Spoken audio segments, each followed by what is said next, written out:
Once again because of the weather, when was it not? And that's because of the August warm spell. So we watch that, but also we mind the GfK confidence figures. Britain's saving less as the cost of living surges. So watch the UK retailers, Guy. We will. It's like a rear-view mirror weather forecast. Anyway, here we go. Time for the opening trade.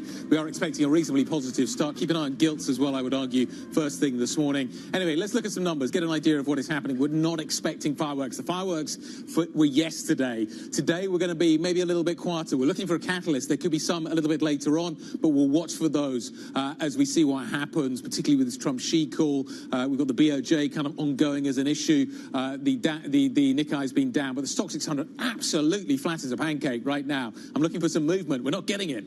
Absolutely no movement at all. The FTSE up by 0.2%. The CAC is up by 0.2%. The IBEX is up by 0.2%. Are we going to get some outperformance coming through from the German market today? There could be some acceleration in terms of the fiscal spend coming out of Germany. Keep an eye on that via the Bund market into maybe accelerated spend. It was interesting. We were talking to Morgan Stanley about this yesterday. They were expecting it to be reasonably slow, but maybe the German government has realised this and is going to push forward. Anyway, we're waiting for the DAX to open. Feels a little bit slow this morning. Maybe there's some news flow out of the German market. The SMI also unchanged at the moment. Unopen, I should probably say, at this point in time. We'll see what happens there in just a moment. Val, what does the sector story look like? Look, it's looking fairly even so far in the first moments of trade. It looks like we have 10 sectors in the green, the remaining 10 in the red, so very evenly split. When it comes to the bottom of the basket, Lizzie, retail is down there. We have Marks and Spencer's and Tesco at the bottom of that basket there. So maybe some of that weak or that retail sales figures coming out today, not necessarily boosting the retail sector in the UK. At the top of the basket at the moment, energy, basic resources. It's interesting to see we're not seeing tech necessarily pull back from yesterday's gain. Yesterday, the tech sector alone was up 4%. Today, it looks like it's now at the bottom of the basket. I have to excuse myself. It's down 0.5%. So giving up slightly some of those gains of yesterday. Yeah, well, if we drive under the hood for some of those sectors, actually for UK retail, we've got gains for the likes of Fraser's Group up 3%, Sainsbury's up 0.5%, Dunelm, DFS actually not open yet for DFS, but Kingfisher also in the green. And then when you look at ASML, down 0.8% now after those gains of yesterday off that Intel Nvidia investment. And then I had mentioned defence as well. So Goldman, as I say, reinstating coverage on various names and many of them up. The likes of Airbus up 1.6%. I sort of flagged the gilt open on the back of the deficit data we've had this morning. The 10-year 4.711. It's up by 3.4 this morning. So we are seeing some movement coming through in terms of the gilt market. We are seeing some underperformance versus the rest of Europe. The UK's deficit problem continues. It's getting wider, it's getting bigger, and that is something that's going to be problematic as we count our way down to the budget that is coming up very shortly. Yeah, the 30-year gilt yield up 4 basis points, 5.54 at the moment, and you could see even worse news from the Office for Budget Responsibility when it comes to Rachel Reeves. Well, it seems like debt is an issue in the UK. We also know it's an issue across Europe. Let's get back to Copenhagen, where European finance ministers are gathering for an informal meeting with Russia dominating the agenda. Joining us now is Bloomberg's Oliver Crook. Oliver. Yeah, that's right, Val. So we've been having a lot of conversations here. Though many of the topics are not sort of formally on the agenda today, I think what finance ministers will be thinking about, a great proportion, are some of the proposals that the Trump administration put forward to the Europeans to say, hey, listen, you want us to put pressure on Russia, here's what you need to do. And we've been discussing a number of those, and specifically the mechanics very critically on how to implement some of those. I'm very pleased to be joined now by the Dutch Finance Minister, Ilko Heinen. Thank you so much for taking the time today. And I'd like to just start there, if we can, on this question of Russian assets. We know they've been frozen for a very long time. The proceeds have been monetized to help support Ukraine. Now there's a much more open discussion about touching the principal in some way, monetizing those assets. Where do you, as the Netherlands, stand on this, and what do you think the mechanics could be to trying to monetize some of the money in those funds? Right. So we always said, as the Netherlands, that all the options should be on the table. It should be legally possible, but all the options should be on the table. So we asked the European Commission to put new proposals on the table. They're presenting it quite soon, and we're going to study that. And so that would be something, do you think, again, as finance minister, something you're familiar with, maybe borrowing against the assets, that sort of thing, using them as sort of backstop on...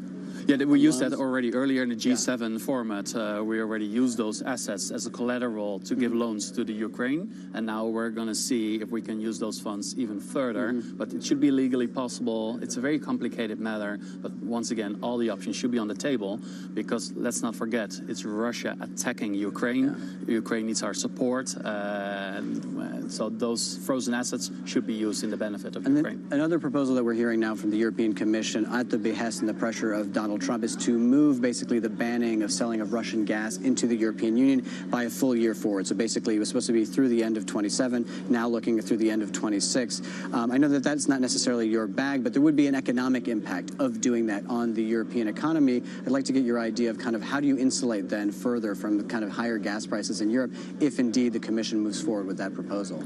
Well, Europe as a whole has a main challenge to become energy independent. We should not be dependent on Russia. We have been in the past.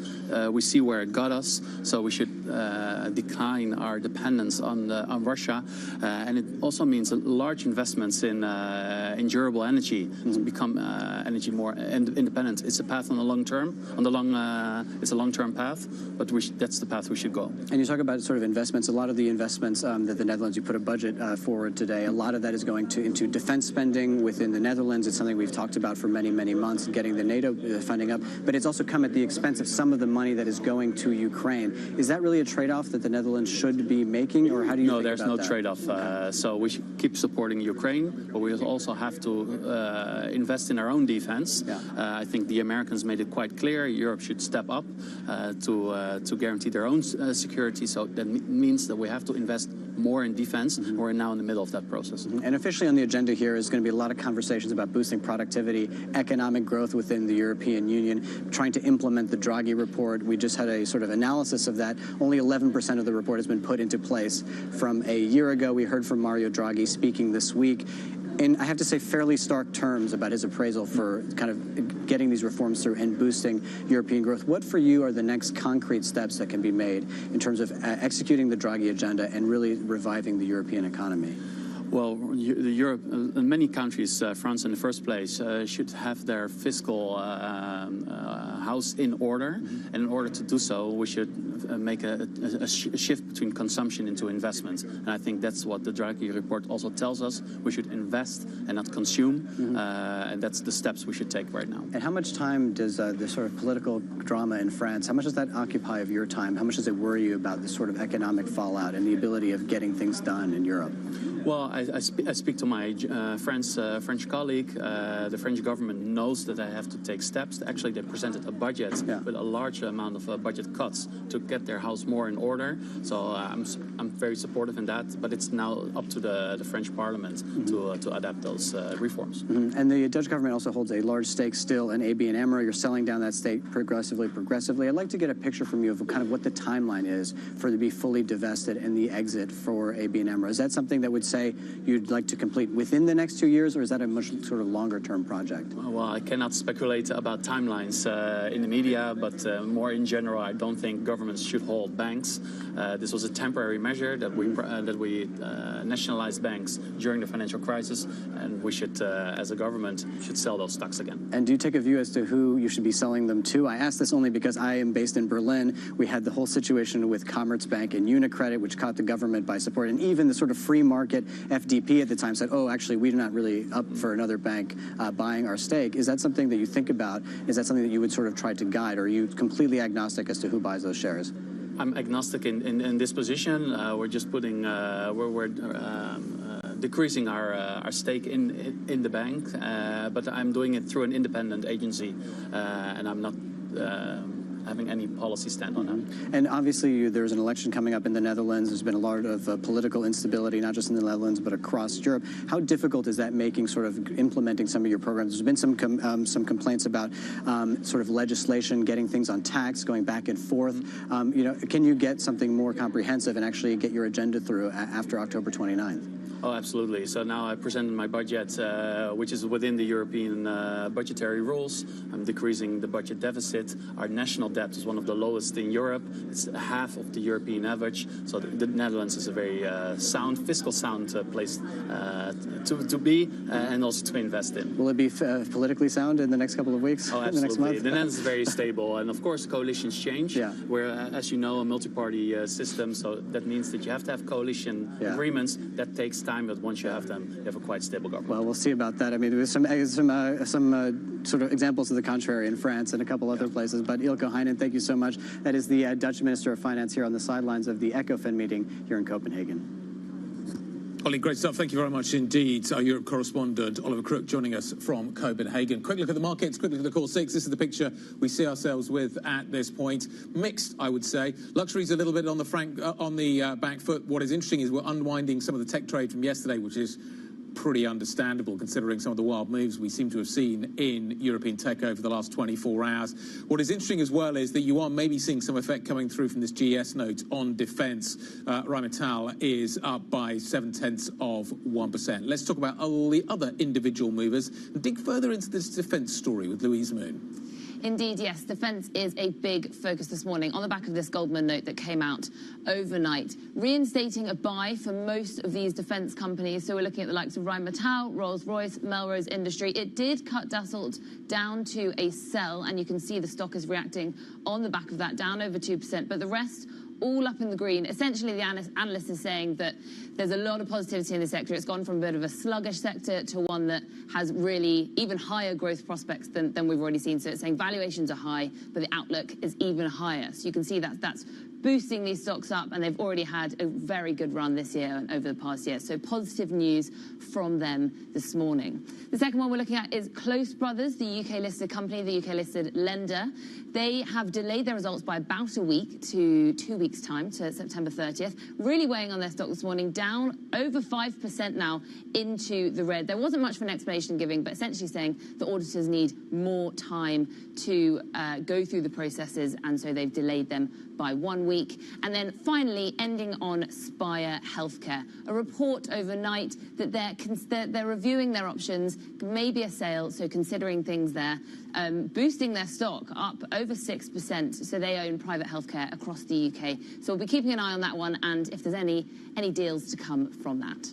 Louise Moon from our equities team, thank you for that roundup. Well, coming up on the show, Starmer's flattery appears to have paid off as President Trump hails a historic second state visit to the UK.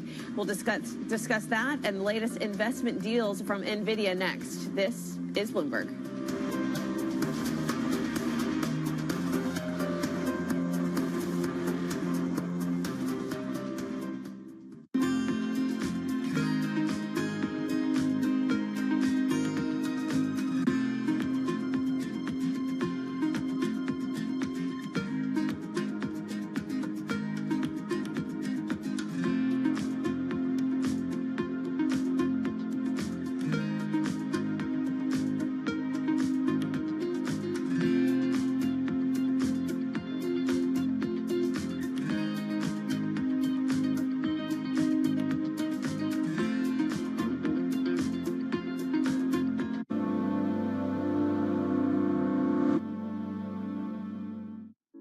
Africa, a region rife with potential for growth and opportunities, but not without its challenges.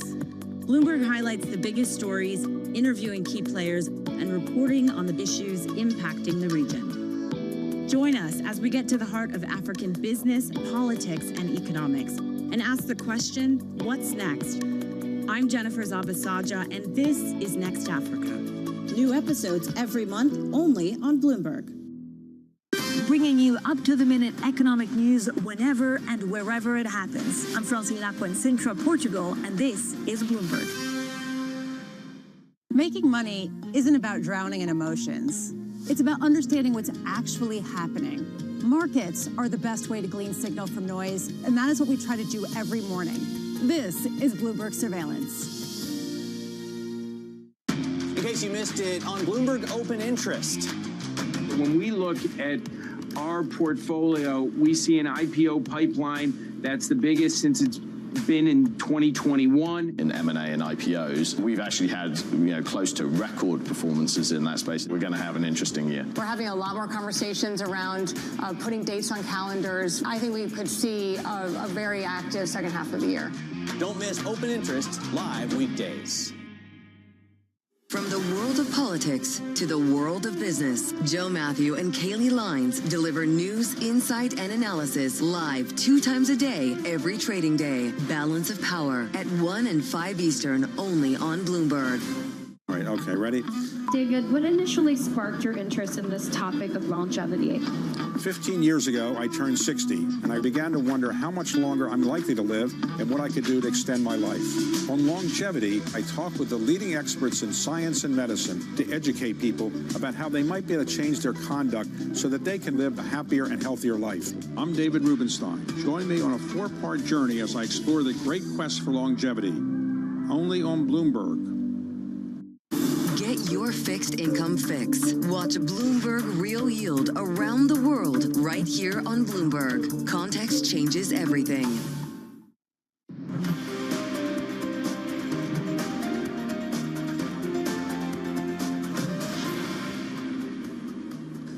Welcome back. You're watching the opening trade. 15 minutes into the session, as you can see, we're just basically holding the gains that we saw yesterday in European equities today. But that's not the real story. That's yesterday's story. Today, the real story is what is happening in the gilt market and what we are seeing in sterling. Last night, I suspect UK officials were probably opening a bottle of champagne, maybe enjoying themselves, feeling good about the fact that the Trump trip went well. Today, the hangover kicks in. Reality is biting once again. The UK deficit gets bigger and bigger and bigger. And Rachel Reeves, the Chancellor of the Exchequer, has a problem, Lizzie. Yeah, the deficit coming in at £18 billion, well above that £12.5 billion that was expected, forecast by the Office for Budget Responsibility. Budget responsibility, sorry. That makes me laugh for a moment. Is it their fault? You've got it's the highest borrowing for the month of August in 5 years. And if you refer to the pound moves, we're down 0.4%, 134 on cable. And then look at the gilt moves as well. So the 10-year yield up now just 2 basis points, I should say. But when we look at the 30-year up 3 basis points for gilts, I mean, I can't see the way out of this when you look at the politics of it. When you're in a hole, stop digging. But it's tough, and governments around the world are facing the same problem. Yeah, and do we need a crisis to get a wake-up call here when you've got the left wing of the Labour Party not willing to cut welfare, and then the tax rises hitting growth? It just seems to be a doom loop to many. Well, it's interesting to note that they did have stronger tax receipts, but it was just totally outweighed by the welfare benefits, by the debt interest. And just to put this in perspective, the deficit in the first 5 months of this fiscal year, second highest on record. Yep. Not coming close to 2020, but budging up against it when it comes to the time scale. It's just incredible to think that governments, I mean, maybe the UK is just going to be the shining example of what not to do, but it's very interesting to see that this problem in the UK, it needs a creative solution, and I just don't think the politicians have the creative solutions on their mind. Solution. Val, the creative solution is what? Do yield curve control? Because that's what's now being talked about in the United States. The US has the same problem in many respects. The deficit is enormous. Governments keep on spending. How do you resolve that? Maybe you turn to kind of managing the bond market as a way of dealing with that, because Otherwise, the danger is just going to be you end up with this steeper and steeper curve. Look, Keir Starmer has one solution, but it may take too long, and that is growth, and that is growth through artificial intelligence. It was some of the good news that came out for the UK government this week. Golden carriages, military splendour, an opulent banquet appearing to pay off as Trump and Starmer concluded a historic state visit. The pair hailing the transatlantic relationship and, at least publicly, smoothing over their policy differences. We can get more now with Bloomberg's Alex Morgan. So, Alex, I mentioned some of the investment. It seems that there were no blunders, but no major breakthroughs for Starmer. What was the secret? Well, you're all very safe. You're far enough away I can't be doing any of the shoulder patting that we saw from Starmer and Trump. Really, I think the two men were at pains to emphasise just how close their special relationship was. Two leaders, quote, who genuinely like each other, was Starmer's quote about Trump. And Lizzie, I think you've made the point there that, when is a success averting disaster? Well, I suppose in one sense that's what this was. It was a very, very smooth trip diplomatically. Donald Trump sidestepping awkward questions at that press conference. When he did have a disagreement with Keir Starmer on the issue of recognising a Palestinian state, he went gently into it. A sense then that he was dazzled by that pomp, by that opulence that we saw at Windsor Castle. The King and the Queen, as well as the Prince and Princess of Wales. Really, I mean, extraordinary show of pomp and pageantry. It's the ultimate fast pass, isn't it? When you go to the theme park, you get all the rides. Well, all in one. Yeah. And I think another thing that's interesting about this, and Lizzie, I know you were down there as well. Of course, this was taking place at Windsor Castle and then at Chequers. There was a sense in which the sort of protesting public, of which there was a protesting public, was kept away. The events were highly choreographed, they were stage managed, and they went off incredibly well. And Donald Trump seemingly playing well with Keir Starmer, the two men being very pally, as I say, with these shoulder slaps and these taps. I suppose, in one sense, we're saying disasters were averted, but was the needle moved in any meaningful sense? Not necessarily on tariffs, on the Russia-Ukraine war. We got that line that Donald Trump is disappointed in Putin, but no real sort of policy shift there. So maybe, a sense that nothing went wrong, but no huge wins either. Well, he did dangle a hint that something might be coming when it comes to Russia. And, of course, we've got the UN General Assembly coming in New York next week. Maybe there's more pressure to come from the US. Yeah, and Trump speaking at that UN General Assembly next week in New York. But NVIDIA also announced some plans to invest another £2 billion in UK firms. What do we know about the details of that? Well, that's the one thing I think that the UK could take away from this, saying, look, we've got the Sharpie now on this tech agreement between the UK and the US, followed by a slew of investments announced by US tech firms, including, of course, Jensen Huang, who was there at this reception in Chequers, then going on at an event in London last night to say that NVIDIA will be investing $2 billion in some of the UK startups, including Wave, who were one of Bloomberg UK's startups to watch last year, as well as you got in there Revolut, Poly AI, Synthesia, Latent Labs as well.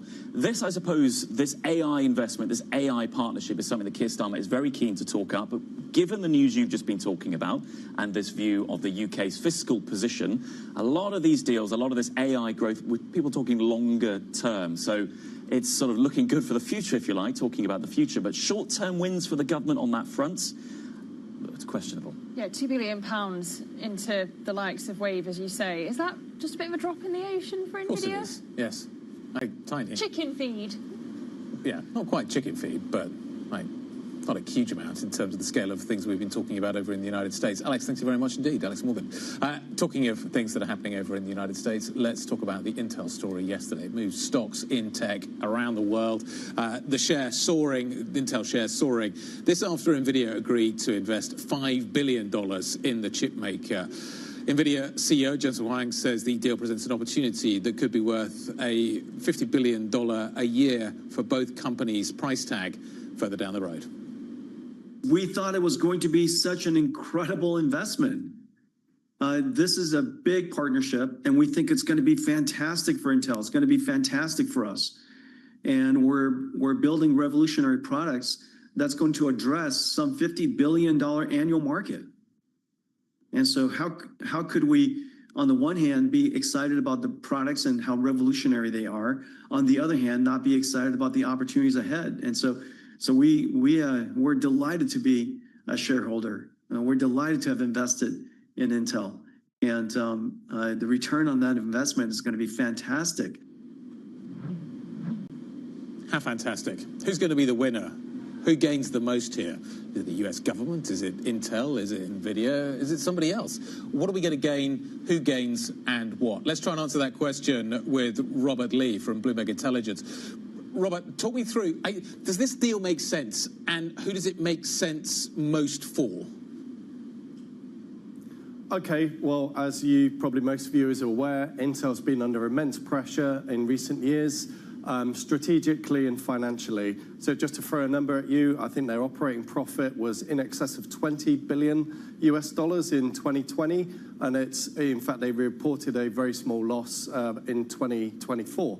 So there's been a massive deterioration in the operating performance of the company, and also that's put a huge amount of pressure on the balance sheet. So what we saw last night with a cash injection from NVIDIA will obviously help shore up their balance sheet.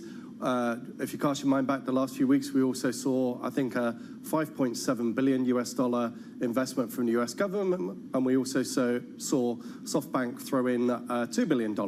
So I think the answer to your question is given by the share prices. Obviously, Intel stock rallied significantly. Interesting though, NVIDIA was only up 3%. So I think it means it's much more meaningful for Intel. And as you said in your previous discussion, is this chicken feed for NVIDIA? I think, yeah, $5 billion is not a huge amount of money for them. And I do wonder as well what's been going on behind the scenes. I'm sure, people in the White House, maybe the president himself, has tried to pull a few favors here because Intel was once, the stalwart, at the very center of US chip making, which is obviously not quite what it used to be. So they need a shoring up of Intel. The biggest question, though, is, what are they going to, strategically, what type of growth markets are they looking to tackle going forward? It's all about the growth. Well, at least when it comes to growth for NVIDIA, we know that the Chinese market is a huge sense of growth potential for them, something they've recently had issues re-entering due to moves by the Chinese government. We've also heard that China's own Huawei is making progress in advanced AI chip making. Is that a real threat to NVIDIA's dominance not only in China but globally? Well, yeah, I think, again, the direction of travel has been clear for, in fact, several years now. China's pushing towards self-sufficiency because, again, from a Chinese perspective, the US is an unreliable partner, and it's all tied up with geopolitics, to state the obvious. So, again, that's been apparent and we've had these various bans on NVIDIA chips, going back to the past administration, and obviously the hokey cokey on the H20. So yeah, Huawei is the national champion in terms of producing AI accelerators. The performance of these chips continues to lag NVIDIA. But I think, China will continue and is actively encouraging its AI firms to buy local. So that throws, NVIDIA's China opportunity into huge question. And I think in the long run, to be blunt, there won't be a market for them at some point. Rob, what do you reckon on the hokey cokey on TikTok? We've got the Trump-Xi call later today. What do you expect will be the outcome for the framework there? Right, to cut to the quick, I mean, again, negotiations, if what's being reported, seem to be making some progress. But even disentangling these two businesses is immensely complicated and difficult. Again, it's all tied up with geopolitics and everything else. There's a question mark about who's owning the algorithm. Is it going to be licensed in? Whether new, et cetera, et cetera. So I wouldn't be surprised if, again, the can is kicked down the road. We get another extension because I think there have been 4 on the ban, and it pushes into next year. All right, thanks to Robert Lee of Bloomberg Intelligence, keeping us up to speed on the tech industry. Coming up, we'll check in on the markets with Hugh Gimberg, Global Market Strategist at JP Morgan Asset Management. That's next. This is Bloomberg.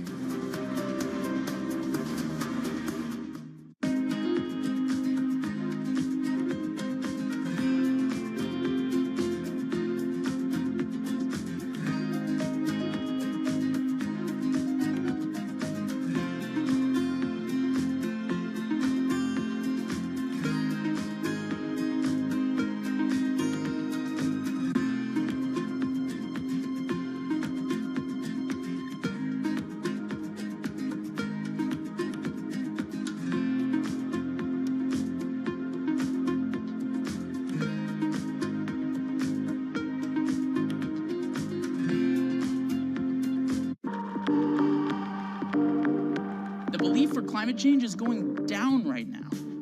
It's going down. And we've tried everything to shame people and blame people and put them in their place and tell them that they're doing things wrong and that they're killing everybody. But if we keep telling them that, then we are going to kill everybody. So we got to figure this out. And we're not going to do it by blaming people who are just trying to wake up and make ends meet every day, especially when a lot of those people have the same connection to nature and the environment that we all share here. I hike and I ski and I love the environment just as much as anybody else, but so does somebody who works in an oil field. The Cabela's shopper and the REI shopper want the same things. They want clean air and they want clean water and they want to be able to recreate outdoors.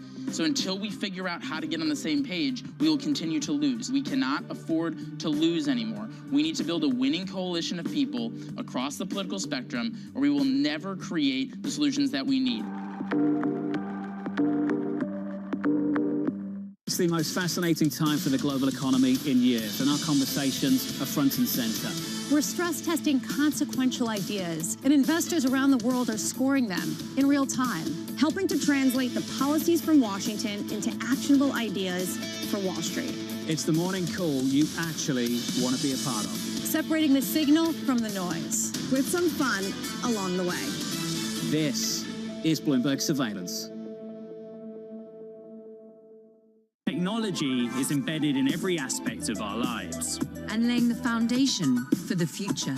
From finance to defense, AI to entertainment. And from the road to the stars. Bloomberg brings you the latest stories of the people and companies pushing the tech sector to new frontiers. And the politics that shape global tech markets. I'm Caroline Hyde in New York. And I'm Ed Ludlow in San Francisco. Watch Bloomberg Tech every weekday.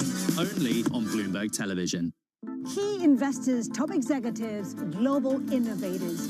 Join me for in-depth conversations with the biggest newsmakers on the day's top stories. Insight with Haslinda Onen, only on Bloomberg.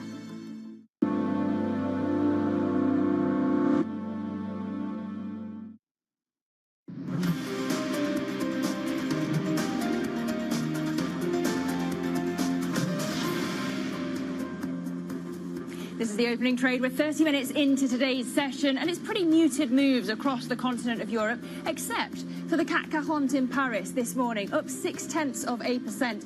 And that comes back to a Goldman Sachs change of outlook when it comes to defence. So Airbus shares up this morning, not creating as much positivity for the DAX as perhaps we might have expected, but it's Paris leading the gains. Guy, what's under the hood? OK, let's talk about what the internals look like.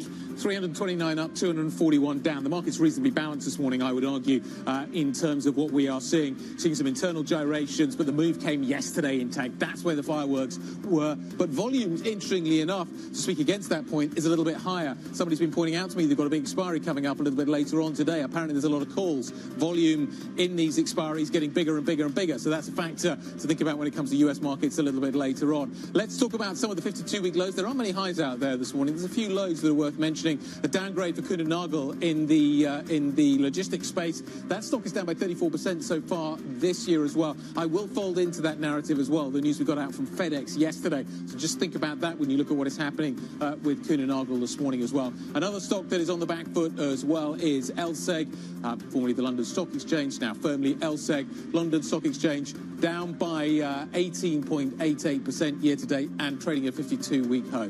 LSEG is the name of that business. They get quite determined to make sure that we say that correctly, so I'm going to keep reinforcing that. LSEG, not London Stock Exchange. Val, what else do we need to know?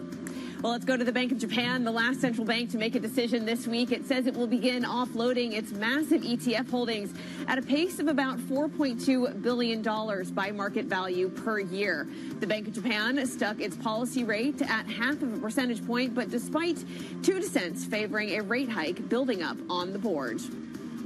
President Donald Trump says U.S. broadcast networks should face license scrutiny if they're too critical of him. Trump had earlier praised ABC's suspension of Jimmy Kimmel over comments about conservative activist Charlie Kirk. Earlier this week, the president also filed a $15 billion lawsuit against the New York Times. The incidents have spurred worries among Trump critics about freedom of speech in America. And staying with the president, Trump and Chinese leader Xi Jinping are due to speak at 2 p.m. UK time. They'll discuss a framework agreement to shift control of TikTok's U.S. operations from its Chinese parent ByteDance to a consortium of American investors. The leaders' conversation will be their first since June, with the two countries locked in a standoff over trade restrictions, which is threatening key industries like semiconductors and rare earths. Guy? Let's talk a little bit about what has been happening in these markets. Val takes us nicely to it to talk about what is going on here. The last few days, you've seen central banks. We've had to factor them into our thinking. Bank of England, of course, the Fed, Bank of Japan today, causing some volatility. The real volatility, though, you could argue, really has come in the tech space. Some extraordinary moves over the last few days. Look at what is happening in terms of Intel. Yesterday, massive move. A few days back, it was Oracle. Wow, that was something that was quite epic and appears to have been quite kind of unexpected until it happened, and then apparently everybody expected it, according to the conversations that I've been having, despite the 30-point move. So where does the volatility come from going forward from here? Where are we with these markets and the narrative we find ourselves with at the moment? Hugh Gimber, Global Market Strategist at JP Morgan Asset Management, joining us around the table. Where does the risk come from now? Is it central banks? So we've had a lot of them this week. They've moved the dial a little bit, but the tech story has been extraordinary in some of the scale of the moves that we've been seeing. The risk is inflation, I think, is the simple answer. Because none of the above? No, well, none of the above, but it all sort of links into the above, which is to say at the moment you have central banks which are willing, in the case of the Federal Reserve, to be back on the accelerator. Because you're looking at a market where the Fed is saying, we know we have a dual mandate, we think we should prioritize the labor market, and therefore don't worry that inflation is 3% and heading north, because actually the jobs part of our mandate is more important. This all hinges on the assumption that the tariff pass-through is muted and that the Fed can continue to deliver on what is now a very aggressive path of rate cuts, which is being priced. I find that hard to see as we move into the start of next year, where we think the US economy is going to be re-accelerating. Don't lose sight of all the tax refunds that are to come as well as a result of this year's OB3. That adds some more fiscal fuel to the flames in the early part of 2026. And there to still see the Fed saying, don't worry about inflation, perhaps then we're closer to 4%, and we can still be on the accelerator, becomes a much more difficult dynamic. So inflation is critical. A few people were surprised to see the Powell talking at the Fed of slowing service-side inflation, which speaks against some of the data that we've been seeing recently. But is that good for equities? The scenario you just painted, I'm trying to work out. If the Fed cuts, it's good for equities. If the fiscal accelerates, it's good for equities. Does that hold true? Do equities just win either way? So short term, it's difficult to see what gets in the way because, as you say, you have more fuel on the flames. Bear in mind, the S&P 500, we're close to 23 times now. You've seen an incredibly strong rebound in the tech stocks in particular. Q2 earnings season, again, not a problem. CapEx continues, nothing to see here. But this is a time where I think you shouldn't lose sight of what is both an equity market and a bond market pricing the best case outcome. The Fed cuts, the economy holds together, earnings keep going is all now, I think, well factored into the price. And it's one where it doesn't take too much of a surprise on inflation to change that narrative quite quickly. Hugh, does that mean, at least in the bond space, we'll see steeper curves leading into next year? Or is there some other risks on the horizon tempting that the other direction? We do expect steeper curves. It's something that's played out through 2025 already, but I see nothing to change that dynamic here. Because ultimately, it's been interesting. We've been in a big week for central banks. But are they really in charge of the bond market? No. It's fiscal policy which is now driving bond yields. And investors are right to continually demanding more and more compensation, particularly at the long end of the curve, given what is fueling a lot of this strong economic growth are very, very large deficits. Take the US as an example. We're in an environment here where the economy, yes, has been cooling, but is still, I think, some way away from recession, and you have emergency-type levels of US deficits fueling that expansion. So in that environment, as a bond investor, do you really want to be accepting 4% on a US 10-year Treasury yield? Probably not, unless you're confident the labor market really is going to turn lower. So do you think the Fed or perhaps the Treasury responding to higher bond yields with bond purchases is something that investors need to have on their radar? Because we heard from Stephen Myron in a Senate confirmation hearing, talked about the third mandate of stable, moderate, long-term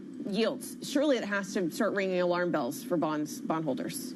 This is tricky because if you ask Jerome Powell what the mandate is, he tells you it's dual, it's inflation, and it's the labour market. So this new interpretation of a different sort of yield curve focused mandate, I think, is something that people are finding difficult to wrap their heads around. Just look at the Bank of England this week. They're implicitly doing exactly the same thing.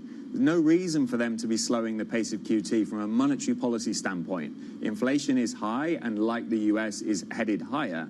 And so we know implicitly the bond market has been quite happy to see a central bank which is on its side helping to smooth some of that volatility at the long end of the curve. The more explicit you try and make that, the more worried you become about a central bank which really is being threatened in terms of its independence, and that therefore becomes bad news for the long end, even if that really is the target. Yeah, for the BOE, it was the QT part that was the actual exciting part yesterday, not the rate decision itself.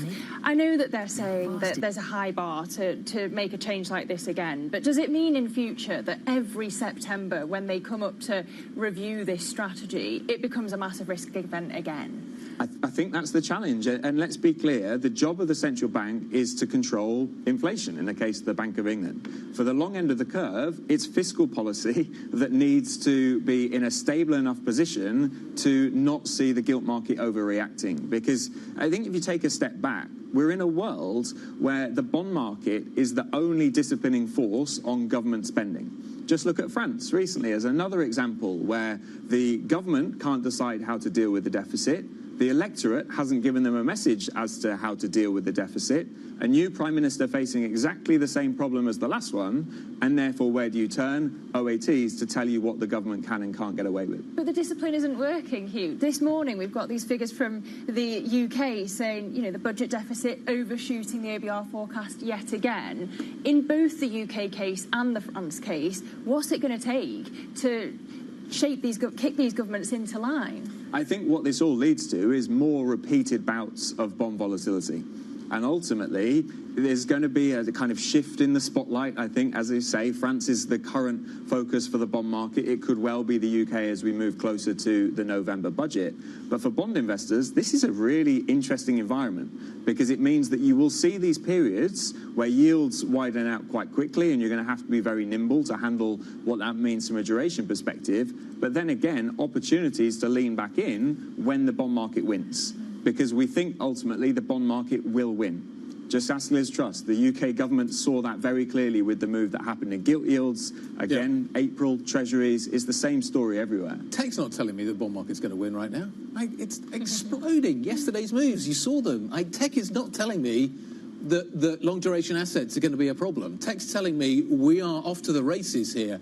30% on Oracle, Intel's up 20%. Is it starting to feel irrational? Do the two things, the tech moves and your concerns about what is happening with deficits in the long end of the bond market, they don't fit together, or do they? But I think the way that you can tie them together is the earnings story. Okay. If you're looking at tech and saying we should be liking long duration assets because yields are coming down and therefore we can see valuations expand in the kind of old-fashioned style, that no longer works. To be buying tech at these levels, you have to be utterly confident on the earning profile of these companies ahead.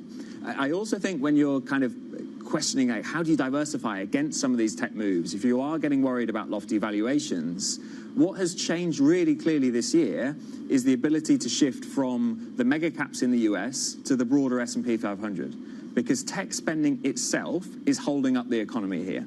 You look at the contribution that it's making to GDP. We've got new charts going into the Guide to the Markets in a couple of weeks' time looking at industrial production. It's all tech. So if that falters and tech spend falters, the rest of the economy falters. Is this tech spending going to deliver? Is it going to deliver a rate of return commensurate with the kind of scale and the requirements that we're talking about? Is there a moment coming when you go, actually, I don't think my ROR on this is going to be high enough, and I certainly can't bolt on a margin to it? We don't know, I think, is the true answer. Wow, I don't know who knows the answer to that question about really, in 5 years' time, whether we're looking at game-changing productivity from these tech names that can justify the current valuation. Well, let me put that in a slightly different way. What we're seeing in the interim with companies trying to work out how to use this technology is that they need to spend now to understand the implications to their businesses. That's what's different about the AI boom here, that you're seeing spending pick up across all other parts of the economy, not because businesses are utterly confident that this is going to work, but because they need to be spending to find out the answer to that question. And so that's why I think you're hearing from Microsoft and Meta, we're still going, not because anything's changed in the past few months to say we now can answer this question of really, is AI a game changer or not? But because in order to answer that question, spending's booming across the economy. Hugh, I'm going to have to stop you before you scare Guy anymore. Spend and see what happens. The message from Hugh Gimber, Global Market Strategist at JP Morgan Asset Management. Always a pleasure, especially on a Friday, Hugh. Thank you so much. Well, in the spirit of the weekend, next up, we're going to be talking football, women's football, scoring some of its biggest wins.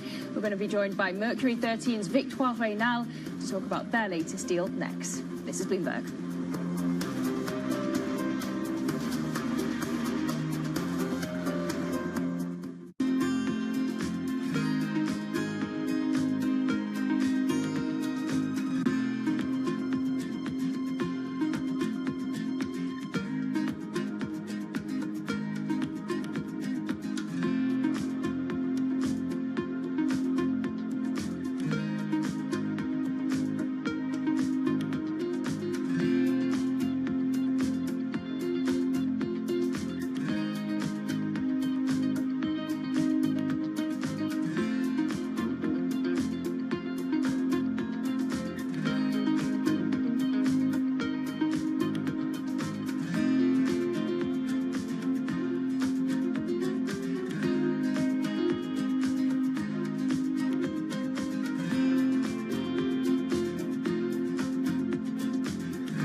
Based on the data that you've seen, do you think it's a good idea now for the Federal Reserve to lower interest rates? The Fed doesn't want to lower rates and appear to be kowtowing, if you will, to President Trump's language. On the other hand, I think there's actually room for them to lower rates. If you look at the Fed's beige book, which the Fed reacted to last year when they started lowering rates, I think there's room for them to take action now. And if I were the Fed, I'd start thinking about going ahead and lowering rates. Real rates are very high right now relative to history, and of course we have a pretty significant term premium built into the term structure of interest rates right now. So let's talk about the Fed's goal, which is 2%. Is that too low a rate to really get to at this point? And does it have to be at 2% or in sight of 2% before the Fed should lower? They have a credibility issue right now. The Fed has to get to 2% because that was the target that they set. Although they've already started to project that they're willing now to target a range of inflation, which I think is the approach they should have taken all along. But they're going to get to 2%, and I think the trajectory is still in favor of the Fed's 2% target. And what we're seeing on a shorter-term basis is that's where rates are actually going to in terms of the inflation level, and I think the trajectory is their friend. Middle East and Africa, vibrant resources and high-yield investment opportunities abound. Join me on Horizons Middle East and Africa for the stories, newsmakers, and insight from this exciting region. Now weekdays, only on Bloomberg. Bringing you up-to-the-minute news whenever and wherever it happens. I'm Haslinda Amin in Bangkok. This is Bloomberg.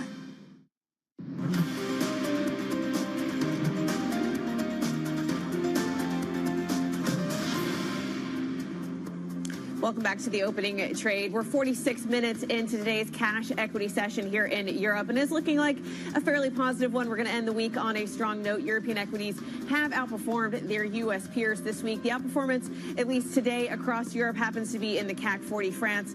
The index there up 0.6%, led by some upgrades from Goldman Sachs when it comes to Airbus. Also some strength in the French banking sector this morning. I know what I'm doing this weekend. London Fashion Week. Are you dressing up for it, Guy? What's your outfit? I'm not sure you do outfits for fashion. I don't know why you're mocking it. It's serious business. I know, of course it is. I'm laughing because I'm the least fashionable person known to humanity, so I'm just kind of, that's the joke, really. The Great River Race is on. I think it's Ketches. We were trying to debate what kind of boats they are. It seems like there's a multitude of boats going to be in this race. The Berlin Marathon is on. Oktoberfest begins as well. I know it's still September, but we begin early. It's good to get these things underway. And the Women's Rugby World Cup semi-final is taking place. I think it's the Kiwis and the Canadians playing today. France versus England. Women's Rugby World Cup final. It's been a slow burn, but actually it's getting really good now. Should we talk about another shaped ball? The football. Is there any other shaped ball? I guess a rugby fan, I'm not entirely sure. We can talk about football if you want. To the round ones now. Women's football booming, investors taking notice. Mercury 13, a group co-founded by Victoire Reynal, has acquired a majority stake in Bristol City Women's Football Club after earlier buying FC Como Women in Italy. Now, the group says that the owners need to invest in performance and infrastructure to unlock the commercial viability of women's football. And I'm pleased to say we're now joined by Victoire Reynal, co-founder and co-CEO of Mercury 13, hot off the deal. So congratulations on it. This is serious business when it comes to football, women's football in particular. What's your goal with this deal? So we launched this company 2 years ago with a very big, ambitious goal of building a portfolio of women's professional football clubs starting across Europe. We did a deal in March of 24 with Como Women, took a majority stake there, and our priority market had always been the UK. We've mapped the entire 3 tiers of football here and found Bristol City Women as the perfect target for our group. Well, the big question now is how women's football is going to make money. What's your plan? How are you going to raise revenues at Bristol City Women? It's an incredibly important moment for women's football for that same reason. We are very focused on making sure that there's a path to financial sustainability, to ensure that these clubs don't depend on whether it's a men's team or a government or a federation or any type of subsidies, and that happens through commercial growth. We want to attract more sponsors, we want to grow audiences, we want to fill stadiums, and that's our plan for Bristol. When it comes to evaluating other teams you might want to purchase, what is really, I guess, the key asset you go for? Is it a fan base? Is it a key player on the team? Or is it perhaps connections to a men's team and an awareness about a brand? What is really the thing that stands out for you in probably your next acquisition? It's always about the commercial potential. So is there something that we can work with on the ground that can help this club grow into a much bigger stake, essentially? We also look at the academies and the infrastructure around grassroots. We look at the location. We look at the league as well. That matters quite a lot, right? Here in the WSL, we have a fearless leader, Nikki Doucette, and that gives us a lot of comfort knowing that as the club grows, then the league around it grows as well. So I've read that most women's teams are either mostly owned or significantly reliant on men's club. Is the dream of women's football in your mind one that is separate from the men's game when it comes to the commercial stake? Absolutely. It's a different product, it's a different audience, and it needs dedicated resources.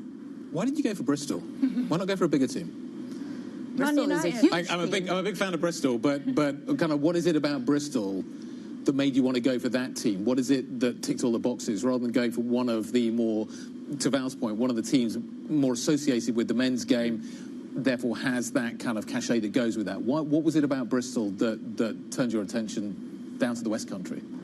It truly ticked every single one of our boxes. Firstly, we had a great partner in the Lansdowne family. They were open to understanding and building a deal that has no precedent in the UK. It is the first time that we're giving operational and commercial control to the women's team separated from the men's team. And so we had that.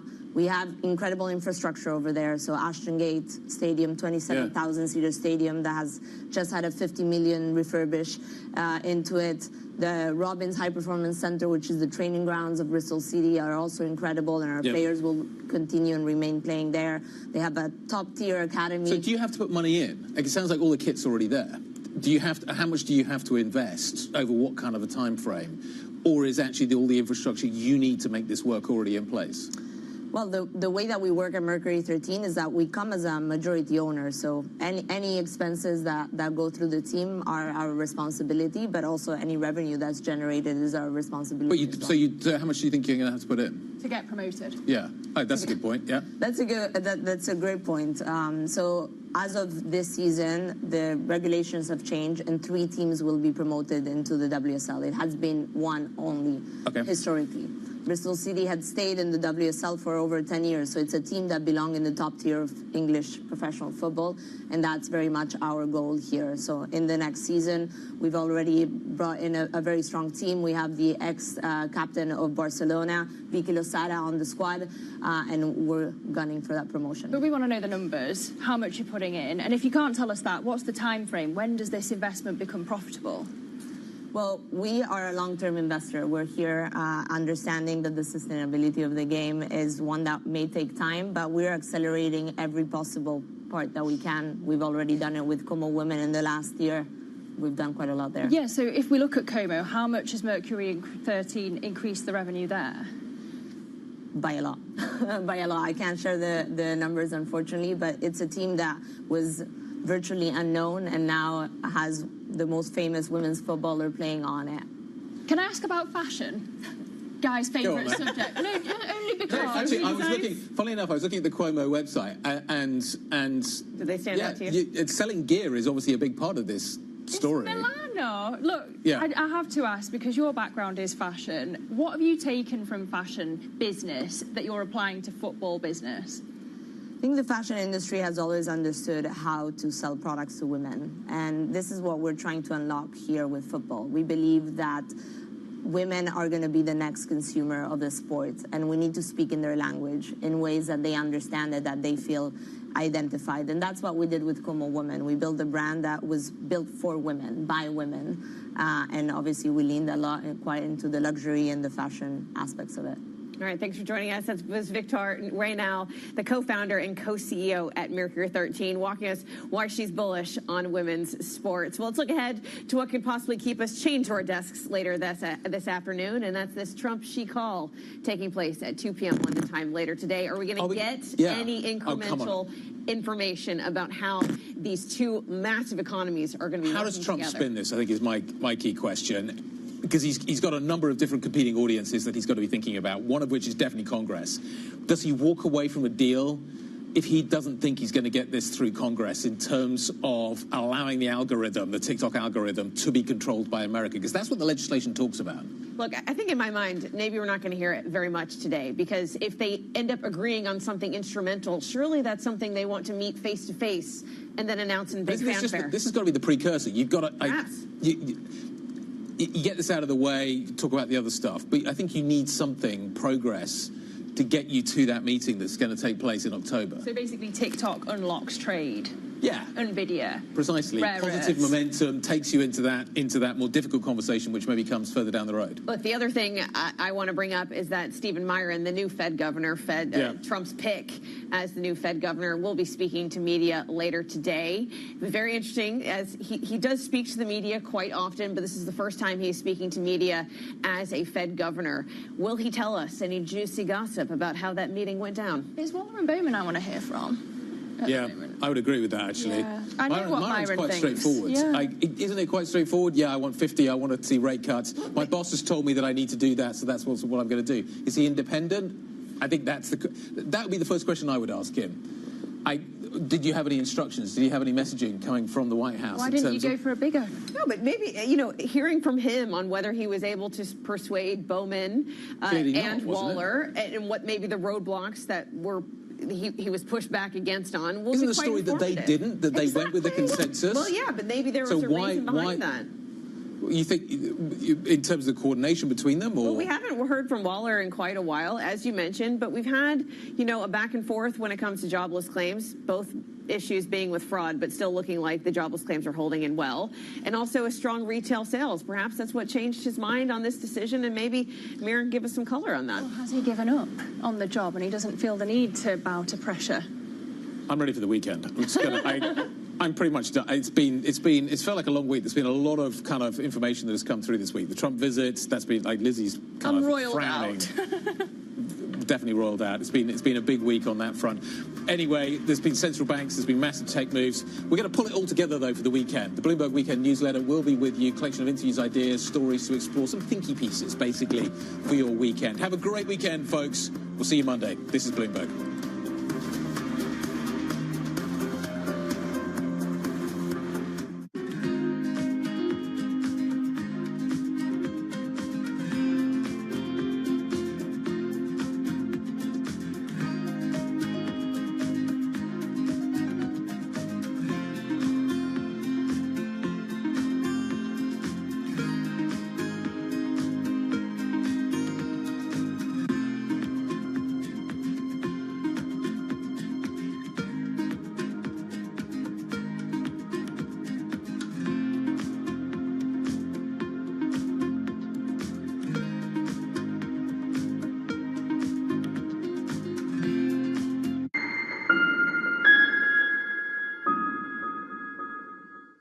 This is Bloomberg Daybreak Europe. I'm Tom McKenzie in London. These are the stories that set your agenda.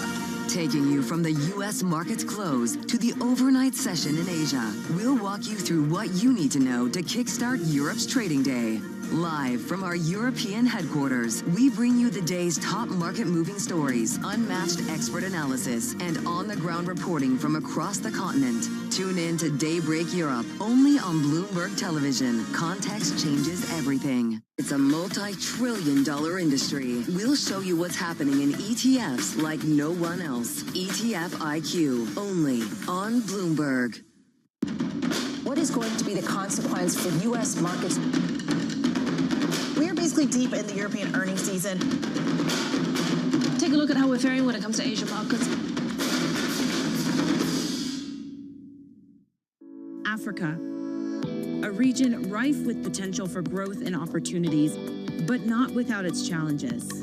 Bloomberg highlights the biggest stories, interviewing key players, and reporting on the issues impacting the region. Join us as we get to the heart of African business, politics, and economics, and ask the question, what's next? I'm Jennifer Zabasaja, and this is Next Africa. New episodes every month, only on Bloomberg. Why do the biggest names in business choose Bloomberg Television? That's a great question. It's a very good question. Interesting question. Good question. Great question. I so appreciate that question. You certainly ask interesting questions. Bloomberg Television. Top experts, great questions. In case you missed it, on Bloomberg Open Interest.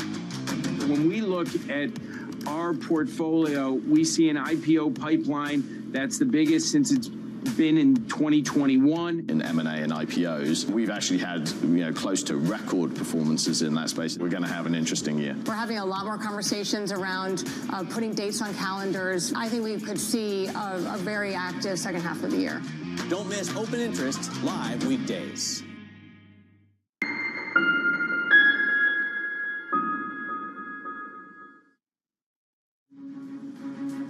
TikTok's fate and trade tensions loom as Presidents Trump and Xi prepare to speak later. This as Trump expands his war on the US media. A record-breaking global stock rally cools after the Bank of Japan's decision to start selling its massive ETF holdings. Rates are left on hold after a split decision at the BOJ. Plus, gilts and the pound fall after UK government borrowing comes in significantly higher than forecast in a new blow for the UK Chancellor.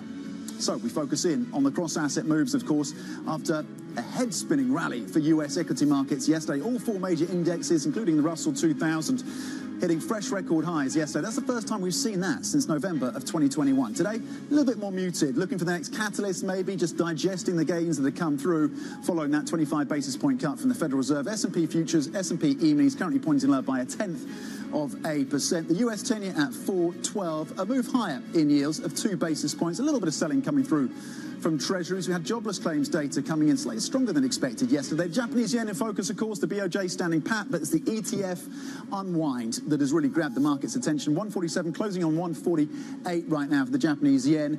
And the pound at 134, close to 135 on that budget blowout. Over the last 5 months, coming in higher than expected, about £11 billion higher than the OBR had forecast. The pound then down 0.5%. Let's see how the equity story is filtering across the region then. again, after gains of around 0.8% by the end of the close on the European session yesterday, the UK, the FTSE 100, is up 0.1% today. So there are some modest gains coming through here in the UK. It's a stronger session over in France. CAC current is up 0.7. Over in Spain, gains of 0.6% on the IBEX, and the DAX in Germany up 0.3%. On the upside across your sectors, near the top of the list is autos, near the bottom is media. That is the regional move. Let's get the details now, get the analysis, get to these interviews across the show. The poll starts right now.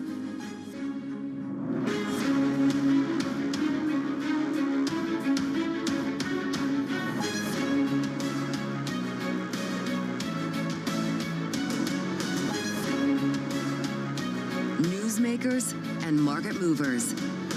This is The Pulse with Francine Lacqua.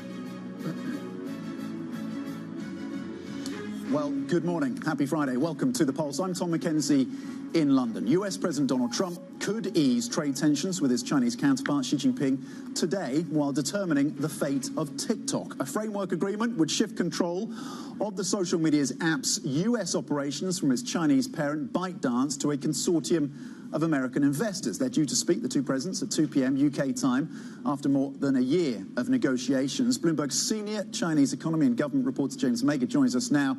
What are we expecting? What are you and the team looking for, James? I mean, as you said, TikTok is apparently going to be the primary focus of the talks that are going to happen in I guess, 5 hours from now. And hopefully, I guess, for TikTok, for ByteDance, the owner of TikTok, there will be a deal of some kind which will give it some surety and clarity and how it's going to continue to go forward with its business in America. There may also be other topics of conversation, though. Obviously, NVIDIA has been in the news recently with the Chinese both putting an investigation on to their what they claim to be anti-market activities, blocking their exports of chips. There's also the question of soybean exports. The U.S. hasn't sold any soybeans to China, even though the soybean marketing season has now started. There's also the perennial question of tariffs. Will tariffs stay the same? Will they be lowered? What's going to happen on fentanyl tariffs? So, I mean, yes, TikTok is obviously going to be the primary focus, I think, of people as they're listening to what's happening on the call. But there is so much other things, so many other issues and points of tension between China and the U.S. right now. Okay, Bloomberg's James Mager joining us, of course, on the ground for us in China with what to think about ahead of this call between the two presidents. TikTok just one element, of course, in terms of the source of tensions between those two nations. Now, Intel shares, technology is certainly a question mark as well in terms of US-China trade relations, and Intel shares soaring yesterday after NVIDIA agrees to invest $5 billion in the chip maker. NVIDIA's CEO, Jensen Huang, says the deal presents an opportunity that could be worth $50 billion a year for both companies. We thought it was going to be such an incredible investment. This is a big partnership, and we think it's going to be fantastic for Intel. It's going to be fantastic for us. And we're building revolutionary products that's going to address some $50 billion annual market. And so how could we, on the one hand, be excited about the products and how revolutionary they are, on the other hand, not be excited about the opportunities ahead? And so we're delighted to be a shareholder. We're delighted to have invested in Intel. And the return on that investment is going to be fantastic. Let's bring in Bloomberg Intelligence senior analyst Rob Lee joining us for the context around this story. Rob, was this a political investment from NVIDIA or a business decision? Okay, well, I like the way that Jensen sold it to us, because don't forget, he's a great CEO, a fantastic engineer and a superlative salesman. So I think the share price reaction says it all, really. NVIDIA's stock was only up 3.5%. So it did rise, but the reaction on Intel was much greater. So this move certainly helps to shore up Intel's finances. Don't forget as well, I think the US government put in $5.7 billion recently. We saw another $2 billion come in from SoftBank. So at least that helps stabilize the business financially. But the major question here is about their growth outlook and, what strategic direction are they going to take? And I think on that front, there remains, very large uncertainties. And to answer your question, yes, absolutely, there must have been some backroom maneuvering. President Trump and the White House tried to pull a few favors, because obviously Intel in years gone by was the stalwart of the US semiconductor sector. And given the backdrop of geopolitics, Obviously, even under the Biden administration, the US is trying to bolster and rebuild its semiconductor sector, and Intel really does lie at the heart of this. So financially, at least the business is secure. It's been thrown a lifeline, but where do we go from here? Are they going to pursue the foundry line? That's going to be difficult with TSMC as the main competitor. Intel's lost the technology lead there many years ago. I would say probably on balance, they're more likely to go down the design path. And then maybe that's why, from a business point of view, the likes of NVIDIA are showing some interest. But again, $5 billion is, I don't know about chicken feed, but it's a relatively small monetary investment, given NVIDIA is almost quite literally printing money at this point. Yeah, for NVIDIA, it's almost a rounding error, isn't it, in terms of this investment? But it does tell a broader story in terms of the alignment now when it comes to the semiconductor space and the role of the Trump administration as well. Rob Lee, thank you very much.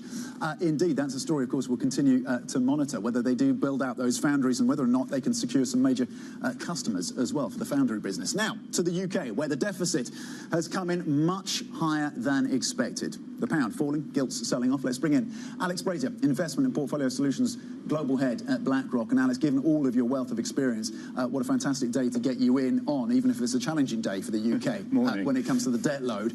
What kind of position do you think this puts the Chancellor in right now? How would you characterise the depth of the challenge? I think it's a reasonably big challenge, but I don't think today changes it a huge amount. You know, the Chancellor was already facing something that a lot of governments around the world are facing, which is G7 rates have risen a lot over the last few years, and countries like the UK are now having to respond to that because the fiscal dynamics mean effectively need a smaller primary deficit than you used to run to ensure fiscal sustainability. And that was always going to require difficult political choices. Now, what's really interesting to me, I think, is that actually the market isn't really questioning the credibility of the fiscal regime. The more interesting development over the course of the year, which is also difficult for the Chancellor, has been that the market's effectively looking at how sticky UK inflation has been. And it's not really pricing that the Chancellor is lacking credibility in meeting the fiscal rules. It's pricing that it's going to be tricky for the Bank of England to hit its inflation target. And that, of course, is having a knock-on effect to the fiscal numbers because the market's pricing UK rates staying reasonably high into the next few years. And that, of course, is feeding through to the fiscal position as well. But, you know, having UK rates priced north of where the Fed's expected to go over the next few years, that seems a bit of a push. And actually, there may be opportunities in the UK front end. Some of our fixed income teams are leaning there. And if we get some good inflation prints over time, if wage growth continues to come down, some of those fiscal pressures could ease up a little bit. OK, there's a lot to unpack there. I want to start with the neutral rate, because you were kind of nodding to that in terms of the BOE's role in how they can move inflation down. I was speaking to Bank of America, their economist there, and the view was that maybe we get a neutral rate of 3.5%, and that's where it settles for the BOE. Does that seem a reasonable level to think about when we think about the neutral rate for the UK central bank? I don't think it's unreasonable, but you look at the Bank of England's own estimates of where the neutral rate is. That's kind of at the north end of those estimates. And given where interest rates are now, remember, unemployment's risen in the last year in the UK twice as much as it has in the US. And we're having a market focus on a weak labour market in the US and potential for sharp rate cuts.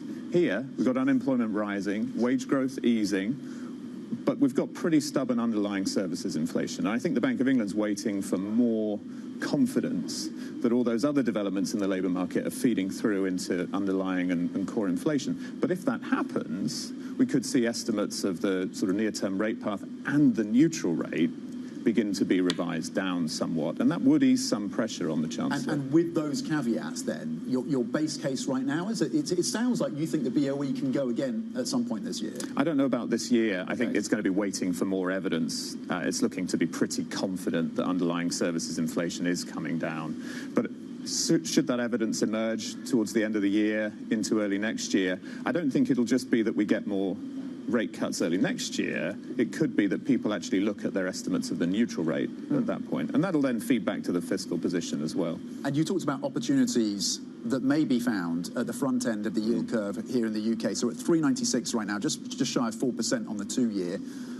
What then is the House view on where yields settle at the front end? I don't think we have a firm view on where those front end yields settle. We're looking at, how much will it take to bring down underlying services inflation? Yeah. But the balance of risks at the moment seems to us to be to the downside to those short end yields. So fixed income teams have been adding to front end gilt positions as this market's developed. I think at the long end, we're going to see a lot of volatility. We've seen it this morning. The market's very sensitive to individual numbers on the fiscal policy is effectively at the fore. But with UK yields where they are, 10-year, 30-year, you've got a reasonable term premium in there. You've got a pretty high neutral rate underlying that as well. So for investors who can tolerate the inevitable sort of choppiness and volatility through the news flow, long-term investors, maybe that presents an attractive opportunity as well. Talking of the news flow, we have the budget, of course, coming up in November. And in your first answer, you kind of shifted the focus a little bit away from the Chancellor and towards the Bank of England. Does that suggest then that the market is going to be less sensitive to the November budget than maybe we had assumed? What is the sensitivity around that event? And what are you starting to think about in terms of the potential outcomes from Yeah, I mean, I think there's a lot of sensitivity around that event. I think it's the feedback loop between the monetary side and the fiscal side that's interesting, because stickiness of underlying services inflation has caused people to revise up neutral rate estimates for the UK that's then having a feedback to the fiscal position. I think that's going to persist over the next few months. It's going to make the budget an important event in terms of what political choices the Chancellor makes. But I go back to this point that the market doesn't seem to be pricing a lack of credibility of the fiscal regime. There are really interesting questions about how the Chancellor achieves that. They're political questions. For markets, it seems to be much more about the Bank of England and the neutral rate than it is about fiscal credibility. I want to get to your views on the equity markets right now. There's been a lot of tech investment news in the UK over the last few days with Trump's state visit. JP Morgan Asset Management putting out a note saying, and warning that maybe disappointing earnings from the AI theme, from AI companies, or at least companies that are lent into AI, is a bigger risk for the equity markets than geopolitical tensions. How do you think about the risks around AI being able to deliver? Well, I would say two things on that. One is, clearly the equity market is priced for strong earnings growth around the AI complex. So in that sense, it's more of a risk factor for the equity market than, say, geopolitical risks. But actually, we're pretty confident in those earnings potentials. You look at valuations of big tech companies, they're consistent with forward earnings growth of the order of 15%. That's actually something of a slowdown from what we've seen recently. And given the likely pace of build-out of AI infrastructure, and really importantly, the use of AI in the wider economy, actually, we are pretty bullish about US tech, about US earnings, and about the prospects near term for US equities more broadly. Okay, you're pretty positive on that front, and the earnings and the valuations aren't looking too problematic for you. When it comes, the earning differential between what's happening in the US versus Europe is still pretty pronounced, and yet you do recommend allocating some capital, or at least you're starting to see your clients continuing that theme around allocating capital to Europe. Where should that be targeted? Yeah, I think two themes here. One is, I think clients have looked at the first half of the year and seen not that Europe's been driven by earnings growth, but actually for them, Europe has outperformed the US because of the currency. And people are looking now at hedging some of that currency risk. We've seen hedge ratios go up, and we've seen clients look to increase on the margin some of their exposure to Europe, I think for that currency reason. Where they do go into Europe, we're looking at exposures like financials and the build-out of the defence spend. We've seen it feed through to some of the direct implications, but not more broadly. But I think this dollar question is really interesting for portfolios, because it kind of reflects uncertainty about what the Federal Reserve's reaction function is. Like, what weight is it going to place on the labour market slowdown versus the unemployment rate, which, as I say, hasn't gone up as much as it has in the UK, versus reasonably sticky inflation. And right now, the market's pricing a pretty dovish Fed. Now, if we get sustained growth in the US and a pretty dovish Fed, actually, that could lead to a further depreciation of the dollar. Our tactical teams are positioned that way. And for portfolios, this question about central bank reaction function is leading to a pretty sort of unreliable stock-bond correlation. And so lots of investors are coming to us and looking at how do we build resilient portfolios for that? And they're turning to strategies like liquid alternatives that are much more uncorrelated with the broad market to diversify income streams in portfolios. And I think that unreliable stock-bond correlation is actually leading to some pretty profound changes. That's really interesting. That's something we should explore in more detail at some point. Alex, fantastic always to get your views on all things UK, of course, the BOE, the fiscal situation for the Chancellor, and the tech theme in the US, and how to think about allocating to Europe as well. Alex Brazier, Investment and Portfolio Solutions Global Head at BlackRock. Just zeroing in on one stock right now, FedEx. This was certainly drawing some attention yesterday. They came through with a note, or at least the earnings update, and there is going to be a hit from tariffs for FedEx. They were pretty clear about that, about $1 billion. But you are seeing a jump in terms of FedEx's stock price pre-market, of course, pointing high by 5%. So the company coming up with some slightly more positive earnings in terms of the numbers, but that warning, of course, on the tariff impact. Despite that, again, pre-market, FedEx pointing higher by close to 5%. Coming up, has Starmer's flattery of Trump paid off? We're going to speak to Chatham House's Laura Rapp about whether Trump's historic second state visit has really supercharged US-UK cooperation. This is Bloomberg.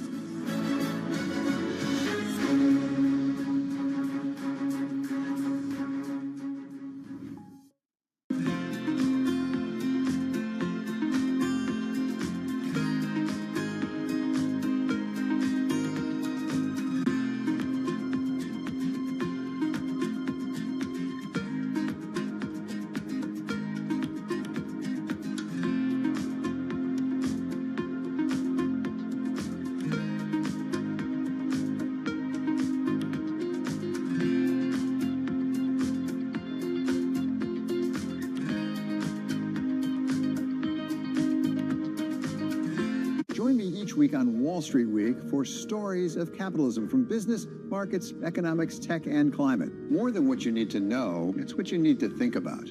All right, okay, ready? David, what initially sparked your interest in this topic of longevity?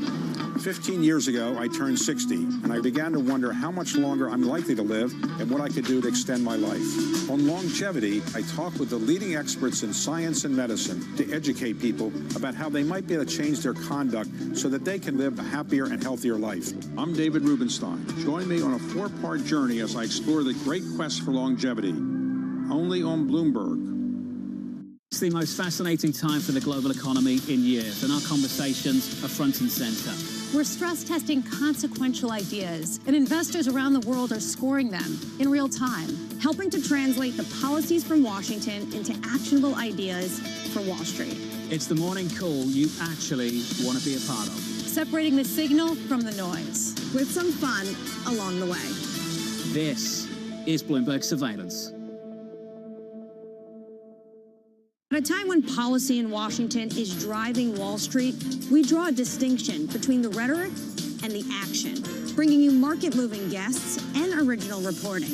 This is Bloomberg Surveillance.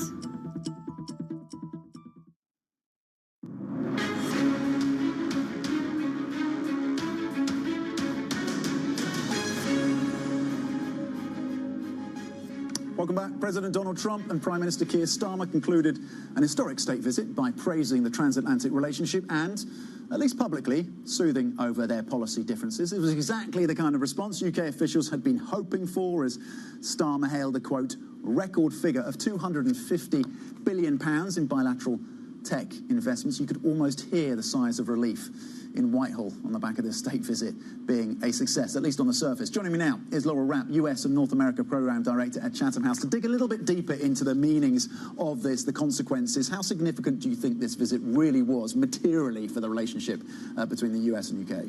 By all measures, it was a very successful symbolic trip over the past couple of days, and it had the added value of carrying with it a number of substantive policy deliverables, particularly in the technology sector. There were some pretty major announcements in the £31 billion amount, and this is going to bring dividends for the UK economy across the country. When it comes to those technology investments, can we characterize this as a pivotal moment in terms of US-UK relations and the depth of investments, or is it just another move in what has already become a closening of that security and tech alliance? I mean, how significant is this really? Does it change the dynamic when it comes to the relationship between the US and UK when it comes to technology? Look, we've seen a lot of investment over the years and the decades in the technology space. The UK is a very attractive market for the United States. Its regulatory market is better than most. It has a very trained and well-educated workforce. It has world-class research institutions. So for a technology ecosystem, it makes a lot of sense for the U.S. The announcements we saw over the past days were big. They are not as big as some of the huge announcements the White House has made and other U.S. tech companies have made in recent months domestically in the United States. In the $500 billion, $600 billion range. So it's not on the scale of what we've seen within the U.S., but from a foreign investment perspective, it's meaningful. A lot of fanfare, of course, back in May when the UK struck a trade deal with the US. Yes. Remind us what part of that trade deal has actually been implemented and what remains outstanding. So the trade deal announced was a huge political prize for the UK. This is a U.S. administration that pledged to strike 90 deals in 90 days. We haven't seen that volume yet, but we have seen about a handful at this point. The UK, as you remember, was the first country to secure that huge arrangement with Washington, although the details of that arrangement, it was a framework. It was a rough framework that would then be elaborated on and clarified and finalized in the months ahead.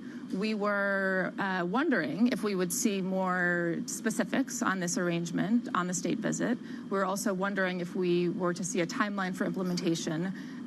We saw a little bit of that, but we don't yet have a sense of when this deal will finally be operative on all of its measures. A couple pieces are already in place, including on UK automobiles, but on one of the bigger pieces on the steel and aluminum tariffs that were pledged to be dropped from 25% to zero. Yeah. We saw in the final days before this visit that the arrangement to drop the tariffs had been dropped, had been canceled. So those tariffs remain in place. On geopolitics, President Trump seems pretty immovable on Russia, the question of Russia and Ukraine, and the question of Gaza. Does this suggest that Britain's power to influence the US president on those aspects is waning? On Gaza, Prime Minister Starmer's announcement coming in potentially as early as this weekend to recognize the state of Palestine has offered some limited leverage for the UK to engage the US on a viable and concrete path to bring about a ceasefire and a broader two-state solution in Gaza. My read of the Prime Minister's continued intent to do so over the weekend, which will undoubtedly anger the United States. It's something Secretary Rubio has said would embolden Hamas and others who seek to destroy a two-state solution. He may not have heard the assurances that he needed in this conversation yesterday at Chequers, that there is a concrete and viable plan coming in the days ahead. I want to ask you about domestic politics as well, because it's been notable. There's obviously a lot of split opinion in terms of the cancelling of Jimmy Kimmel's show, and what that tells us about the squeeze on the media landscape in the US right now, and criticisms that we're seeing a form of censorship in the US. That's the criticism from some. Let's take a listen to what the president has been saying about how he's thinking about TV businesses and news reporting. I read someplace that the networks were 97% against me. I get 97% negative, and yet I won it easily. I won all 7 swing states, popular, but won everything. And if they're 97% against, they give me only bad publicity or press. I mean, they're getting a license. I would think maybe their license should be taken away. Maybe their license should be taken away. When you put it in its totality, the rhetorical, legal and financial pressure on law firms, on universities, on NGOs, on political opponents, on the Federal Reserve and now on the media, how do you characterize that, Laurel? So we are seeing a broader set of pressures brought on U.S. institutions in this administration as compared to the first Trump administration. And we've seen use of new tactics that are seeking to then, the intent has always been there, but there are newer tactics being used, and this is something we're seeing both domestically and on the international landscape to seek to advance goals and objectives with new tactics. So this is a very contested space. It is a space of great political debate domestically in the United States right now. Does it concern you? I mean, I was a China correspondent from Bloomberg for 5 years. Some of this reminds me of how China's government operates. The U.S. has always had a very robust sense of public debate and public discourse, and this moment in particular, we are having a lot of open conversations about what the best approach is to protect freedom of speech and freedom of expression. It's something that the president has come to the UK and to other countries and has expressed concern about how foreign governments are engaging with freedom of speech, which is complicating measures at home. We'll see how that debate continues. Laurel Rapp, thank you very much indeed. US and North America Programme Director at Chatham House with that analysis. Coming up, we're going to speak to the Lord Mayor of the City of London about the investment pledges made during President Trump's state visit and what the city is expecting from the upcoming budget. That is next. This is Bloomberg.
When we look at the businesses in the UK and the business in Switzerland, is our view that those businesses are subscale, and the amount of capital that it would have to go into those businesses to get it up to scale to meet our strategic ambitions would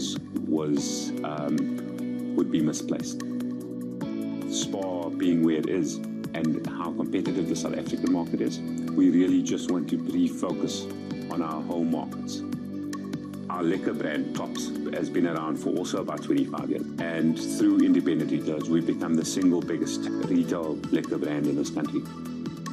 Our business has the ability, and our independent retailers have the ability to compete directly with the chains. And we are now the second biggest supermarket brand in this country.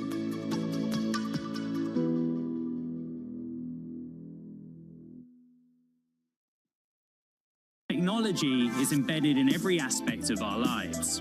And laying the foundation for the future. From finance to defense, AI to entertainment. And from the road to the stars. Bloomberg brings you the latest stories of the people and companies pushing the tech sector to new frontiers. And the politics that shape global tech markets. I'm Caroline Hyde in New York. And I'm Ed Ludlow in San Francisco. Watch Bloomberg Tech every weekday. Only on Bloomberg Television. Astonishing day for US technology. Shaping the region's technology ecosystem. Asia's biggest tech news and innovation. Bringing you up-to-the-minute global news whenever and wherever it happens. I'm Jemana Bersachi in Tehran, and this is Bloomberg.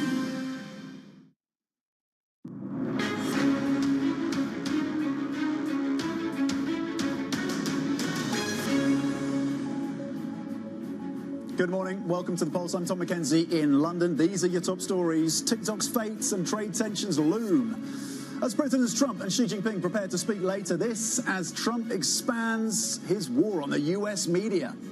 A record-breaking global stock rally cools after the Bank of Japan's decision to start selling its massive ETF holdings. Rates are left on hold after a split decision. Plus, gilts and the pound fall after UK government borrowing comes in significantly higher than forecast in a new blow to the UK Chancellor.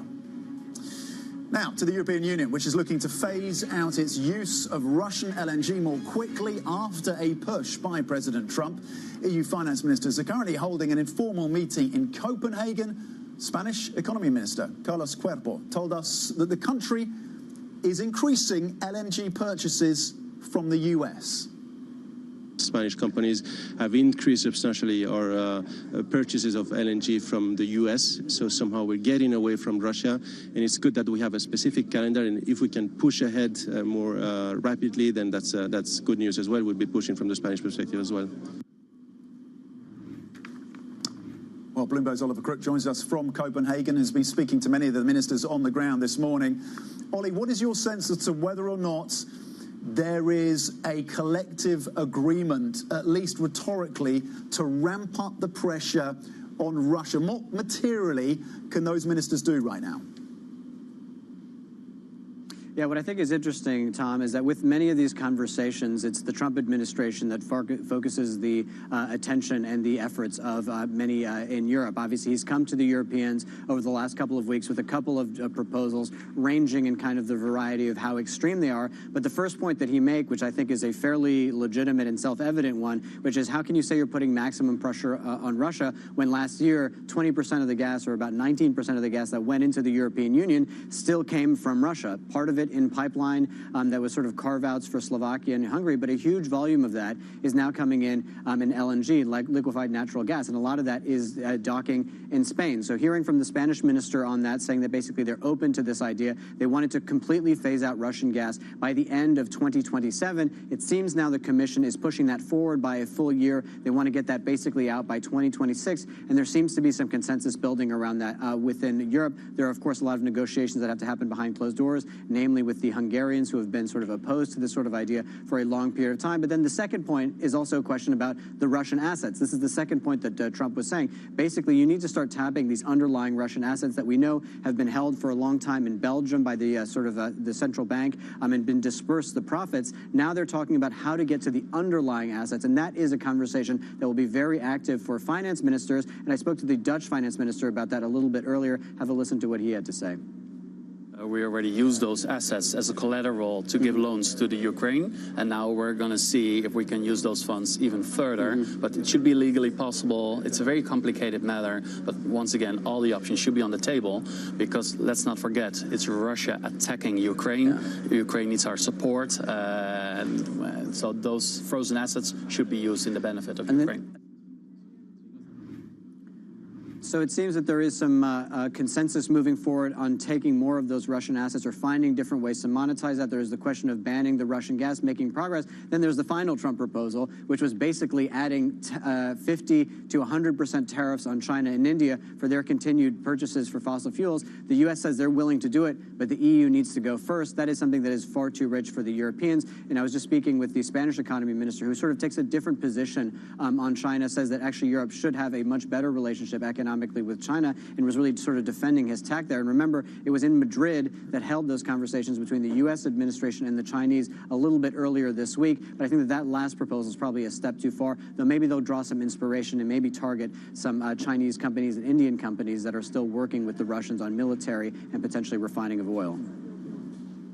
Ollie, how does this all tie in to the focus on trying to reshore this European economy, focus on sovereignty, focus on having supply chains that are more resilient, all these elements, innovation, technology, that were part of the Draghi agenda, a single market? Where are we on progress on that front?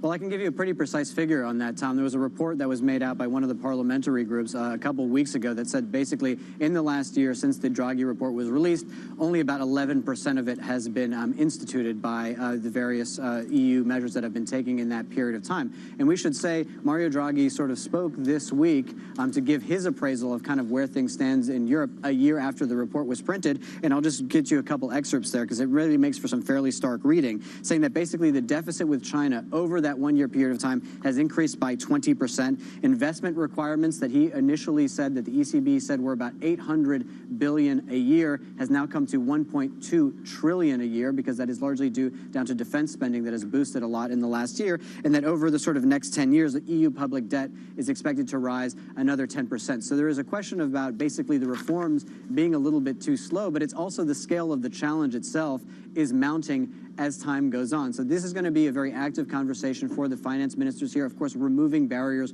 within the single market is seen as a sort of most low-hanging fruit in order to juice up the economy a little bit, but potentially steps forward in terms of the capital markets union. The problem is, Tom, is that you have this sort of paradox in Europe. What Europe needs, if you believe Mario Draghi, is a more federated Europe, something where you're coming together, there's more power with the EU. At the same time, domestically, for many of these nations, as we saw last week in France, you have a much more nationalistic bent, and the money is just not there. That is a paradox, though. I think, Tom, very interestingly, speaking to the Austrian finance minister yesterday, they're dealing with same fragmented politics, but they've been able to build a three-party coalition. They've been able to get things done and move things forward as potentially a model to get out of this sort of political paralysis that you have here in Europe. And I should say just a final thing. We also heard from the Austrian finance minister. He's one of the frugal four. This is the second of the frugal four that has told me in interviews over the last 2 years that they need to start thinking more actively and more openly about the idea of joint debt to try to tackle some of the scale of the troubles that Europe is facing over the next two. I'm still working on the Dutch and the Swedish. They're not there yet in terms of the issue of joint debt. Okay, interesting case study when it comes to the Austrians. Oliver Crook on the ground for us in Copenhagen with that paradox, of course, confronting most European leaders right now. Let's get back to the UK and its relationship with the US, because US President Donald Trump, of course, concluded his historic state visit to the UK by hailing transatlantic relations with Prime Minister Keir Starmer. The two leaders stressed their common ground and announced big-ticket investments in technology and energy. The Lord Mayor of the City of London, Alistair King, joins me around the desk right now. Lord Mayor, thank you for coming in. Great timing, Alice, to talk through what has happened in terms of this relationship. How would you, looking at this state visit then, how would you grade the UK Prime Minister and his handling of President Trump? Well, Tom, good morning. It's lovely to be here with you. It was, I thought, extraordinarily successful state visit. I think that the president comes away with good, warm feelings about the United Kingdom, and I think that he was, and I think some of the announcements that have been made in relation to the tech deals and all the rest of it, those are pretty substantial deals. So we're pretty happy. You've made a call. You've pushed for the City of London and the UK economy to lean in to technology. Does the UK-US tech deal that was announced, does it move things in the right direction? How significant do you think it is? Does the UK win from this deal? I think it does. It's a good deal. I think there's some good aspects to it all. I think we've got to make sure that we're monetizing the extraordinary databases that we have here in the United Kingdom that go back many decades in some cases. Very few countries have the same sort of rich wealth of data that we have. And I think with the large language models and all that, these are the sort of things that are so important. And I just think there was an extraordinary desire to collaborate between the large American tech companies and also counterparts in the United Kingdom, and it's wonderful to see that actually being inked in a deal. What would you say to the critics who say we risk becoming overly reliant on US technology? Well, I think we are. Bear in mind that the United Kingdom doesn't do badly in relation to its technological base here. We are, the United States and the United Kingdom are the only countries in the free world that have a $1 trillion economy when it comes to those areas of activity.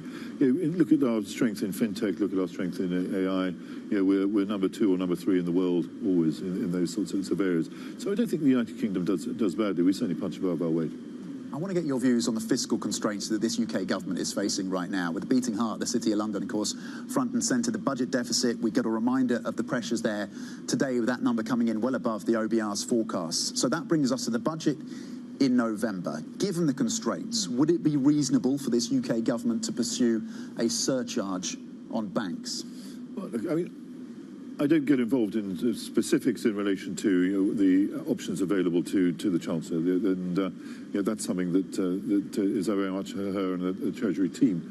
I think what I would say is that the government want growth, The City of London and the financial, professional, legal, maritime services sectors, which are the sectors for which I have the great honour to be the global ambassador, that's the place where it's sort of near and middle term growth will happen, because effectively the building's already built, the people are already trained. The missing ingredient is confidence. And a bank surcharge would be unhelpful. Well, I mean, I just think I would. Again, I'm not going to go through this individual sort of areas. That's entirely up to the Chancellor. But I'm just saying, how can we instill more confidence in the United Kingdom's financial, professional, legal, maritime services sectors, because there's latent sort of a potential there, and there's such strength in depth in what we do, and I just think let's work out how do we get more confidence. You have your ear to the ground. You're talking with policymakers. You're talking with business leaders. What is your best guess as to what comes out of the budget in terms of some of the top line moves that this Chancellor may make? Well, I mean, I think what the sectors need is a degree of certainty, long-term certainty. Here are the fiscal provisions, and I think the idea of my request to them would say, look, can we actually work on a principle that this is what's going to pertain over the next few years? Because you can then, if you've got that sort of perception of what's going to happen in the next few years, you can then make some capital budgeting decisions off the back of that. I do think there's some sort of there is a desire to do more. I see real sort of opportunity in relation to the United Kingdom's financial, professional, legal, maritime services sector. There's a willingness to do more, but they just want some of that uncertainty to be taken off the table. What is the mood in the City of London right now? We're a little over a year into this new government.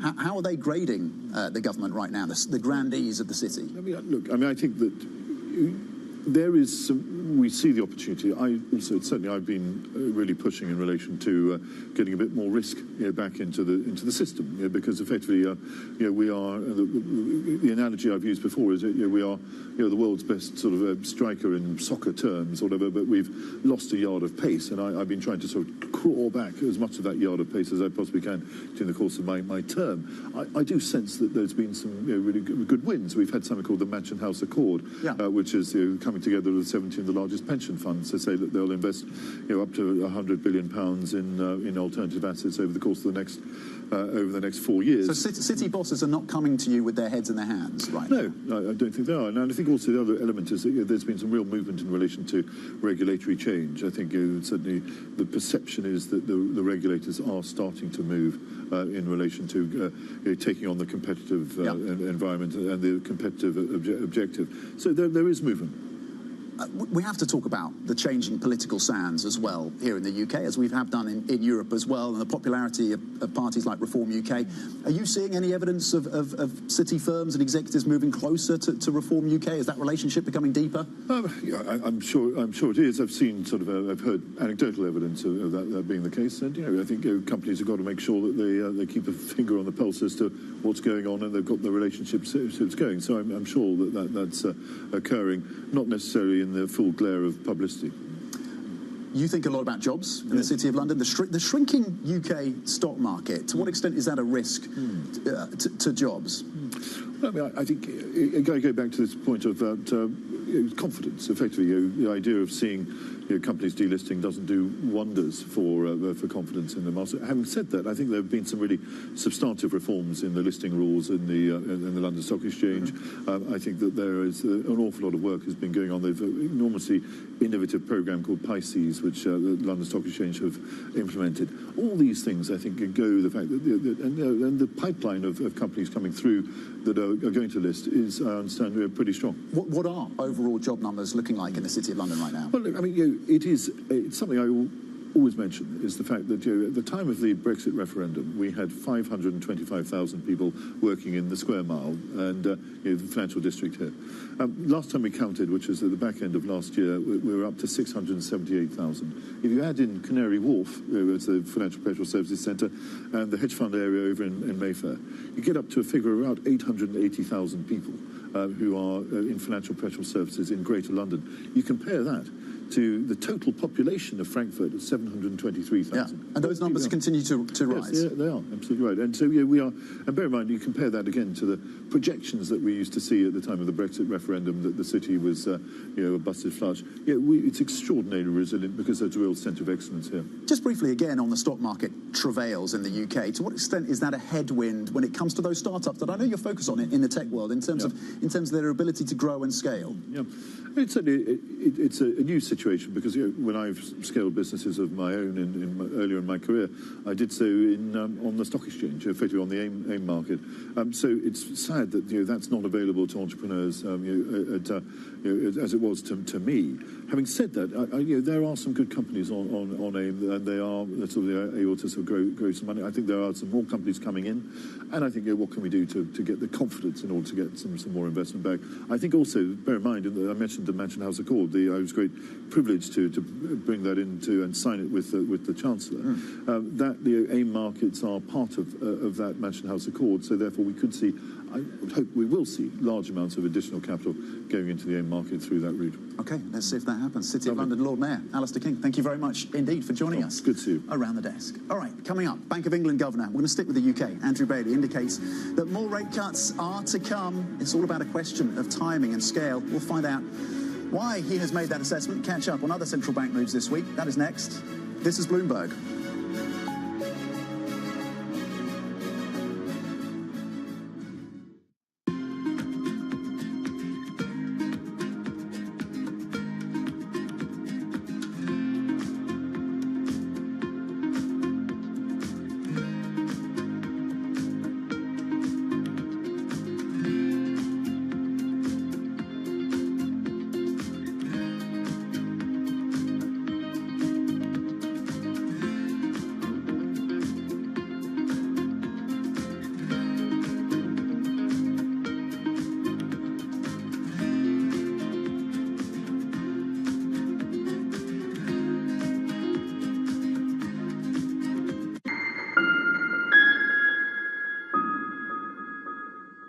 Morning, this is Bloomberg Daybreak Europe. I'm Tom McKenzie in London. These are the stories that set your agenda. Taking you from the U.S. market's close to the overnight session in Asia, we'll walk you through what you need to know to kickstart Europe's trading day.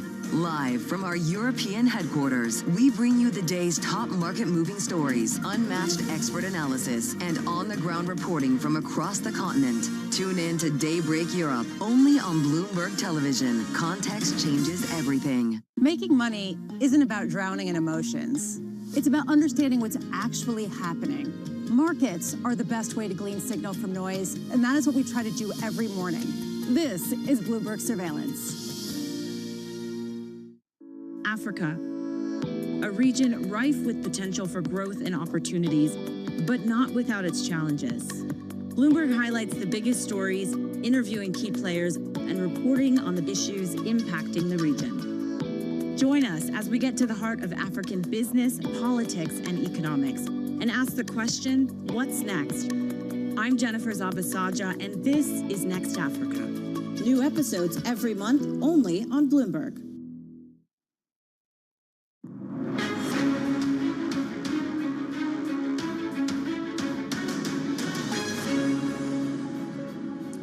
Bank of England Governor Andrew Bailey indicating more rate cuts are to come, saying rising inflation and an easing labour market are still risks. The MPC voted 7-2 to keep rates on hold at 4% yesterday. Markets have all but ruled out a cut at the next meeting in November. The central bank also stepped down the pace of quantitative tightening following concern over bond market volatility. We take into account all market conditions. So any effect that our sales have on market conditions and therefore on interest rates going out along the sort of the whole maturity spectrum of interest rates, we will take into account when we set bank rates. So there would be an offset there, in other words. Okay, let's get a market view right now and bring in Ven Ram, cross-asset strategist at Bloomberg N Live. Ven, you always have a close view, of course, on UK assets, and you're thinking about monetary policy very closely. The gilt markets today don't look overly concerned, and this despite the fact that we have had a BOE that's kept on hold, the pricing, of course, through the end of this year, and a budget deficit overshoot. We get a reminder, the fiscal constraints of this UK Chancellor. Why do you think gilts are behaving relatively well today? Do you think that's going to last, Ben? Morning, Tom. I think that, there's plenty to explain the behavior of gilts this morning. Yields have nudged higher today, and gilts are underperforming European markets. So there are a couple of reasons. One was the fact that you mentioned that the Bank of England is hinting at cutting rates down the line, which Governor Bailey did yesterday afternoon. But if you look at the inflation dynamics in the UK, Tom, we have had one reading in the past 4 years. We've had one reading where headline inflation has been below 2%. So they've been missing the inflation target for 4 years in a row now. And inflation is threatening to accelerate, as we have seen in the latest prints. And that means that the Bank of England would run the risk of running a real negative policy rate if they cut rates anymore. So the wiggle room for the Bank of England to be cutting rates is very little here. And they are skating on thin ice if they are thinking that, they can afford to cut rates here.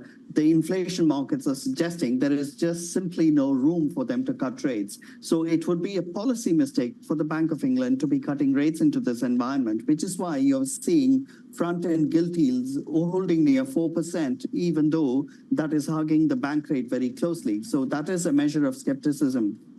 The long end, Tom, has also been selling off because of the Bank of England yesterday said that they are going to sell less of gilts.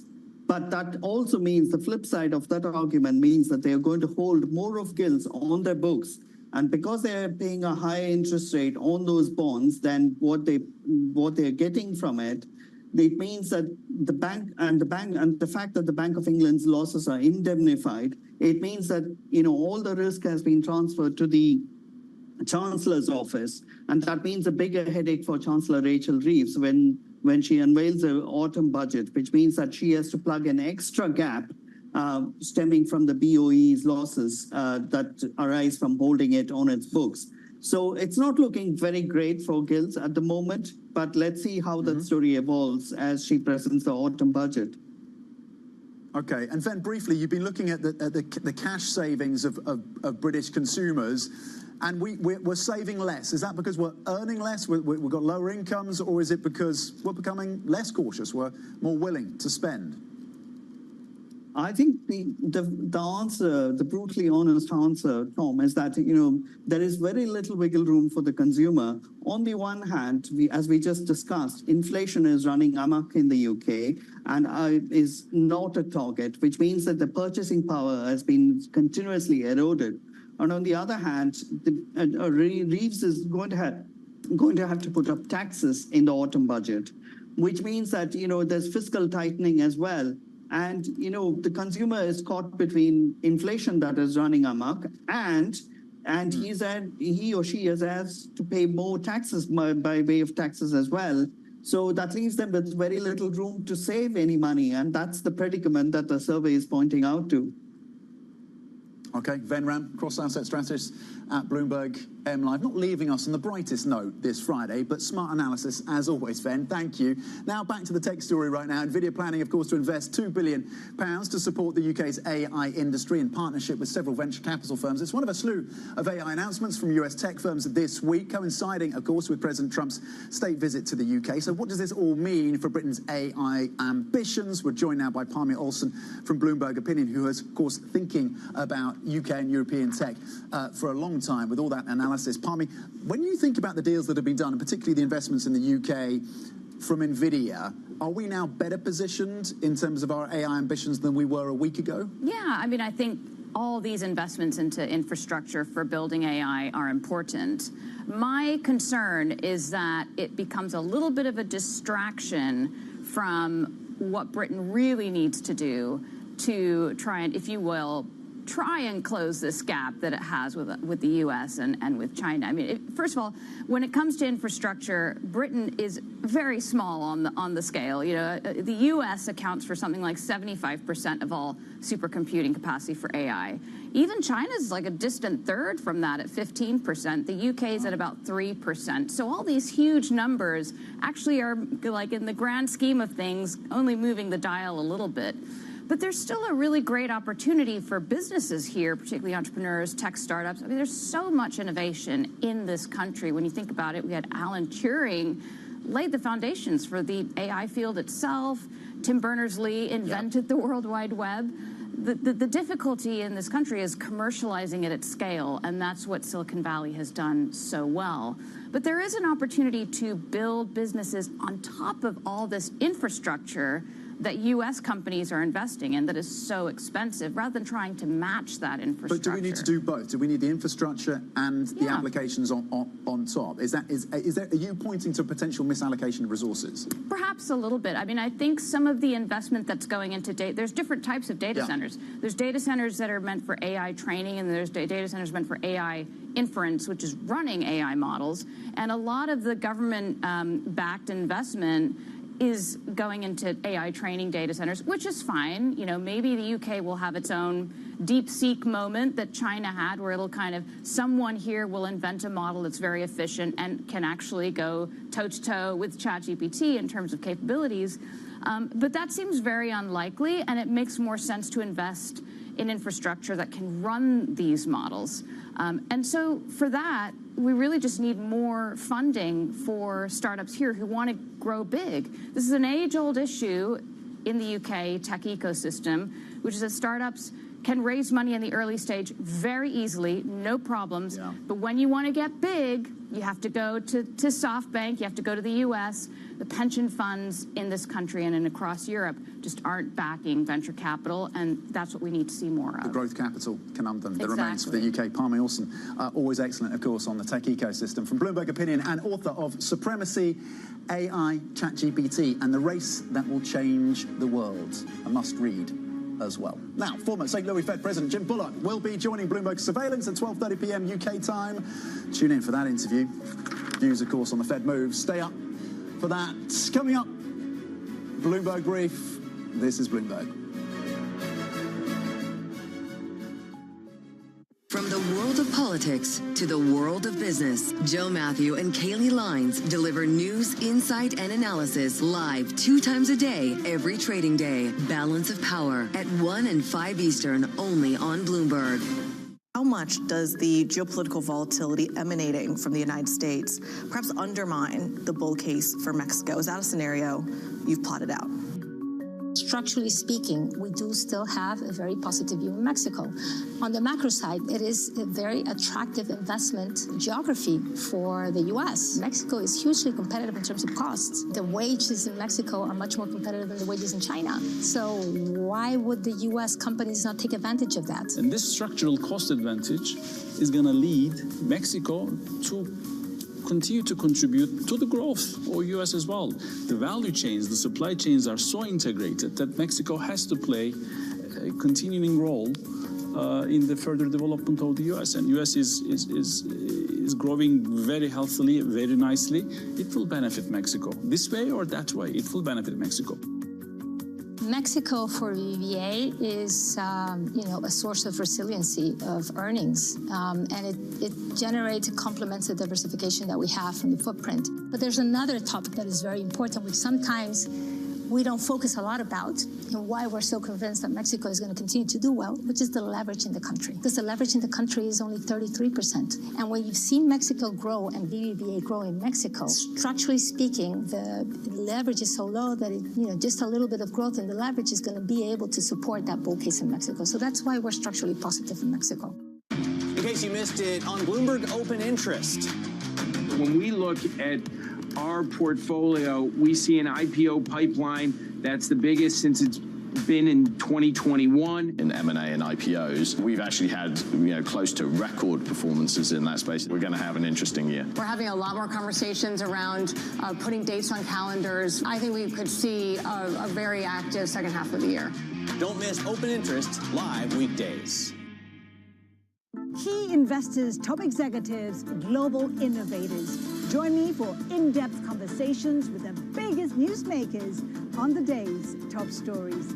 Insight with Haslinda Onim, only on Bloomberg.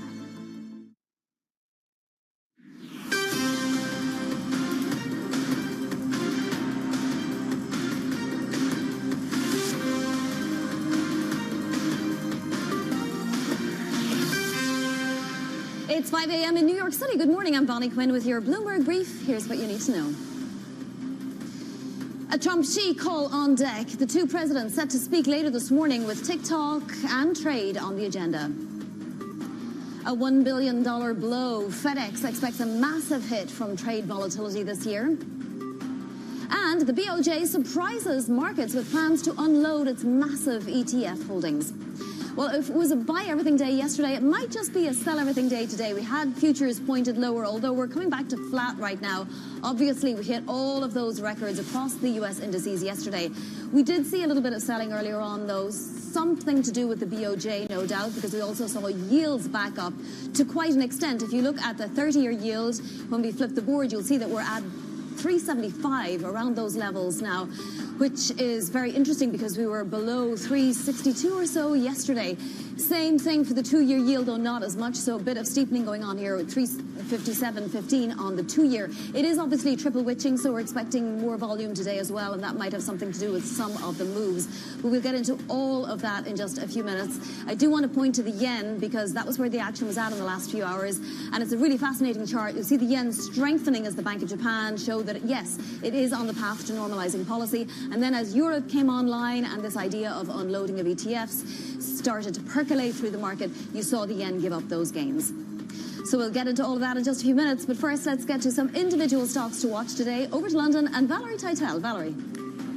Good morning, Avani. Let's start with a check on Intel, because after the rip-roaring rally of yesterday, we are in the red for Intel shares, down 2.8% after the 22% gain of yesterday. But this fall is on the back of a Citi downgrade, and it's a downgrade based on valuation concerns. Now, it's funny they bring that up because Intel at the moment trades at nearly twice the forward PE that NVIDIA does, but it does come after not only NVIDIA, but the U.S. government have taken stakes in the company, maybe warranting that higher valuation. But Intel on the back foot this morning after the gains of yesterday. Moving on to earnings, FedEx really catching many's eye because not only did they announce a $1 billion hit from tariffs, they also reinstated their guidance and were very rosy when it comes to the outlook on sales, expecting them to gain around 6% into the end of the year. It was this reinstating of guidance and gaining confidence on the shipping industry as the holiday season approaches, which really led the stock higher, up nearly 5%, really outweighing those tariff concerns mentioned by the CFO later in the call. And lastly, let's end in the Mag 7. Tesla getting a upgrade by the street. This is coming from Baird. They're citing AI potential when it comes to physical AI, that being their robotaxi ambitions, or their ambitions also into humanoid robots. So we're seeing Tesla lead the gains in the Mag 7 this morning, up some 1%. Note it has outperformed this month, but it does seem like there is some wind in its sails for Tesla. Bonnie? Tesla always seems to find that 420 mark, Val. Thank you so much, Valerie Teitel there. And later this hour, we're going to catch up with Jane Foley of Rabobank. She'll talk dollar, yen, and all things FX.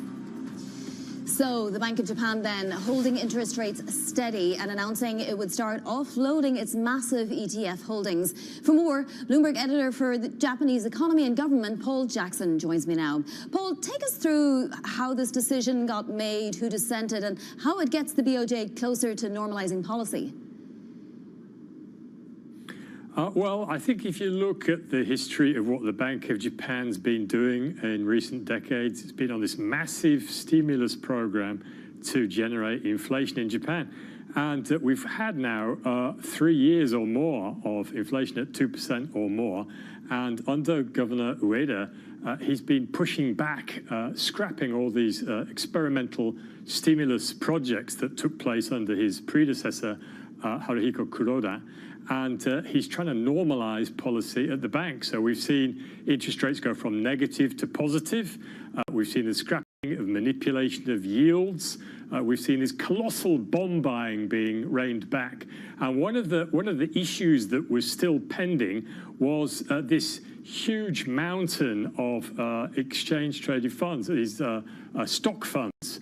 These ETFs, the problem is they don't run off the balance sheet like bonds would when they mature. You've got to actually make a decision to sell them. So this has been one of the things that's been still on the to-do list for Governor Ueda. And here he is, less than halfway through his term, and he's already addressed that.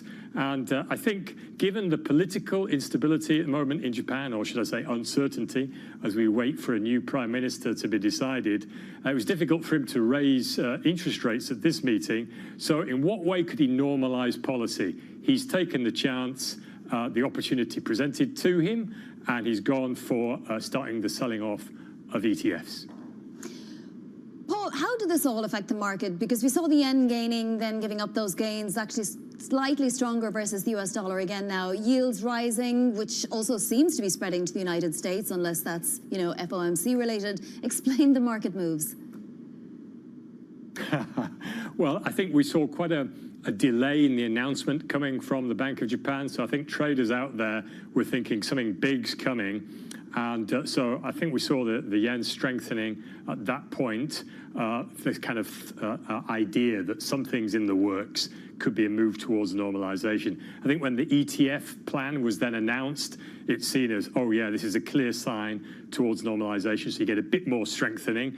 And then after a while, I think investors start to think, well, wait a minute, if we go at this pace, it's actually going to take like over a century to actually get rid of all these ETFs. So maybe this isn't as aggressive as we thought, and maybe this isn't telling us as much about where interest rates are going as we thought. But I think the main takeaway from today is that interest rates will be going up, and that the earliest it could happen is next month. But I think certainly after today's month, it's very clear that they will be going up by the end of the year. All right, Paul Jackson, thank you so much for all of the context. Paul is in Tokyo. Over in the UK, the pound and gilts under pressure. Bloomberg's Ven Ram now joins us for more. So Ven, talk to us about the movements here, because we obviously had the dollar bouncing back. There's lots of central bank moves today, but dollar bears, for example, do they still have the same conviction post FOMC than they did at the beginning of the week? I think there is a bearish case and a bull case to be made for the dollar, Bonnie. But I think that we have to see how this is going to play out. On the bearish side of things, you've got a Fed that told us this week that, look, inflation is going to be accelerating through next year. The jobless rate is going to be ticking lower, and the economic growth is going to accelerate. So all those wouldn't suggest that the Fed should be cutting rates. But they've also indicated a more dovish path than they did in June. So if you're going to cut into a scenario where growth is picking up and inflation is ticking up, that's calls into question your policy credibility. And we've got a lot of change in governors going to happen with the Fed, FOMC, next year in February. So all that calls into question the credibility of monetary policy, and that is a bear case for the dollar. But if you look at the bull case for the dollar, bullish case for the dollar, I think that what has happened in reality is that since the Fed cut its rates on Wednesday, real rates have actually ticked higher. And that bodes well for a currency. And that is what we have seen with the happen with the dollar. It's rebounded for 3 days on a trot now. And also what is very interesting is if you look at my model on the dollar index, what it shows is that the dollar was trading at a fair bit with an embedded risk premium back in April and May as Trump unveiled those Liberation Day tariffs. And that was to the order of 5 to 6%. And we no longer see that risk premium embedded in the markets. Instead, the dollar is behaving like it would have done in ordinary times. Yes. So if that risk premium is going to be unbound, the dollar is going to go higher. Van, a quick question on what's going on in Britain, because obviously we saw the UK budget deficit blow out today. It was much larger than expected, and that's after we already had Thursday announcement that the Bank of England plans to sell fewer bonds than anticipated, which would add to interest costs, of course. So does this move for yields in Britain, for gilts, keep going? Is the pressure on? I think that the gilts are going to be on the back foot over the coming month, Bonnie, because you've got the dynamics that you mentioned, where the Bank of England is going to be selling less of gilts, and that means that more of it is going to reside on its books, which of course means losses that are indemnified by the UK Exchequer, and that means a bigger fiscal gap for Chancellor Rachel Reeves to plug when she unveils her autumn budget. And then you've got the fiscal deficit numbers blowing out, as you mentioned. And that, of course, is negative for the government's finances and for long-term gilt investors. And so they're embedding a risk premium onto gilts back on, as we have seen. Already in the past 1 year, 30-year gilts have surged like 100 basis points. Yeah. And with the autumn budget looming, I think there's more of that to come. And I think that the 30-year yield will go towards 465 levels, the highest we have seen this century. Wow, Ven, thank you so much. That is Ven Ram there for us. Later this morning at 9 a.m. Eastern Time, so under 4 hours from now, President Trump and President Xi are scheduled to hold a call. TikTok, tariffs, and NVIDIA chips on the agenda. For more, I'm joined by Bloomberg's Kasia Kimishinska, who leads our breaking news team in Washington. So, Kasia, what are we expecting from this call? Any deliverables or just rhetoric for now? Good morning, Vani. Indeed, this will be a watershed moment for both sides. The most imminent reason for the call is the TikTok app in the US, where the American national security law requires the Chinese owners of the app to divest it, or it will have to stop operating. So the two leaders today will discuss the potential transaction. U.S. Treasury Secretary Scott Bessent said earlier this week that the commercial terms have already been agreed. And under the draft plan, ByteDance would keep only 20% of the U.S. operations, and the rest will be taken over by American investors. So this is the key issue, the most urgent one. But of course, the two leaders will also talk about trade, about tariffs, about rare earths, magnets, all those key sectors where the two largest economies look to expand the trade and lift some of the barriers. It might be a very long call. Well, elsewhere, President Trump was asked about his stance on media aboard Air Force One after Jimmy Kimmel's show was put on indefinite hiatus. Take a listen. I read someplace that the networks were 97% against me. I get 97% negative, and yet I won it easily. I won all 7 swing states, popular, I won everything. And if they're 97% against, they give me only bad publicity or press. I mean, they're getting a license. I would think maybe their license should be taken away. Kasia, what are people in D.C. saying? What's the next step in the president's very aggressive stance against the media? Indeed. So this was the farthest-reaching threat from the president yet. He said that the TV networks that have negative coverage of him and the Trump administration might basically have their licenses taken away. And those comments came after ABC took down the comedian show, the Jimmy Kimmel show, after his comments related to the killing of Charlie Kirk. So, of course, this was a very surprising, very aggressive statement from President Trump there, made to reporters on Air Force One yesterday. But he took other moves previously, most notably the lawsuit against the New York Times earlier this week, where President Trump is seeking $15 billion in damages for what he sees as negative coverage of himself during the campaign last year. So this is this ongoing campaign from the Trump administration against the media. And of course, Democrats, for example, came out yesterday pointing out that this is the attack on free speech, on freedom of the press. Kasia, the Wall Street Journal reporting this morning that Trump's team is exploring a government-backed manufacturing boost, so more input, if you like, into U.S. commerce. What are the details that we know?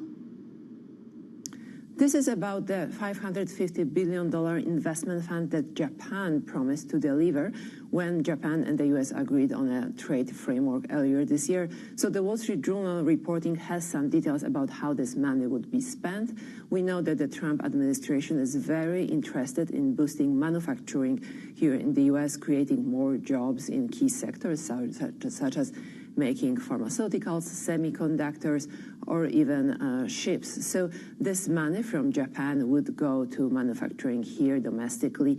And the U.S., under this plan that is in early stages, as the Wall Street Journal reported, under this plan, the federal government would give perhaps easier access to federal lands or federal waters. But again, nothing has been decided yet. These are just early conversations, mostly between President Trump and Howard Lutnick. Kasia, thank you so much. That is Kasia Kimishinska in Washington. Now to other top stories trending on the terminal this morning. Bridgewater Associates founder Ray Dalio once again sounds the alarm on mounting U.S. debt.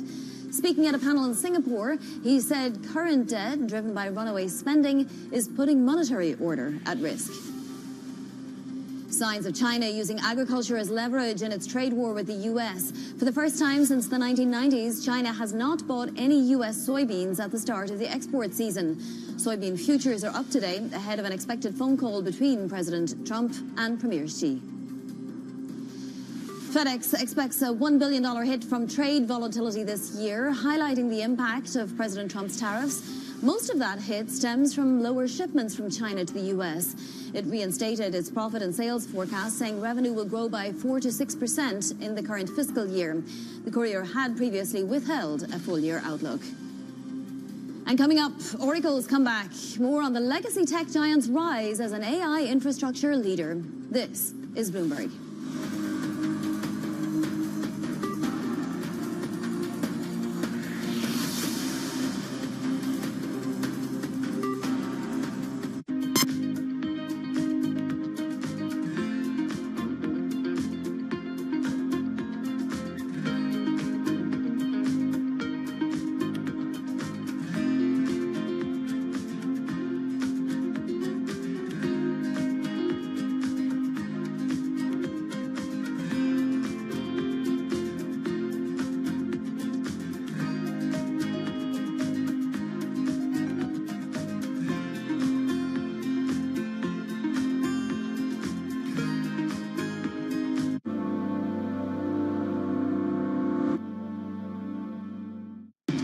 You missed it on Bloomberg Open Interest. When we look at our portfolio, we see an IPO pipeline that's the biggest since it's been in 2021. In M&A and IPOs, we've actually had close to record performances in that space. We're going to have an interesting year. We're having a lot more conversations around putting dates on calendars. I think we could see a very active second half of the year. Don't miss Open Interest live weekdays. The countdown is on. Everything you need to get the edge at the end of the market day. Get ahead of tomorrow's trading with The Close. Weekdays on Bloomberg. Context changes everything. Bringing you up-to-the-minute news whenever and wherever it happens. I'm Haslinda Amin in Bangkok. This is Bloomberg. All right, okay, ready? David, what initially sparked your interest in this topic of longevity? 15 years ago, I turned 60, and I began to wonder how much longer I'm likely to live and what I could do to extend my life. On longevity, I talk with the leading experts in science and medicine to educate people about how they might be able to change their conduct so that they can live a happier and healthier life. I'm David Rubenstein. Join me on a 4-part journey as I explore the great quest for longevity. Only on Bloomberg.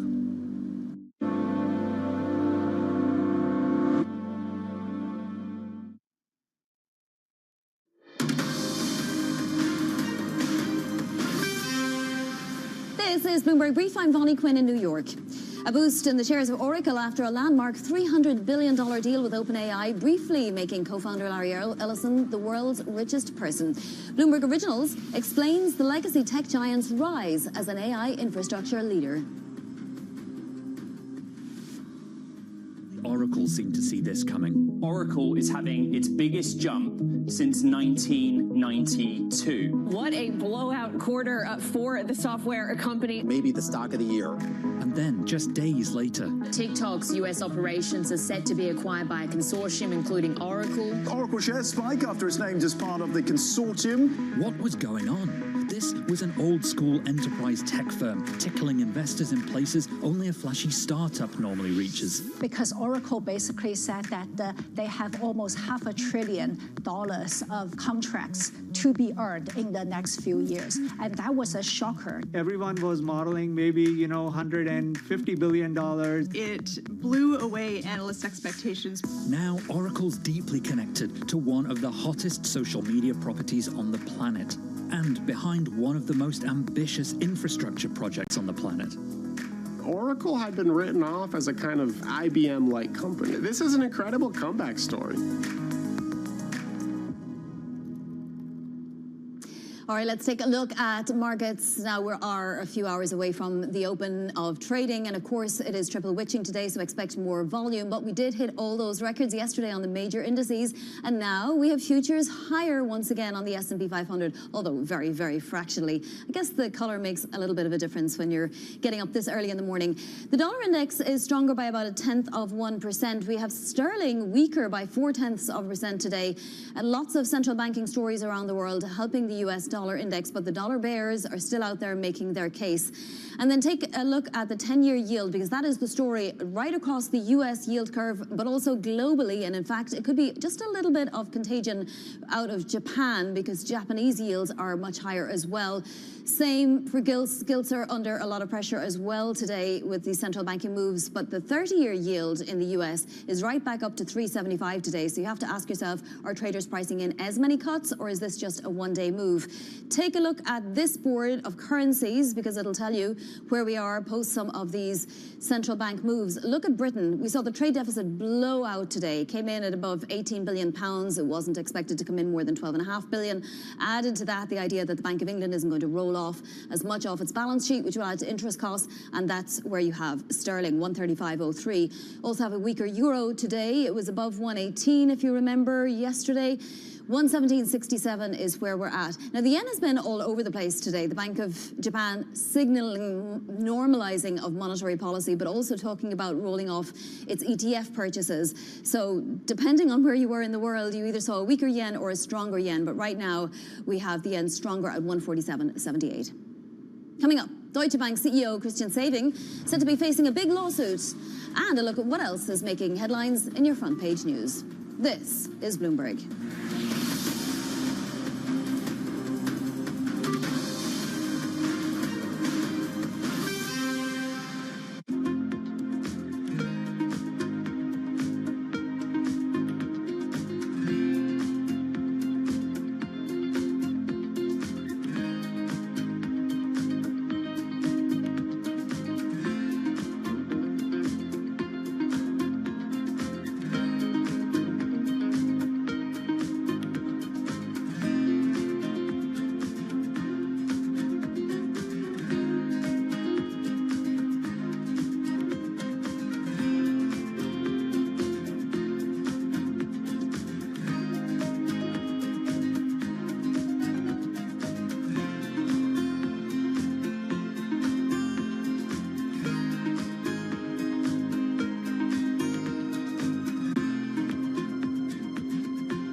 Climate change is going down right now. It's going down. And we've tried everything to shame people and blame people and put them in their place and tell them that they're doing things wrong and that they're killing everybody. But if we keep telling them that, then we are going to kill everybody. So we got to figure this out. And we're not going to do it by blaming people who are just trying to wake up and make ends meet every day, especially when a lot of those people have the same connection to nature and the environment that we all share here. I hike and I ski and I love the environment just as much as anybody else, but so does somebody who works in an oil field. The Cabela's shopper and the REI shopper want the same things. They want clean air and they want clean water and they want to be able to recreate outdoors. So until we figure out how to get on the same page, we will continue to lose. We cannot afford to lose anymore. We need to build a winning coalition of people across the political spectrum, or we will never create the solutions that we need. Good morning. This is Bloomberg Surveillance. Welcome back to the opening trade. Watch Bloomberg Tech. This is the Asia Trade. This is Wall Street Week. Welcome to Balance of Power. This is Bloomberg Television.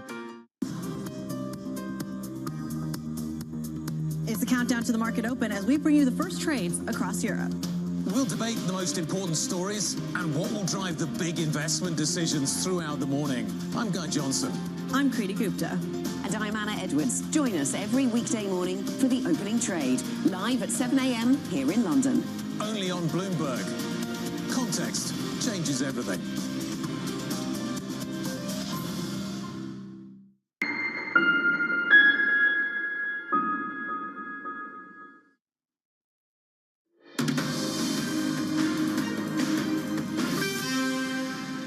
Here's Bloomberg Brief. I'm Bonnie Quinn in New York. Time now for your front page news.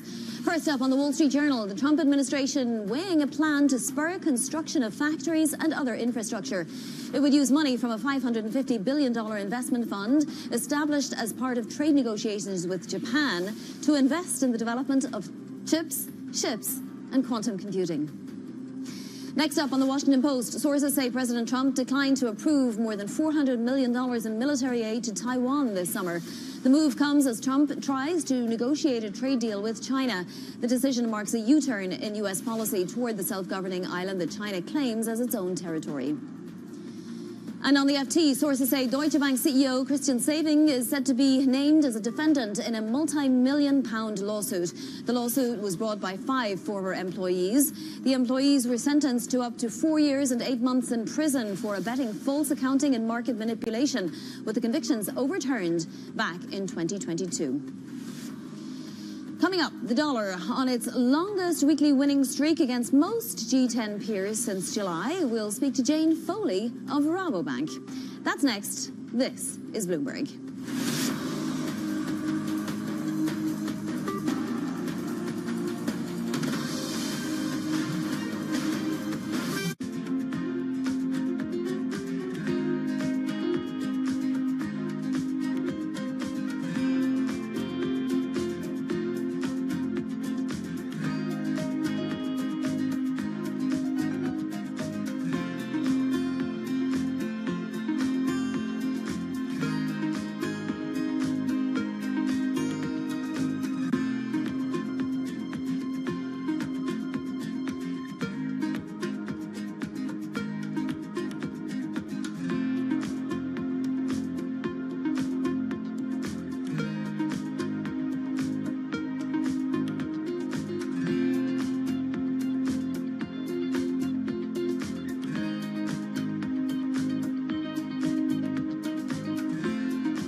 I think people are paying attention now to what we're doing in a way that wasn't happening 5 years ago. I think the convergence, not just of the hardware investments, but the AI investments in particular, have been the real watershed for us in helping people understand why we've always believed having these devices be wearable and having sensors and having context in the world around you has been so important. And it's like, oh yeah, of course, now that you realize there's going to be a potentially super intelligent assistant that's operating there, you want it to have, for free, all the context on what you've heard, what you've seen, what you're doing, so it can help you the most out as you go about your day and try to accomplish what you're trying to accomplish.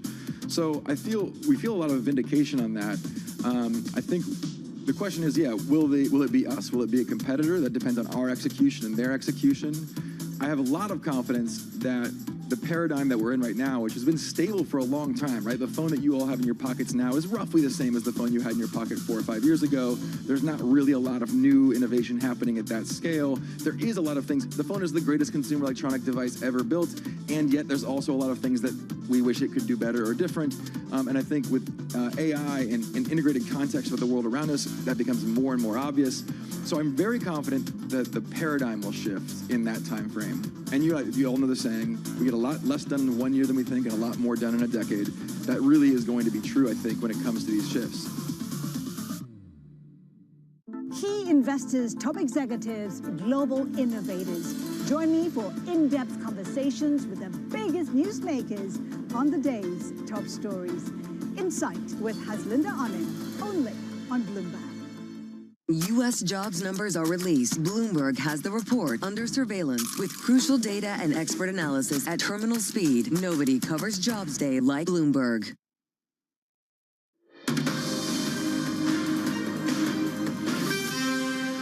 It's 5:30 a.m. in New York City. Good morning, I'm Bonnie Quinn with your Bloomberg Brief. Here's what you need to know.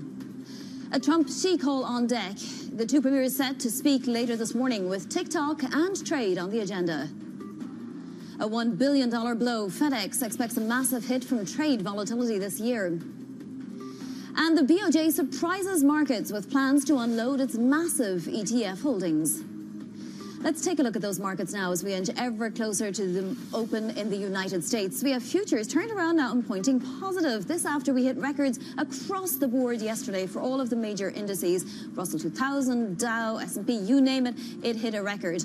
We'll see if that continues today. It is triple witching, so expect lots more volume potentially today.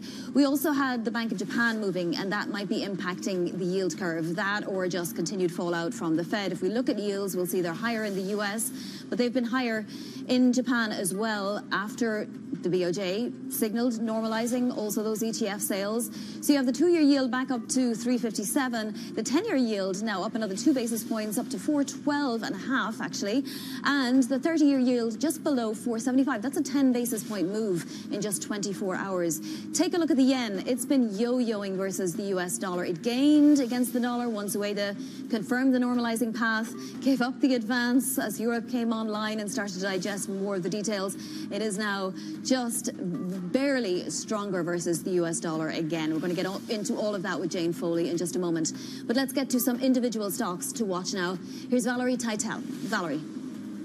Good morning, Ivani. Let's start with Intel, because after the rip-roaring rally of yesterday, Intel is in the red, down over 2%. It has been downgraded by Citi analysts. They're citing valuation concerns now that Intel trades at nearly 2 times the forward PE of NVIDIA, but it has attracted that investment from NVIDIA and from the U.S. government, maybe or maybe not warranting that high valuation. But Intel giving back some of its gains, down 2.4% in the pre-market. Let's move on to earnings, because as you mentioned, FedEx, the CFO, announcing a $1 billion hit from tariffs, but it was more than outweighed by their bullish guidance on sales into year end. They're also reinstated their guidance as well, and this comes perhaps to give some confidence to the shipping industry that they have a bit of a more of a handle on what's going on in the shipping industry that's been so jostled by tariffs as they head into the very important holiday season. So FedEx up just less than 5% in the pre-market trade. Lastly, let's end with the Mag 7 leading a lot of the gains in the stock market yesterday, but Tesla on the roll again, up over 1%. This is on the back of an upgrade from Baird, citing more AI potential when it comes to physical AI, such as those robo-taxis and humanoid robots that we know Tesla is working on. So leading the gains of the Mag 7 with Tesla up 1%. Bonnie? Valerie, thank you so much. Valerie Titel there. Well, the dollar extending gains, set for its longest weekly winning streak against most G10 peers since July. Jane Foley of Rabobank weighing in and looking back to Fed Chair Powell's news conference, writing, quote, Powell's tone lacked the element of urgency that US dollar bears have been preparing for. Jane joins us now. She's head of FX strategy at Rabobank. So Powell's tone, Jane, may have lacked that urgency, but he did point to this being an insurance cut, a risk management cut. He did say that there was risks now on both sides of the mandate and they're going to be extremely vigilant. Is it warranted if traders are expecting perhaps we may not get those 2 extra cuts this year? Well, 2 is what's priced in, and I think for many dollar bears, perhaps they were expecting a little bit more urgency, maybe a little bit more. And it's difficult, I think, given what Powell was signalling, given the voting pattern also. We only had 1 dissenter in favour of a bigger move this week, but also the data. We look at what we had yesterday in the form of initial claims data, the Philly Fed. You've got to say, does the US economy really warrant anything more than more 25 basis points moves in the rest of this year, plus what the market has already got priced in for next year? And I think in order for the dollar perhaps to take another leg lower, we would have needed more, maybe weaker data, more urgency from the Fed, and that's not what we got. So, the dollar coming back on the back of that, I think that's probably natural. But also if we look at the euro, the market's very long the euro, and you've really got to ask, does the market really want to extend their euro positions from levels? Because although we've had 1 or 2 glimmers of better data in Germany, the ZEW survey, well, quite frankly, a lot of the data from Germany remains really quite weak. Yeah, for sure. And I know you're anticipating maybe a leg lower and then back up to 120. In fact, we'll get to that in a second. But just on the dollar short trade and it being so hefty, does the dollar bear wait for things to deteriorate, or do we see an adjustment at some point? And would that adjustment be maybe even violent if the trade is so crowded? well, because the trade is crowded, then there's always the risk of a violent move. Now, that's, I don't think, really what we've seen. Yes, we've seen quite a lot of volatility this week, certainly, but I don't think we've had, the real violence that perhaps you might be referring to. But, this all comes back to, I know you were talking about this earlier on in your show about hedging, and this is a big unknown, I think, for FX strategists, because, the dollar basically has been on a bull run since the global financial crisis, and that has meant that, if you were a non-dollar based asset manager, if you were buying US dollars, well, particularly if you were buying equities, you might think, I don't really need to hedge that position because if there is a risk-off period, well, the dollar would likely appreciate. But there's a lot more question marks within some commentators about whether or not the dollar is still a safe haven, whether or not the dollar is going to continue to appreciate over the longer, medium terms.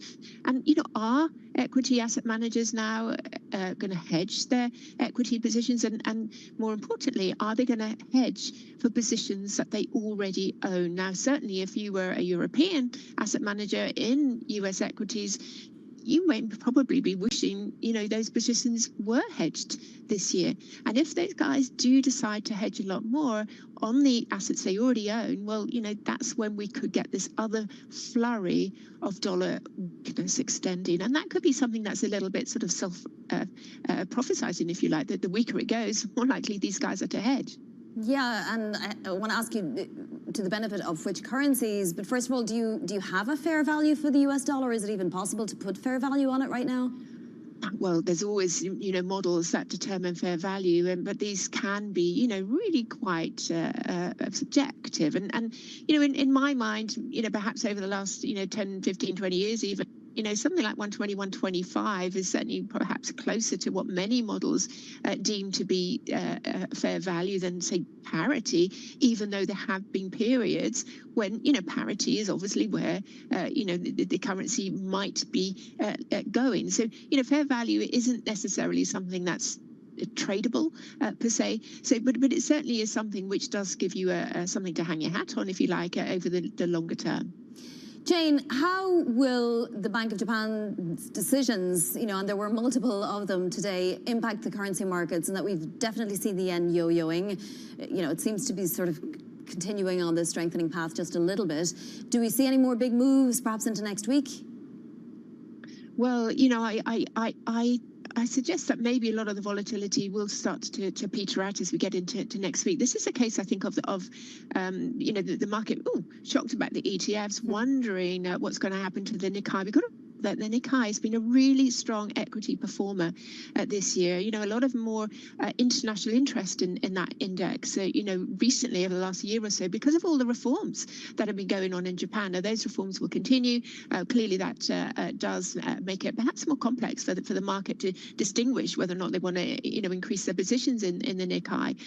This program of ETF selling. But I think in terms of the bear message that we got from the Bank of Japan's Governor today was something of normalization. He's coming on board, or he has been on board. He's normalizing. We've got to remember that real rates in Japan, and this is something that UADA has stressed several times, are really extremely low. They're sort of at levels that you would normally only see in an economy during a crisis. And he is normalizing. The ETF program, I think, is part of this, or at least what he's doing today. And it looks like he does want to, hike interest rates. So I think that was a signal. We got that from the voting panel.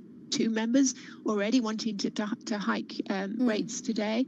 And I think the yen can grind a little bit higher on the back of that. So, Jane, if we're looking at potentially 2 more cuts from the Fed this year and potentially a hike either in October or December from the BOJ, where does that put your dollar-yen target for the end of the year?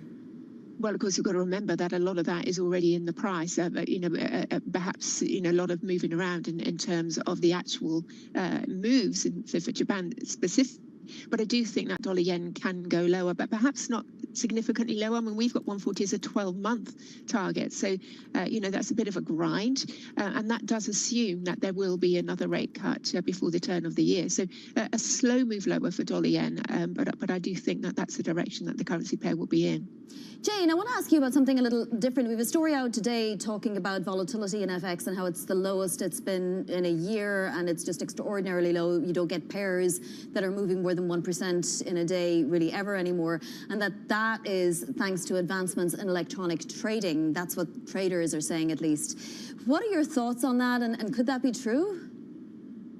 It certainly could be true. I mean, certainly, you know, trading rooms are, you know, a lot quieter places these days because of that. You know, the pricing is perhaps more uniform than it used to be because of that. But I think you've also got to look at, you know, the customer base, the client base, and what they are doing. And you know, I think the technology really has, you know, changed the market in many ways. So I think that is probably part of the story as well. But I think the information flow is also part of that too. You know, people are, you know, more well informed because of the news flow, the ability to get news, and I think that is part of the reason. You know, the way that investors and you know, the corporate base are taking their positions has also become a little bit more smoother, a bit more sophisticated these days. All right, Jane, thank you so much. Always a pleasure. That is Jane Foley of Rabobank. Now to other top stories trending on the terminal this morning. Bridgewater Associates founder Ray Dalio once again sounds the alarm on mounting US debt. Speaking at a panel in Singapore, he said current debt driven by runaway spending is putting monetary order at risk. Sumitomo Mitsui is raising its stake in Jefferies to 20% from 15%. The two banks will also merge equity operations in Japan. Japan's biggest banks are bolstering ties with US counterparts to broaden revenue streams across borders. High-speed trading firms are rapidly increasing pay for entry-level jobs in India. Amsterdam-based IMC Trading, for example, has offered interns up to $14,000 a month. The hiring push and lavish pay packages continue despite increased regulation in India, which is now home to the world's largest equity derivatives market. Coming up, tariffs, TikTok and Nvidia chips all looming over an upcoming call between President Trump and Xi later this morning. This is Bloomberg.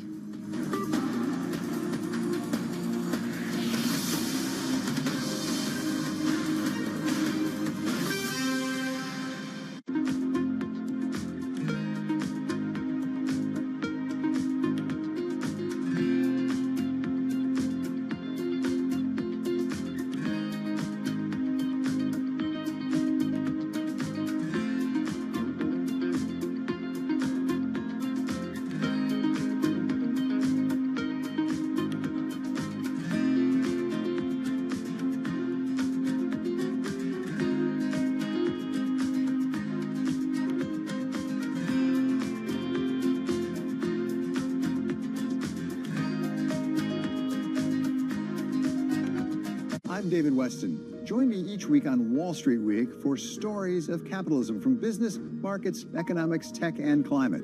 We go on the road for a look at what lies behind the headlines of today and what will likely be the headlines tomorrow. We need more transparency. Oil and gas is still important. They said every citizen should be investing in the market. Accelerate progress in all fields of science. Watch Wall Street Week right here on Bloomberg. More than what you need to know, it's what you need to think about.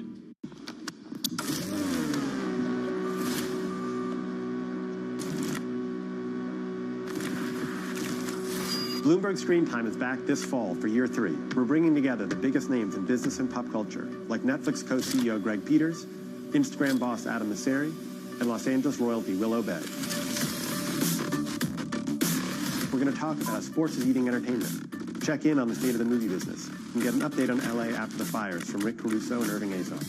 You should expect newsy interviews from industry leaders, meaningful business networking, and of course, great food. We'll feature some of the best chefs and food trucks from my hometown of Los Angeles.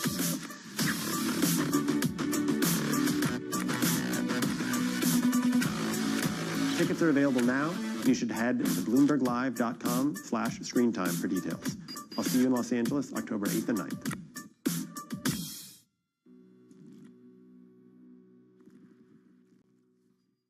Technology is embedded in every aspect of our lives. And laying the foundation for the future.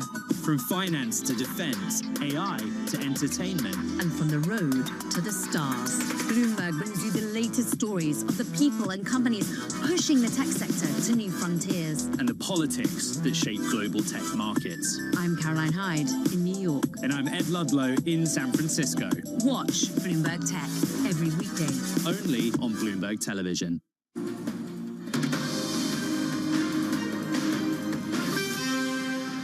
This is Bloomberg Brief. I'm Bonnie Quinn in New York. Presidents Trump and Xi set for a call at 9 a.m. Eastern Time in an attempt to potentially ease tensions around TikTok, tariffs and Nvidia's chips. Bloomberg's Kasia Klimashinska joins us now from Washington for more. Kasia, what are we expecting out of the call? Good morning. This call will happen at 9 a.m. Here in Washington. And the two leaders will first discuss, as you mentioned, TikTok. So the U.S. operations of TikTok should move the ownership from China, from Biden's to American investors. President Trump praised them yesterday without naming them, saying that they will be all American significant investors. So that's to address this concern that right now, under the current ownership, China is able to perhaps see the data of the U.S. users or maybe influence them in some way. So we will see whether President Trump and President Xi agree on a transaction here and whether the commercial terms will be announced after that. But beyond TikTok, there is a lot of other issues. As you mentioned, there are tariffs, there is trade, semiconductors, rare earths, and maybe even potentially agreeing on two leaders to meet in person later this year. You know, I want to ask you about President Trump's stance versus the media he disagrees with. He was asked about this aboard Air Force One after Jimmy Kimmel's show was put on indefinite hiatus at ABC. Just take a listen. I read someplace that the networks were 97% against me. I got 97% negative, and yet I won it easily. I won all 7 swing states, popular, but won everything.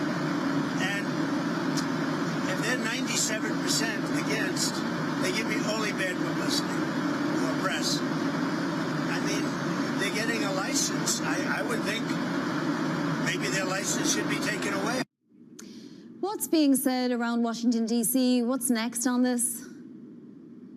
Yes, so this is the farthest reaching threat, yes, from President Trump against media that he sees as delivering negative coverage of himself and his administration. As we heard, he said that most mainstream TV networks are negative, are saying bad things about him, and so their licenses should be looked at and perhaps taken away. So this is President Trump threatening to use the FCC to pretty much censor the media. And this is how Democrats, for example, see it. And so they said this is an attack on the freedom of speech, freedom of the press, and they urged for the head of FCC to resign. This isn't really new. This is just an escalation. But for example, earlier this week, President Trump also announced a lawsuit against the New York Times seeking at least $15 billion in damages, saying that the newspaper's coverage of his presidential campaign was negative and unfair, and going not only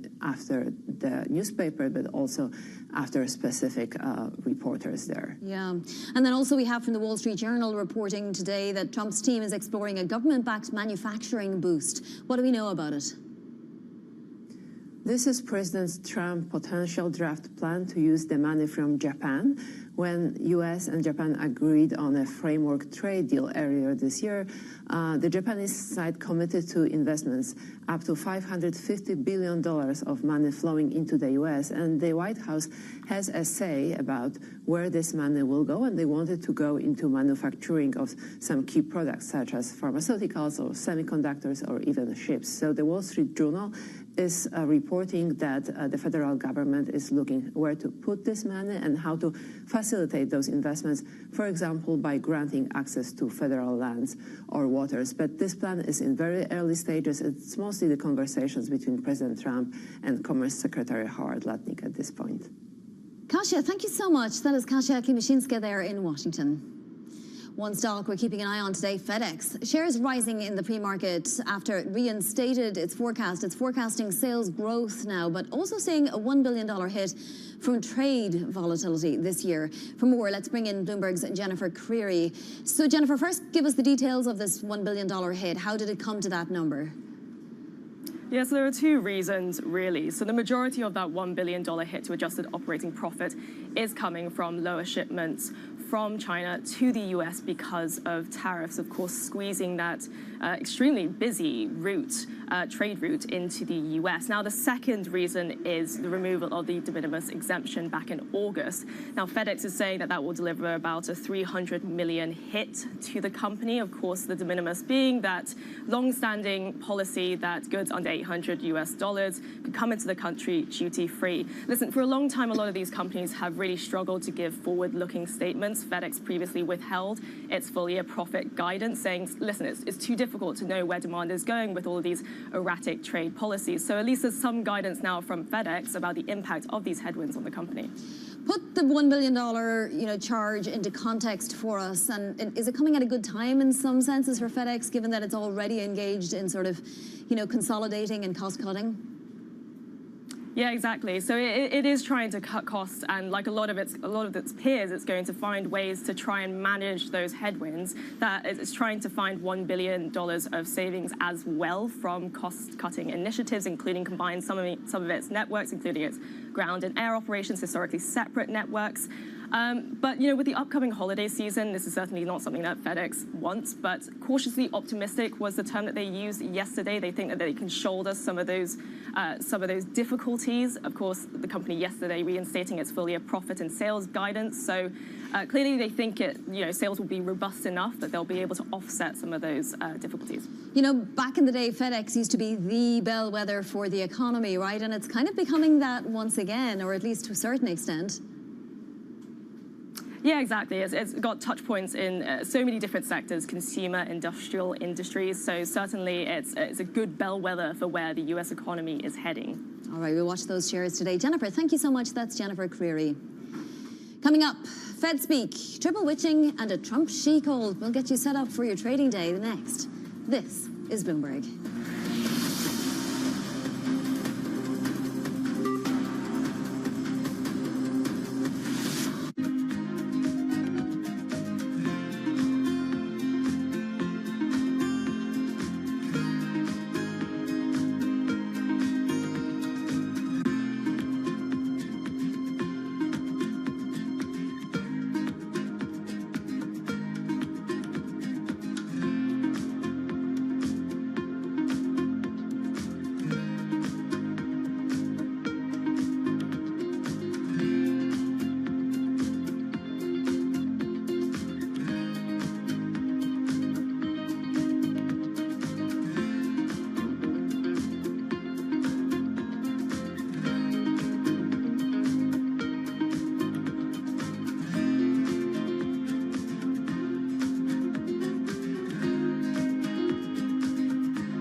The Middle East and Africa regions are home to some of the biggest deals and fastest growth in the world. Vibrant resources and high-yield investment opportunities abound. I'm Jumana Versace. Join me on Bloomberg Horizon's Middle East and Africa for the stories, newsmakers, and insights shaping the decisions of traders across this exciting region. You had heightened levels of volatility. There's still room to maneuver. We do see opportunities. It allows you to increase significantly your net income. Every trading day, only on Bloomberg.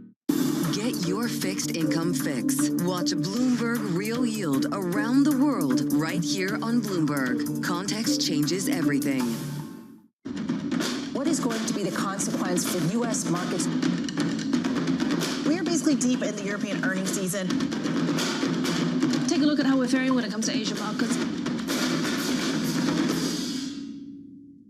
It's the most fascinating time for the global economy in years, and our conversations are front and center.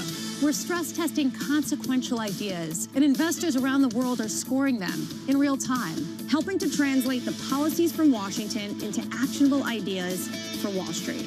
It's the morning call you actually want to be a part of. Separating the signal from the noise, with some fun along the way.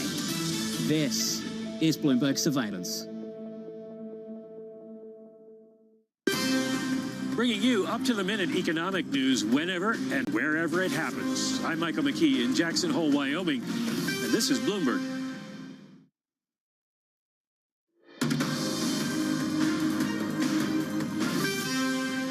This is Bloomberg Brief. I'm Bonnie Quinn in New York. Now a look at what's ahead today. First up, Presidents Trump and Xi scheduled for a call at 9 a.m. Eastern Time. Then Fed Speak resumes. Oh, how we missed it. San Francisco Fed President Mary Daly due to speak at 1 p.m. And $5 trillion quarterly triple witching options expiry hit the equity market. So expect a lot of volatility, perhaps at the open and particularly at the close. Let's get a look at some of those movers that we are seeing pre-market. So FedEx, one of the obvious ones, rising despite expecting a $1 billion hit this year from trade volatility. It reinstated its full-year sales and profit outlook after the close yesterday, and investors are rewarding that stock. Tesla upgraded to outperform at Baird on AI potential for the company, and it's up another 1% past that 420 mark. Intel down 2.2%. Of course, it had a huge run up yesterday, but Citi has downgraded the chip maker now on valuation concerns. Citi perhaps thinking 30 a little too rich for Intel. But let's take a look at the macro environment, because it's been a huge week of central banking moves, not least the FOMC, obviously. We also, though, of course, had plenty of geopolitical moves this week as well, and we hit all of those records. Now, it's too hard to say what's going to happen today when it comes to equities. They were pointing earlier lower futures, now they're pointing higher, Russell a little lower, but we did hit all those records. So if we can stay anywhere in the environment today, I think it will have been a good week for most people. Let's take a look at yields though, because we're seeing a lot more movement there, right back up to 474 almost on the 30-year yield. So the long end definitely steepening. Short end higher too, but perhaps by not as much, 357.86. We saw yields higher in Japan as well after the Bank of Japan moves, and that could be having a little bit of an effect around the world. We're seeing gilts under pressure as well after the BOE and also after the budget deficit blew out. But take a look at the Japanese yen, because this was a fascinating move this morning, and it's obviously having an impact on the dollar as well. You saw the yen just drop like a stone after we got some decisions out of the Bank of Japan that pointed to normalization, but also ETF selling. That reversed, and now we're basically just yo-yoing. So we'll see how the day pans out. That's it for Bloomberg Brief. Surveillance continues the conversation. This is Bloomberg.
Estava sitiada. Nisso eu começo, eu tremia, não sabia o que fazer. Foi a mais terrível que eu passei na minha vida. Eu temo, né, que o Brasil se torne, num futuro próximo, um narco-estado. Porque no final, tudo é dinheiro. People back home there, they are suffering, and someone is driving a Range Rover with their money. Where is my money? I think she's a scam up to now. It's some of the world's most desperate people who are getting ripped off. Repeat after me. I am a winner. I didn't know how big it was. I didn't really understand what I was getting myself into. If you tell me you have a vision of being $1 billion business, then you're going to have to do what it takes. And if you're not going to do that, everybody's going to suffer.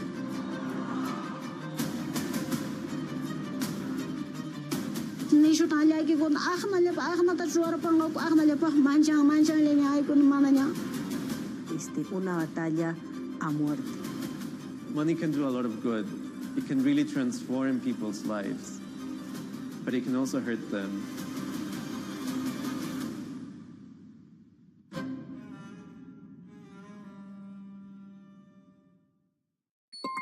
Asia is at the forefront of some of the world's biggest stories. And we're here, where the action starts in Sydney. And in Tokyo, get ahead as the global trading day begins. The Asia Trade, weekdays only on Bloomberg. Bringing you up-to-the-minute economic news whenever and wherever it happens. I'm Francine Lacqua in Sintra, Portugal, and this is Bloomberg.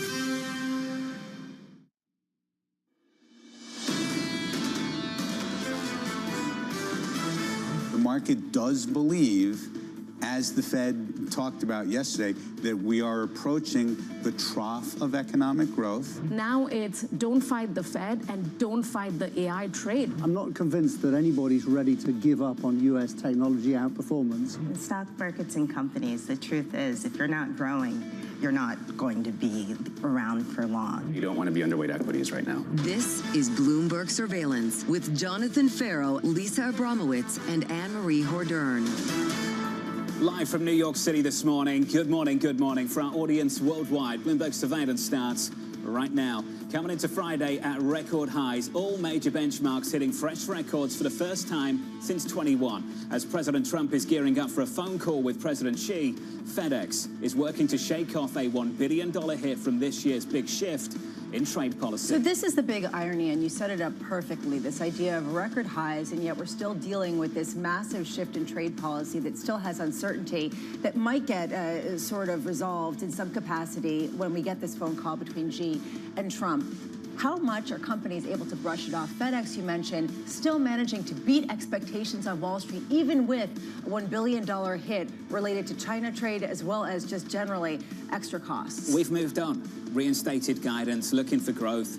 Mid-single digits, I know, but we've moved on. Equities, record highs. We talked a lot about credit spreads, investment grade, multi-decade tights. High yield, near the tights of the year.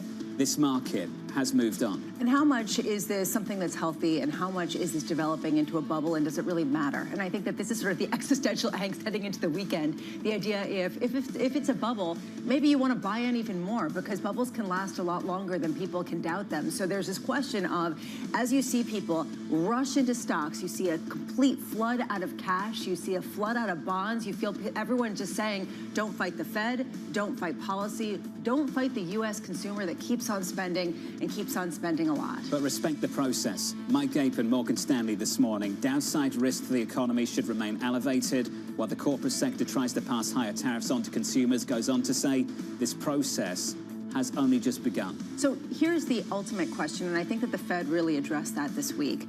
How much will the Fed underwrite any potential weakness that comes on the heels of some of these tariffs? And the idea that we're seeing these tariffs and we're seeing companies adapt and adjust like FedEx, and you're still seeing consumers buy, you're still seeing consumers spend, and they've been able to absorb it. So can we write off that weakness?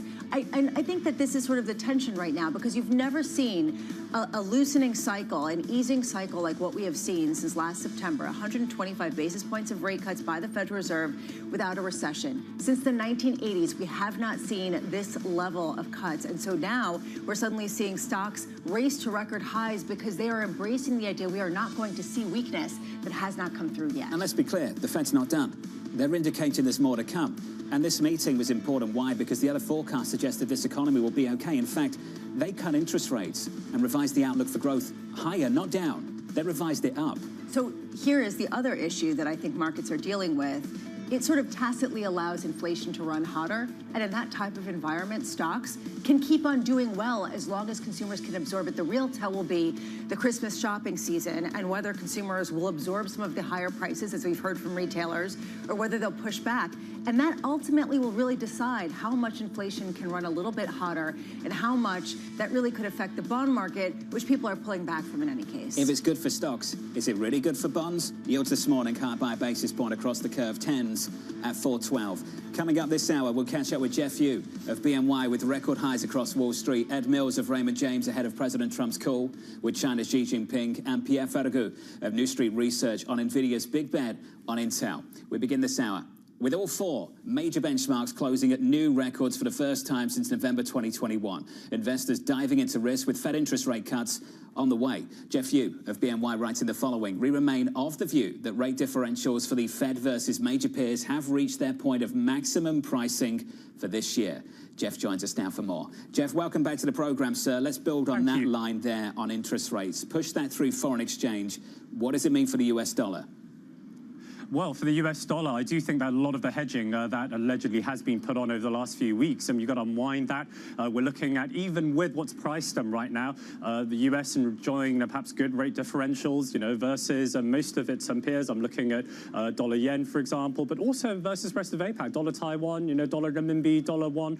So I think all of that's in play for the international investors who are looking at the stock indices and now look in the US and saying, maybe in terms of earnings translation, I'm in overweight US because the dollar has cheapened quite a bit this year. Now I want my total return to come more from the exchange rate side as much as the stock side.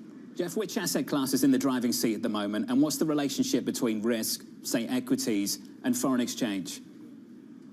Well, I would say still those allocations in the US exceptionalism, how much of your returns distribution do you want from the indices and how much do you want from the dollars, from the exchange rate. I do think that's going to pass on more to the exchange rate at this point. And also in terms of the treasury market, if you look at the data, if you look at our flow numbers, for example, I would say the US, it's still doing quite well. Yes, cross-border flows have softened a bit, but again, for this year, there's no sign of that mass liquidation that people were talking about in the second quarter. Jeff, what you're saying is pretty radical, considering that the consensus trade is that the dollar is going to weaken, and some people have speculated that the pain trade for the remainder of this year would be a strengthening dollar, which is essentially what you're betting will happen. What do you think that will disrupt the most in the market if we do get some kind of significant dollar strengthening?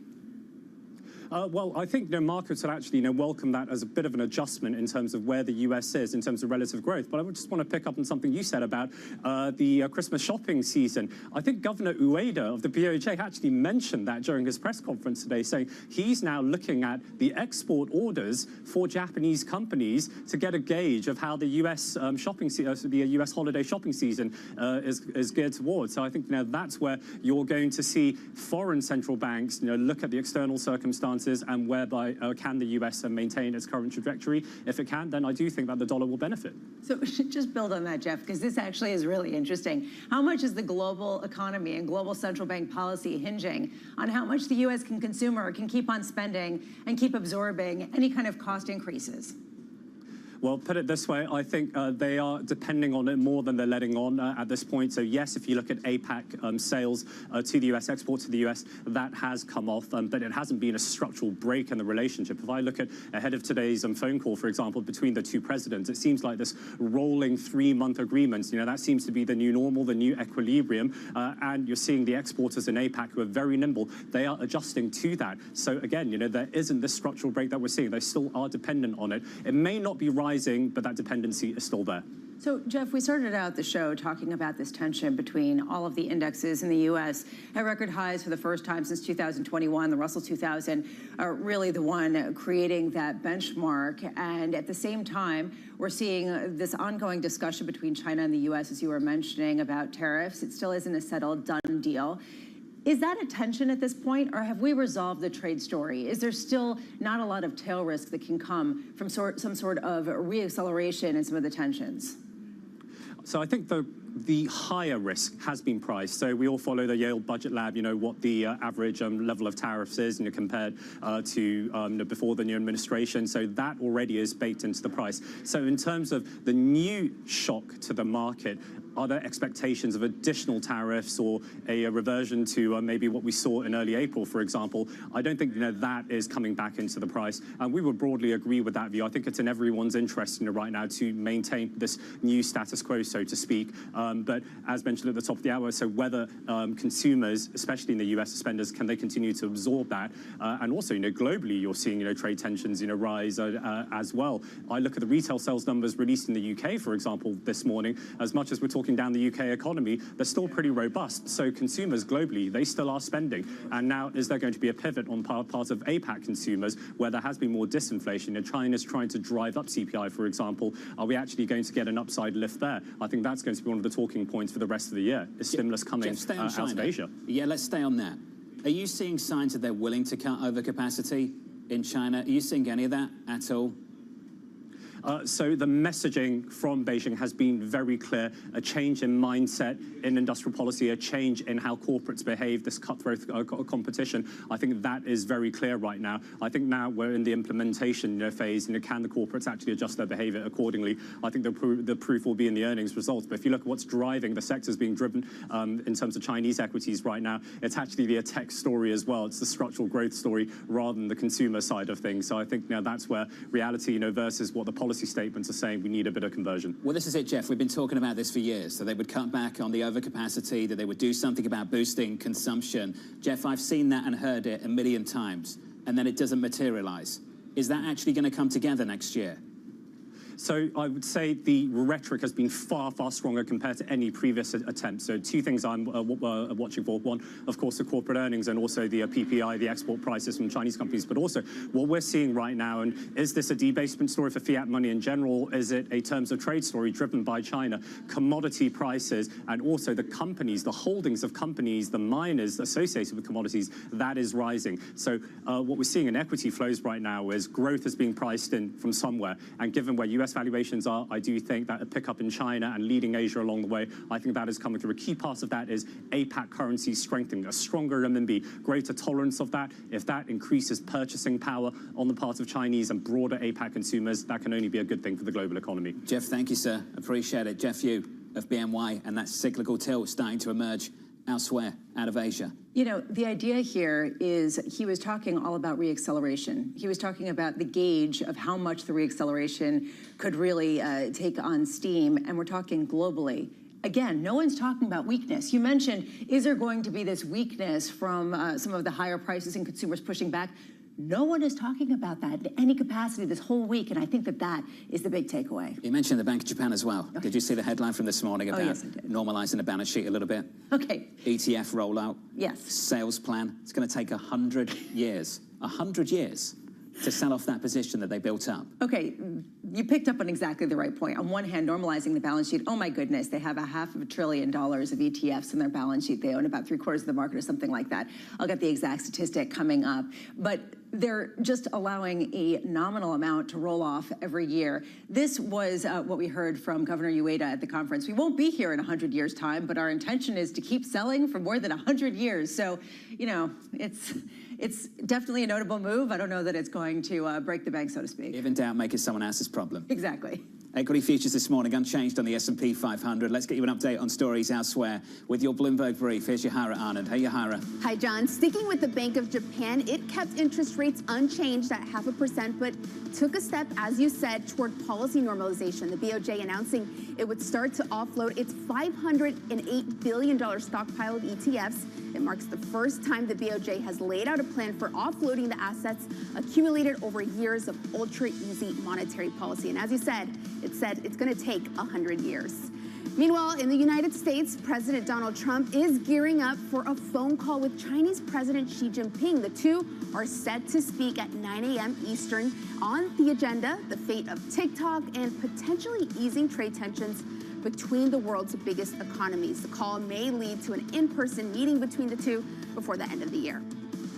And FedEx shares are rising 5.25% in the pre-market after it beat on both the top and bottom lines in the first quarter, and it reinstated its outlook, that overshadowing a warning from FedEx that it expects a $1 billion hit from trade volatility. Most of that comes from reduced shipments from China to the U.S. That's your Bloomberg brief. John? Stock is up 5%. Yohara, thank you. Appreciate it. More from Yohara later this hour. Up next on the program, direct talks with China. I'm speaking with President Xi, as you know, having to do with TikTok and also trade, and we're very close to deals on all of it. It sounds like they've approved TikTok, and TikTok is a tremendous amount of money for the United States. Up next, Ed Mills of Raymond James, live from New York City this morning. Good morning.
politics to the world of business, Joe Matthew and Kaylee Lines deliver news, insight, and analysis live 2 times a day, every trading day. Balance of Power at 1 and 5 Eastern, only on Bloomberg.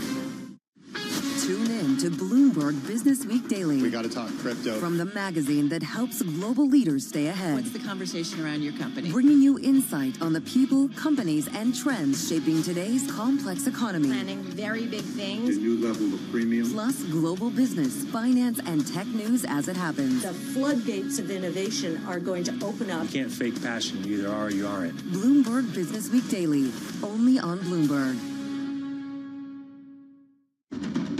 Astonishing day for US technology. Shaping the region's technology ecosystem. Asia's biggest tech news and innovation.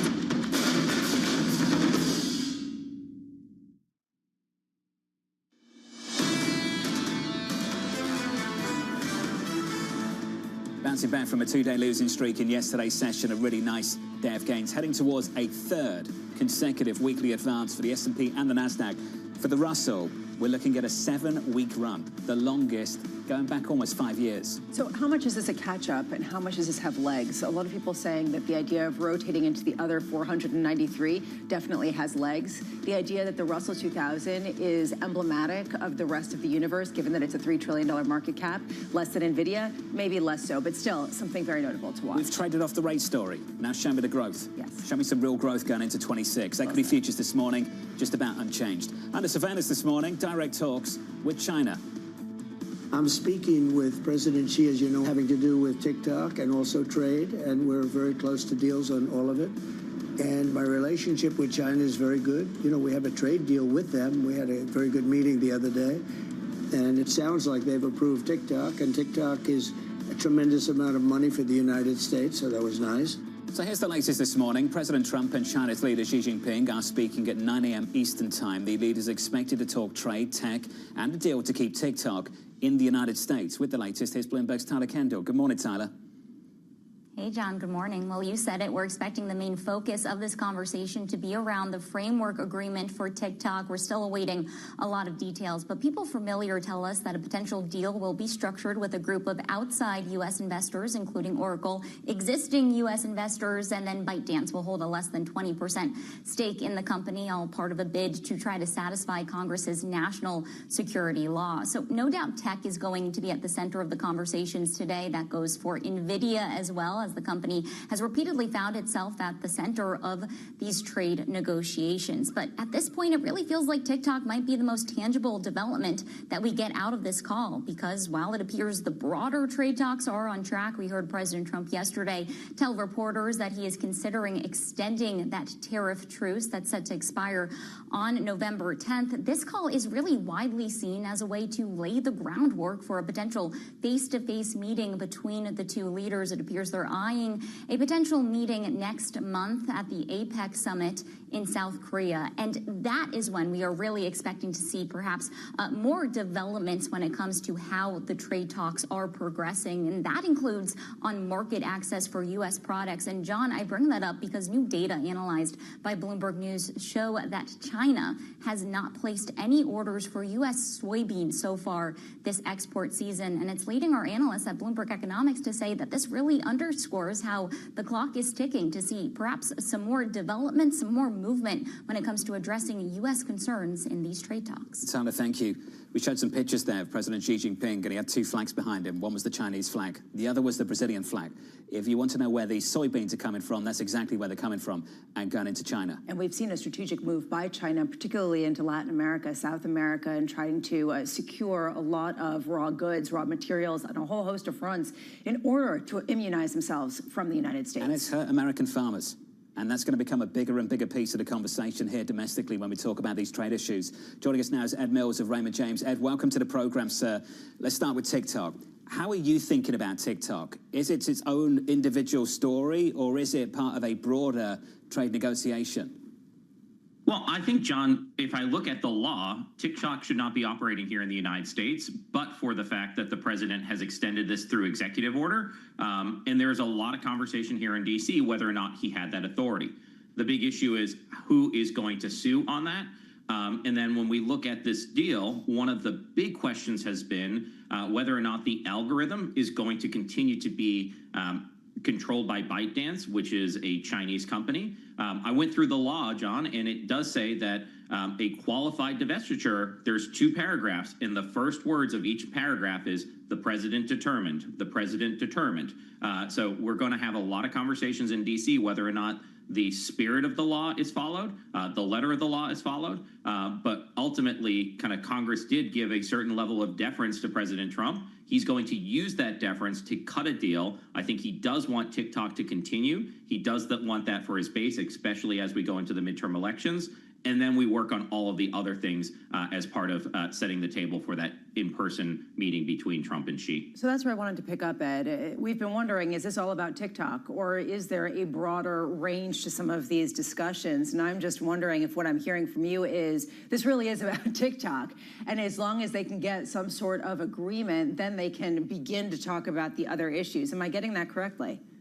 Yeah, so when I talk to my diplomatic sources, people who have dealt with kind of these type of negotiations, what they always talk about is, can we get some confidence building exercises before we move to the next step?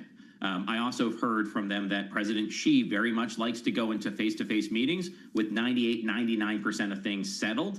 So getting something that's very contentious settled, and we've had this kind of extension through December 16th, and that getting kind of that process going. And then if we can have a delay of those November 10th deadlines for the next trade kind of a deadline with China, those are things that can build that confidence for them to sit down. And I'm also looking for the Trump administration to use that deadline and the fact that a lot of these are IEEPA-based fentanyl tariffs. We have a November 5th deadline now with the Supreme Court holding oral arguments on whether or not those are constitutional. The administration trying to use this meeting as a bit of theatrics of don't undermine me as I'm still negotiating with our largest kind of competitor on the world economy, the number 2 economy in the world, Lisa. So everyone's been talking about this as though we're not really going anywhere. We're kind of just 3 months, 3 months, 3 months. And this reminds me of an American football pile-on where it looks like they're just sort of lying on each other, but under the hood, there's a lot going on to try to jostle for the ball. How much is the ball continuing to move when it's about the antitrust suit against Google that China put on and then took off? I mean, all of these sort of attempts to gain leverage. How much is there that escalation risk in order to get an upper hand on the bottom of that pile-on? Yeah, Lisa, I think that's a really important point because what we've seen is China's been exceptionally different in Trump 2.0 than they were in Trump 1.0. They have been much more aggressive. You mentioned that kind of antitrust suit against Google. That's off.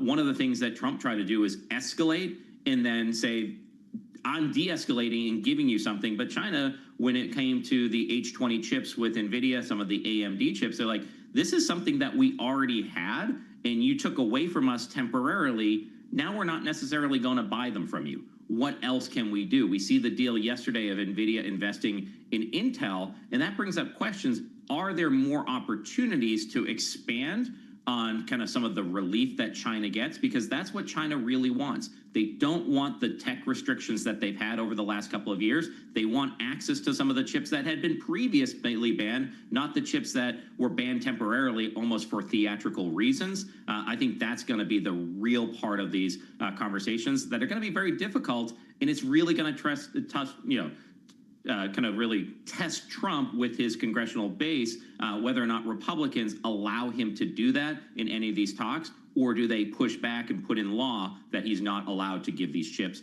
to China? I know a man called Jensen who would like that to happen too. And are you suggesting that maybe the top-end chips coming from NVIDIA, maybe they might get what they want? They might be able to sell them into China?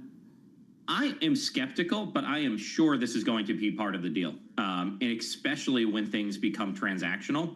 When you look at the TikTok deal, what does President Trump lead with? This is going to be a lot of money for the United States. Whether or not it complies with the explicit instruction of Congress is almost secondary. We've seen with the investments that President Trump has wanted, the fact that NVIDIA is investing a lot in the United States, that gets him on his good side. The fact that they're investing in Intel, that he took a stake in, that gets him on his good side. the more they push, the more likely this moves up to the top of the conversation. And I wouldn't put it past them to be able to get some level of relief, even if it is just not as strict kind of harmonization globally of some of the semi-cap equipment that is currently restricted from the United States going into China, but maybe it's not as restricted coming in from Japan. Maybe it's not as restricted coming in from the Netherlands. That would be a big win for China that they would absolutely love. It might not be the kind of specific chip from NVIDIA, but there's a lot of other nuances to those restrictions that they would love to take. Interesting. Ed, thank you. Lots to think about. Appreciate it. Ed Mills there of Raymond James, following that blockbuster investment from NVIDIA into Intel is a question we asked yesterday. Does that get NVIDIA and Jensen what he ultimately wants, which is the ability to sell some of these high-end chips into China? He wants it. China wants it. Maybe it could be a good negotiation tool. What does the U.S. get on the other side? This is such a complicated kind of negotiation, especially because I don't have a good sense of what the ultimate goals are, what the parameters are, what people want the U.S.-China relationship to actually look like. It's a new era of statecraft coming together in real time. NVIDIA down in the pre-market by about 0.2%. Up next on the program, Marissa Adams of HSBC as FedEx delivers a warning on tariffs and trade. Plus, Yahara has your morning movers. Intel down this morning just a touch following the biggest one-day move since the 1980s.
crises, two essential crises, and for both it's now or never: democracy and climate, and they are absolutely interlinked.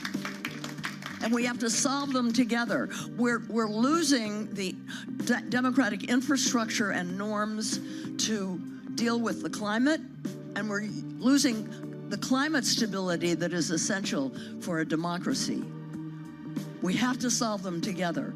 We've never faced a threat like this to our democracy at a time when it's a perfect storm, at a time when we're being told by climate scientists, some of you may be in this room, that we have to cut our emissions, fossil fuel emissions, in half in 5 years now. You know, when I started to realize what was happening, it was 12 years, and we haven't done it. In case you missed it, on Bloomberg Open Interest. When we look at our portfolio, we see an IPO pipeline that's the biggest since it's been in 2021. In M&A and IPOs, we've actually had close to record performances in that space. We're going to have an interesting year. We're having a lot more conversations around putting dates on calendars. I think we could see a very active second half of the year. Don't miss Open Interest live weekdays.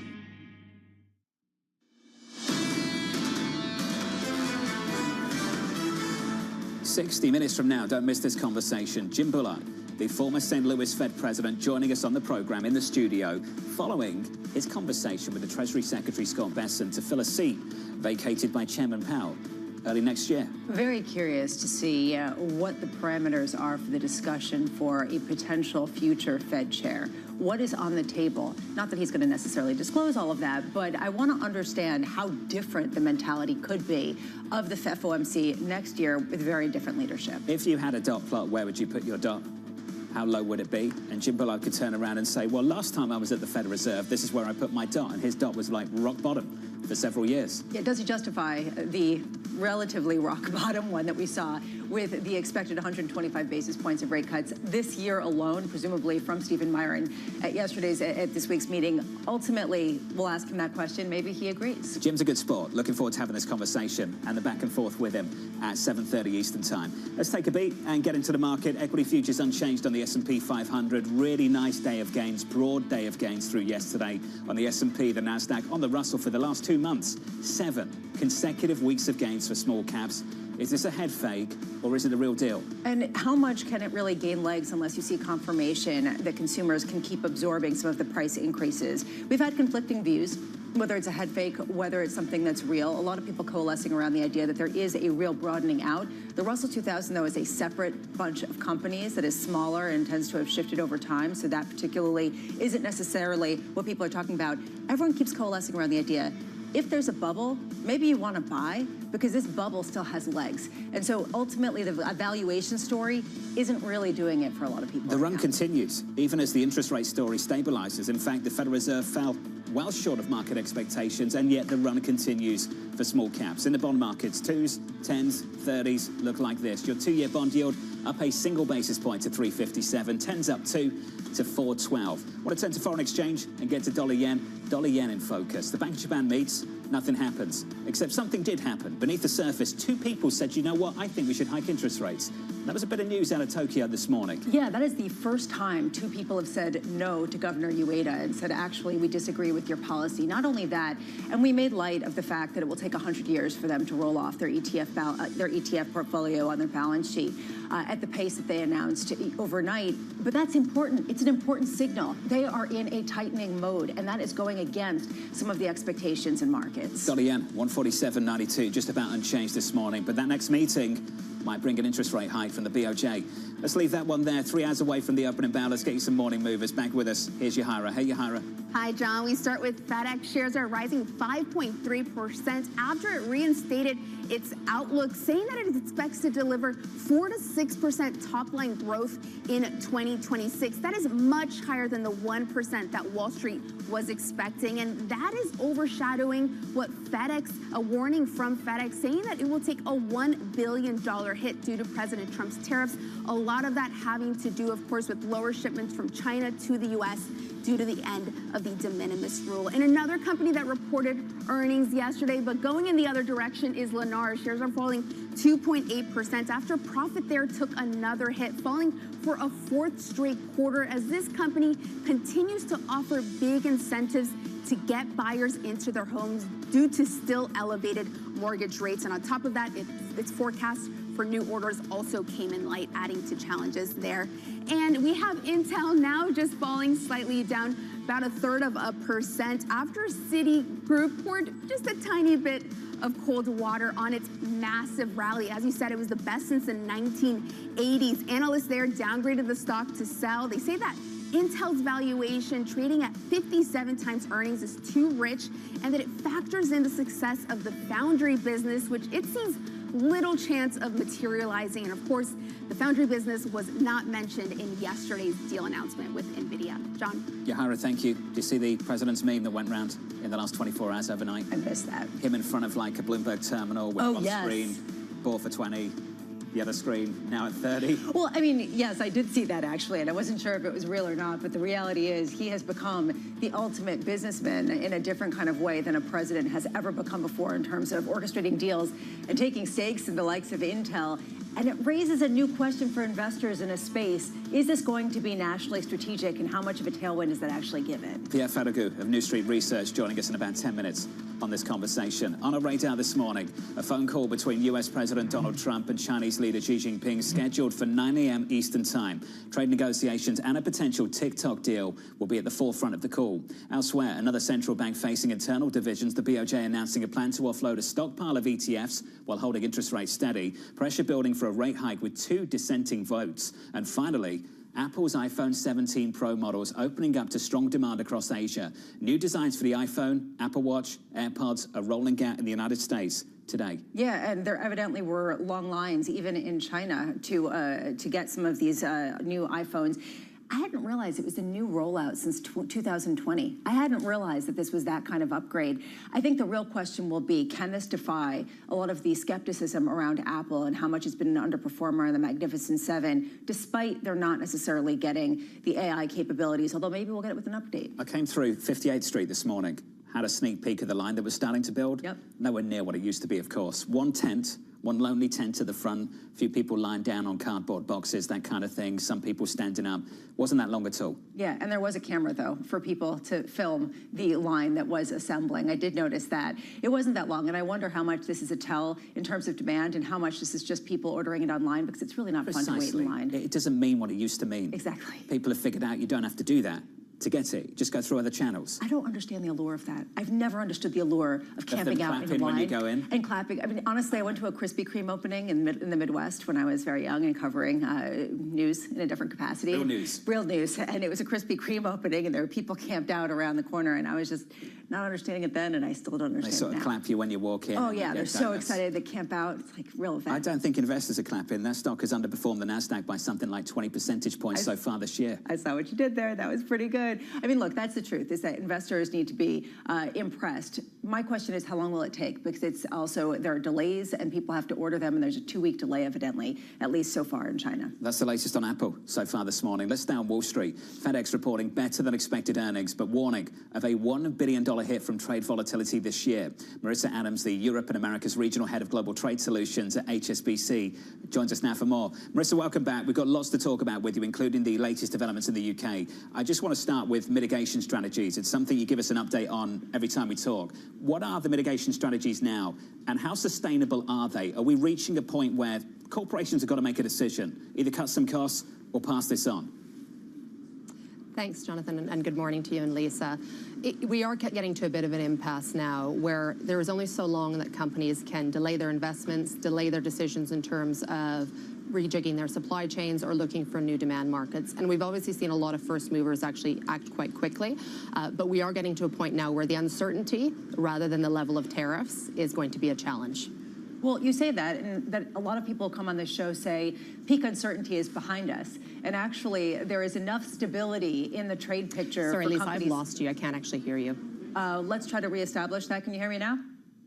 Let's try to reestablish that. But John, that's the question to me, though, is, she was saying that the uncertainty will still remain an issue while so many people have come on the show and talked about how there is a greater degree of certainty now, which gives companies the ability to make the decisions you were talking about. Frances Donald, what did she tell us? RBC, she said we're getting to the point. Marissa Adams was alluding to it. We're getting to the point where corporations have got to think about what to do here. Cut costs, lay off labor, pass it on. Price hikes. It's exactly what Mike Gapin and Morgan Stanley is thinking about too. A lot of people might be surprised by this and say, you're just market to market, you're pushing this off. Many people said at the very beginning, you're not going to see this overnight. It will take time. This is a process. First, you had to get through the pre-tariff inventory. There have been other mitigation strategies that were implemented. Now we're going to get further and further through the year into the start of 26. You get close to decision time. It's a decision they're going to have to make. This is the reason why the Christmas shopping season, and we keep talking about it, and I realize it's still September, it's a reason why it's going to be so important. How much are consumers willing to accept some of the higher prices, and how much will some of these companies have to continue with the cost mitigation plans? And that, I think, is what a lot of people were thinking about. Marissa, I think we've reestablished you. Sorry about the technical glitch. I'm wondering, can you get a sense of how much is hinging on the Christmas shopping season and the idea of how much consumers consumers are really willing to adjust to higher pricing? You know, we've seen two sides of this too. I think firstly, we also saw the supply come forward for that shopping season, which is obviously critical, and we saw a lot of front loading coming through earlier in the year. But whether those costs have actually been passed on at this stage, I think is yet to be determined. I was in a large big box store yesterday, and obviously all of the Christmas attire is in, and all of those goods are there already. So I think that might be a little bit earlier than before, but whether they've actually passed on costs at this stage is yet to be seen. I think what's kind of interesting, and you know, we've been talking about, you alluded to at the beginning, the U.S. And UK trade discussions, obviously the trade state visit here from the president. Really interesting that whilst we obviously have this huge focus on goods trade, and I've spoken about it before with both of you, services trades really remains something incredibly critical, and actually very much an area where if you look at the economies of the future, where we're trying to grow, something that they're putting an extra emphasis on. The economic trade agreement that was reached, and particularly the tech agreement that was announced, about 200 million in investment here into the UK, really critical. And we're seeing that clearly there are delays in some of the tariffs that are coming through on goods, but that isn't stopping businesses where services are a key component to actually growing and moving forward. So it means that the services businesses can have that greater degree of certainty to make decisions. I just wonder, you talk about a greater degree of coalescing around some sort of agreement between the US and UK. I want to talk about China and this phone call between Xi Jinping and President Trump later this morning. And I just wonder how much companies that you work with, that you advise, have completely written off China trade or have tried to completely immunize themselves from that supply chain just because there doesn't seem to be a definitive end to the uncertainty that you say is so paralyzing. So I think one of the key challenges with China and the U.S. is that the China supply chain is very, very well built up. There's a huge amount of reliance between the China and the U.S. on that. So the idea of shifting completely away just isn't really possible for a lot of companies, whether that's in consumer retail, automotive, some of the advanced manufacturing, even in the pharmaceutical sector. So there are obviously elements that they can rejig and look at other areas, but this is a critical goods supply chain for the United States, and any sort of certainty as that comes through on where those tariffs land will be welcomed by the corporates that we work with. Marissa, my apologies for the technical problem a little bit earlier. We'll have a longer conversation next time. Marissa Adams there of HSBC. It's a process. It's not a one-off event. I know it sounds boring. We all sound like a broken record, but a lot of people still expect to see some damage in the months to come. Yeah, and damage on which side? On the idea of inflation going up for consumers, or is it going to be damage in terms of companies looking to cut back further, and that comes with layoffs? And that's sort of the tension playing out. So far, it's been a little bit of both, or maybe not layoffs, but attrition. And now it kind of has to come to consumers. And are they going to be okay with paying $8 for BlackBerries? You're clearly not. Yes. Based on what you've told me repeatedly. The truth is, I'm not, and then, I really want BlackBerries, and then I do it, and that is the key. And maybe that is an indication of things to go. Please do not use that as your benchmark for inflation. I don't think anyone is. Don't think there's any danger in that. I just wanted to, that's sort of the dilemma for people. We appreciate the update. Thank you. When we've reached the limit of your tolerance, you let us know, and then we know we've got into some trouble, all right? Futures right now on the S&P, just about unchanged. Let's get you an update on stories elsewhere this morning with your Bloomberg Brief. Here's Yahara. Hey, Yahara. Hi, John. President Trump is asking the U.S. Supreme Court to allow him to dismiss Fed Governor Lisa Cook while she challenges his attempt to remove her. The Justice Department asked the court to at least temporarily pause a federal judge's ruling that has allowed Cook to remain in her position for now. Her lawyers have warned that even a temporary disruption to the status quo could impact the U.S. financial system. Meanwhile, President Trump says U.S. broadcast networks should face license scrutiny if they're too critical of him. Trump had earlier praised ABC's suspension of Jimmy Kimmel over his comments about the late conservative activist Charlie Kirk, and also filed a $15 billion lawsuit against the New York Times earlier this week. Both incidents have spurred worry, specifically among Trump critics, about free speech in the United States. And a household staple, which has seen huge inflation, might get saved from tariffs. The Wall Street Journal reporting lawmakers are planning to introduce a bill to kill levies on coffee. The bipartisan legislation would exempt coffee from any tariffs imposed after President Trump came into office. That's your Bloomberg Brief. John? Yahara, thank you. Of all the things, we mentioned frequency bias, right? I was reflecting on what Paul Donovan of UBS had talked about on this network. I think he caught up with Danny a few months ago. and he said that consumer expectations aren't shaped by what CPI and PCE are doing. It's frequency bias. What are the goods and services you frequently use, come across, engage with every day? Coffee's like the #1. It's the first thing people wake up to. If they see that move, 20% plus, that's going to shape their view about how the economy is and ultimately where prices are. I wonder how much politicians have their own index of goods that people buy every day so that they don't have another egg emergency or an egg PR bust like what we got a couple of years ago with egg prices surging dramatically. Do they focus on coffee? Do they focus on cornflakes? Whatever people buy, I guess people are not buying cornflakes as much, but you know, these are the things that actually do shape people's perceptions, and how much will there be an operation to address those specific things? It's not the same basket the Fed is tracking, let's put it that way. Up next on the program, a revolutionary partnership. This is a big partnership, and we think it's going to be fantastic for Intel. It's going to be fantastic for us. And we're building revolutionary products that's going to address some $50 billion annual market. Up next, Pierre Ferragu of New Street Research, live from New York City this morning. You're watching Bloomberg TV.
case you missed it, on the close. Sweet Green, which has a kind of a similar business model to Kava, they're having some issues, and it's more about just the foot traffic. Maybe the price points are too high, or people have just moved on to other types of ways to feed themselves. What do you see? We're not seeing anything underneath structurally in the business. If anything, we're seeing greater structural strength. In recent years, we've now underpriced CPI by 900 basis points. So again, our value scores continue to improve. We continue to make our food more accessible and really try and mitigate any of the impacts of, say, tariffs and not have to pass along to our guests. There's been a lot of talk about how do you reimagine stores like this. What do you want your customer to do? If you're in a hurry, we've got great digital channels. We've got 60 drive-through pickup windows. But if you want a great physical experience, you can have that walk-the-line experience, see the food, smell the food, interact with our team members. Our mission is to bring heart, health, and humanity to food. So we want to deliver that humanity in the four walls of our restaurants and have a great environment for you to enjoy your Mediterranean meal. Don't miss The Close, live every weekday. Right, okay, ready? David, what initially sparked your interest in this topic of longevity? 15 years ago, I turned 60, and I began to wonder how much longer I'm likely to live and what I could do to extend my life. On longevity, I talked with the leading experts in science and medicine to educate people about how they might be able to change their conduct so that they can live a happier and healthier life. I'm David Rubenstein. Join me on a 4-part journey as I explore the great quest for longevity, only on Bloomberg. Making money isn't about drowning in emotions. It's about understanding what's actually happening. Markets are the best way to glean signal from noise, and that is what we try to do every morning. This is Bloomberg Surveillance. Join me each week on Wall Street Week for stories of capitalism from business, markets, economics, tech, and climate. More than what you need to know, it's what you need to think about.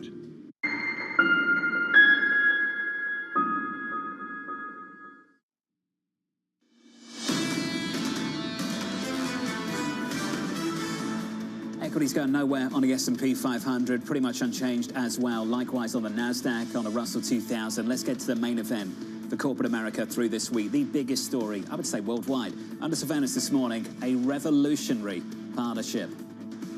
This is a big partnership, and we think it's going to be fantastic for Intel. It's going to be fantastic for us. And we're building revolutionary products that's going to address some $50 billion annual market. This cooperation brings all together for the best for the industry going forward. This collaboration is unleash the new era of 86 innovation. So here's the latest this morning. Intel shares seeing their biggest single-day jump since 1987, with NVIDIA agreeing to invest $5 billion for a minority stake in the chip maker. Pierre Ferragut of New Street Research raising its price target on Intel to 32 while maintaining a neutral rating for NVIDIA. They say this: NVIDIA saved the product business. The partnership gives Intel the possibility to regain commercial momentum and play a central role in both the server and the PC markets. Pierre of New Street joins us now for more. Pierre, welcome to the program, sir. It's good to get your thoughts. It's good for Intel. What does NVIDIA get out of it? It's a good question. NVIDIA gets a lot of positive elements out of these partnerships. First, they build goodwill with the US administration, making Intel like a strong player in the global tech ecosystem is a priority for the administration, making the company, you know, like one of the best assets we have to maintain leading edge manufacturing in the US. Then second, very simply, a lot of NVIDIA clients were very keen to be able to have x86 within their giant NVIDIA clusters. So NVIDIA is simply answering a very simple request from these clients. And last but not least, with like the incredibly dominant position NVIDIA has in the data center world, it's always good for NVIDIA to show that they are not abusing their dominant position. And so opening NVLink, partnering with other players, giving access to other GPUs, other CPUs, sorry, in their GPU clusters is actually a very good thing to do. And then the downside for NVIDIA is virtually nothing, because as Jensen put it yesterday, it's going to be about either selling ARM CPUs they purchased from TSMC or selling x86 CPUs they purchased from Intel. Pierre, how much is this about the cooperation in developing chips and GPUs, and how much is this about the actual foundry? And this is sort of a distinction I'm not clear on. Yeah, so the answer is actually very straightforward. Today, there is absolutely nothing about the foundry business. We don't even know whether these chips are going to be manufactured at Intel or at TSMC in reality. It's still an open-ended question. Remember, Intel is a very important client to TSMC. So anything about foundry would be like the second act or the part two of the turnaround effort of the new incoming CEO. And today, there is nothing about it. It's all about being able to put an x86 Intel chip within the scale-up fabric, like this very high-speed interconnectivity between chips that NVIDIA has developed. The way that we've been talking about it, the way that I've been thinking about it is that the U.S. is taking a stake in Intel and maybe pushing others to do the same because of the self-reliance, or the future self-reliance or the hope of it on making chips in the United States. Is that the wrong story? Is that actually not the hopes and dreams of Intel? It's just survival to fight another day? I think you're actually right, but it's both.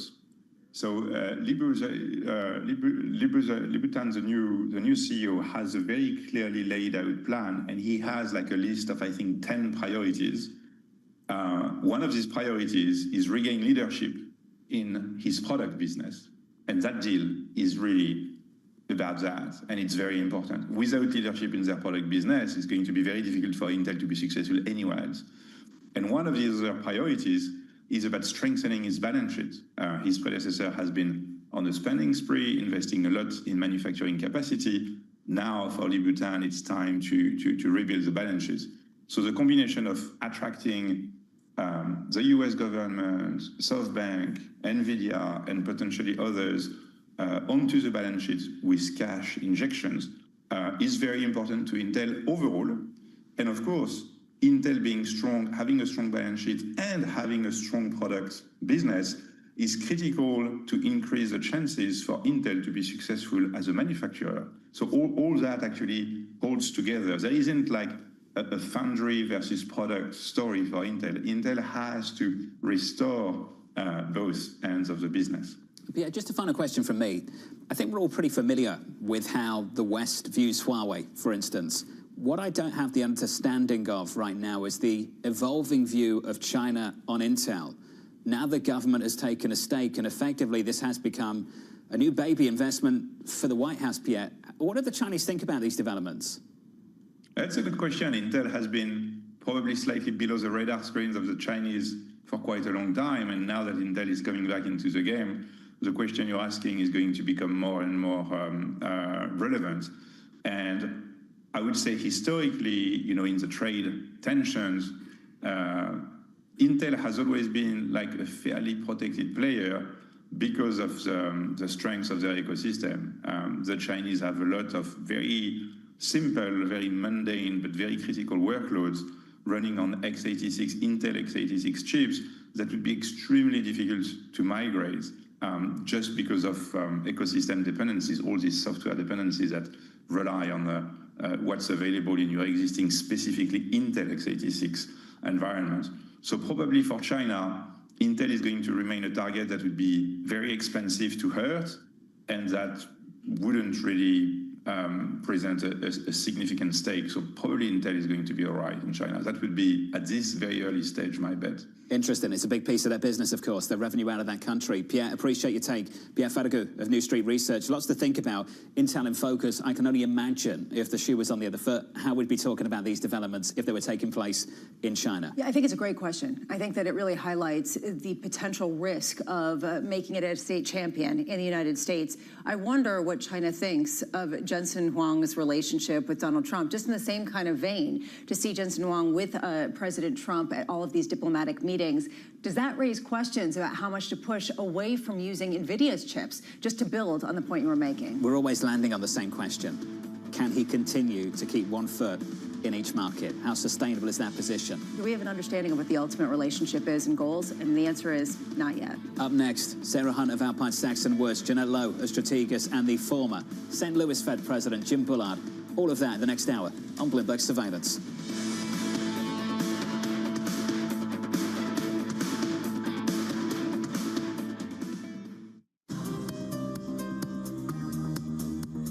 It's the countdown to the market open as we bring you the first trades across Europe. We'll debate the most important stories and what will drive the big investment decisions throughout the morning. I'm Guy Johnson. I'm Kriti Gupta. And I'm Anna Edwards. Join us every weekday morning for the opening trade, live at 7 a.m. here in London. Only on Bloomberg. Context changes everything.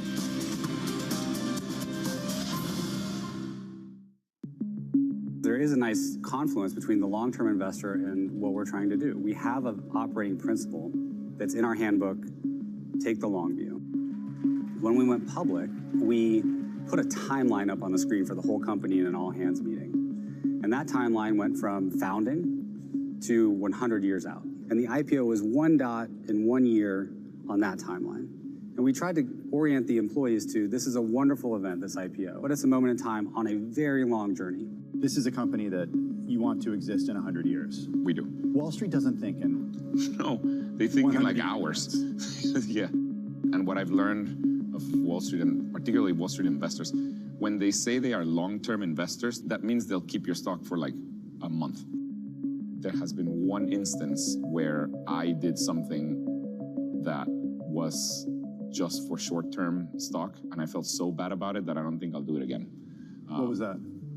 There was one quarter, a few quarters ago, we were not going to beat the quarter. We were going to probably just hit it. And so far, we beat every quarter. So we were all like, wait, what? Our perfect record. We're like a 4.0 student that is going to get a B for the first time. This is not good.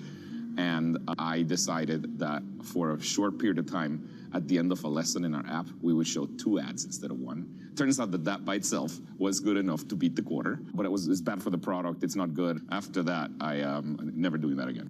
I'm David Weston. Join me each week on Wall Street Week for stories of capitalism from business, markets, economics, tech, and climate.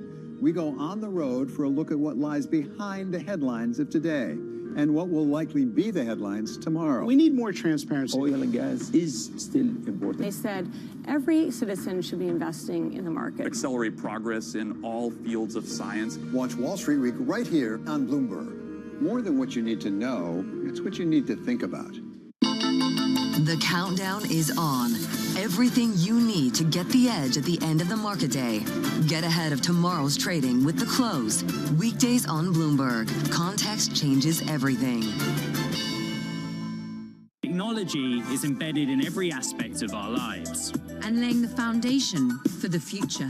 From finance to defense, AI to entertainment. And from the road to the stars. Bloomberg brings you the latest stories of the people and companies pushing the tech sector to new frontiers. And the politics that shape global tech markets. I'm Caroline Hyde in New York. And I'm Ed Ludlow in San Francisco. Watch Bloomberg Tech every weekday.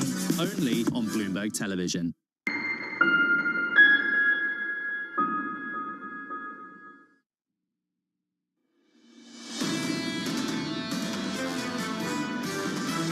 This isn't just about the Fed. This is also about the path for the economy. We've got a very K-shaped recovery, and I think people overlook this. It's hard to put a pin that you can see a clear direction for the economy. There are reasons to be concerned about this labor market. The presumption is that tariffs are a one-time price adjustment, and you're going to have inflation start to move lower. This is Bloomberg Surveillance with Jonathan Farrow, Lisa Abramowitz, and Anne-Marie Hordern.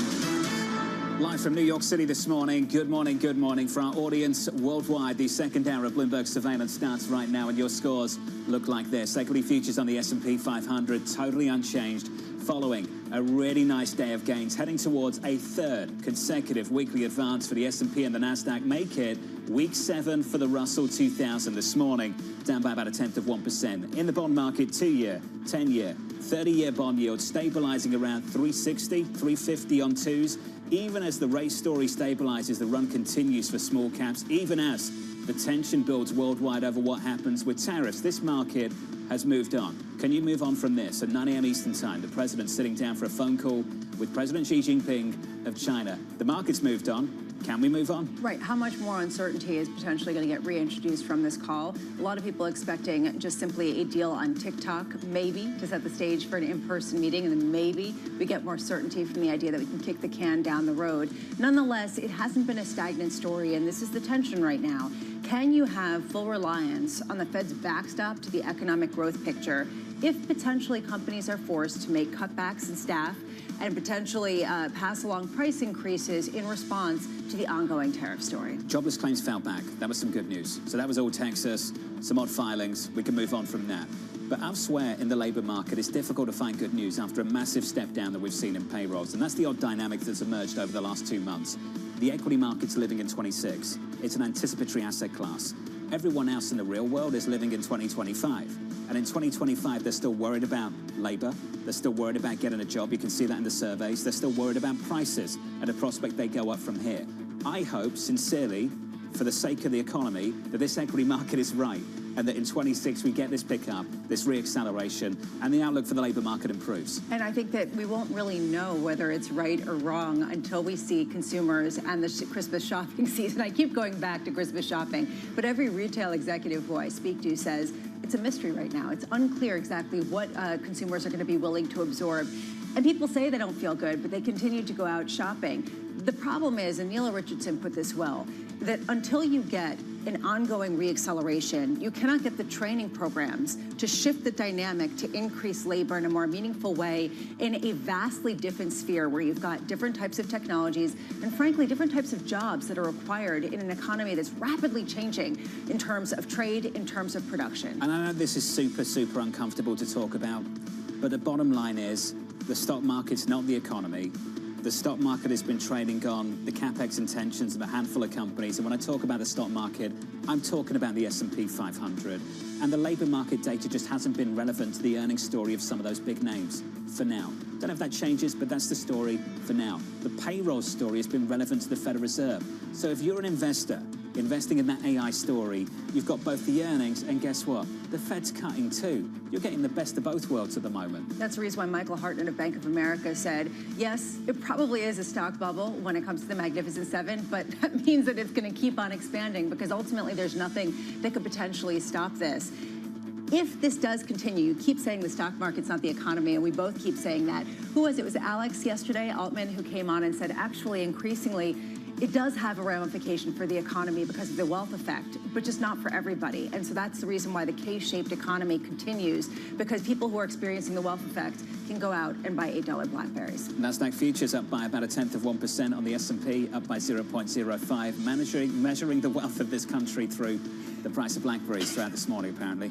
Okay, can we move on from that, Pramo? I think we can. Okay, good. Coming up this hour, Sarah Hunt of Alpine Saxon Woods with investors going all in on a new chip partnership. Jeanette Lowe of Strategas as a Trump sheet call paves the way for a high-stakes meeting. Plus, a little bit later this hour, the former St. Louis Fed President Jim Bullard with the White House casting a wide net to replace Chairman Powell. We begin this hour with stocks hitting new all-time highs after a major tech rally. Sarah Hunt of Alpine Saxon Woods writing the continued ramp in capital spending on AI, as well as the long-term need for spending across the infrastructure space, continues to capture investor attention and capital. Sarah joins us now for more. Sarah, good morning. Good morning. Payrolls just aren't relevant. Is that the feeling at the moment?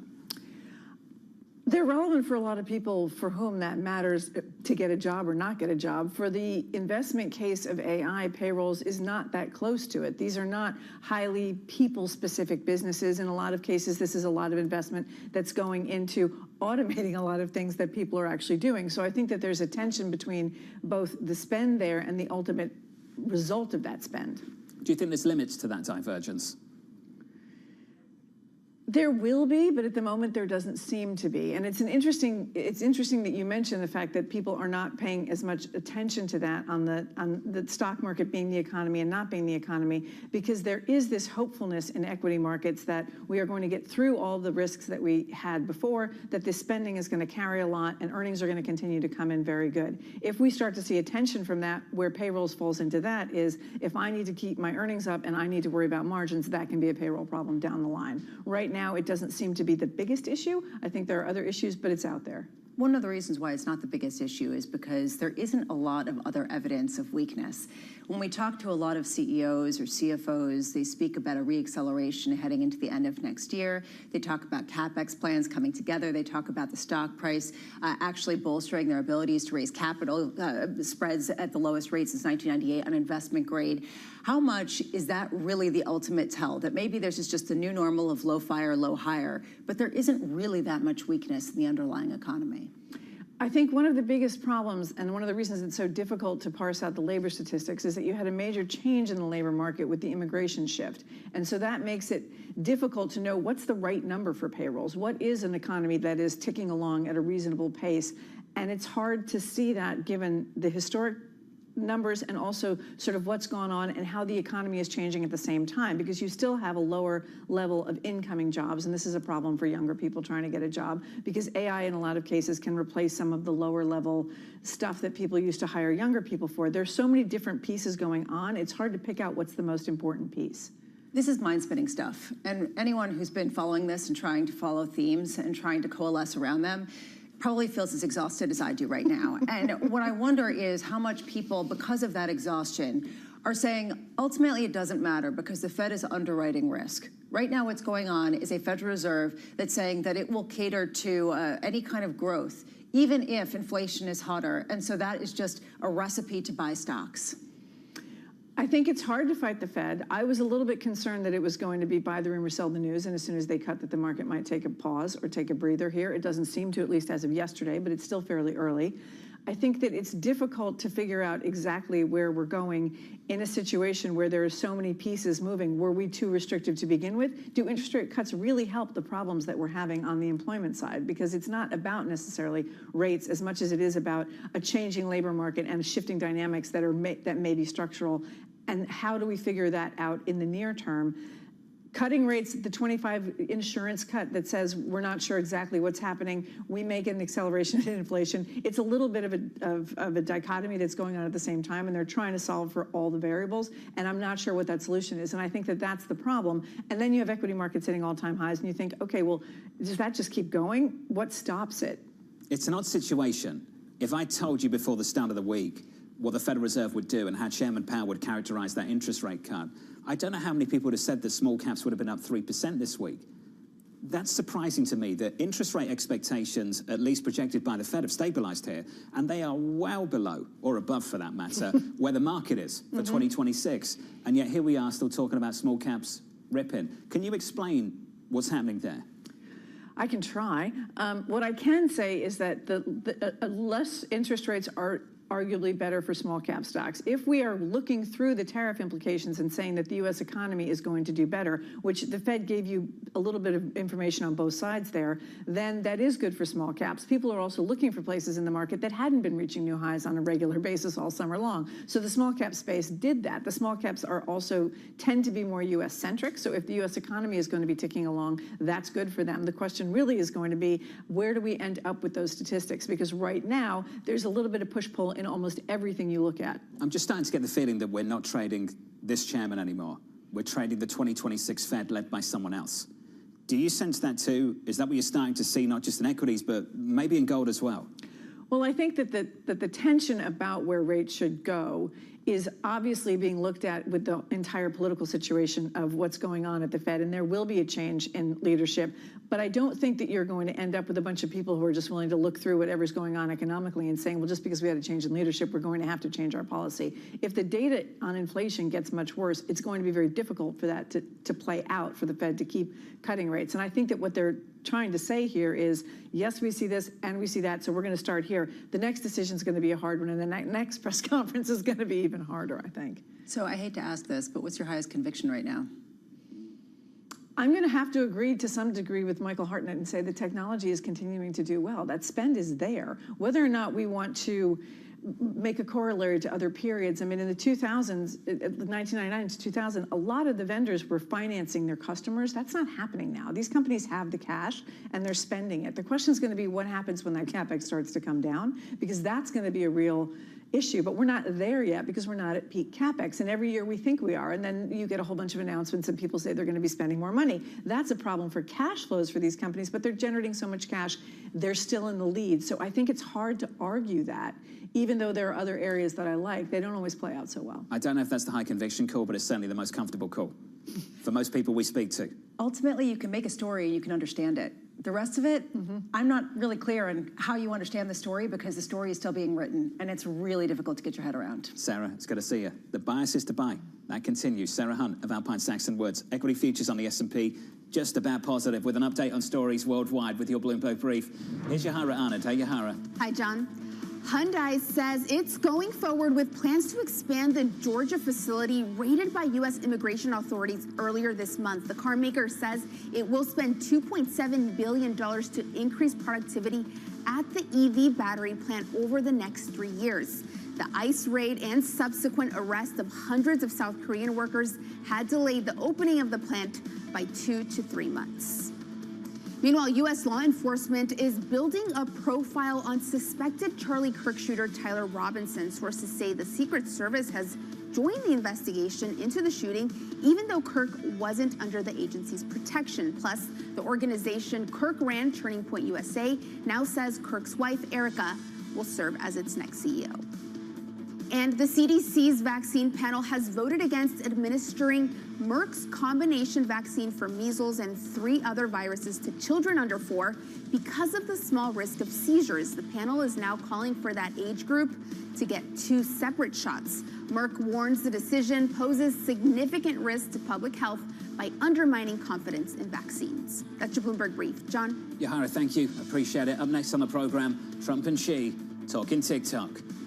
I'm speaking with President Xi, as you know, having to do with TikTok and also trade, and we're very close to deals on all of it. It sounds like they've approved TikTok, and TikTok is a tremendous amount of money for the United States.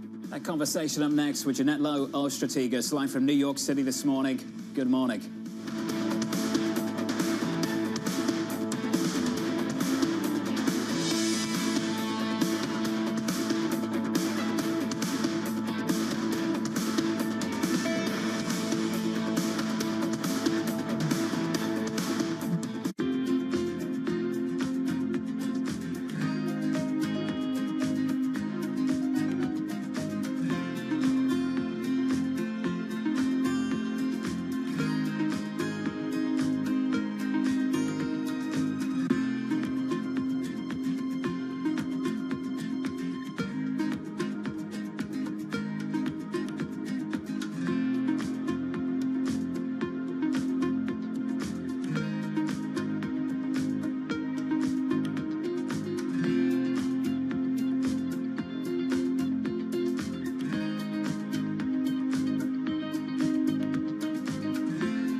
Good morning. This is Bloomberg Surveillance. Welcome back to the opening trade. Watch Bloomberg Tech. This is the Asia Trade. This is Wall Street Week. Welcome to Balance of Power. This is Bloomberg Television. The Middle East and Africa regions are home to some of the biggest deals and fastest growth in the world. Vibrant resources and high-yield investment opportunities abound. I'm Jemana Versace. Join me on Bloomberg Horizon's Middle East and Africa for the stories, newsmakers, and insights shaping the decisions of traders across this exciting region. You had heightened levels of volatility. There's still room to maneuver. We do see opportunities. It allows you to increase significantly your net income. Every trading day only on Bloomberg. Key investors, top executives, global innovators. Join me for in-depth conversations with the biggest newsmakers on the day's top stories. Insight with Haslinda Onen, only on Bloomberg.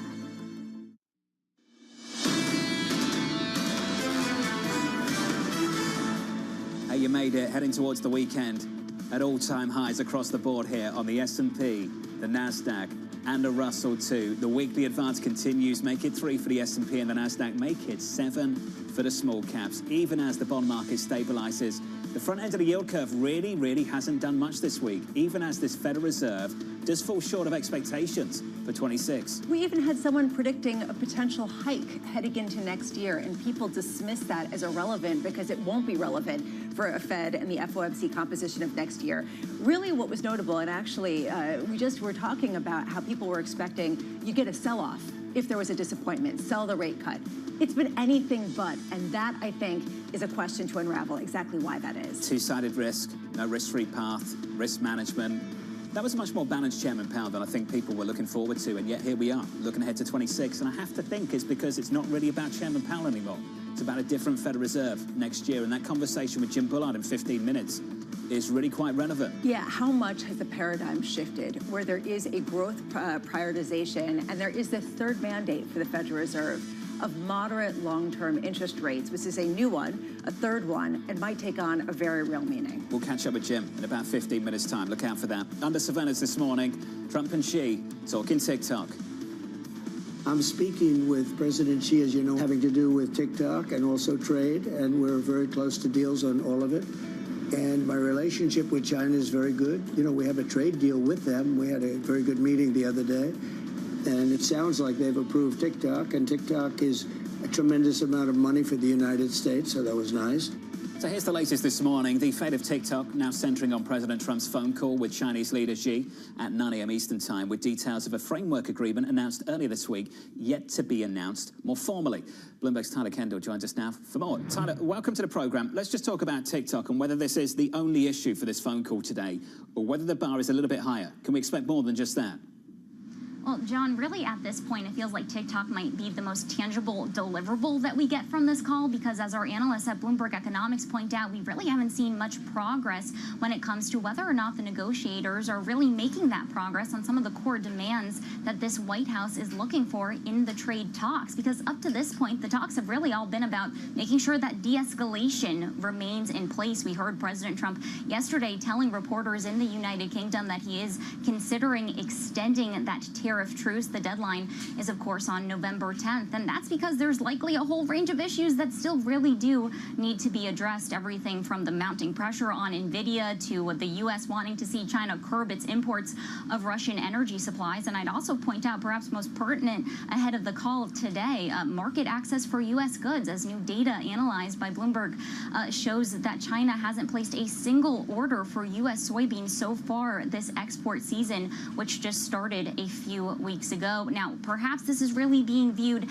as setting the table for a broader discussion between the two leaders. It is widely viewed as a precursor for a potential face-to-face meeting next month at the APEC summit in South Korea. So, John, at this point, we're trying to see if we can glean any details on that front, but then, of course, awaiting those details when it comes to TikTok. Bloomberg News, of course, reporting on the potential framework of what that deal will look like, including that group of outside U.S. investors, existing investors, and then leaving ByteDance with a less than 20% stake stake in the company. Tyler, thanks for the update. Tyler Kendall there outside the White House this morning. Joining us now to extend the conversation, Jeanette Lowe, strategist. Jeanette, welcome to the show. You just heard from Tyler there talking about Chinese and the lack of buying of soybeans here in America, important to core Republican districts and states in this country. Jeanette, do you think we're any closer to nailing down those purchase agreements that really dominated the conversations back in the president's first term?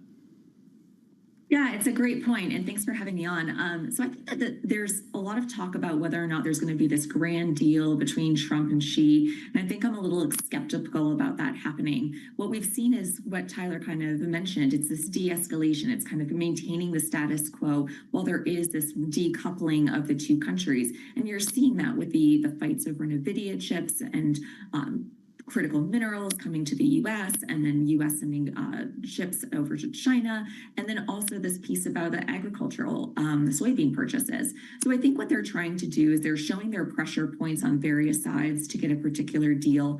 This, I mean, may all be about TikTok, but then also trying to get some of these other pieces in place, trying to get companies in China to actually buy NVIDIA chips after Trump said that he would allow that, getting them to actually buy these soybean purchases, which obviously, as you said, would be really important for critical constituencies in the U.S. for political reasons. And so then that's kind of, I think, where we're going. So it's going to probably be a smaller deal and trying to figure out how do we maintain some sort of status quo? How do we maintain some sort of good trade relations while at the same time we know both sides are kind of decoupling from one another? This is the reason why, Jeanette, I think a lot of people are trying to understand how transactional this relationship is and how rooted it is in ideology on this idea of national security and trying to immunize the respective economies from one another. Is there any signal in what we might hear about from TikTok? Yeah, I mean, I think the one thing that would obviously be important is what does happen with the algorithm. I mean, Trump has been less focused on the national security concerns that members of Congress have been with regard to the TikTok deal. And I think that's kind of a sign that this is a little bit more transactional and less about national security. But to the other point, Trump is really focused on other key sectors where that's really much more the focus for him for national security. So he's much more focused on doing more domestic manufacturing of semiconductors, pharmaceuticals, defense components, things of that nature in the United States. Tech obviously is a big piece of that. The AI race is a very big piece of that. I think that's also what his broader picture is. So being able to help NVIDIA, I think, would be more instructive, almost more than TikTok. FedEx came out last night and said that it was going to take $1 billion hit, partly because of Chinese deliveries that are going to be taken off the table for them or limited as a result of some of the changes in rules. A lot of companies have just moved on, and so have investors from this story. Is there anything that could come out of today or the next couple of weeks with the negotiations that you think a lot of companies, corporate executives, investors should be paying attention to that could reintroduce a level of uncertainty that really will make a difference? Yeah, I mean, I think the bigger story is actually, I mean, so the call will be important in figuring out what deliverables there may be and whether there is something broader than what I outlined a few minutes ago. But I think also, obviously, what happens with the court case before the Supreme Court as to whether or not the tariffs that Trump imposed under the IEEPA trade authority, whether those can remain in place, that could be quite disruptive because we do think that the president has a backup plan that even if they're overturned by the Supreme Court, they will be reimposed under other means. And I think also we want to kind of watch to see if there is the opportunity for more other trade deals in this environment where it gets more uncertain. And then also kind of looking at these exemptions that keep popping up. You know, we had the Japan trade deal and the talk about doing some exemptions for goods that the U.S. doesn't produce. We don't mine here, things that are important for aircraft and generic pharmaceuticals. And is there an increasing ability to get a hold of those exemptions? I think that could be important for the story larger going into the fourth quarter as well. Jeanette, this exemption story, I think coffee and that conversation that was sparked by the report coming from the Washington Post, I think is really important. A Republican from Nebraska, a Democrat from California, reportedly introducing a bill to exclude coffee from tariffs. And Jeanette, that bill may not go anywhere. I've got no idea. Perhaps it doesn't. But that's the first real sign I've seen of Congress starting to impose itself a little bit here. And I would love to get your perspective on this, whether you believe that might be the first step of many still to come further down the road. Yeah, I mean, there was another story as well this week about how members of the House were saying that they want a trade task force and they want to put a smaller limit on how long they can avoid trying to repeal the national emergency that Trump imposed for these tariffs. And I think one of these issues is the consumer piece. Coffee, bananas, things like that. The tuna is one of those exemptions. So I think there's also a focus on where are costs actually hitting consumers, and then what is the trade piece and the trade authority. So it does seem like, yes, Congress is trying to maybe reinsert itself. I don't necessarily know how much authority will be able to claw back. I don't think the movement is that strong yet. But I think if there were to be, a worsening economic situation, that is like kind of the emphasis that you would need to actually see that happen. And we don't see that happening in the near term. Jeanette, thank you. Appreciate your perspective as always and your opinion. Jeanette Lowe there, Strategas, looking ahead to what we could see on the trade front. They are already in campaign mode for midterms.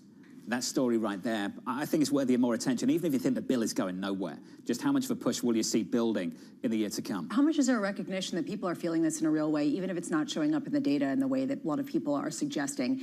This was what happened to Biden, and I think that that really is in people's heads, where he was talking about how there is this recovery, how things are better, the data shows that things are better, but what consumers were feeling was the inflation. And he didn't talk about that story in the way that a lot of people were feeling it, and people were angry. And how much is that a lesson that a lot of people heading into the midterms are going to learn and are going to impose on things like coffee? I think it's actually a really important point. President Biden and the whole team were detached from economic reality, the way they used to talk about the economy. That's a mistake that this administration and the Republicans do not want to repeat going into the midterms next year, that's for sure. Equities on the S&P 500 this morning, just about unchanged. We need a big conversation about the future of the Federal Reserve. We've got the perfect man to do it.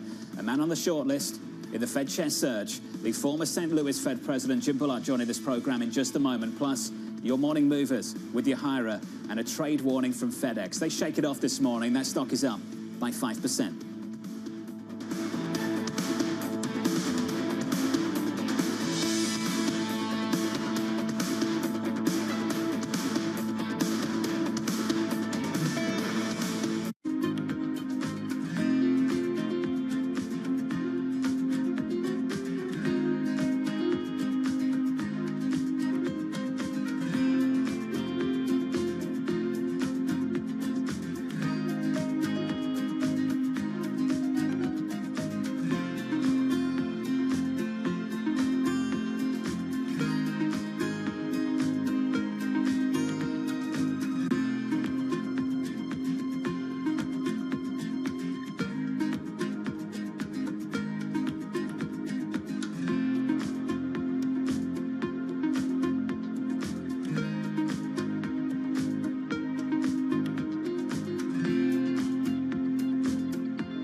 The most fascinating time for the global economy in years, and our conversations are front and center. We're stress testing consequential ideas, and investors around the world are scoring them in real time, helping to translate the policies from Washington into actionable ideas for Wall Street. It's the morning call you actually want to be a part of. Separating the signal from the noise, with some fun along the way. This is Bloomberg Surveillance. What is is going to be the consequence for U.S. markets? We are basically deep in the European earnings season. Take a look at how we're faring when it comes to Asian markets. It's a multi-trillion-dollar industry. We'll show you what's happening in ETFs like no one else. ETF IQ, only on Bloomberg. Tune in to Bloomberg Business Week Daily. We got to talk crypto. From the magazine that helps global leaders stay ahead. What's the conversation around your company? Bringing you insight on the people, companies, and trends shaping today's complex economy. Planning very big things. A new level of premium. Plus global business, finance, and tech news as it happens. The floodgates of innovation are going to open up. You can't fake passion. You either are or you aren't. Bloomberg Business Week Daily, only on Bloomberg.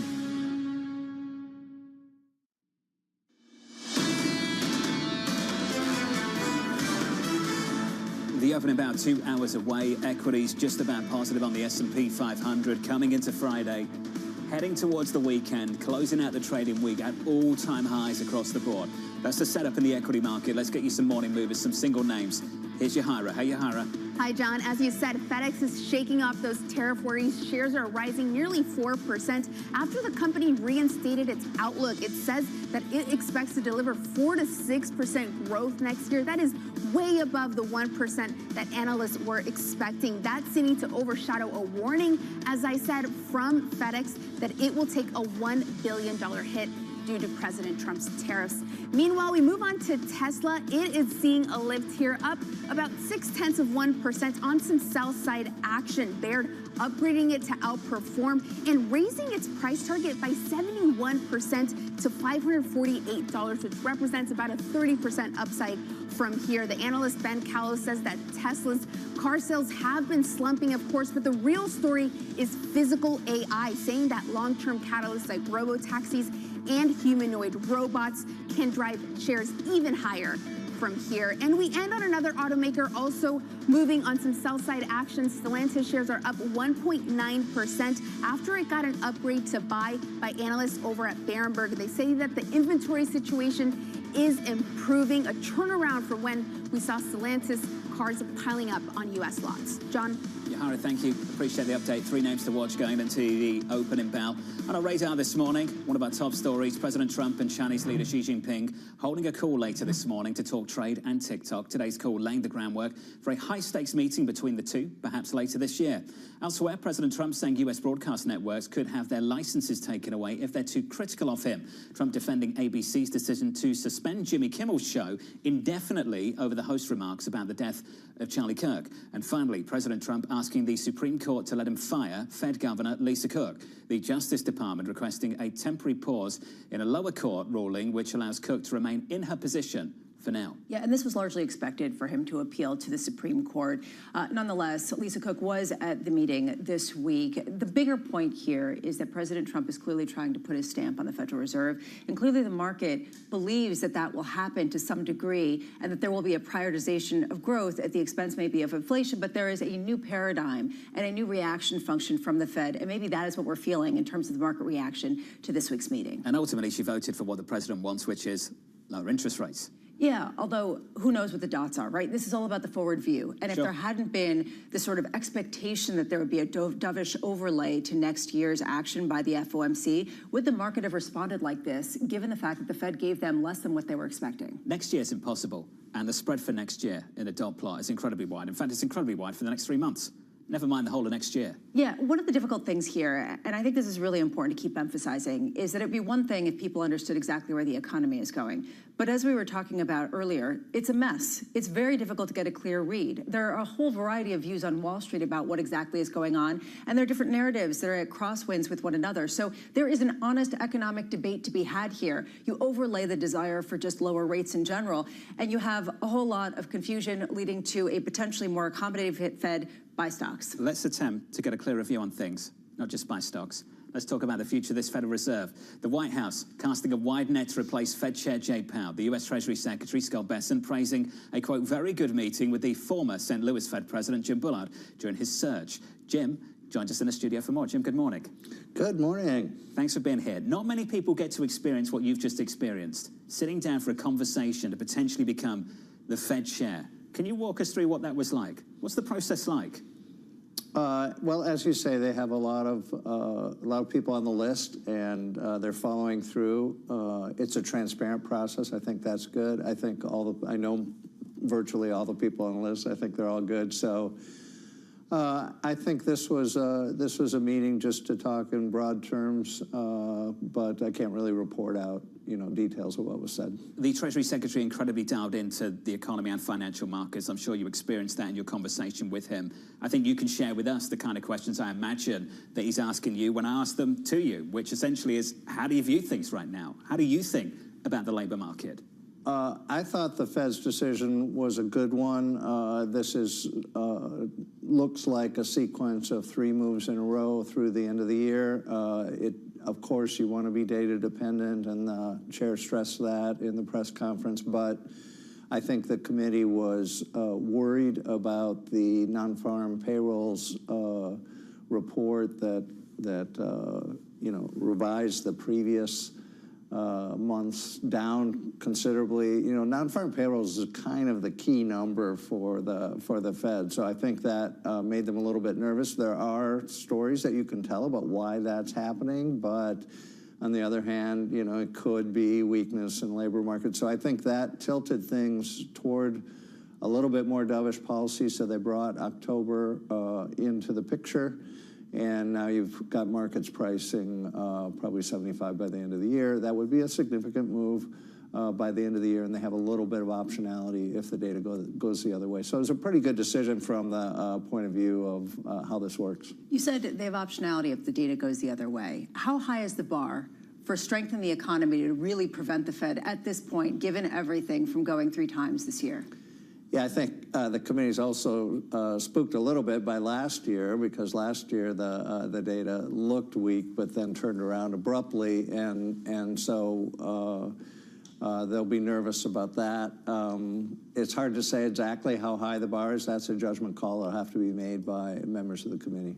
There's this other disagreement on the Fed, clearly. There are a lot of them, and understandably, because in Wall Street there are a lot of disagreements as well as to what the economic backdrop is. But you could see a spread in terms of where the neutral rate was, from, say, 3% in terms of the long-term dot for some of the Fed members, or 4% for some of the others. Where do you sit? I think it's still fairly low, so you could argue maybe 3.25 or something like that. So if you're still above 4% with the policy rate, you're still 100 basis points above. If that's your number, so that's why I've been saying they have room to maneuver. They have room to come down some on the policy rate and still put downward pressure on inflation. Inflation is still above target, and has been debated at length over the last 6 months or so. But I think they're in pretty good position right now. How credible do you think the pursuit of 2% actually is? I think the committee is very dedicated to the 2% target. I think it would be foolish to abandon that target.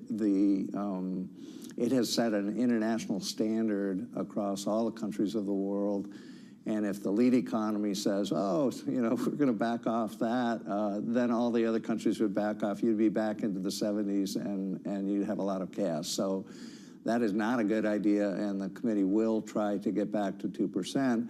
However, I think you want to get back on a nice, smooth, asymptotic path to 2%, and the forecasts always show that, and that's always the way the Fed thinks about it. The 2-year rolling view. Now, some people might say that's aspirational, magical forecasting. It's just we're always forecasting this 2 years out, but never actually hit it based on history, which raises the credibility question. The Federal Reserve's cutting interest rates with inflation closer to 3 than it is to 2, with unemployment closer to 4 than it is to 5, and with equities at all-time highs. Is this the right time to back away from that restrictive monetary policy that's going to lead to that glide path back towards 2%?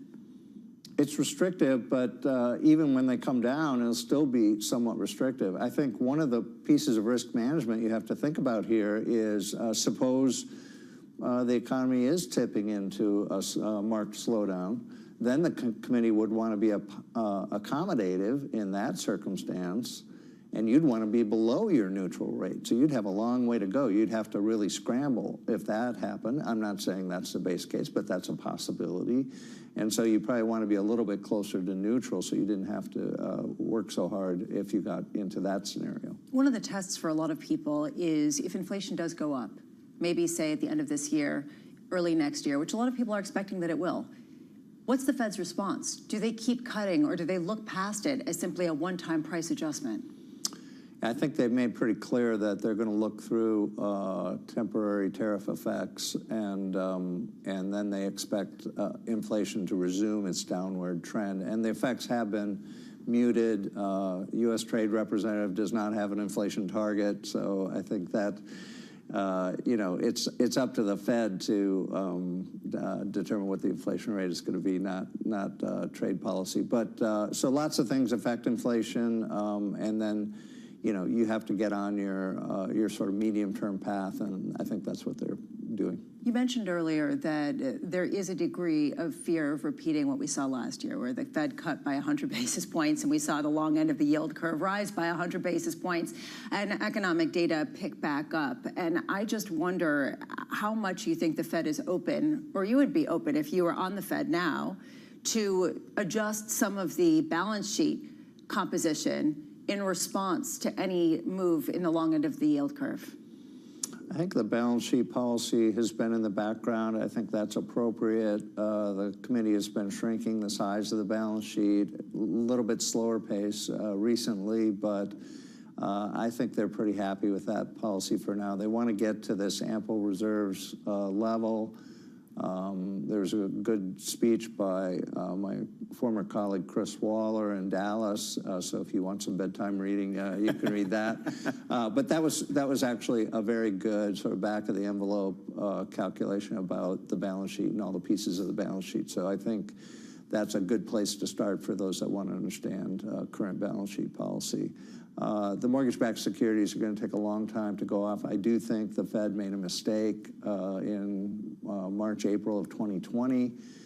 We went all in on mortgage-backed securities, thinking that the pandemic was going to harm the housing market, and we got 90 to 120 days in, and boy, it went the other way. Demand for housing was way up. So unfortunately, we added a lot of mortgage-backed securities over that 2-year period, but we're going to have to let that gradually go off. Would you have voted for 50 this week? No, I don't think so. So I thought it was a good decision because the Hawks could say that, okay, we only went 25 and we got optionality on the future moves, but the Doves got the 25 and probably 25 at October.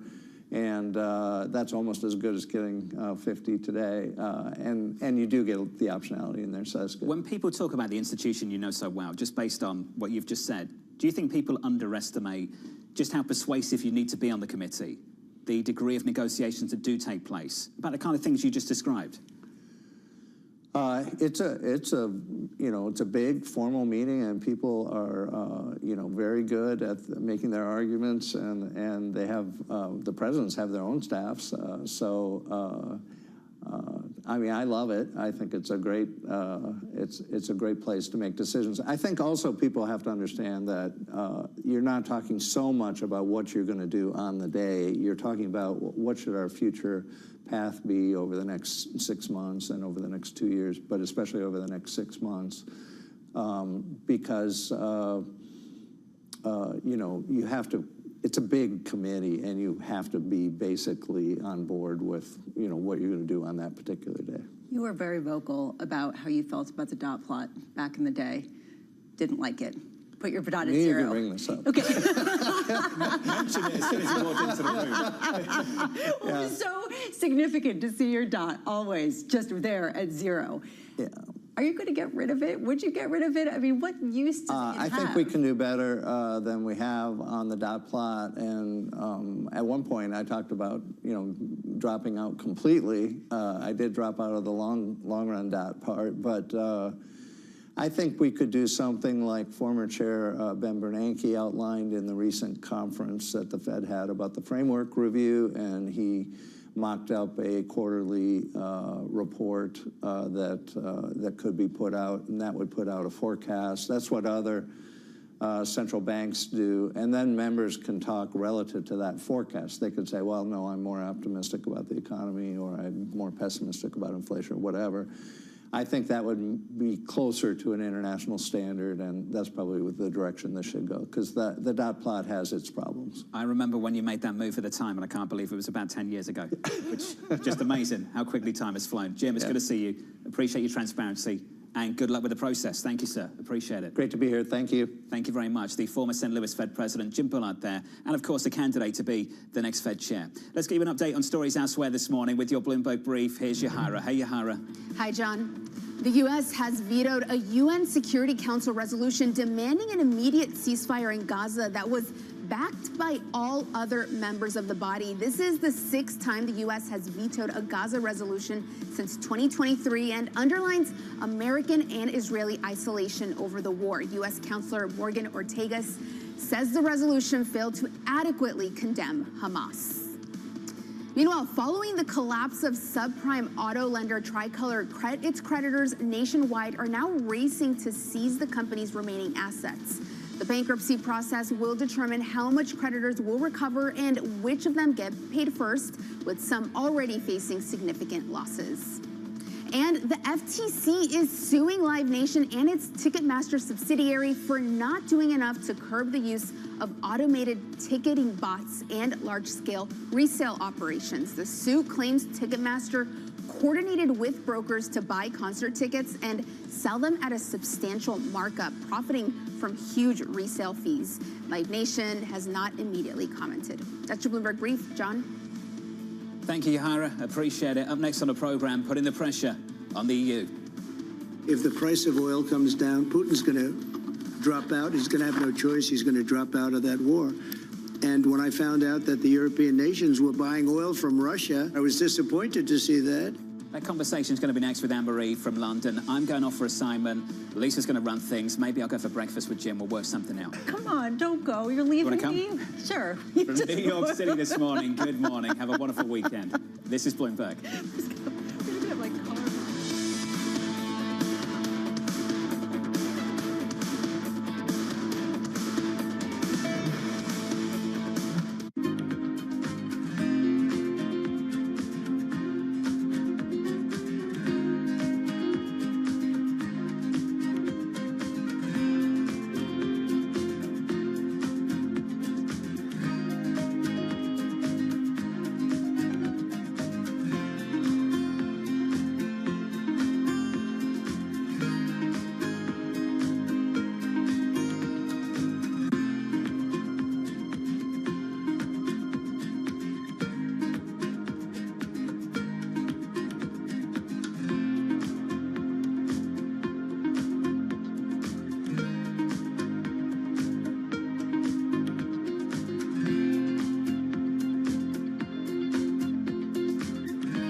Climate change is going down right now. It's going down. And we've tried everything to shame people and blame people and put them in their place and tell them that they're doing things wrong and that they're killing everybody. But if we keep telling them that, then we are going to kill everybody. So we got to figure this out. And we're not going to do it by blaming people who are just trying to wake up and make ends meet every day, especially when a lot of those people have the same connection to nature and the environment that we all share here. I hike and I ski and I love the environment just as much as anybody else, but so does somebody who works in an oil field. The Cabela's shopper and the REI shopper want the same things. They want clean air and they want clean water and they want to be able to recreate outdoors. So until we figure out how to get on the same page, we will continue to lose. We cannot afford to lose anymore. We need to build a winning coalition of people across the political spectrum, or we will never create the solutions that we need. In case you missed it, on Bloomberg Open Interest. When we look at our portfolio, we see an IPO pipeline that's the biggest since it's been in 2021. In M&A and IPOs, we've actually had close to record performances in that space. We're going to have an interesting year. We're having a lot more conversations around putting dates on calendars. I think we could see a very active second half of the year. Don't miss Open Interest live weekdays. Asia is at the forefront of some of the world's biggest stories. And we're here, where the action starts in Sydney. And in Tokyo, get ahead as the global trading day begins. The Asia Trade, weekdays only on Bloomberg. Bringing you up-to-the-minute energy news whenever and wherever it happens. I'm Joanna Bersecci in Vienna, and this is Bloomberg.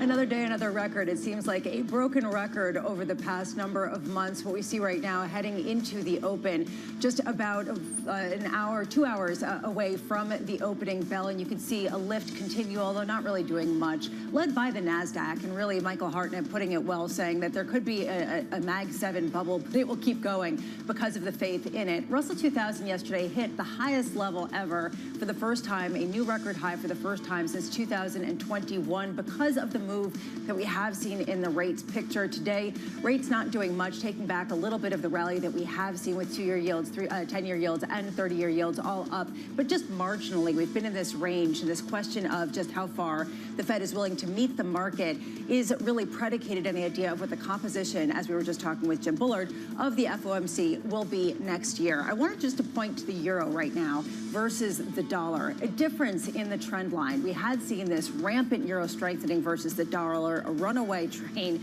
And this would be the third session of euro weakening versus the dollar. Just to give you a sense of how relentless that dollar rally has been, that would be the longest streak since July 30th.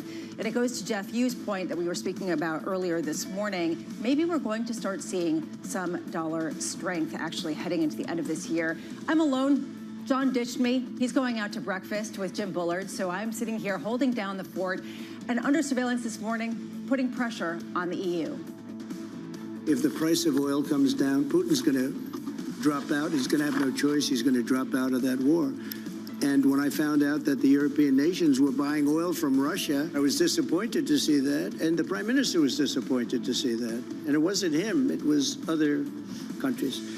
And you can't do that. You can't do that. You can't. That's not playing fair with the United States. And we can't have that. Here's the latest. The EU looking to answer President Trump's call to curb trade with Russia. European leaders are looking to speed up plans to phase out Russian LNG purchases. Anne-Marie joins us now from London. Anne-Marie, I'm so glad that you're going to join me this morning. John ditched out. You've had a trip and been talking to a lot of European leaders. How serious are they this time around? Well, it does seem like the president, he really is not stopping in terms of making sure that he tries to get the European Union more in line in ditching these Russian fossil fuels. Good morning to you, Lisa. And we saw this just 5 days ago. The president had a tweet out and he said, I'm willing to do more, but why should I do that if the European Union is still buying Russian fossil fuels? He said, I'm ready to go when you are, basically, your move. And then he repeated that yesterday alongside the British Prime Minister Keir Starmer, who in some ways agreed with the president, saying it has been a challenge for Europe and they could do more. What we see now is Europe taking that on board, trying to accelerate their phase out of Russian LNG.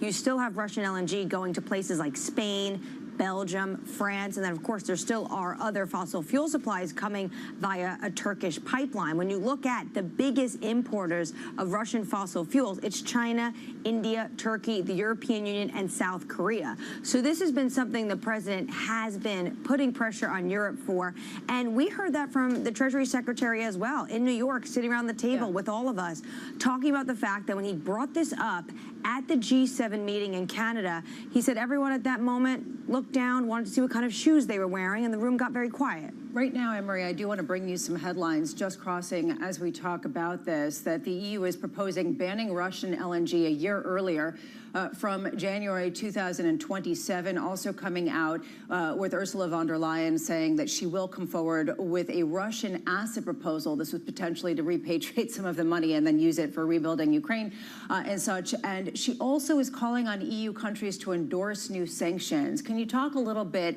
just based on your conversations, do you think this is truly a serious shift in the EU approach?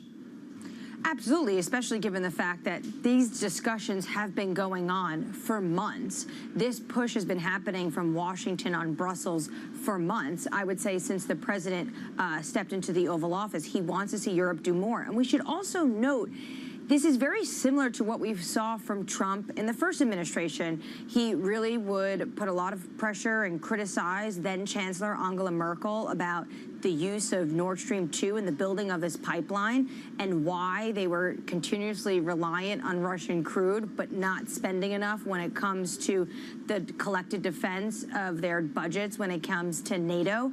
And then remember, Lisa, when he talked about LNG, he would really talk about the fact that Europe should be buying more from the United States, and they have been. We need to give some context to the fact that we have seen Russian supplies to Europe drop sharply since Putin's full invasion of Ukraine. But they still are buying Russian fossil fuels, and that's Trump's point. And he's saying they should buy more American LNG. And I believe in his first time, he called it freedom molecules. So this is a similar tone that we saw from the president's first administration to the second. What we're hearing now, though, and the context now, is that there is a full invasion of Ukraine now. And what the president is saying is for the United States to get more involved, he wants to see their partners to do more as well. Yeah, and we are seeing this. And just if you're just joining us now, the EU is proposing banning Russian LNG a year earlier, also coming out with proposal about credit card crackdowns from Russia, as well as more chemical, metal components and salts export bans from Russia. We'll bring you all those headlines. But just quickly, Anne-Marie, how much do you get a sense that this will be enough for the president to come through with some of the U.S. end of some of what's been discussed? Well, I think that's a question that remains to be seen. This will certainly be taken as a very good first step, especially since you had the Treasury Secretary and the president really tried to get Europe to this point to do more. But the president said yesterday, and he was pretty blunt, he said, Putin let me down. He really let me down. So the president might be getting to a point where he's going to be more willing, especially if Europe's taking these steps to exert more pressure on Russia. We should note that Russia legislation in Congress is still working itself through, and this would also mean the United States taking a more forceful stance when it comes to Russia and its support of Ukraine.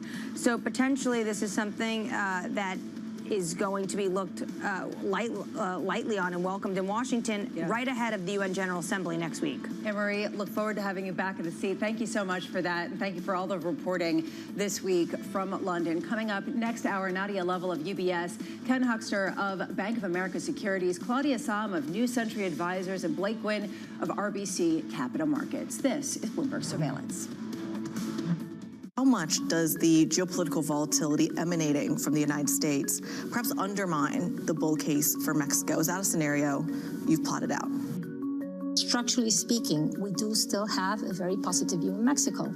On the macro side, it is a very attractive investment geography for the U.S. Mexico is hugely competitive in terms of costs. The wages in Mexico are much more competitive than the wages in China. So why would the U.S. companies not take advantage of that? And this structural cost advantage is going to lead Mexico to continue to contribute to the growth of U.S. as well. The value chains, the supply chains are so integrated that Mexico has to play a continuing role in the further development of the U.S. And U.S. is growing very healthily, very nicely. It will benefit Mexico. This way or that way, it will benefit Mexico. Mexico for BBVA is, a source of resiliency of earnings, and it generates and complements the diversification that we have from the footprint. But there's another topic that is very important, which sometimes we don't focus a lot about, and why we're so convinced that Mexico is going to continue to do well, which is the leverage in the country. Because the leverage in the country is only 33%. And when you've seen Mexico grow and BBVA grow in Mexico, structurally speaking, the leverage is so low that just a little bit of growth in the leverage is going to be able to support that bull case in Mexico. So that's why we're structurally positive in Mexico. Right. right, okay, ready? David, what initially sparked your interest in this topic of longevity? 15 years ago, I turned 60, and I began to wonder how much longer I'm likely to live and what I could do to extend my life. On longevity, I talk with the leading experts in science and medicine to educate people about how they might be able to change their conduct so that they can live a happier and healthier life. I'm David Rubenstein. Join me on a 4-part journey as I explore the great quest for longevity. Only on Bloomberg.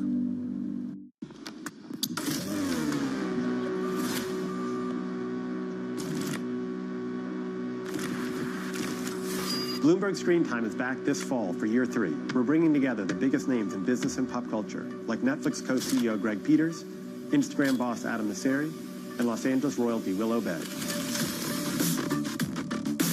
We're going to talk about how sports is eating entertainment, check in on the state of the movie business, and get an update on LA after the fires from Rick Caruso and Irving Azoff. You should expect newsy interviews from industry leaders, meaningful business networking, and of course, great food.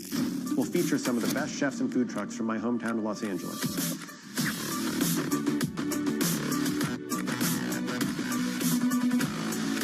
Tickets are available now, and you should head to bloomberglive.com/screentime for details. I'll see you in Los Angeles, October 8th and 9th.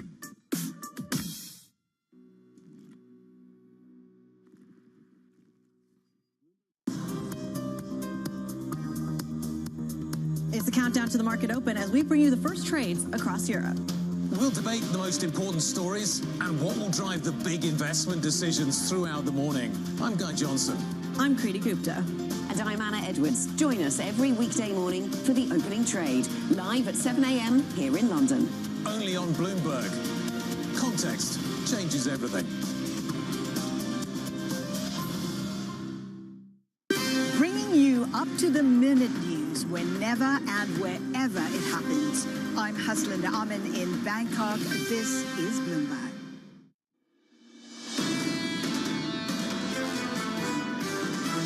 The market does believe, as the Fed talked about yesterday, that we are approaching the trough of economic growth. Now it's don't fight the Fed and don't fight the AI trade. I'm not convinced that anybody's ready to give up on U.S. technology outperformance. The stock markets and companies, the truth is, if you're not growing, you're not going to be around for long. You don't want to be underweight equities right now. This is Bloomberg Surveillance with Jonathan Farrow, Lisa Abramowitz, and Anne-Marie Hordern. Good morning. Welcome back to Bloomberg Surveillance. John is off having breakfast with Jim Bullard. I am here in the studio as we do look to potentially close the week with yet more record highs. We did see overnight the Russell 2000 closing at a record for the first time since 2021. Across the board, you're seeing gains building on what we saw earlier this session. It was lower on the Russell 2000, but really the catch-up trade gaining steam. A question around how much this is fortified even without the participation of the rate story. We are seeing this morning a little bit of a bounce back in yields, the wrong type of up if you are looking for yields to gain value. And what you are seeing, though, is just this stability. And that is giving people a lot of confidence. This is a Fed willing to cut and look through some of the potential inflation coming through the pike. Right now, we're all trying to understand, even if this is a bubble, is it something that can keep going? Is this something that is the beginning of the cycle, the middle of the cycle, the end of the cycle, and does it matter? Dan Greenhouse of Solus Alternative Asset Management decided to come in. I begged him. I said, please, John's leaving me. I would love it if you would come in. Thank you so much for being here. No worries. I'm a little nervous. I have to fill in for 2 people, but I think I'm up to the task. I think you're up to the task. Thank you. What do you think about this idea of record high after record high and this concentration around the hopes and dreams of one story amid a slew of just dramatic uncertainty? Well, my portfolio certainly loves it, I'll tell you that much. But so I'll say 2 things. First, with respect to the new high after new high being based on one idea, I've made this argument for some time. I think it is way too simplistic to reduce what's going on to just AI in terms of one idea. It's spider webbing throughout the entire market. It's not just NVIDIA, it's not just Broadcom, it's Vertiv, it's Eaton, it's, as the Wall Street Journal reports this morning, it's the hard disk drive companies. It has an effect throughout the entire market, and it's driving large, mid, and as we saw yesterday, small caps up and up and up. And you know, the comment you brought up, whether this is a bubble or not, it very well might be. And in fact, I would go so far as to say it probably is. But the problem is, and using the 90s as your analogous reference point, people were talking about the 90s bull market being in a bubble in 1995, in 1996, in 1997, and say it with me, and 1998, and it kept going and it kept going. My problem with taking what's going on and comparing it to historical reference points is, to put it simply, every new high in the bull market should be bought except the last one. And all that you need to know as an investor is, why is the last one the last one? And we have no indication yet that that appears to be happening. Yeah, so you just have to go to Back to the Future and get one of those time travel machines, and then you'll be just fine. I guess heading into this hour, a key question is, how much can the trade story and renewed uncertainty really disable this idea of just keep buying stocks? And this phone call between Xi Jinping and President Trump, is that on your radar, or don't you care? Yeah, I mean, it is certainly on my radar, and we've talked about this in the past on the show. I think, generally speaking, the market is very sanguine right now about tariffs. Clearly, a large portion of the market thinks good. We know this is a complicated conversation, but we know the parameters of the complication. Exporters are going to bear some of it. Importers are going to bear some of the increased costs. Consumers are going to bear some of the increased costs. And the one issue that I've expressed repeatedly and stays with me is, when you listen to what companies tell me during earnings season, I know that conference calls are marketing documents and marketing events, but still, they're telling you what's going on in the world. A huge number of consumer companies have talked about more tariff increases to come over the next, call it 6, 12 months, let's say. And so the investing community is fond of talking about tariffs as a one-time increase in the price level, an idea theoretically I agree with. However, that one-time increase looks like it might be one time here, one time there, one time there, one time there. And I'm not positive 6 and 9 months from now that we have a firm handle on what that's going to look like. Well, we've got a lot to unpack, and luckily we have you on set the entire hour luckily to for everyone. Enjoy. Absolutely. And right now, we begin with this hour with stocks trading near record highs. Nadia Lovell of UBS writing this: we maintain an optimistic medium-term view and consider pullbacks as opportunities to invest, particularly in areas of structural growth. Nadia joins us now. You've been listening to this, going back and forth. Do you agree that this is sort of a structural story you can't avoid to be part of, this idea of whether it's AI, whether it's the Fed easing, or whether it's just the idea that consumers keep on spending? Yeah, we agree with Dan on many of those points, and it's not just an AI story, and you are seeing that expansion out of it, but also it's also an overall electrification story. Now, is AI contributing to that electrification growth? Absolutely, but the fact that we also have this push to reshore manufacturing, we also have just the overall increase of population growth and what that means for electrical demand. So when we look at the picture, not only AI, but also overall electrification, when you think about it, there probably need, just in the US alone, 100 to 200 gigawatts that's needed over the next decade. And so we think that that's going to be a $3 trillion revenue opportunity to bring all the grids up to par over the next 5 to 6 years globally. And so that's hitting utilities, that's hitting industrials. So it's beyond the one single stocks that we knew a couple of years ago, and it's now a lot more. So to this point, and you're both talking about the same thing, these sort of themes and the percolation into other industries, I just wonder how much that edifies the idea of rotation into small caps, the other 493, including ones that aren't necessarily included in that, or do you think that's a head fake that just is a sentiment shift on a couple of traders and will revert back? You know, small cap has had a few head fakes. We're finally seeing that all-time high after several years. And in order to keep that momentum going, we know that we need to see the earnings growth follow through, and that is yet to be seen. We know that small cap is highly correlated also with PMIs. You know, manufacturing PMIs has sort of been in the doldrum. We've seen a pickup in new orders, finally back above 50. But, you know, what I'm hearing from our industrial analysts, because they've been visited with many companies these last couple of weeks, is that some of those short cycle industrials are finally admitting that, you know, the boom that they've seen in the last few months is tied to front running ahead of tariffs and inventory build. And so it's not certain that we'll see this continued durability in new orders and a full recovery in PMIs near terms. And so we do question the durability of that small cap trade. Could it look better in 2026 when there's likely to be more of a sustained pickup in manufacturing? Possibly. But near term, we're a little cautious of it and understand why people are pulling out that lower accelerate playbook, but we need more. We're invested in a couple of small and mid-cap companies, and they've lately, in conjunction with the broader market, done very well. But they've been doing well fundamentally for a while. And the debate we've had internally about some of these smaller companies is an extension of the David Einhorn argument, where he has argued in the past, as a deep value investor, which often means going down in market cap, you could rely on the market coming around to your viewpoint, and the stock or the credit in which you were investing could appreciate as the market realized what you already knew. And in an era of passive investment, that's become much more difficult. So we've seen 2 or 3 companies that we own that are doing very well fundamentally, and the stock hasn't done very well until recently as the broader market has appreciated. And I think, so the first point I want to make is there's a larger conversation here about the influx of passive AUM into the market, which is now more than half of ETF and mutual fund AUM, what effect that has on the ability of small caps in a secular sense to continue to perform along with medium and large. But I would also add, to this point about, Nadia mentioned it's more than AI, a point I agree with. I'm looking at the best performers in the S&P 1500, which is small, mid, and large. Who are the best ones this year? There's not a Mag 7 on the leader list right now. It's HOOD.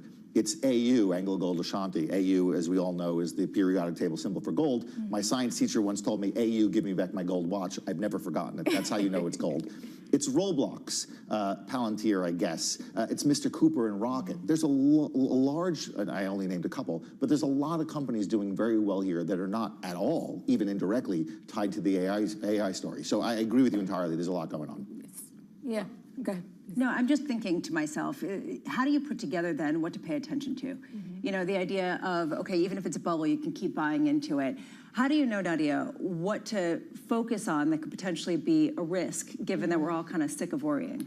You know, we don't think that it's a bubble. You know, it's always hard to determine whether you're in a bubble. But, you know, we look for signposts. And yes, you can point to valuations, but we're still not at, at record levels. So we don't think that, there's not an excessive amount of liquidity and all of these other factors as you look for a bubble. So what are we paying attention from a risk standpoint? It does go back to this AI-related trade. Because reality is, like, last year, we remember people became hyper-focused on return on invested capital. That seemed to have gone through out the window this year. And that's because you are starting to see some signs of it. But when does the market return to focus on that? Could that happen next year? Possibly. Right now, the investments are still happening. You're seeing a little bit of pickup in terms of impact on advertising, even in China, impact on gaming. But I think that at some point, the market is going to want to see more. And the question is, when does that happen? Is that a second half 2026 story? And if that is, right, remember now, maybe we have a Fed that is cut enough to re-stimulate the economy,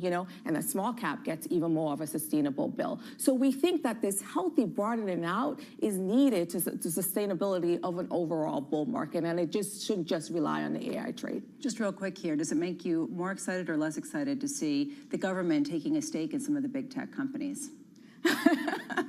Nadia, be careful. Be careful.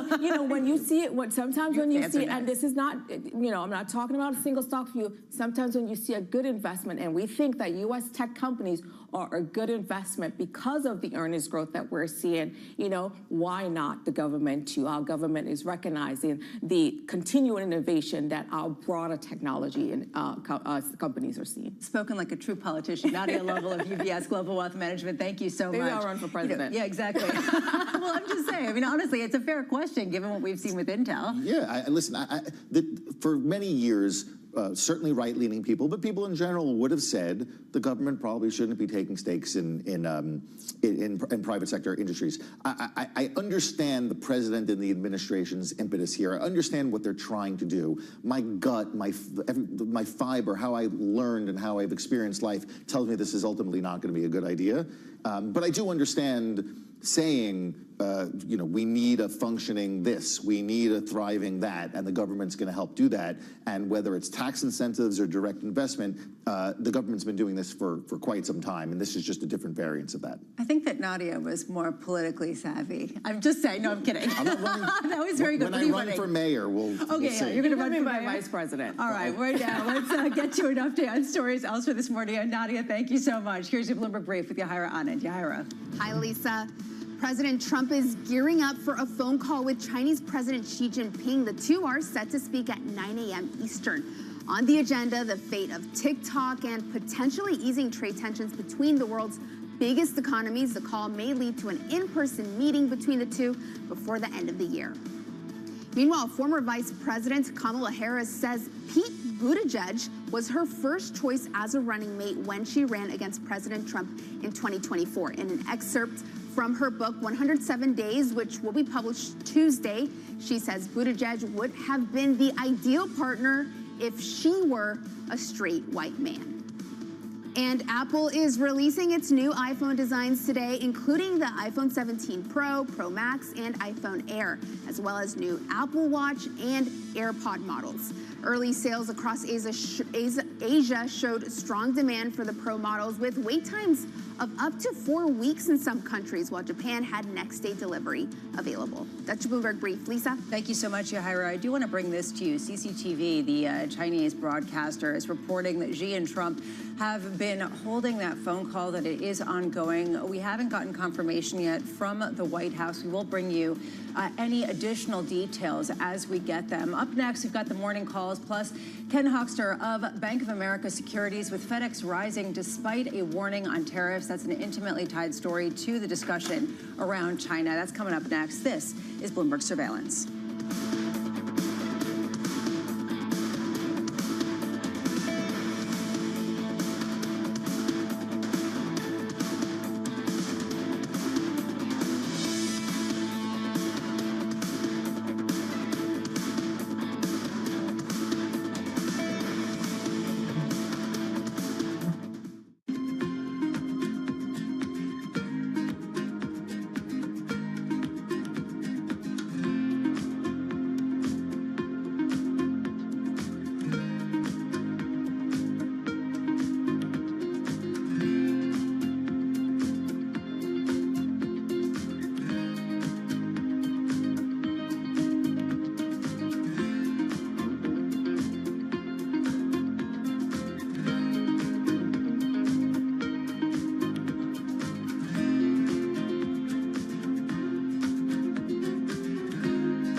Politics to the world of business. Joe Matthew and Kaylee Lines deliver news, insight, and analysis live 2 times a day, every trading day. Balance of Power at 1 and 5 Eastern, only on Bloomberg.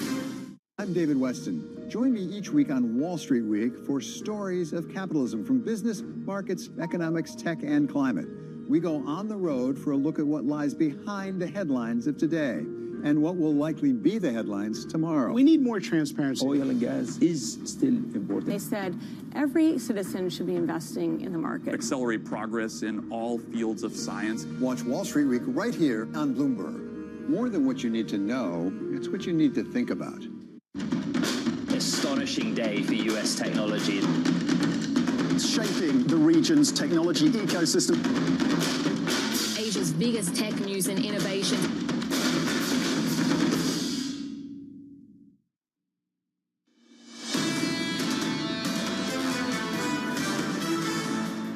The committee's also spooked a little bit by last year, because last year the data looked weak but then turned around abruptly. It's hard to say exactly how high the bar is. That's a judgment call that'll have to be made by members of the committee. That was former St. Louis Fed President Jim Bullard, who also is a potential candidate to be the next Fed chair, speaking with us just moments ago. A question of how much the Fed is backstopping this market right now. Futures trading with a lift after earlier being basically flat, building on the gains that we already have seen. The Russell 2000 really leading the charge over the past few weeks. This morning lagging behind just a touch, but this real sense that we can keep building on this because of the AI story, because of the Fed Fed backstop because consumers keep spending. Time now for the morning calls. First up, Citi downgrading Intel to sell, pointing to the chip maker's rich value. Those shares lower by almost 1%. Next up, Baird upgrading Tesla to outperform, saying the EV maker is increasingly viewed as the leader in physical AI.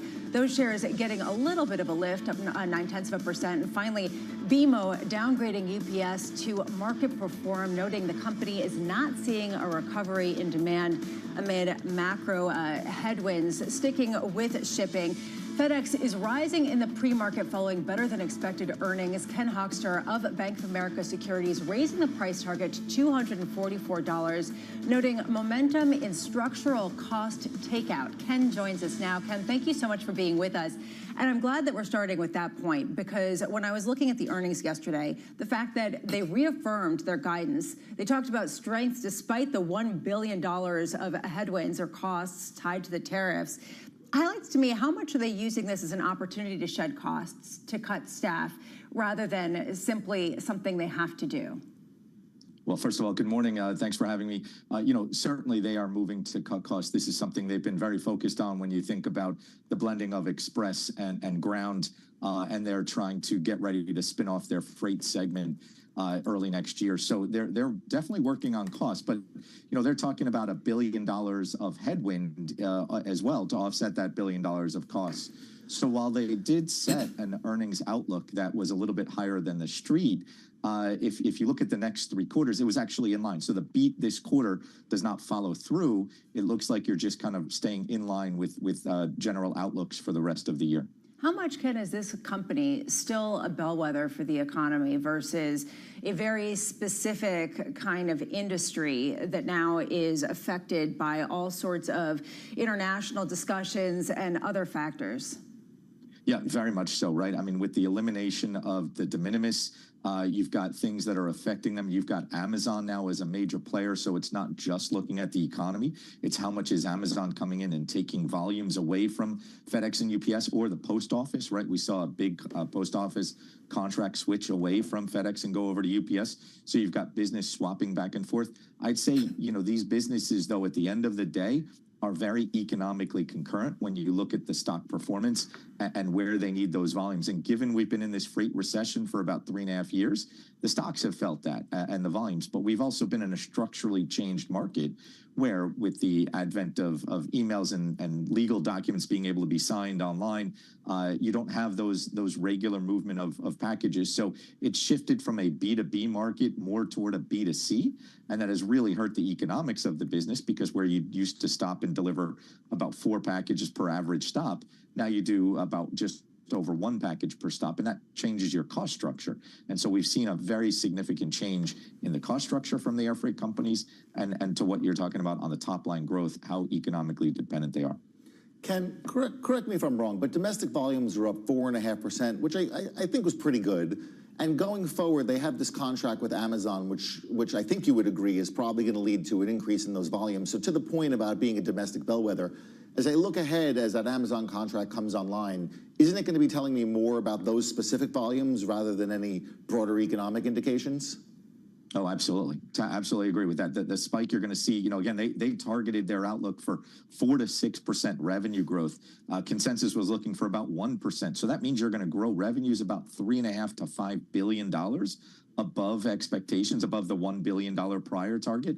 So all of that is Amazon. And the interesting thing there is, despite that additional revenue, they're still actually looking for earnings to be down slightly year on year. So that would tell you what kind of revenues are you bringing on board and what additional costs are now going in the network that are going to lead earnings to be down slightly year on year. So definitely trying to backfill with some additional volumes from the lost postal contract, the loss of de minimis, which has been very significant, but trying to fill that in with other revenues. But you can see with profits going down, it's still a battle, and agree that that's not very economically dependent. It's on what other contracts are coming up. But they did win some core business, right? We heard Best Buy and some other kind of major customers have switched over to the network, some from their competitor, and that's great for them. But you're right, as far as the big picture, when you talk about those overall volume growth, it's going to be things like the Amazon contract win or other non-economic sensitive business. Ken Hexter of Bank of America Securities, thank you so much for jumping on with us this morning, and have a wonderful weekend. Turning now to Washington, D.C., Chinese state media reporting that the call between President Trump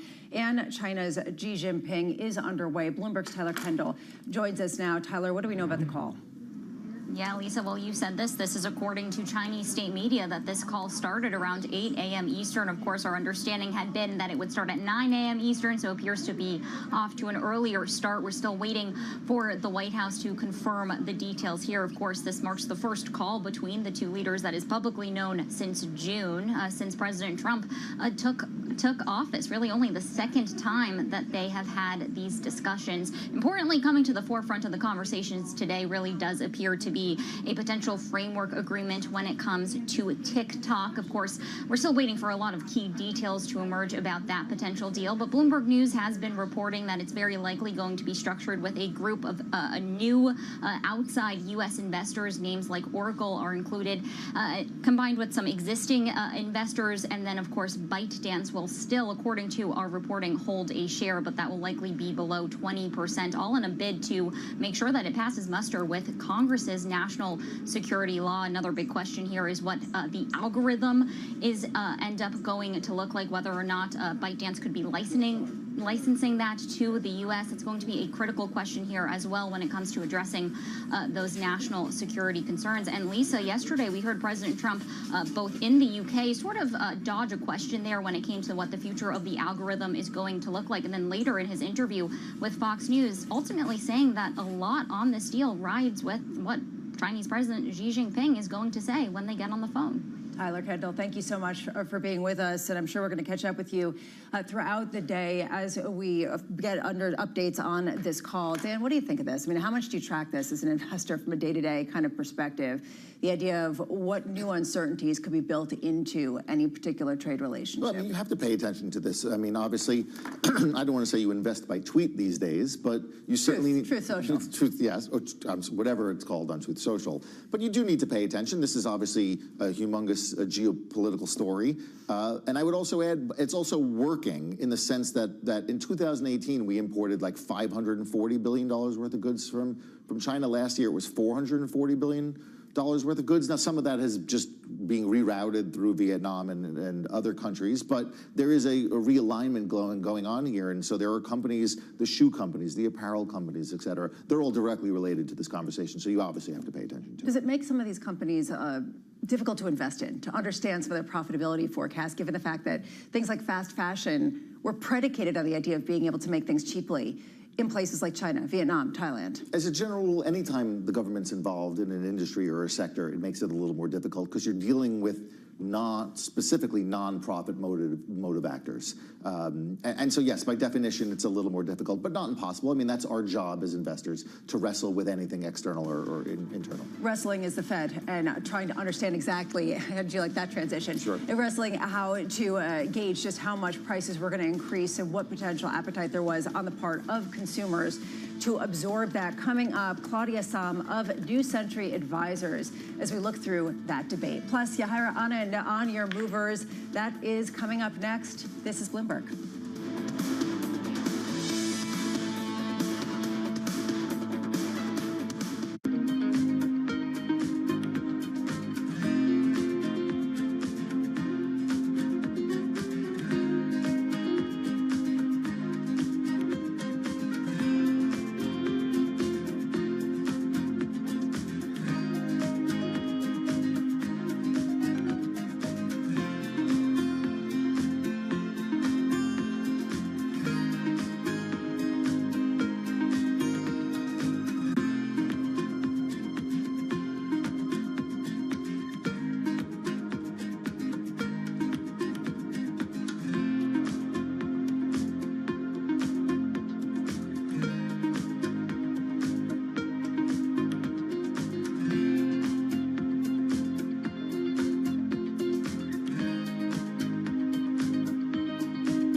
technology is embedded in every aspect of our lives. And laying the foundation for the future. From finance to defense, AI to entertainment. And from the road to the stars. Bloomberg brings you the latest stories of the people and companies pushing the tech sector to new frontiers. And the politics that shape global tech markets. I'm Caroline Hyde in New York. And I'm Ed Ludlow in San Francisco. Watch Bloomberg Tech every weekday. Only on Bloomberg Television. Making money isn't about drowning in emotions. It's about understanding what's actually happening. Markets are the best way to glean signal from noise, and that is what we try to do every morning. This is Bloomberg Surveillance. U.S. jobs numbers are released. Bloomberg has the report under surveillance with crucial data and expert analysis at terminal speed. Nobody covers Jobs Day like Bloomberg. The Middle East and Africa regions are home to some of the biggest deals and fastest growth in the world. Vibrant resources and high-yield investment opportunities abound. I'm Jumana Versace. Join me on Bloomberg Horizon's Middle East and Africa for the stories, newsmakers, and insights shaping the decisions of traders across this exciting region. You had heightened levels of volatility. There's still room to maneuver. We do see opportunities. It allows you to increase significantly your net income. Every trading day, only on Bloomberg.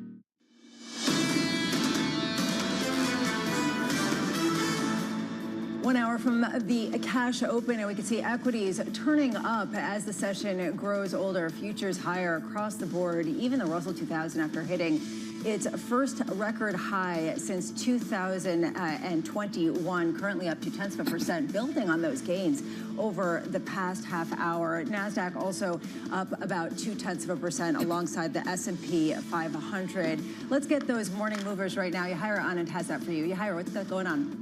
Hi, Lisa. We start with FedEx shaking off any worries around President Trump's tariffs. Shares are rising up 0.7%. And I wanted to add UPS to this because it is also rising 0.4%. They were both up much higher earlier. But sticking with FedEx, it beat on both the top and bottom lines and reinstating its outlook. It's saying that it expects growth of 4 to 6% next year, much higher than the 1% that analysts on Wall Street were expecting. And moving on to another company that reported earnings yesterday, Lennar shares are falling 3%. That is after profit took another hit at the home builder, falling for the fourth straight quarter as it continues to offer big incentives to get buyers into their homes. And on top of that, its forecast for new orders also came in light amid still elevated mortgage rates. And we end on the publisher Scholastic. Shares are plunging down more than 10% after posting a wider than expected loss in the first quarter, and call it the Doge effect, because what Scholastic says is schools are pulling back on spending due to uncertainty around federal and state funding, and that sent its revenue in that unit down 28%, a big contributor to that wider than expected loss. Lisa? Thank you so much, Yahira. We just want to bring this to you. The White House has confirmed that the Trump-Xi phone call did start. It started at 8 a.m. Eastern time, so it's been going on for about 32 minutes now, and we'll bring you any further headlines about any results from that phone call. Initially, it was published by state media in China, now confirmed by the White House. Let's turn to the Fed as the Wall Street digests the first interest rate cut of the year, as well as a dot plot showing a wide range of views. Bloomberg's Michael McKee joins us now. And Mike, there has been a confusion in markets, an expectation that if the Fed did not deliver what the market was expecting, there would be a sell-off. The Fed did not deliver as much as the market was expecting, and markets did not sell off. How much is there a sense that this market has moved on from a Chair Powell at the helm of the Federal Reserve? I don't know if it's so much that they've moved on from a Chair Powell. I think it may have something to do with the way Powell was able to frame it and get people to believe that the Fed is inclined to cut rates, but is not promising to cut rates, no matter what the dot plot seems to suggest. They're going to watch what happens in the economy, to the data, and to companies, and to earnings, and to TikTok and AI going forward. You look at the calendar coming up, and we have a lot of stuff to keep an eye on over the next couple of months. Anytime we could get a ruling from the Supreme Court on Lisa Cook, and that will have a big impact on markets, no slowing down. Next Tuesday, Jay Powell speaks again and will give us his outlook for the economy. The September jobs report is coming up, and there's a but to that. If they shut the government down on October 1st, we might not get the jobs report on the 3rd of October. The 15th of October is the September CPI. That'll obviously be important. And then October 29th is the next Fed meeting, not just the jobs report and CPI, but we'll get a lot of data between now and then that will give the Fed a better idea. And then you've got the long run to try to figure out. The Fed looking at the Cook case fallout, whatever it is. She's either on the Fed, or if she's out as the president, trying to nominate somebody else. The Fed chair nomination, which may come sometime in October, December timeframe period. You talked to Jim Bullard this morning about that. Fed meeting on December 10th. There is a cut forecast for that by the markets. And Stephen Myron's term ends, in theory, on January 31st. But if the president doesn't appoint anybody else, he could stay on as long as they don't have anybody else. And then, of course, at the end of February, the Fed president's deadline. They have to decide whether to renew all their contracts. So there's a lot to figure out here. And I think that if you're betting on Fed funds futures for any particular meeting, you may be disappointed. Michael McKee, thank you so much. Dan Greenhouse here was alongside me this morning. I'm just wondering how much you're discounting what the Fed says at this point, looking to a more dovish 2026 just by virtue of some of the personnel shifts. Yeah, but we've known this for a while, that the Fed was going to be shifting in this direction. But in their defense, I think the press in general makes a little too much out of Trump getting control of the Fed. U.S. presidents get to appoint people to the Federal Reserve Board, and sometimes a president gets a majority of the board. 99.9% of the time, we've never thought about, and the press has never presented it as if that's a problem. Obviously, there's a uniqueness to the current situation in terms of how vocal the current president is in terms of wanting lower interest rates. But conceptually, was Lael Brainerd not a quote-unquote a big D Democrat? Did Arthur Burns not spend the entirety of the 70s begging Nixon to play golf and wanted to lower interest rates, thinking that would increase his odds of getting to play golf with the president? So I don't think in that sense there's too much of a uniqueness to the current moment. And I would add, the jobs market is slowing down. And so if you're the Federal Reserve, can you tolerate 3% inflation? Probably. Can you tolerate job losses? Absolutely not. Which is something that I think the market very much picked up on. Let's stay on this conversation. Claudia Sahm of New Century Advisors writing this: its dual mandate of maximum employment and price stability is intention. Cutting rates to reduce the downside risks to employment increases the upside risks to inflation. Claudia joins us now. Claudia, so great to see you. And this is really the point that we were trying to wrap our heads around. How much does an emphasis on growth, a prioritization of the employment market, increase the risks of inflation in a way that isn't fully appreciated? Right. Well, I think, Powell is telling us the Fed appreciates this. There is a tension. Inflation is elevated. It's been elevated for more than 4 years, and it's probably going to go a little bit higher before it starts moving lower. Cutting rates is not going to help on the inflation side. But I think, to your point, it's about which one is the more acute problem. If we go into a recession, which is not the Fed's baseline, that is not my baseline, then we have a big problem. And so that's what the Fed is reacting to. If inflation gets stuck, yes, that is a problem, and they will have to come back to that. And it may, cutting now may make that problem be real in the future, but it's not as acute. So it's this balance of risk that they're trying to sort out right now. And it's a balance of risks that seems to have allowed inflation to be above their 2% mandate for more than 4 years and potentially for 6 years based on their forecast going forward. Is this a Fed that might say verbally 2%, but might mean 3%? It's certainly a Fed that has shown its willingness to give it time. Right. So the target is 2%, but the target doesn't say 2% next month, next year. Right. They give themselves some runway to get there. And the trade-off has been, allowing the labor market to be more resilient. I mean, coming out of the surge of inflation in 2021 and 2022, the Fed could have gotten that down to 2% really fast, but we would have had to have a recession, a severe one, to do that. And they chose not to. Right. So, there's no free lunch here. right? Like the goals are in tension, and they still continue to navigate this. And I think if you really focus on, and they say it in their framework, they look at like how far like employment or inflation is away from the goal and for how long it's going to be away from the goal. And so I think they made the right decision at this moment, thinking about the employment data has been pretty soft and disconcerting, but keeping an eye on inflation at the same time.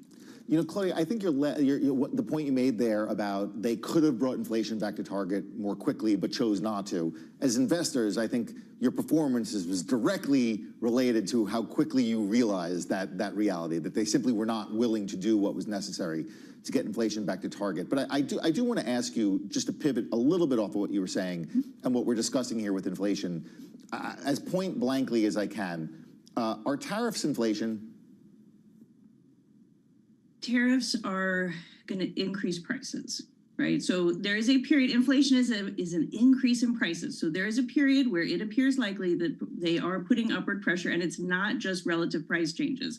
But I agree with the sentiment that it is a one-time price level adjustment, right? So it's not inflationary in the sense of creating inflation forever, but I do get very concerned, and I frankly think the Fed may be downplaying this risk somewhat at this point, that as you've had inflation higher, closer to 3% for some time, people are just going to build that in. Like, not everybody's running a model of tariff effects and this and that and the Fed independent, like they just see inflation, and then when they have to plan for the future, a business or a family, they just kind of use what they've seen recently. So I do worry there's this creep of we just start building in the higher inflation, and then that's where we get stuck. Yeah, Claude, I agree with you conceptually. Obviously, we view things through the prism of inflation expectations, and you don't want consumers to start adjusting behavior in that way. But what you just articulated there was a worry that consumers would start thinking about it this way. But isn't it fair to say that the worry about future inflation expectations should be treated subordinate to the reality of the slowdown in the private sector job market? But I mean, you need to think of the price setting process and the way businesses make decisions, the way they, forecast their decisions is an important one to make. So I don't want to downplay the expectations. I will say there's another piece thinking about inflation dynamics going forward, which is really the question, like, what is this doing to inflation 2 years from now, 3 years from now, is to think about this. These tariffs are part of a major reshuffling of global trade. And we have benefited. One of the pull down on inflation that we've seen for many years in the United States is through imported goods. We have trade, we have innovation. Like, that's actually been something that helps hold inflation down. And even if it's not like a big effect, losing that actually could give some lift to inflation over time. So it's not just about what's in people's heads. Like, we really are reshuffling the deck in terms of the way trade is done and the way the goods come into the country. And this is one reason why some people are saying it's so hard to get a handle on exactly what the new neutral rate is and how much higher inflation just naturally will be in the economy. Claudia, you've researched the labor market for a very long time, and I wonder whether it makes sense to run the economy hot, to run the labor market hot at a time of dramatic transition in terms of the AI shifts, how quickly that's changing some of the job roles, the necessity for companies to actually invest in reskilling a lot of people. Do you think that this is sort of a new priority that necessitates a faster pace of growth? It's a difficult dynamic to make. I mean, running the economy hot when we already have inflation that is elevated, I mean, that's really a risky scenario. And I will say, just seeing like the Michigan survey, household surveys coming out again, people are very clear. Like, when they talk about what's wrong, like, they're pretty pessimistic. Higher prices is still a big issue. So inflation has come down a lot, but it accumulates over time. So there's not an easy answer to that question. And a lot of it is gauging as to exactly how hot we're running it. Like, I think you can make an argument on the margin for maybe, going on the side of let's let employment run, let's let investment run. But you have to be careful, because some of the discussions about let's have a federal funds rate of, say, 1%, that's not an on the margin discussion. That's like a big overturning of like how hot we're willing to go. And I think there we need to be very careful, because inflation is not something that people handle well. Claudia Sahm of New Century Advisors, wonderful to get your thoughts. Thank you so much for joining us, as always. Dan, you looked pretty excited there. Or what's going on? Well, she's talking about how consumers are still upset about inflation, and I think that's obviously correct. Any number of surveys bear that out.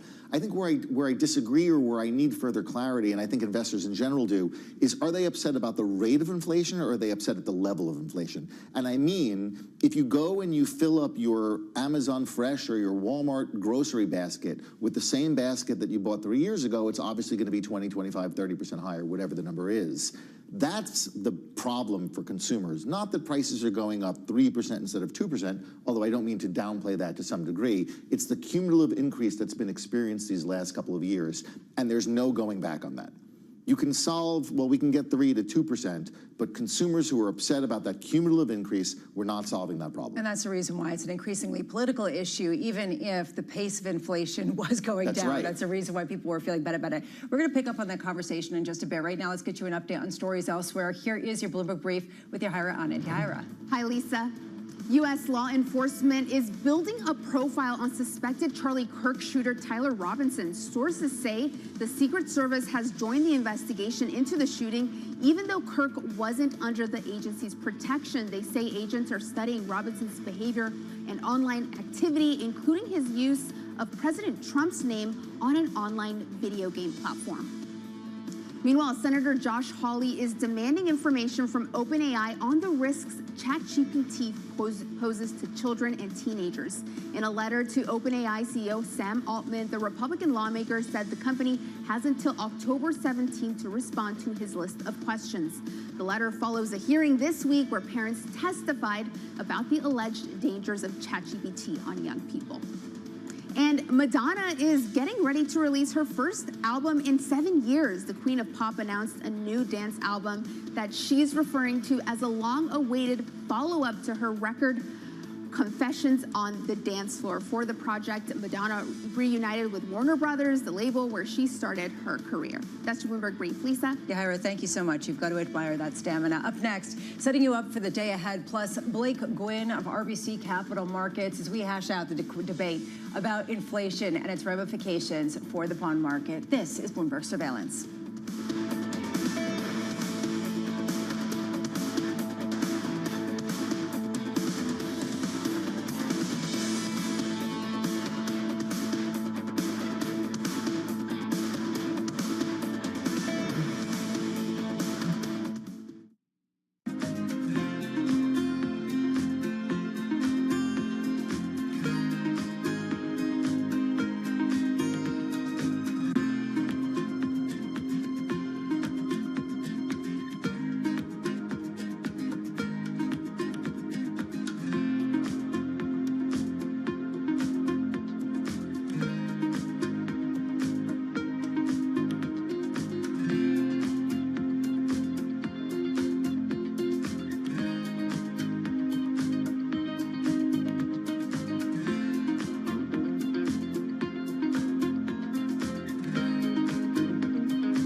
crises, two essential crises, and for both it's now or never: democracy and climate, and they are absolutely interlinked.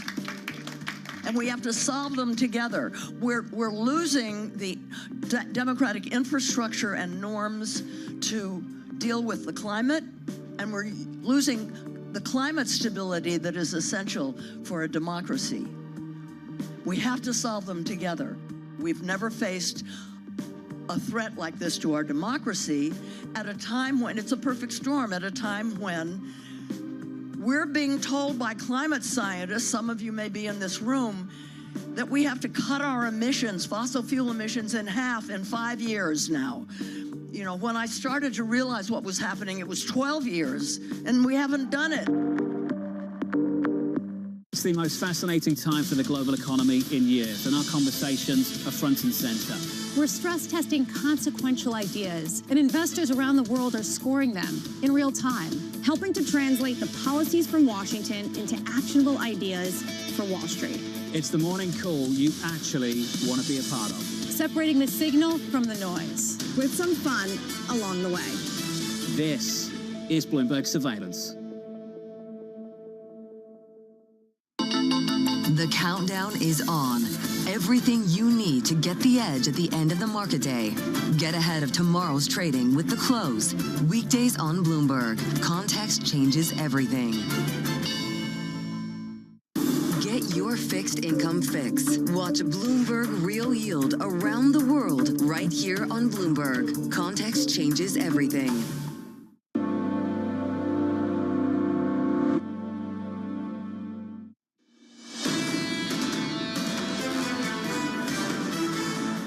I thought the Fed's decision was a good one.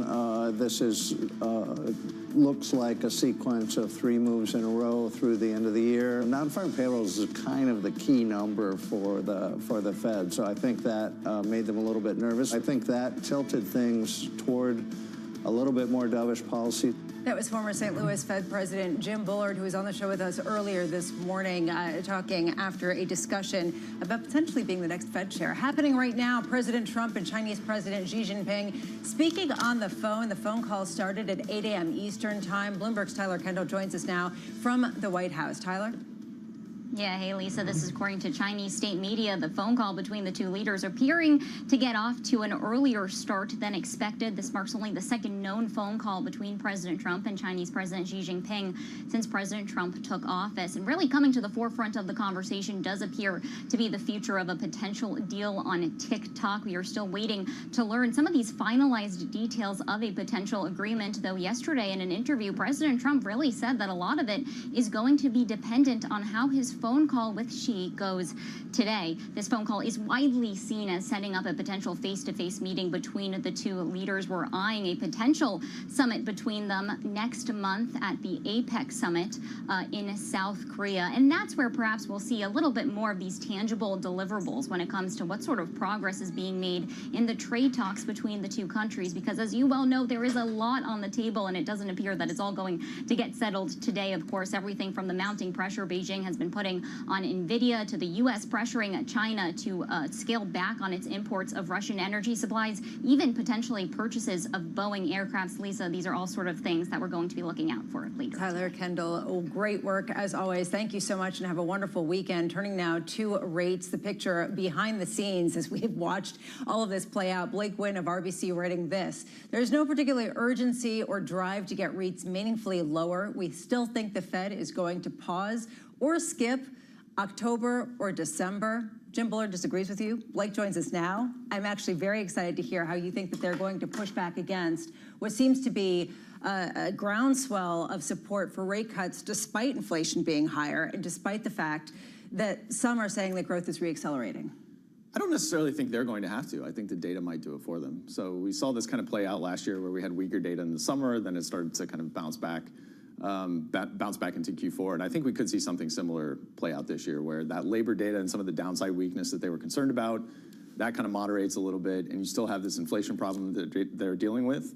And let's not forget that the committee was pretty split. If you look at those dots for 2025, you still had nearly half of the committee that only saw one more cut this year. So I don't think it's a big lift to get to that point where they're skipping a meeting. Do you think the market just heard what it's wanted to hear this week and didn't actually pay attention to the dots, didn't actually pay attention to the committee, just saw what Stephen Myron did and said, we're going to go with that because ultimately that is probably closer to what next year will look like? I mean, I know we use this analogy a lot, but this truly was one of those kind of Rorschach test type of dot plots. I mean, you could take a lot of different messaging from it, partially because you did have the split in the committee, so there was something there if you wanted to lean more in the hawkish direction, as I tend to do. You had those dots who only saw one more cut this year, who saw a skip. For those leaning more dovish, then you had the core of the committee, and obviously the Mirren dot was significantly lower than that.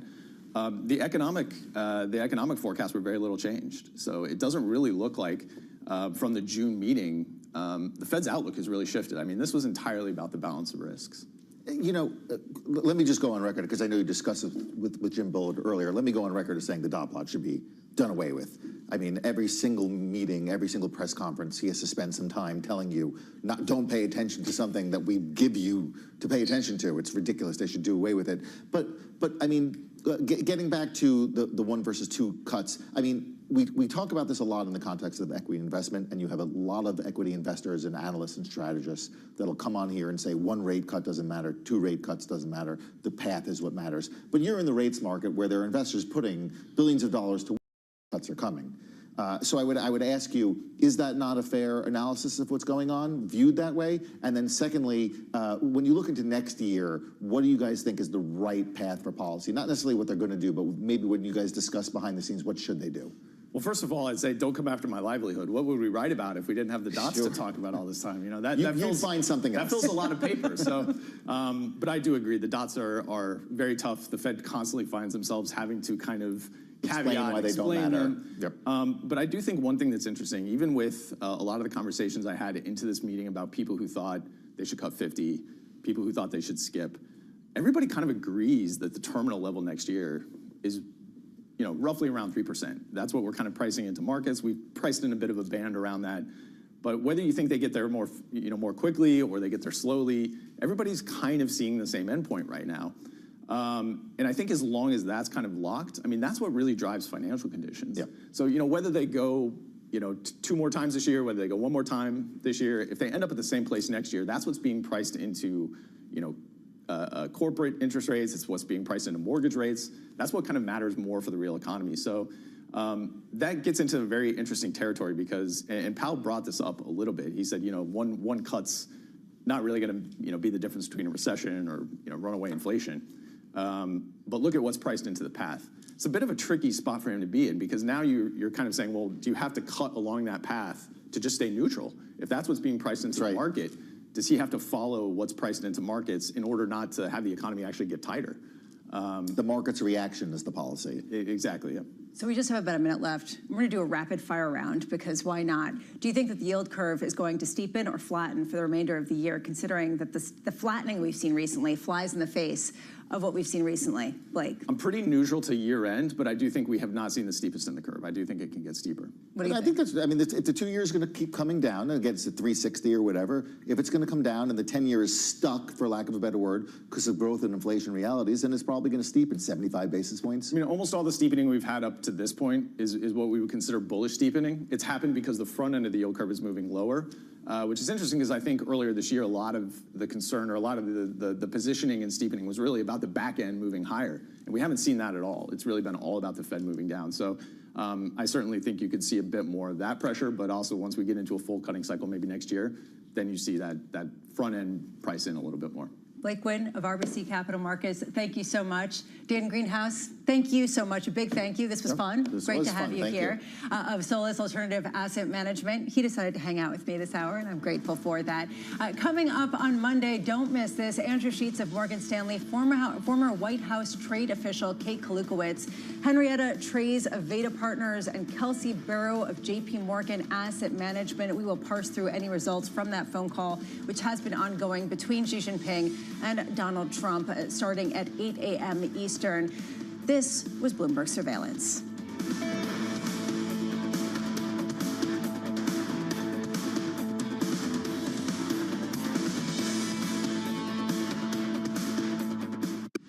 Tune in to Bloomberg Business Week Daily. We got to talk crypto. From the magazine that helps global leaders stay ahead. What's the conversation around your company? Bringing you insight on the people, companies, and trends shaping today's complex economy. Planning very big things. A new level of premium. Plus global business, finance, and tech news as it happens. The floodgates of innovation are going to open up. You can't fake passion. You either are or you aren't. Bloomberg Business Week Daily, only on Bloomberg.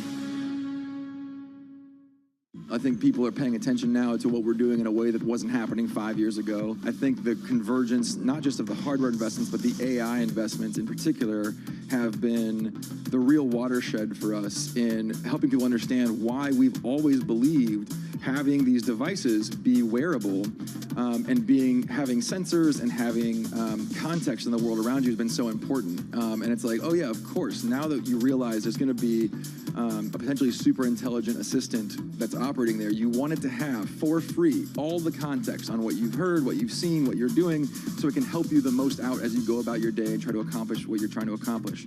So we feel a lot of vindication on that. I think the question is, will it be us? Will it be a competitor? That depends on our execution and their execution. I have a lot of confidence that the paradigm that we're in right now, which has been stable for a long time, right? The phone that you all have in your pockets now is roughly the same as the phone you had in your pocket 4 or 5 years ago. There's not really a lot of new innovation happening at that scale. There is a lot of things. The phone is the greatest consumer electronic device ever built, and yet there's also a lot of things that we wish it could do better or different.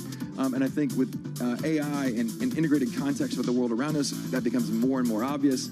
So I'm very confident that the paradigm will shift in that time frame. And you all know the saying, we get a lot less done in 1 year than we think and a lot more done in a decade. That really is going to be true, I think, when it comes to these shifts.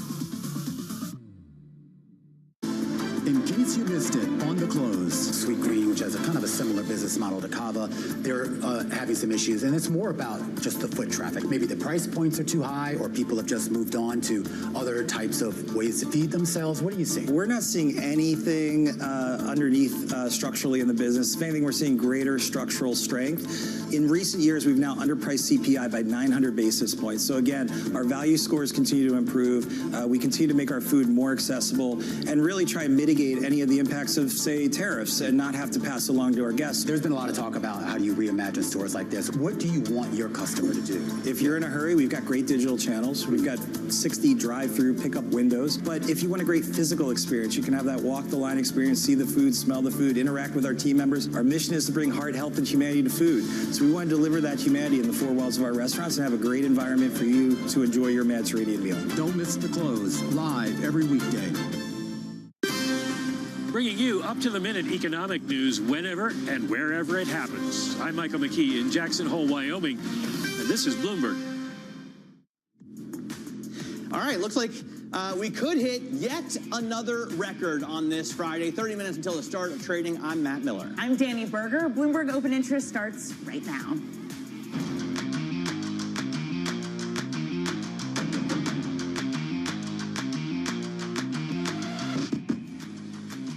Coming up, bullish momentum. Small caps hit their first record high since 2021, joining the S&P and the NASDAQ and the Dow Jones Industrial Average in uncharted territory. Meanwhile, TikTok, tariffs, and NVIDIA looming large over a much-anticipated phone call currently underway between Presidents Trump and Xi.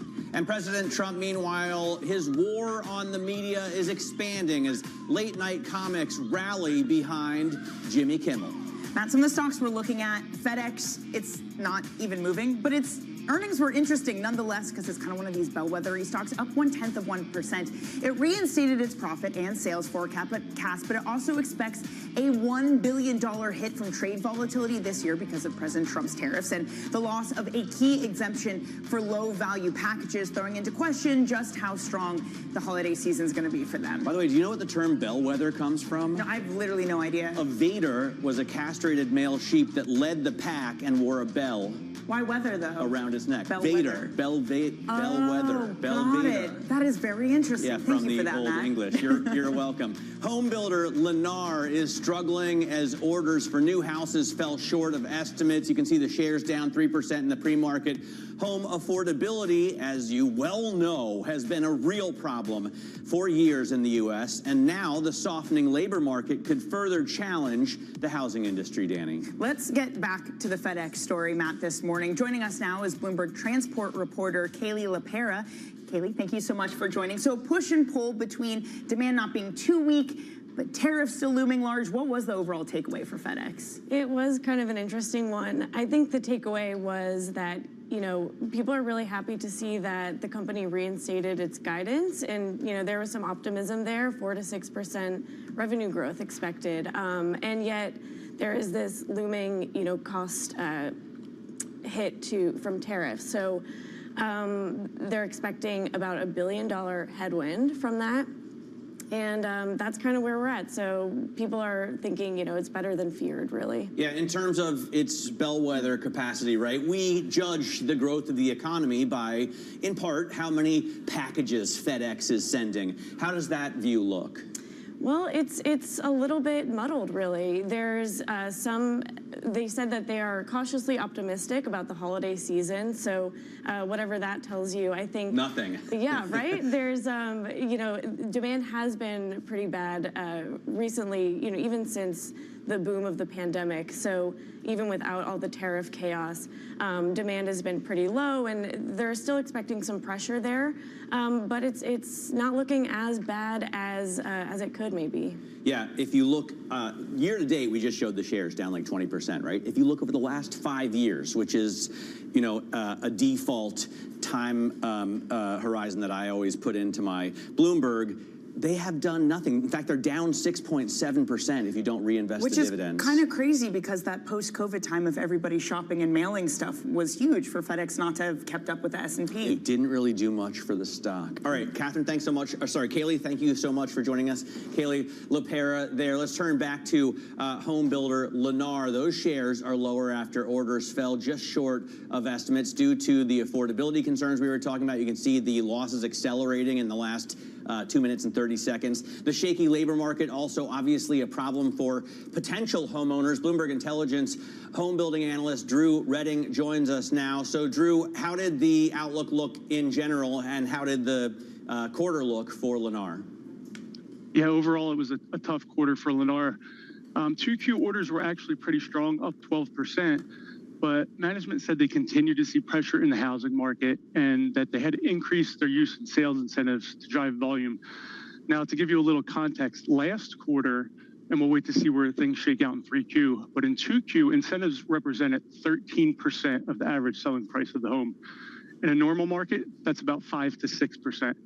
In some of the most important markets, like Texas and Florida, that's as high as 17 to 18%.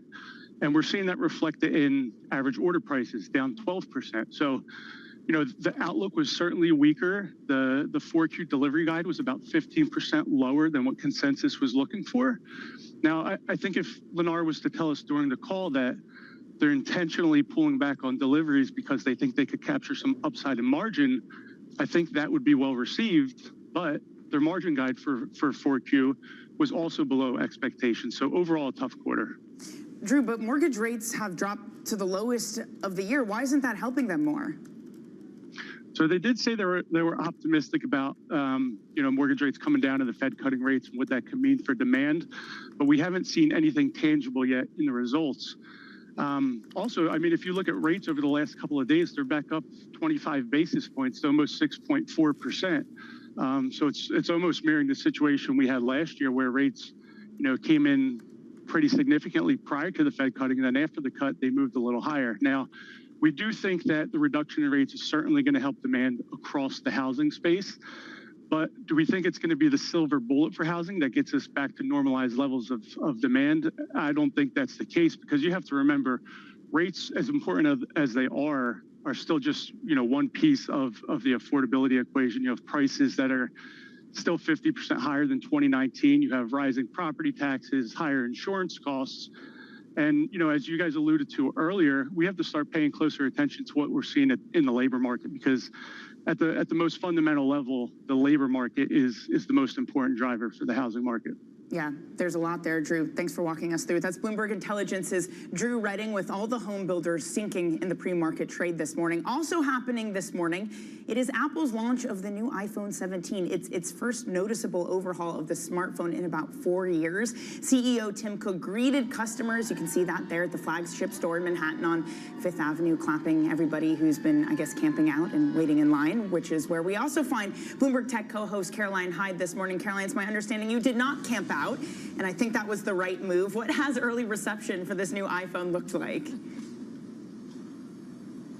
I got here early, not that early, but really the palpable feeling of excitement was real, and the queue snaking around the building, as you see, not just in New York, but over in London, over in Beijing and Singapore. People are excited to get in the stores and touch and feel these new products. Now, it's interesting, there's actually quite a few protesters here as well, which I will make clear, and that was more around child safety. But most people were here to congratulate, finally, a bit of an overhaul in the look and the feel of an iPhone 17. Now, remember, it's really the pros that everyone are very excited about. The price point is about $100 more expensive expensive than the last year, but there is much better battery, much better camera, and that's what people want to be going into. The Air, on the other hand, look, it's $100 cheaper, $999, but it is very thin, very light, and therefore doesn't offer perhaps some of the capabilities that you really want from a camera and from a battery life. But it is a new overhaul, it's a new look, and it's a competition that we're finally seeing with Samsung, which has had that very thin, sleek look for a little while already. And remember, Samsung is on its 7th round of foldable phones. So this is why, really, Apple's trying to show that it's got its mojo back when it comes to the prowess of innovation, of looks, of design. But there have been a few worries, particularly in China, about the aluminium that's back in force on the backs and the scratchability of that. So look out for some of those reports. But really, people are rushing to get in, being able to walk out with their products. I was stood next to an influencer who had 3 million followers, who gets in a van and drives around the US telling stories. And he had his moment with Tim Cook, as I had, and got his phones really signed by the CEO that for many is a bit of a legend. So we saw a lot of excitement. The key question is, can they drive up sales, particularly in China, where they saw a slump of 6% in the run-up to this quarter at the moment? You know, it's I know that we've been talking about this since the introduction, but it is pretty impressive that Apple has managed to keep the price so low, you know, relative to what it was last year, with these tariffs in effect, right? Because it still makes the lion's share of these phones in China and India, both of whom have massive tariffs in place, although Tim Cook was somehow, I guess, diplomatic enough to get a carve-out from Donald Trump. I think you're so right to point that out, Matt. And many felt they were caught between a rock and a hard place. Not only the administration doesn't want them to talk about price increases because of tariffs, but Google hadn't increased the prices of their phone. Neither had Samsung, and both of them preempted the launch of the iPhone 17. You did see that $100 increase just on the iPhone Pro particular, but more broadly, when you're looking at the watches and the AirPods and the phones, they have managed to keep pretty resilient the price point. The question is, what happens next year and the year after? But then, do we actually get real overhaul in terms of design? When you get a foldable phone, you can probably charge a pretty penny for it. All right, Caroline, thanks very much. Bloomberg Tech co-host Caroline Hyde there on Fifth Avenue, reporting from Apple's flagship store here in Manhattan, right across from the Plaza and Central Park. Let's get a check on what's going on in the equity markets in the futures right now. We are seeing gains on S&P futures, as well as the NASDAQ, the Russell, and I believe the Dow Jones Industrial Average as well. You know, previously, co-hosts of mine have ignored the Dow Jones Industrial Average. I think for old people. A lot of people have ignored the Dow Jones Industrial Average. I don't think it was your prior co-host, just them. Well, all right. In any case, we do see futures there rising, and it has underperformed. Yeah. So maybe a little bit of a value play on the Dow. I like you trying to make the Dow relevant. I like this for you, Matt. Coming up, Presidents Trump and Xi are looking to ease trade tensions between the world's two biggest economies. We're going to give you more on that call next. This is Bloomberg Open Interest.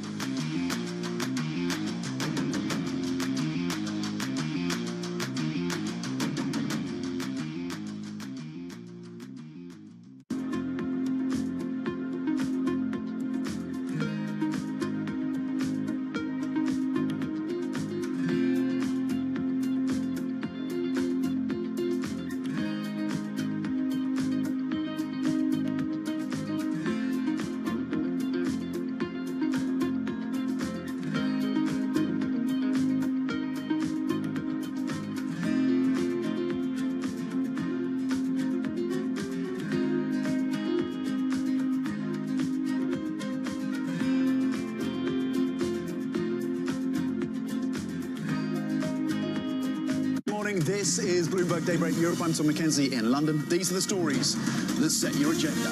Taking you from the U.S. market's close to the overnight session in Asia, we'll walk you through what you need to know to kickstart Europe's trading day. Live from our European headquarters, we bring you the day's top market-moving stories, unmatched expert analysis, and on-the-ground reporting from across the continent. Tune in to Daybreak Europe, only on Bloomberg Television. Context changes everything. I'm Alex Rodriguez. And I'm Jason Kelly. And we're back with more episodes of our show, The Deal. The theme of this season, On the Road.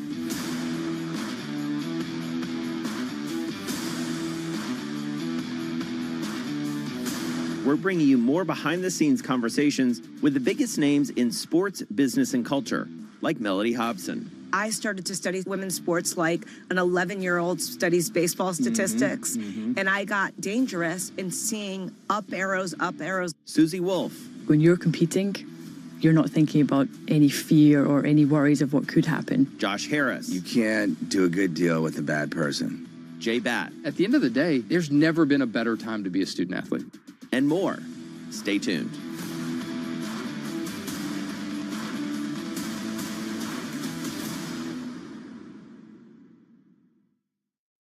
Bringing you up-to-the-minute geopolitical news wherever and whenever it happens. I'm Anne-Marie Hordern in Alberta, Canada, and this is Bloomberg.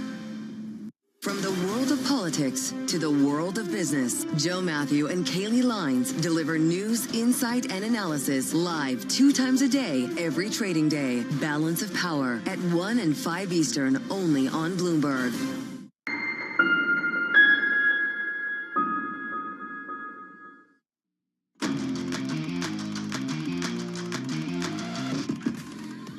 Let's get now to high interest to look at what's making headlines around the world. Late Night Comics hosted their first shows after ABC pulled Jimmy Kimmel off the air due to his remarks about the shooting of Charlie Kirk. Jon Stewart returned to Comedy Central in a rare Thursday appearance. My name is Jon Stewart, and welcome to The Daily Show on, I'm going to guess, Monday. I don't know. We have another fun, hilarious, administration compliant show. A lot of entertainers mentioned threats to the First Amendment, which protects free speech, obviously, and gave shout-outs to Jimmy Kimmel. The host, however, barely mentioned Charlie Kirk's killing beyond passing references. I mean, obviously. The European Union is proposing a complete ban on imports of Russian liquefied natural gas, but not until 2027. It's the latest measure that aims to just slightly curb President Vladimir Putin's ability to wage Moscow's war against Ukraine. It comes days after President Trump called on the bloc to step up pressure on Russia's energy trade. The EU, by the way, since the full-scale invasion in February of 2022, has sent more than $250 billion to Moscow for fossil fuels, according to the CREA. President Trump and China's Xi Jinping are on a call that could decide TikTok's future, as well as ease trade tensions. Are those two things equally important? The two leaders are weighing a plan to shift TikTok's U.S. operations to American investors. The call may also lead to a potential face-to-face meeting and discussions on other issues like chips and the war in Ukraine. The conversation between the leaders will be their first since June. And I thought it was interesting that Spencer Cox, the governor of Utah, called social media a cancer on American culture. And yet we will do anything in our power to keep it afloat. Because the kids helped Donald Trump get elected, and he loves that platform, and talked about his conversations with Charlie Kirk, who told him that he himself needed to get on TikTok. And you saw that 180 from Trump himself. And let's get more on that call, Matt. Started about an hour and 15 minutes ago, the one between Trump and Xi. Joining us now is Bloomberg Washington correspondent Tyler Kendall. Tyler, what might we expect out of this phone call? Yeah, hey, Danny. So as you're outlining here, our understanding is the main focus of this call is going to be that framework agreement on TikTok. Now, we are still waiting on a lot of the finalized details here, but people familiar do tell us that the likely structure of a deal is going to look like this consortium of outside U.S. investors, including Oracle, existing U.S. investors, and then ByteDance leaving with a less than 20% stake in the company in a bid potentially to satisfy that national security law passed by Congress, but still a lot of big questions on whether it will and whether or not the deal will get finalized. But at the moment, TikTok feels like the potential for the most tangible deliverable to come out of today's call, because as our analysts at Bloomberg Economics point out, we've seen really few signs that negotiators are making significant progress on some of those core demands that this White House has when it comes to the ongoing trade talks. Because up to this point, we have to keep in mind, a lot of these talks has been about keeping the de-escalation in place. You even had President Trump yesterday nodding to this idea, telling telling reporters that he does have, or he's considering rather, plans to extend that tariff truce set to end on November 10th. And that's because there's a lot of different things on the agenda, everything from Beijing pressuring NVIDIA to the U.S. wanting to see China curb its imports of Russian energy supplies. But I'll also put on your radar, perhaps most pertinent ahead of the talks today, that's market access for U.S. goods after new data shows us that Beijing didn't place a single order for U.S. soybeans so far this export season, which started just a few weeks ago. So these are all sort of the threads that we're going to be following here, see if we get any sort of update, because Matt and Danny, as you mentioned at the top, this is widely seen as a precursor to perhaps a bigger meeting, a face-to-face meeting between the two leaders. It looks like everybody is eyeing a potential face-to-face meeting at the APEC summit in South Korea next month. Yeah, I think very important to mention that, Tyler, for U.S. farmers, soybeans front and center in these talks. Bloomberg's Tyler Kendall reporting live from the White House. We'll bring you the readout from the Trump Xi call as soon as we get it. Coming up, $5 trillion in options expire in today's triple witching event. Will it matter this time? This is Bloomberg Open Interest.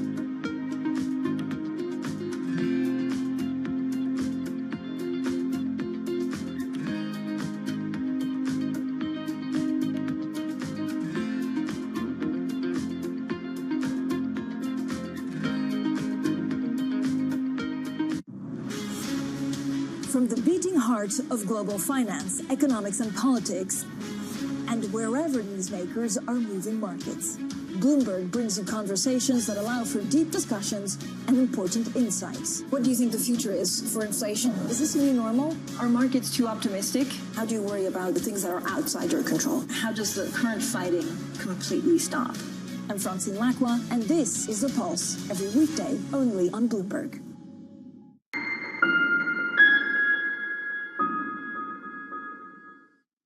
Get your fixed income fix. Watch Bloomberg Real Yield around the world right here on Bloomberg. Context changes everything. Middle East and Africa. Vibrant resources and high-yield investment opportunities abound. Join me on Horizons Middle East and Africa for the stories, newsmakers, and insight from this exciting region. Now weekdays, only on Bloomberg. In case you missed it, on Bloomberg Open Interest. When we look at our portfolio, we see an IPO pipeline that's the biggest since it's been in 2021. In M&A and IPOs, we've actually had close to record performances in that space. We're going to have an interesting year. We're having a lot more conversations around putting dates on calendars. I think we could see a very active second half of the year. Don't miss Open Interest live weekdays.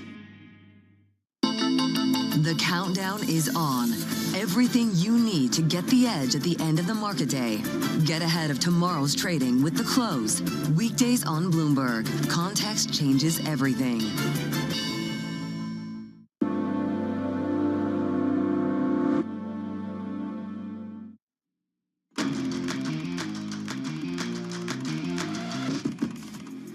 About 10 minutes ago into the start of your cash equity trading. Are we going to hit another record in all of the indexes? That's what we did yesterday, from Russell to Matt's Dow to the S&P to the NASDAQ. The first time since 2021. And Matt, it's not just that. Credit spreads, also the tightest since 1998. For IG, the spread is now at 72 basis points. It kind of almost has nowhere else to go at this point. I find it shocking to see spreads this tight and with no change in sight, right? I mean, there's so much demand from the sources that we talk to. There's almost nothing they could do to widen them. We do have the 10-year back at 413, so the sell-off in bonds and the rally in yields that we saw yesterday is holding. Yeah, sell the news for bonds, but not for equities. But do they get a little bit of a jolt today? We're going to have more than $5 trillion in U.S. stock options expiring. It is the quarterly triple witching event, no longer quadruple witching. Let's discuss where things stand with Bloomberg macro strategist Michael Ball. Mike, does it matter? Triple witching, does it matter this time around? It's like the boy who cried wolf this event. Yeah, I mean, look, it's call heavy for sure. Funny enough, the dealers themselves have a lot of these calls, so they're long the calls, and that's acted as gravity around this 6,500, 6,600 area. And we've seen this again in prior OPEX, especially the big triple witchings, where you build a level, there's an accumulation of positioning, and then it releases after the OPEX, and you can work your way back up, hence the stairs up analogy we constantly use. As far as what else we're seeing there, look, zero DTE is still kind of running the show. There's a ton of vol suppression. You know, selling vol through zero DTE strategies has been really popular. It's had a high Sharpe ratio. That's helped keep the intraday range low, realized vol low, feeds on itself, allows more participation in the market, and effectively we continue to melt up. And finally, worth noting that the VIX curve is actually quite steep. So despite all this front-end vol collapsing, especially post-Fed as we got through that event, you still have kind of a bid for longer-term protection, downside protection, and people are flooding into these ETFs, the VIX ETFs, which is what they buy longer out the VIX curve. Alice Atkins has a great story in the terminal today about the tech advancements that have completely curbed volatility in the FX market. And I wonder if some of that feeds over to the equity market as well. Yeah, I mean, look, again, we are automating, you know, quant funds are running amok, not running amok, excuse me, let me be clear, are gathering capital and basically... They're reigning supreme. They're reigning supreme. Yes. That's the best way to put it. Running amok would be the opposite because they're suppressing vol. Yeah. And this is across almost all assets now, including even some of the commodity markets as liquidity gets deeper. But at the cost of removing traditional market participants, especially market makers more on the discretionary side, banks now are reducing their kind of footprint in the FX market. And, you know, if something shocks the market, traditional guys that are not computer driven but step in kind of out of gut, or, you know, gunslingers, to say it another way, who will come in and take that risk because they see it differently than maybe a model would see it, are not there anymore. Well, it gets back to Torsten Slok of Apollo's point that he made a couple weeks ago, that it's impossible to find alpha in this market because you have all the systematic traders. Everyone else is in ETFs. I mean, it should be noted that he works for a private capital fund, so he's kind of talking his own book, but is there actual truth to that?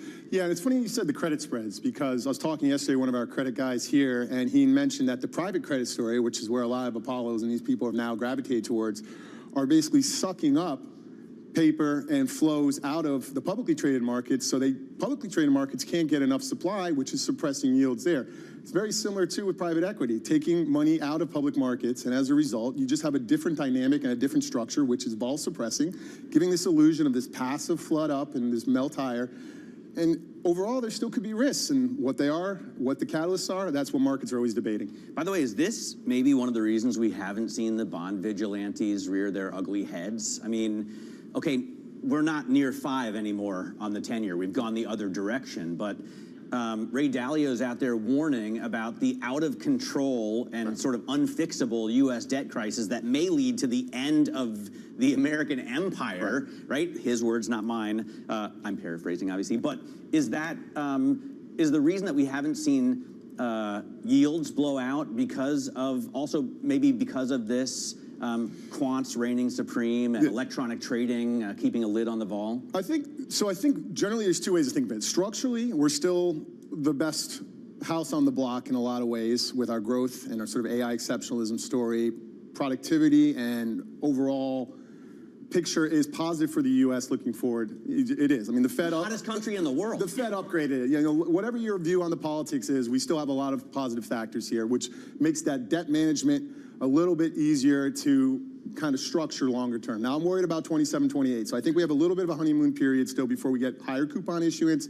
Your zero BBB, you always say it differently, but you know what I'm saying. 1B3, thank you. Yeah. Comes in and sort of really starts to hit the deficit harder.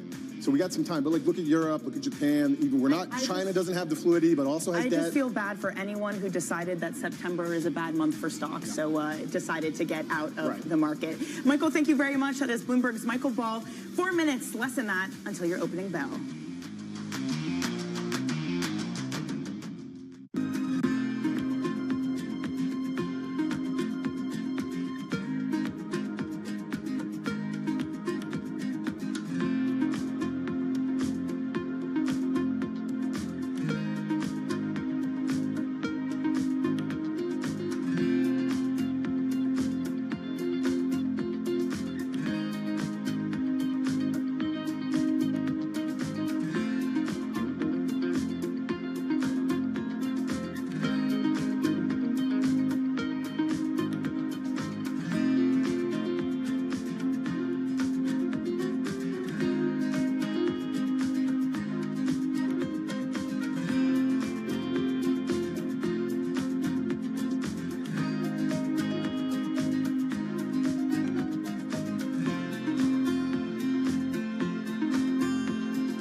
break down our CapEx into the buckets that we spend. Big part of it is to expand our reach of fiber. You cannot wait until there is certainty to build that. These have long lead times that require you to have conviction about where demand is going. Another bucket is, as more people are on our network, we also have to add more coverage and capacity. It's almost like a variable expense.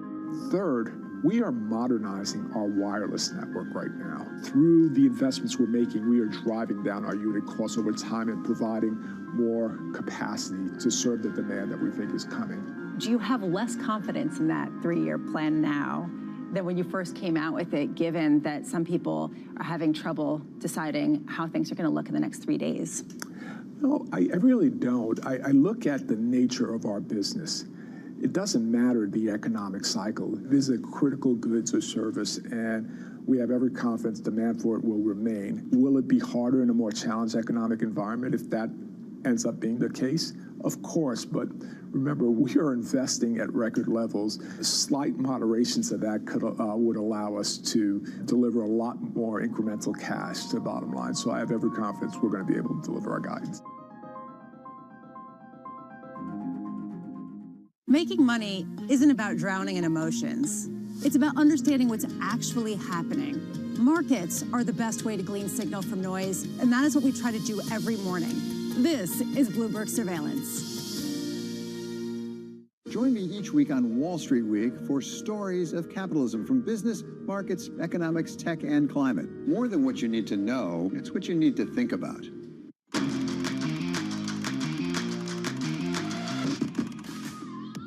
We are moments away from the start of trading on this Friday. This is Bloomberg Open Interest. I'm Matt Miller. You can see futures are up for 3 of the 4 major indexes.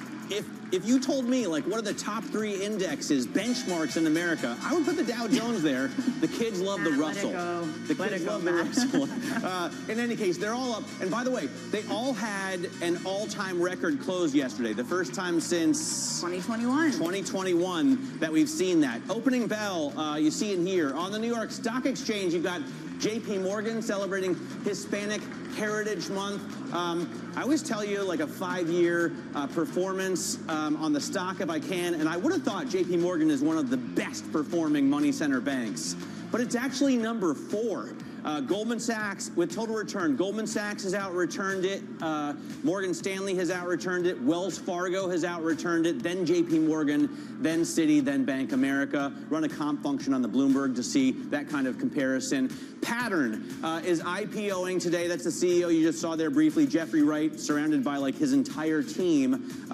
David Wright. And David is going to join us in just about 1 hour's time. So stick with us here on Open Interest for that interview. Yeah, really looking forward to that. And I am this morning looking at the sheep that leads the other sheep. Is that right? Yes, Thank you for the etymology lesson this morning, Matt, of where bellwether comes from, because it is the FedEx bellwether. It's doing much better as we start trading than it was in the pre-market. It reinstated its profit and sales forecast, but it expects a $1 billion hit from trade volatility this year due to President Trump's tariffs and the loss of a key exemption for low-value packages. But maybe, Matt, the important thing is they have certainty. They have an outlook. They know where they're going. So even if it's not the best, it's something at least. Yeah, and let's keep in mind that before this, they were down 20% for the year.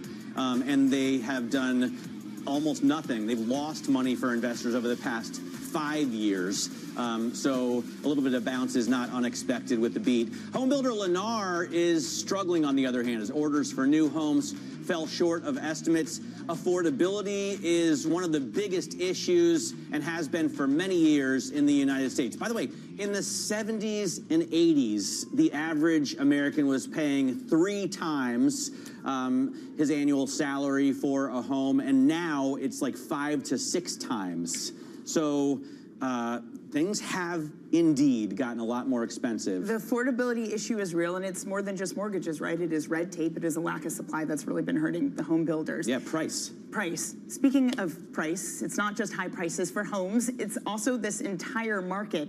Broadening out AI bubble talk on Wall Street, Bank of America strategists say investors should position for more gains before a big tech bubble pops. The strategist led by Michael Hartnett found that the past stock bubbles typically ended with a trailing PE ratio of 58. The current one for the Mag 7 is 39. Let's get to Manulife John Hancock co-chief investment strategist Emily Rowland. Emily, there's this irony as we hit all-time highs on every single index for the first time since 2021 that if we are indeed in a bubble, kind of the best thing you can do at the start of a bubble is go long. Is that really where we're at?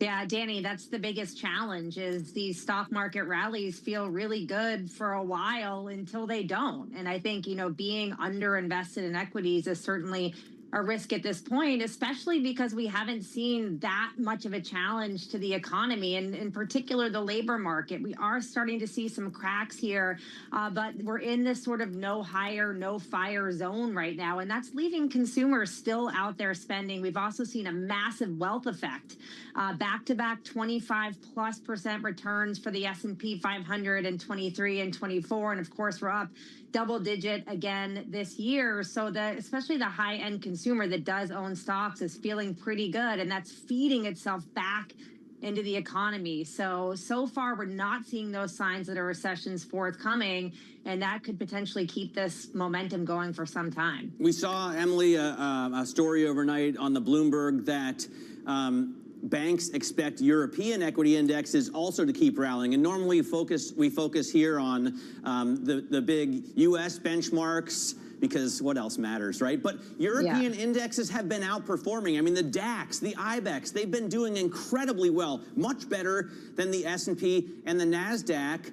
What do you think about investing internationally? Like, that hasn't previously happened for many years. I mean, Matt, it is unbelievable the outperformance we've seen in non-U.S. stocks. The weaker dollar has been a key reason for that.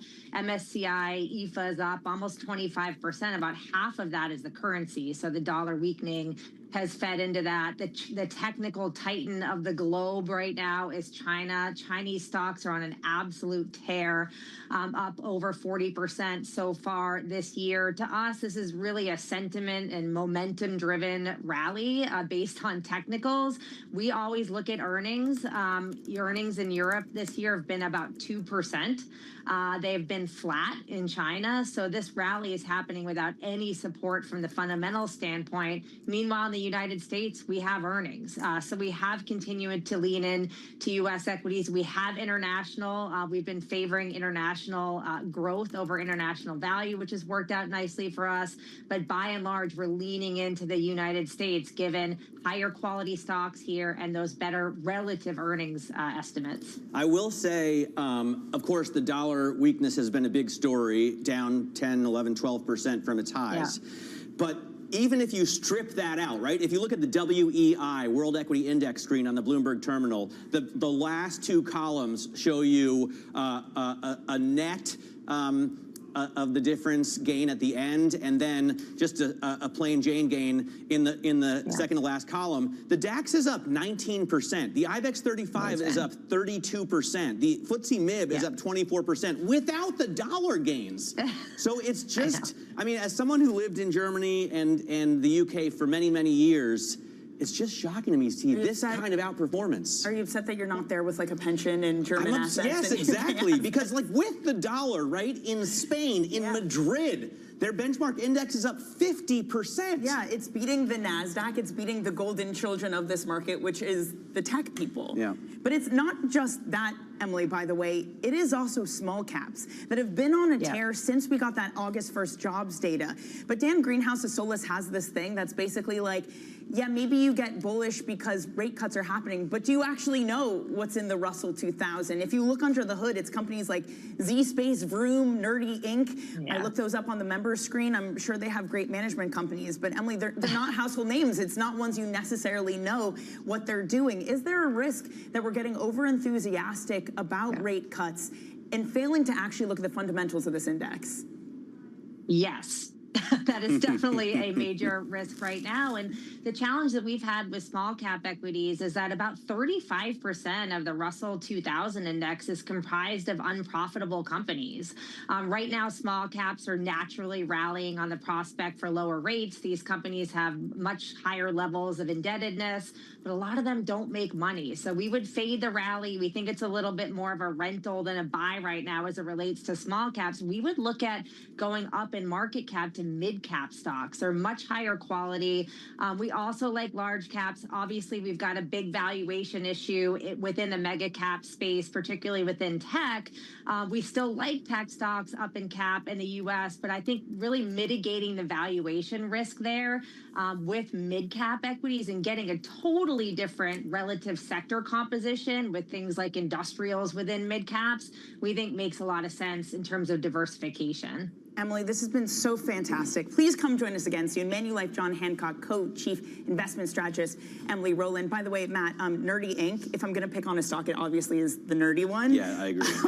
Worth $250 million worth of market cap, down 17% year to date. Again, it's kind of one of these companies in the Russell 2000 that's not doing well. And it kind of, the mask of yay rate cuts is maybe covering up some of the individual members. Vroom, yeah. Vroom. What does Vroom do? Retails automobiles, that's a good one for you. new and used cars, spare parts and accessory, does maintenance.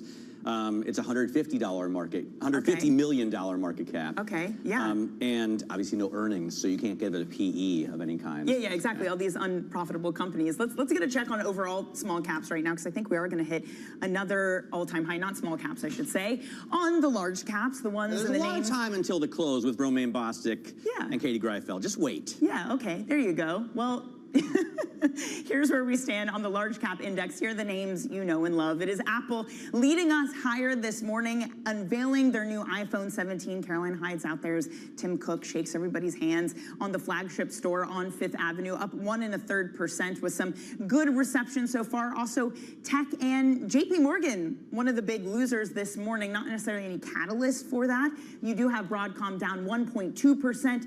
Micron is down. That has had a pretty good run as of late, as of all the chip sector, so maybe just taking a breather from that. Meanwhile, when it comes to the sector indexes for the S&P 500, most of them are in the green, led by consumer discretionary and tech, but it is energy that is leading us lower. In financials, I point out JP Morgan was down this morning, but the overall index still higher by 0.1%, Matt.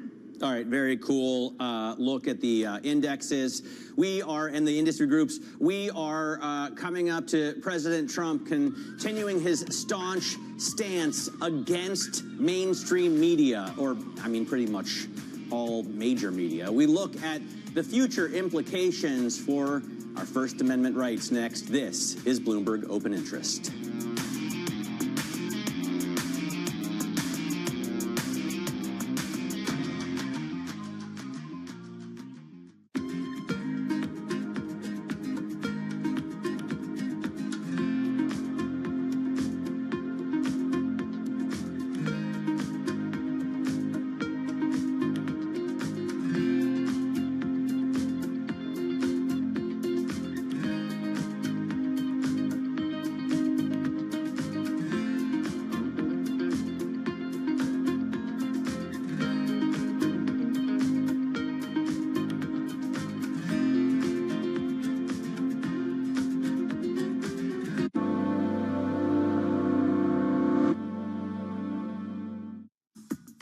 At what point do you say, we made a mistake and we're getting out? How long do you give it before you say, this isn't working? That's one of the most critical differentiators between great investors and just mediocre investors. Because on one hand, you have to have confidence and conviction in all the work you've done, the decision you've made, that if you have a little stumble here and there, if you immediately are selling out, you're never really going to fully realize the depth of potential long-term success. And then on the other hand, if you're stubborn and you refuse to admit I'm wrong, you continue to think the market's wrong and I'm always right, then you'll get caught in some very, very difficult positions over time. So that ability to have a fresh perspective, take in the new information, even when things aren't going the way that you'd expect or to hope, and to really understand from this price point today, is this still going to be one of the most compelling investments or not? technology is embedded in every aspect of our lives. And laying the foundation for the future. From finance to defense, AI to entertainment. And from the road to the stars. Bloomberg brings you the latest stories of the people and companies pushing the tech sector to new frontiers. And the politics that shape global tech markets. I'm Caroline Hyde in New York. And I'm Ed Ludlow in San Francisco. Watch Bloomberg Tech every weekday. Only on Bloomberg Television.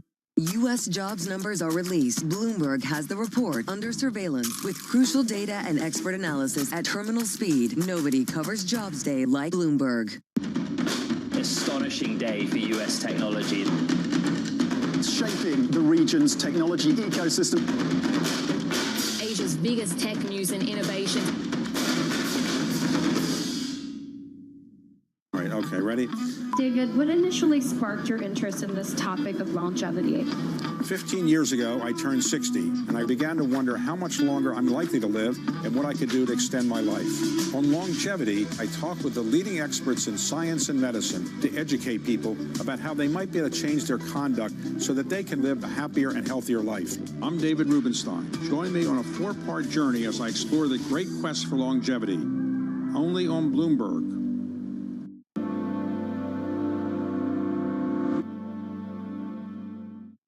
Is Bloomberg.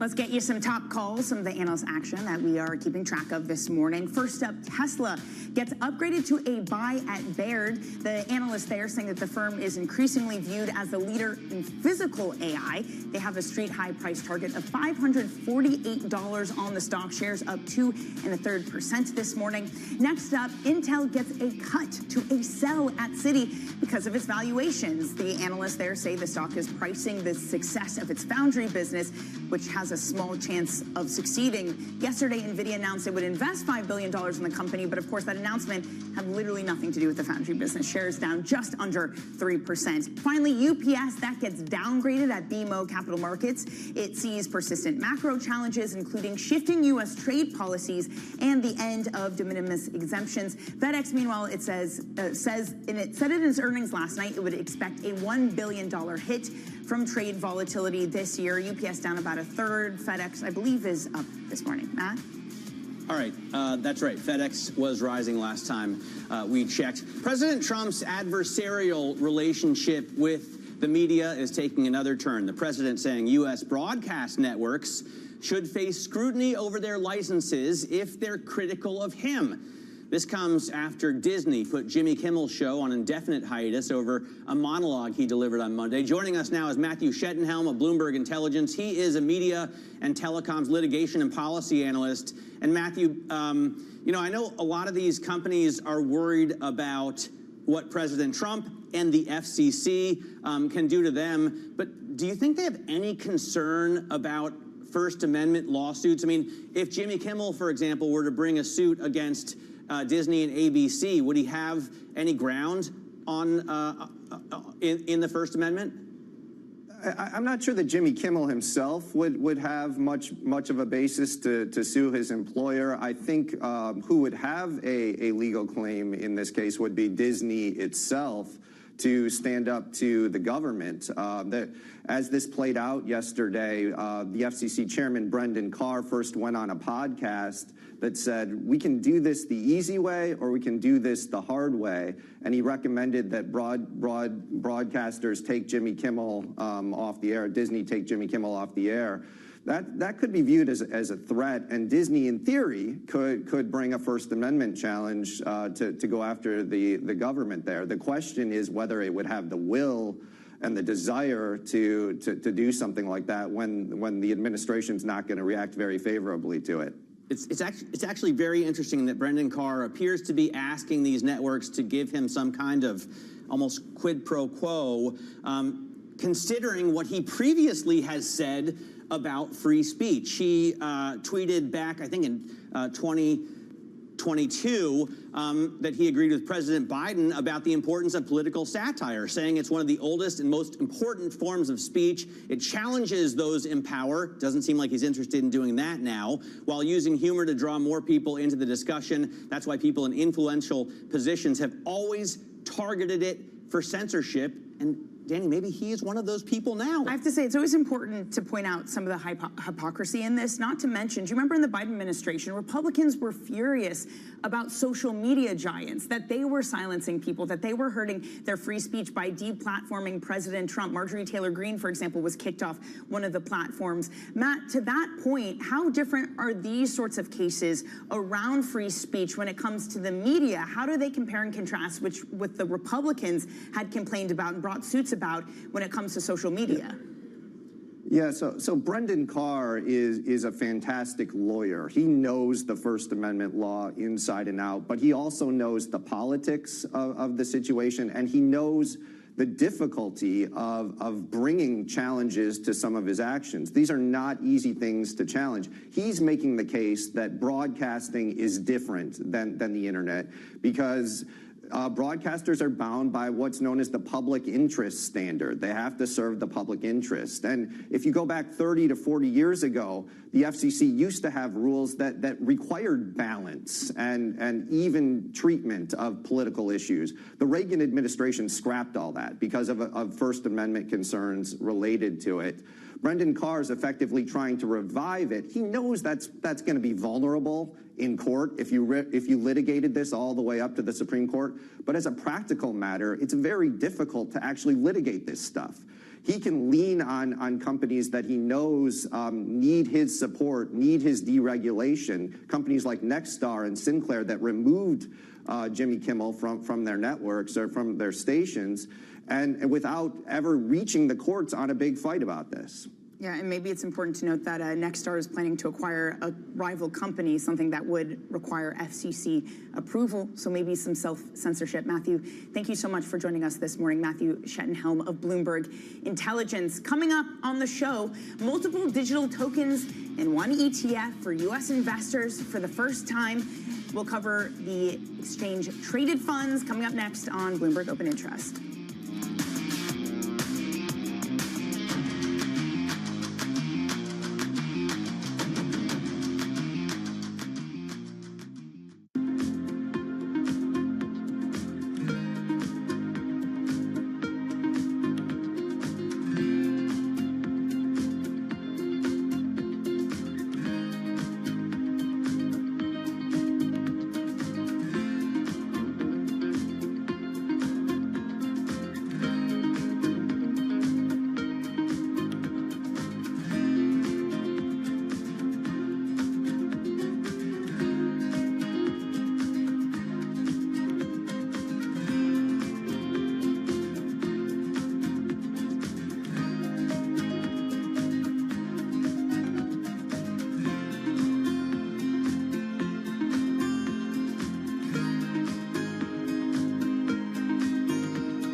To the minute economic news whenever and wherever it happens. I'm Jennifer Zabasanja in Luanda, Angola, and this is Bloomberg. Why do the biggest names in business choose Bloomberg Television? That's a great question. It's a very good question. Interesting question. Good question. Great question. I so appreciate that question. You certainly ask interesting questions. Bloomberg Television. Top experts, great questions. I'm David Weston. Join me each week on Wall Street Week for stories of capitalism from business, markets, economics, tech, and climate. We go on the road for a look at what lies behind the headlines of today and what will likely be the headlines tomorrow. We need more transparency. Oil and gas is still important. They said every citizen should be investing in the market. Accelerate progress in all fields of science. Watch Wall Street Week right here on Bloomberg. More than what you need to know, it's what you need to think about. Bringing you up-to-the-minute political news whenever and wherever it happens. I'm Tyler Kendall in Washington, and this is Bloomberg.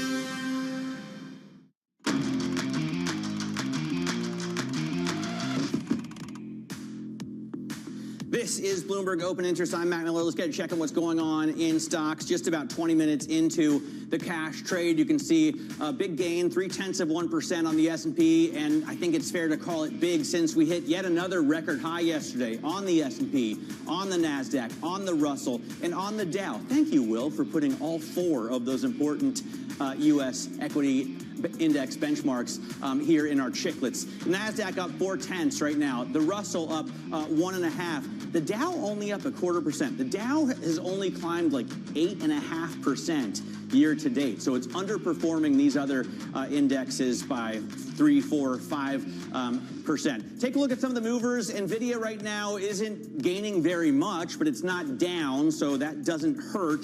Micron is off 3.8, 3.9%. We continue to see a real big chip movement here. Intel, for example, dropping after the huge gains we saw yesterday, down just about 3%, but still at 30. And if you saw that brilliant AI doctored photo that President Trump put out overnight, you'll understand why that's important. Apple right now up 1.5% as it introduces its new phones. FedEx beating guidance and reinstating beating estimates and reinstating its guidance, most importantly, up 3.5% after a big drop this year so far. And Lennar down 4.33%. By the way, FedEx over the last 5 years down 6%. Lennar over the last 5 years is up a substantial amount, 45, 48%. So Lennar losing some of that gain and FedEx gaining back some of its losses, Danny. Really interesting, especially given housing has continued to be weak. Matt, elsewhere this morning, the SEC is clearing the way for Grayscale to convert its digital large cap fund into an ETF. The instrument will be the first to give U.S. investors regulated access to multiple digital tokens in one product. So this thing has more than just Bitcoin. For more, James Seffert, ETF analyst for Bloomberg Intelligence, joins us now. James, great to see you this morning. So just open up the floodgates for alt crypto type ETFs to be put into this market?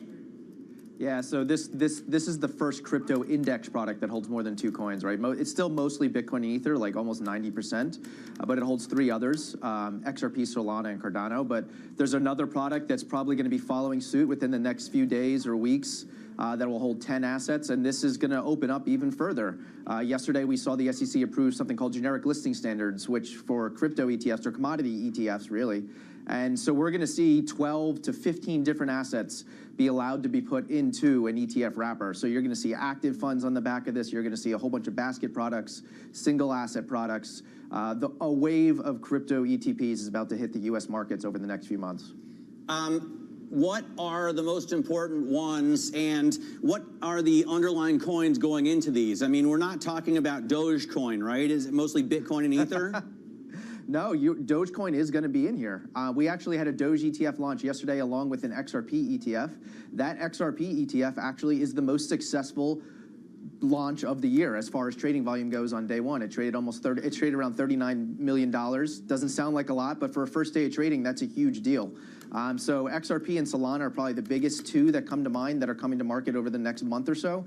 But our big, strong bull case is going to be for these index products. We think these index products are going to get a lot of assets, a lot of interest, because advisors, investors, they're used to investing in index-based ETFs for the most part. And if you want beta exposure to the crypto markets, what better way to do it than an index product? So you're going to see a whole bunch of issuers come to market trying to compete in that space. And we think that's going to be probably the 3rd largest category for the foreseeable future after your Bitcoin ETFs and Ethereum ETFs. All right, James, thanks very much. James Seyffert there, ETF analyst for Bloomberg Intelligence. Tune in, by the way, to ETF IQ on Mondays at 12 p.m. New York time. You've got Katie Greifeld, you've got Scarlett Fu, you've got Eric Balchunas. What a lineup. And then, James is on there all the time. Yeah, it's the all-stars of the ETF as well as Sarah Fagas. Exactly. You got the all-star team. Coming up in the next hour, Citi's Kate Moore shares her outlook for tech. Then we talk about Pattern's IPO with its CEO and the CEO of the Venetian Resort in Las Vegas. This is Open Interest.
this villa. Very traditional. A lot of things of the past. I live my very first independent life in the farmhouse.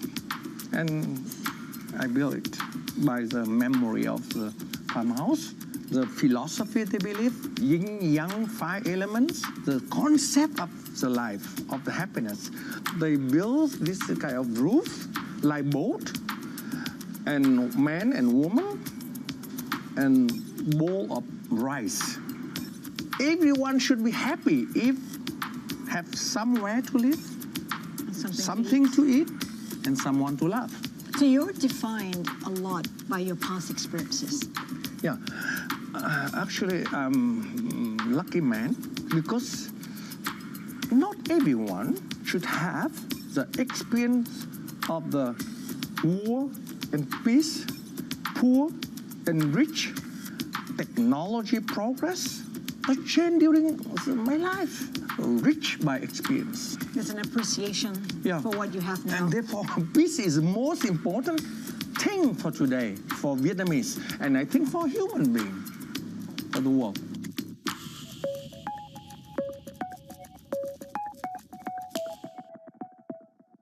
Key investors, top executives, global innovators. Join me for in-depth conversations with the biggest newsmakers on the day's top stories. Insight with Haslinda Onen, only on Bloomberg. Bringing you up-to-the-minute energy news whenever and wherever it happens. I'm Joanna Bersecci in Vienna, and this is Bloomberg.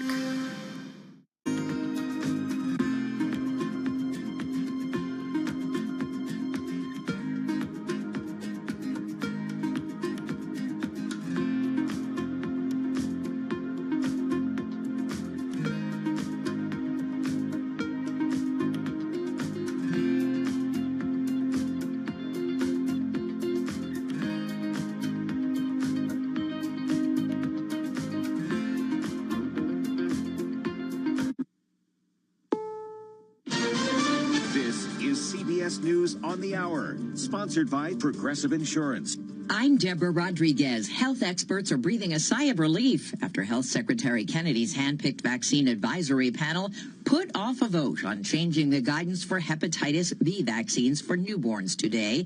The AMA's Dr. Sandra Freihofer has urged maintaining the current recommendation. The American Medical Association strongly urges ACIP to keep the recommendation for newborns to receive this hepatitis B vaccine dose. The panel tabled a vote that would have recommended the first dose be delayed until 1 month after birth. President Trump's on the phone with China's Xi Jinping right now discussing an agreement to save TikTok in the U.S. Treasury Secretary Scott Bessent announced the framework of a deal earlier this week. President Trump, during his state visit to the U.K., said TikTok has great value. I like TikTok. It helped get me elected. Trump says the proposed deal would have China give up ownership of the app. The kind of money we're talking about is very substantial, and it'll be owned by all American investors. Trump and the previous Biden administration had both cited national security concerns for banning TikTok in the U.S. Michael Wallace, CBS News. We're learning more about the lead-up to Jimmy Kimmel's indefinite suspension from his late-night talk show Wednesday. CBS's Jonathan Vigliotti has details from L.A. Multiple media outlets reported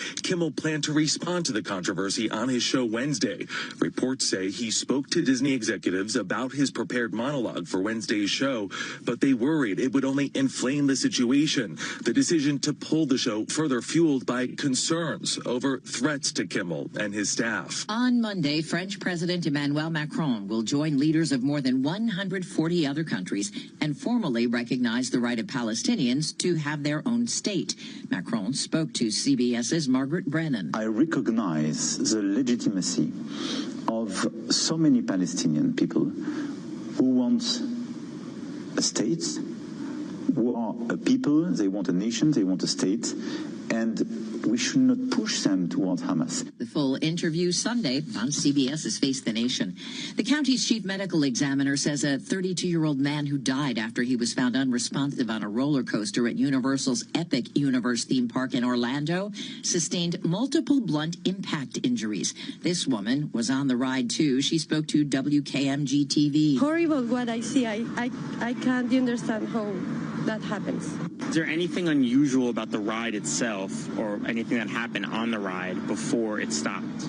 No. Universal says it's cooperating with the investigation. This is CBS News.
The president of Texas A&M will resign today amid backlash over a gender identity lesson. The resignation of President Mark Welsh comes after a video circulated on social media showing a student questioning a professor about the curriculum in a children's literature class. I'm not entirely sure this is legal to be teaching because according to our president, there's only 2 genders. Welsh fired the professor and also demoted 2 high-ranking officials. In a statement, the school's chancellor said, "Together, we believe this transition is necessary to ensure Texas A&M is well-positioned for the future." Stacey Lynn, CBS News. Muhammad Ali made history when he refused to sign his military draft card that could have sent him to Vietnam. I believe that we should take part in no wars to take the lives of human beings. He was convicted of draft evasion, sentenced to 5 years, overturned on a technicality. That 1967 card is going up for auction next month.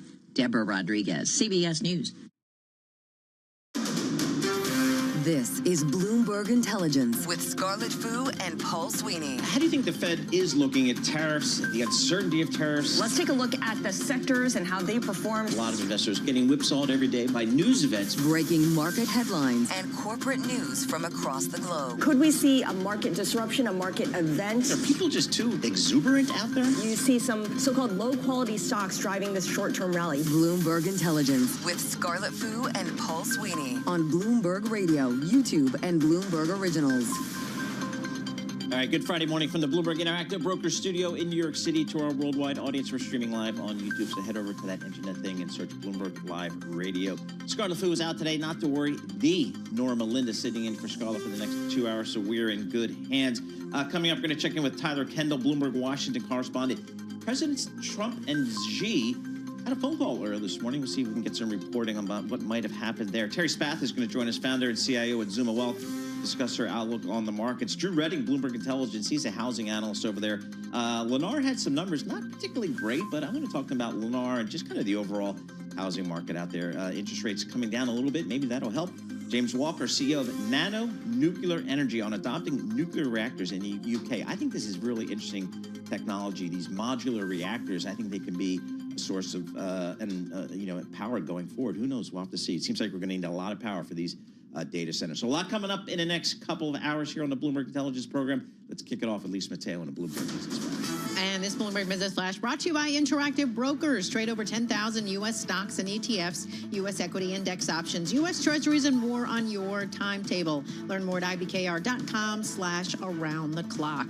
Well, we have stocks advancing. This is after a market-wide rally yesterday. Pushed them to new records. The NASDAQ right now up 0.4%, 107 points. We have the Dow up 0.1%, 65 points. The S&P 500 up 0.2%. Want to point out the level, 6,649. We go to the yield space, the 2-year, 3.56%. That's little change. The yield on the 10-year, 4.12%, and that's up 1 basis point. The Bloomberg Dollar Spot Index up about 0.1%.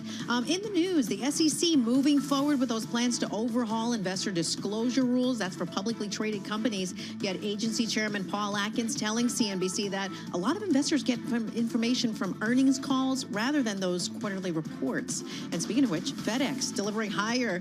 Its shares right now up about 2.5%. They said they expect a $1 billion hit from trade volatility this year. But investors, they were focused on the news about the company reinstating its profit and sales forecasts, and that topped estimates. A sign of a challenging market for home builders. That's despite the recent drop in mortgage rates. We'll go to Lennar. Their shares down 2.5%. A miss on its quarterly homeowners. Affordability, a big concern still.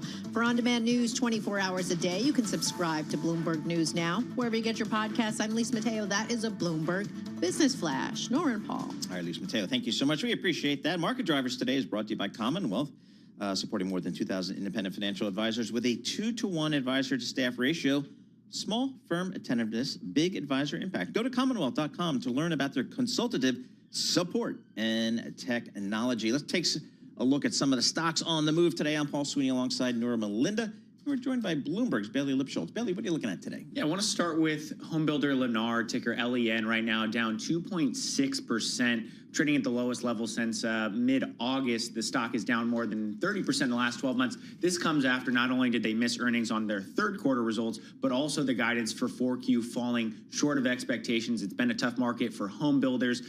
When you see a company, again, that missed the street estimates for 3Q, and then not only new orders, but deliveries also falling short for that guidance for the fourth quarter. That stock's under a bit of pressure, one of the worst performers in the S&P 500. We're also seeing a number of peers under pressure. It's a tough spot, tough market.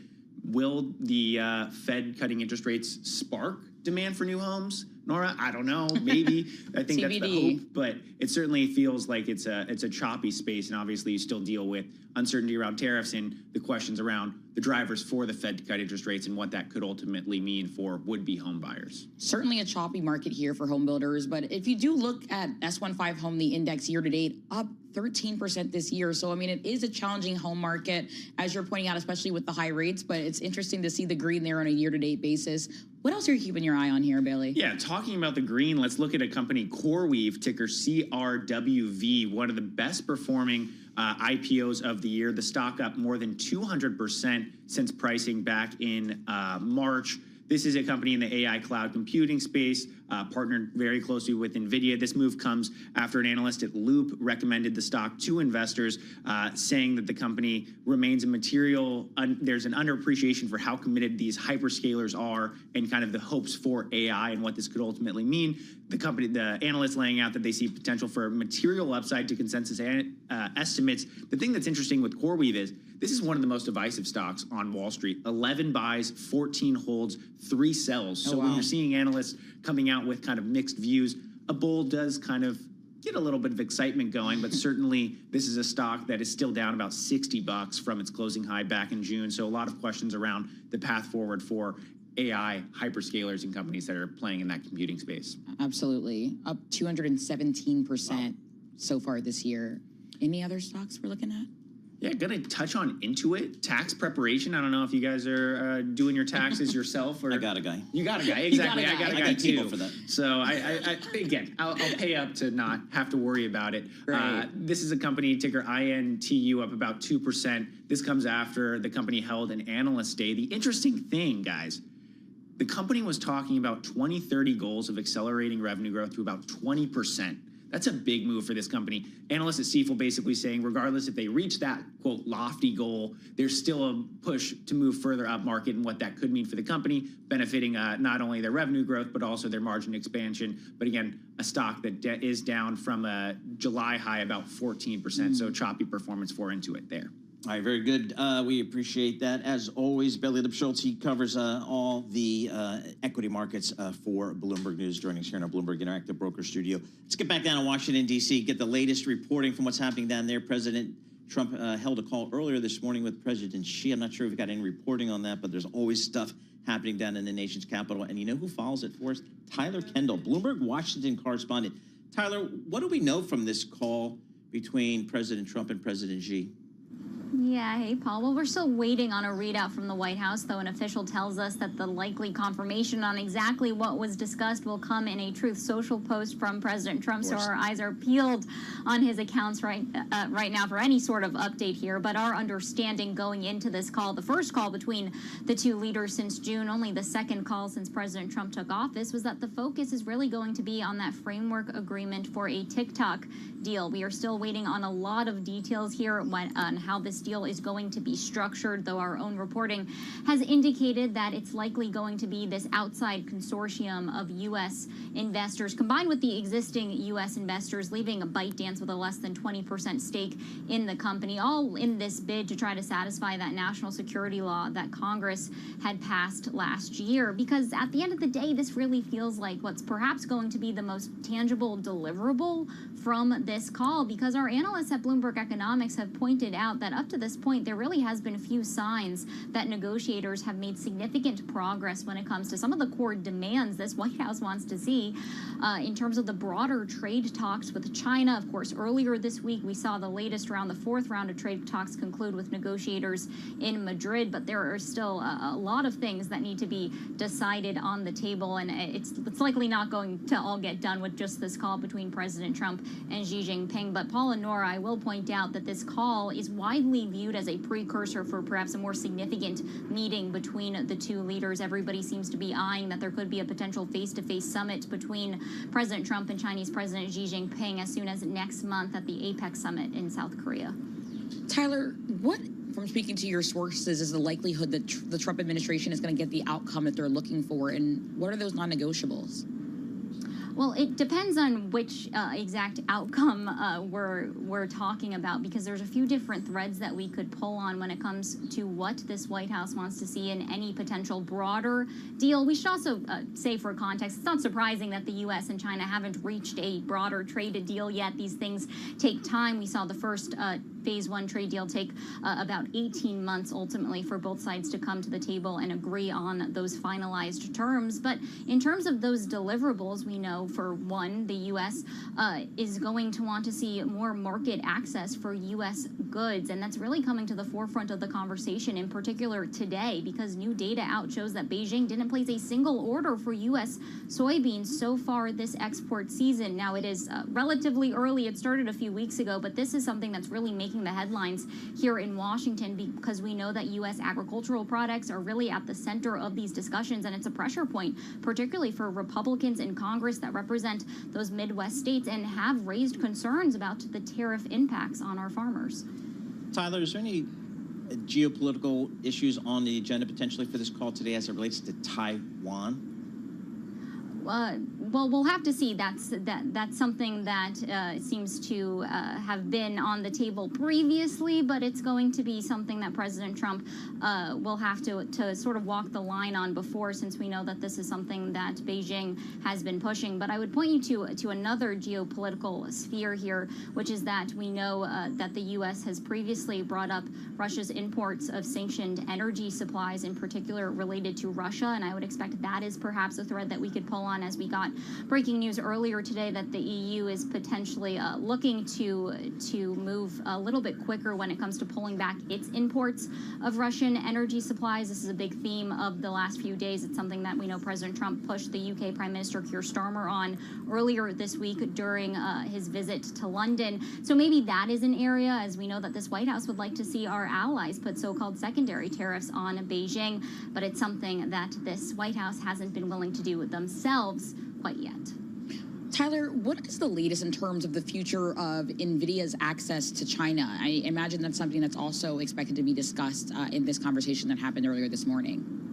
Right, exactly. This is a huge pressure point leading into these talks. It was a huge pressure point leading into the Madrid talks, Beijing taking this action to advise local companies against using, in particular, the H20 chips. And then we actually saw that guidance go further in terms of some of NVIDIA's other technology. And Jensen Huang really has repeatedly been at the center of these sensitive negotiations. Also, earlier this week, Beijing ramping up the pressure with its antitrust ruling against the company. So we're going to be waiting waiting to see any sort of movement there. We know NVIDIA has been pushing this White House when it comes to export control, so it's something that we're following.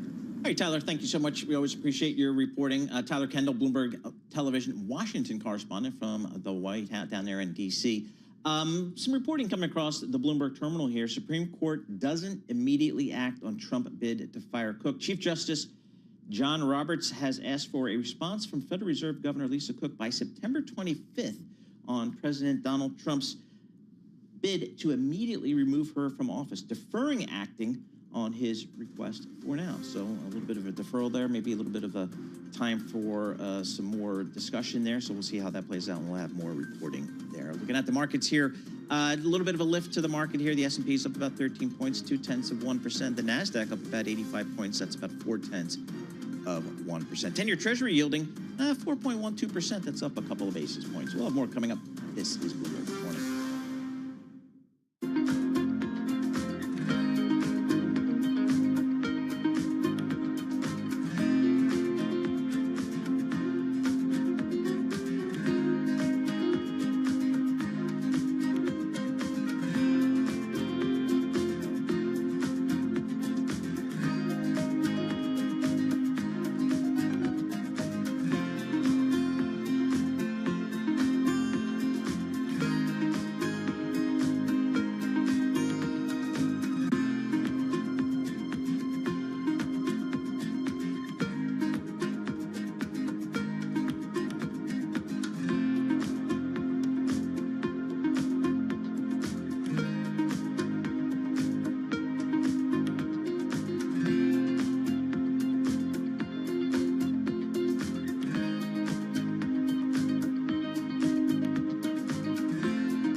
Markets, headlines, and breaking news 24 hours a day at Bloomberg.com, Bloomberg Television, and the Bloomberg Business app. This is a Bloomberg Business Flash. And this Bloomberg Business Flash brought to you by Oracle. Attention growing businesses. Oracle offering to cut your current cloud bill in half if you move to Oracle Cloud Infrastructure. For new U.S. customers with minimum financial commitment, see if your company qualifies at oracle.com/Bloomberg. Well, Wall Street ending the big Fed week higher. Traders waiting for comments from newly appointed Fed Governor Stephen Myron. 4 p.m. Wall Street time. Stay tuned for that. Stocks holding in an all-time high. The S&P 500 sets for its third straight week of gains. We'll go there now. The S&P 500 up 0.2%, 14 points, 6,645. We have the Dow up 0.2% at 46,248. The Nasdaq up 0.3% at 22,557. The 2-year yield 3.56%. That's little changed, and the yield on the 10-year 4.12%. That's up 1 basis point. The Bloomberg Dollar Spot Index up about 0.1%. Shares of Intel, they're slipping. They're down 1%. That's after that 23% rally on the back of its new NVIDIA partnership. Citigroup actually downgraded the stock to sell from neutral. And then Tesla shares, they're on the rise, up about 2.5%. That's after an upgrade from Baird to outperform from neutral. They say the company increasingly viewed as the leader in physical AI.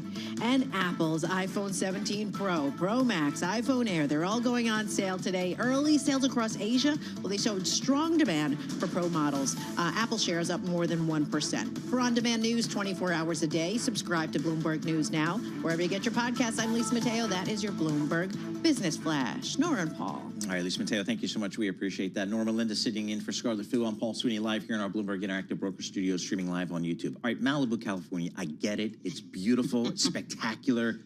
Been there many times. Got some buddies who live there, but you can't swim there, dude. I mean, you go to the beaches. In California, it's the water's freezing all year round. Unlike so cold. The Jersey Shore today. My beach, the water there is 69 degrees. I'll be in there about 3 o'clock. But Terry Spath, I don't know, founder and CIO at Zuma Wealth, for whatever reason, puts down the roots in Malibu, California. I get it. Terry, I know you're slumming it in Malibu, but I tell you, the stocks are just ripping out there. What are the conversations you're having with your clients these days? Stocks are ripping, and Paul, despite what you've said about the water temps out here, they're at 68 degrees right now. So really? Actually, all right, maybe we're I'm knocking on the door of the Jersey Shore in terms of warmth. Yeah, it's unusually warm in the water right now. Very good, very good. So we invite you to come on out and see us out here. But yeah, stocks are ripping. We think that this rally can continue. We came into September with a lot of people asking us, isn't September the weakest month of the year? We want out. You know, it's seasonally, historically, has been the weakest month of the year. But when you come in, like we have, with good momentum, strong earnings outlook, and a Fed that's increasingly dovish, what you have is what's translating into stock prices right now. So, that Fed move earlier this week, it was not a euphoric response to that. I think it was widely expected. There's a lot of cash still on the sidelines. We're hearing still of a lot of skepticism about the market. And, I've never seen a market top where there's so much skepticism. It's usually, packed with euphoria, and we don't have that right now. Where we see some risks is the obvious one is valuation, as well as, the Congress, having trouble with the budget later this month. So we think that this rally can continue, but not without risk, not without volatility throughout the rest of this year.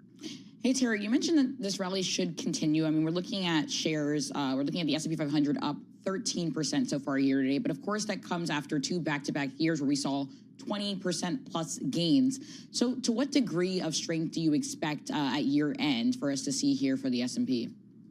Yeah, I think, Nora, you're raising a great question and concern that we've been wrestling with. And certainly at the start of the year, it was 2 back-to-back up huge years, not sort of up, like, unusually up, higher, lower probability ups that we got back-to-back. So how good could it be this year? And I think what's really driving this strength, and that we continue to see through year end, we do think that we'll end the year at these levels or higher. And I think it's a couple of things. Those earnings numbers are coming in nicely. FedEx numbers and report after the bell yesterday was a great indicator for what we can expect through the rest of the year. I think that's going to continue to buoy small cap stocks. I think it's going to give us a decent holiday season. And you've got the Fed cutting interest rates, that helps. So I think all those things are going to continue to push stock prices higher. That said, we don't want to just sort of ignore the fact that some valuations are nosebleed for certain stocks. So we want to be careful of that. And also to watch inflation numbers, because I don't think that we're out of the woods when it comes to inflation. And I think that we could have some, surprises on that side, and that could introduce volatility, if not this year, then going into next year. Terry, another part of the market that's just been screaming all year and even longer than that has been gold here. What do you make of gold? Yeah, gold has been, that thing that nobody paid attention to that's been just outstanding for the past 12 months. It was an allocation of an asset class. I shouldn't say allocation. It's never an allocation for us. Gold is always a trade and never an allocation. Really? In our view. It just doesn't have the long-term legs that we would want for a long-term allocation. But this year, it's been a terrific holding. That's because there's been concerns about the economy slowing, about inflation. That is the recipe for owning gold. But when we look at it right now, and this is a change in the past 6 weeks for us, we have been cutting our exposure to gold. And the reason for that is it's just so overbought. The technicals are just showing so much downside relative to the upside. When you look at RSI, when you look at Bollinger Bands, any of those technical indicators that are important to pay attention to when it comes to gold, we think it's just way overbought. The thesis is fading, which is, we don't think the economy is going into a recession. We don't think inflation is going to be a major problem. And for those reasons, the fundamental reasons, as well as the technical, we think it's time to take your profits on gold and move into something else. And if you're looking for something else, you possibly look at, tokenization of cryptos that are out there. Those are interesting alternatives if you're not sure you want to be completely out of the story of what's been boosting that particular asset class. Terry, thanks so much for joining us. Always appreciate getting a few minutes of your time. Terry Spath, founder and CIO of Zuma Wealth. She's out there in Malibu, California, where apparently the ocean's 68 degrees, which is fine for me. I'm all in on 68 degrees. That's no problem whatsoever. Let's switch gears to the housing market. Lennar, one of the big home builders out there, reported some numbers. We want to break that down and get a better sense of what's happening out there in the U.S. housing market. To do that, we check with Drew Redding. He covers all the housing stuff for Bloomberg Intelligence. He's safely ensconced down there in Princeton, New Jersey. He forgot that there's a train into New York City from Princeton, but we'll get to that later. Drew, talk to us about Lennar. What did you hear from our folks there? Yeah, it was a pretty tough quarter for Lennar. Orders were actually pretty solid. They were up 12% from last year, but what management said is that they can see continued pressure in the housing market and that they had to increase their use of sales incentives to drive traffic and demand. Now, for a little bit of context, last quarter, and we'll wait to see how 3Q ultimately shapes out, but last quarter, incentives represented 13% of the average selling price of a home. By comparison, in a normal market, that's about 5 to 6%. And some of the most important markets, Florida, Texas, it's as high as 17 to 18%. So you could see, just the extent of how much they're having to incentivize to drive traffic through the doors. And we saw that ultimately play out in the results. Their average order price is down about 12%. And their guidance for next year, for 4Q, was a little soft on the orders and delivery side of the business. Now, if Lennar comes out and tells us that they are intentionally pulling back on deliveries because they think they could capture some margin upside, I think that could be well received. But at the same time, their 4Q margin guide is still weaker than expected. So they did say they have some optimism with rates coming down and the Fed cutting rates, but we'll be listening on the call to see if that's actually materializing. So, Drew, do you see this as isolated to Lennar or a broader theme here in the housing market? I mean, of course, we had luxury home builder Toll Brothers reporting about a month ago today. Yeah, so Lennar is a little bit of a different animal within the public space. You have to remember they're primarily focused on driving higher sales volumes. And what they've said consistently over the last couple of years is that they're willing to sacrifice gross margin to drive volumes. So when you see a weakness in demand for Lennar, you're going to see it show up primarily in their gross margin. That being said, the issues that they're facing are really across the spectrum. I mean, no builder can get away from the fact that affordability continues to hover near the lowest levels of all time. I think that the recent pullback in rates will help a little bit. But in terms of it being, the silver bullet for the broader housing market and getting us back to normalized levels of demand, I think there's other factors at play that prevent that from happening immediately. So, Drew, rates remain incredibly high, especially for the average home buyer. So what do you make of the fact that the S15 home, the index that tracks home builders, is up 13% year to date? Yeah, great question. And if you look at how the stocks have behaved, really since mid-June, they're up over 30%. And that was really the stocks moving in anticipation of rates coming down and the Fed cutting rates. You could also see that in how mortgage rates have responded. They moved up ahead of the rate cut. And if you look at where rates are today, actually, they're up 25 basis points since the Fed cut. It's kind of reminiscent of the last time they cut when rates, rallied pretty low ahead of the rate cut. And then after that actually came in, you saw rates move back higher. So I certainly think that, builder stocks are always going to react to rates. The group right now is trading at about 1.9 times book. There's an old rule of thumb in the industry that you buy the builders at one times, you sell them at 2 times. Certainly, there have been cases where they've traded outside those ranges over the last 20 years or so. But what has been pretty consistent is that once they get to that kind of 2.2, 2.25 times book, there has been resistance from a valuation perspective. So it's something to keep an eye on. Drew, talk to us about the existing home market today. How's that? Are people that are sitting on their homes, are they any incentive to get out? Yeah, great question. I mean, the existing home market is still pretty much frozen. Volumes are 20 to 25% below what would be considered normal. And you're right, the incentive just isn't there. You have, 50 to 75% of mortgages are below 4.5%. So even as the headline rate comes down to 6.25%, we're still talking about a pretty big delta. When you layer on top of that, it's not just the rate they're trading in, but home prices are up 50% from 2019. So when you look at the total cost of ownership, factoring in property taxes and higher insurance costs, that monthly payment is significantly higher.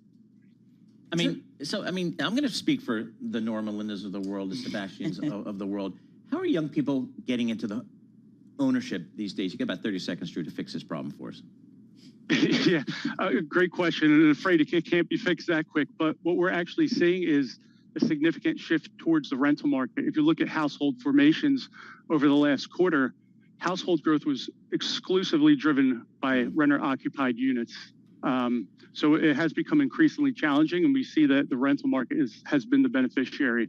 I don't know, man. I mean, Sebastian, Nora, I feel for you guys. I don't know how the young folks today sounds like renting forever are going to do it. Drew Redding, home building analyst of Bloomberg Intelligence. Thanks so much for joining us. He's down there in Princeton, New Jersey. Again, Lenore, feeling the effects of a little bit of a tougher market out there. Rates come down a little bit, but they're still, higher than a lot of people want them to be. And still, these new home builders have to, supply a lot of incentives just to get people into the homes. So we'll stay on top of that. A little bit of green on the screen here. Coming up, we're going to check in with James Walker, CEO of Nano Nuclear Energy, on adopting nuclear reactors in the UK. I think some of these smaller modular reactors, I kind of think they might be a part of the energy solution overall. This is Bloomberg.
markets, headlines, and breaking news 24 hours a day at Bloomberg.com, Bloomberg Television, and the Bloomberg Business app. This is a Bloomberg Business Flash. And this Bloomberg Business Flash brought to you by IBKR. Financial advisors, you can switch to Interactive Brokers for lowest costs. Global trading and turnkey custody solutions, no ticket charges, no conflicts of your interest. You can learn more at ibkr.com/RIA. Well, the Supreme Court not rushing to act on President Trump's bid to fire Fed Governor Lisa Cook. Chief Justice John Roberts, he asked for a response from Cook by September 25th. To the markets we go, where stocks trading at record levels with earnings season right around the corner. The NASDAQ up 0.3%, 77 points. The Dow up 0.1%, 56 points. And the S&P 500 up 0.1%, 10 points. The level, 6,641. The two-year yield, 3.56%. That's little change. The yield on the 10-year, 4.12%, and that's up 1 basis point. We have WTI crude down 0.6%, $63 a barrel. Spot gold up about 0.5%, $3,665 an ounce. The Bloomberg Dollar Spot Index, that's up about 0.1%. Some luxury retail news. Women's Wear Daily, it's reporting that Saks Global exploring options for Bergdorf Goodman, including selling a minority stake. And shares of children's book publisher Scholastic, they're down 12%, recorded a wider loss last quarter. Schools, they're delayed. They're pulling back on their purchases because they're just not sure about federal and state funding. So that is a huge issue for them.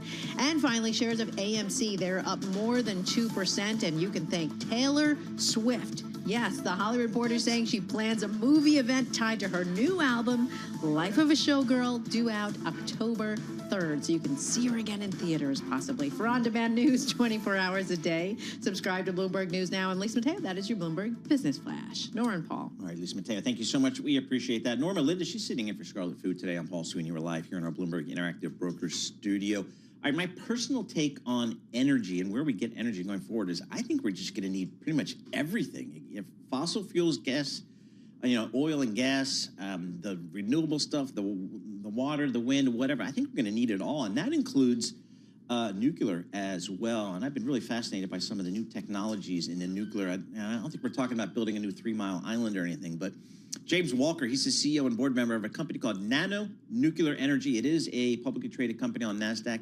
NNE is the ticker. He's out there in Salt Lake City, Utah, which I've been to a million times. But quite frankly, I just go to the airport and then I hop in a car and drive up to one of the ski resorts, one of the canyons. That's my as you should. That's how I deal with Salt Lake. James, thanks so much for joining us here. Talk to us about your company and kind of this whole technology around micro reactors. Talk to us about what that technology is and is it a thing? Sure, it's definitely a thing. It should be the next big thing because there's a big sort of energy bottleneck coming in the country. There's huge energy demands, reindustrialization, electrification, but also significant demands from the tech industry. They need gigawatts and gigawatts of power, and they need that a lot of the time to be off-grid, to be co-located with them, and need to be output power consistently over decades. And that's put them in bed with nuclear, and it's kind of why there's this hot space at the moment in the nuclear industry. And you're seeing so much investment go into it. The U.S. is trying to build back nuclear infrastructure as fast as it can, just to enable this sort of massive scale-up of nuclear power. So our company is obviously involved in that. We make advanced reactor systems. They're a lot smaller than the conventional ones, but the idea here is that you can produce these things and sort of roll them out like products and deploy them and assemble them and output power anywhere. Meta, Amazon, Google, Microsoft, all these big names seem to be going nuclear, and in your own words, it seems as though we're in the middle of a nuclear renaissance. What do you make of this, in particular in regards to the tech sector? Well, I would say this is a pretty unprecedented time. Previously with nuclear, everyone always thought a renaissance was coming with it because theoretically it should be the cheapest and easiest form of power in the world.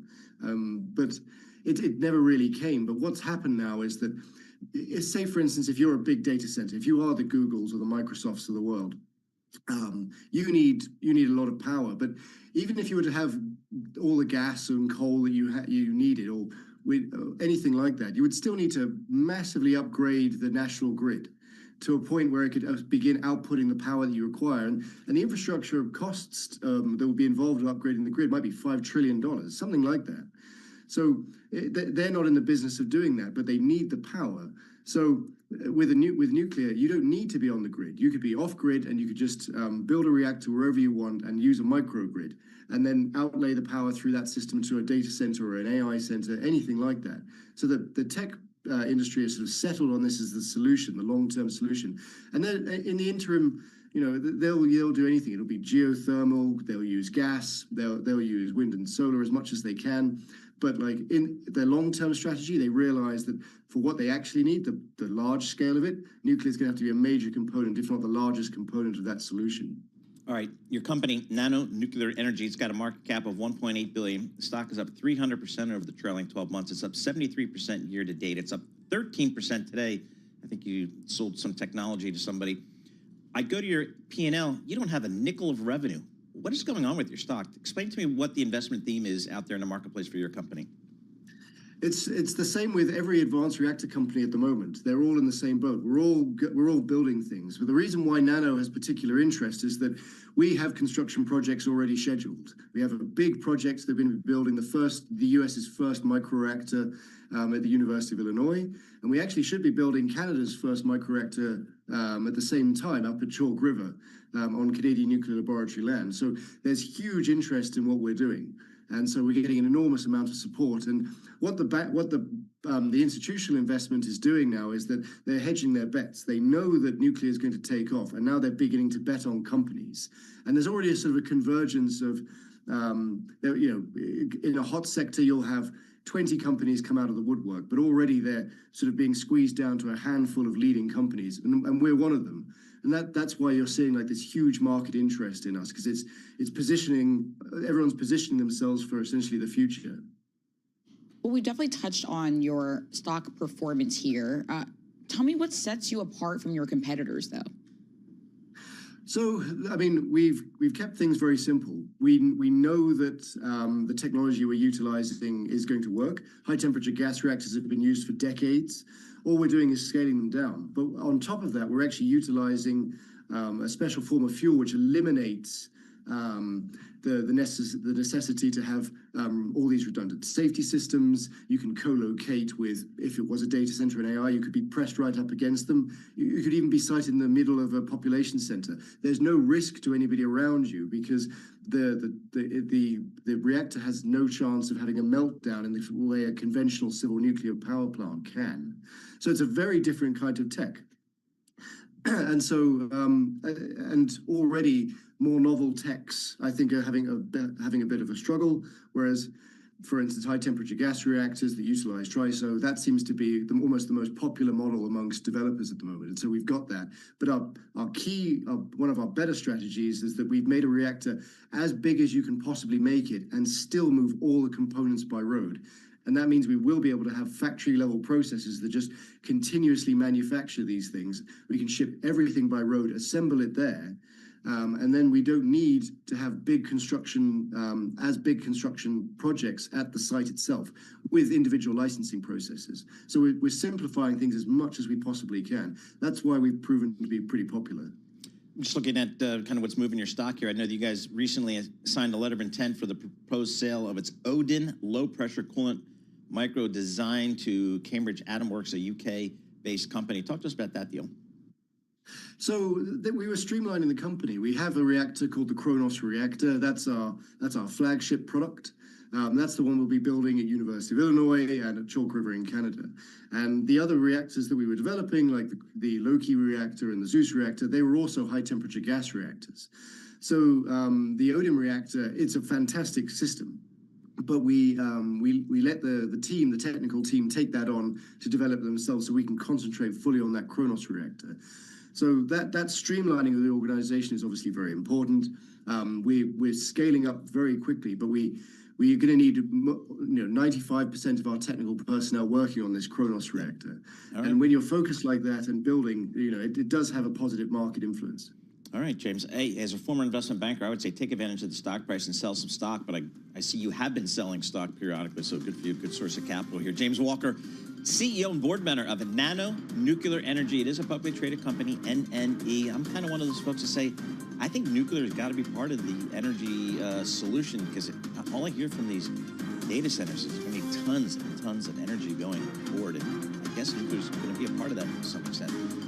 So we'll be covering it going forward. This is Bloomberg. Good morning.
This is Bloomberg Intelligence with Scarlett Fu and Paul Sweeney on Bloomberg Radio. All right, Norma Linda sitting in for Scarlett Fu and Paul Sweeney live here in our Bloomberg Interactive Brokers studio, streaming live on YouTube as well. Well, earlier this morning, we had some video from the Apple, I guess it's their flagship store in New York City, isn't everything flagship in New York City? For the Apple store, Tim Cook was there. Apple CEO kind of greeting customers and trying to play up, I guess, this new iPhone thingamajiggy. The 17, I don't know. Is it a thing? Is it how big? They're always introducing new phones. You never know when it's going to be big, not so big, revolutionary versus evolutionary.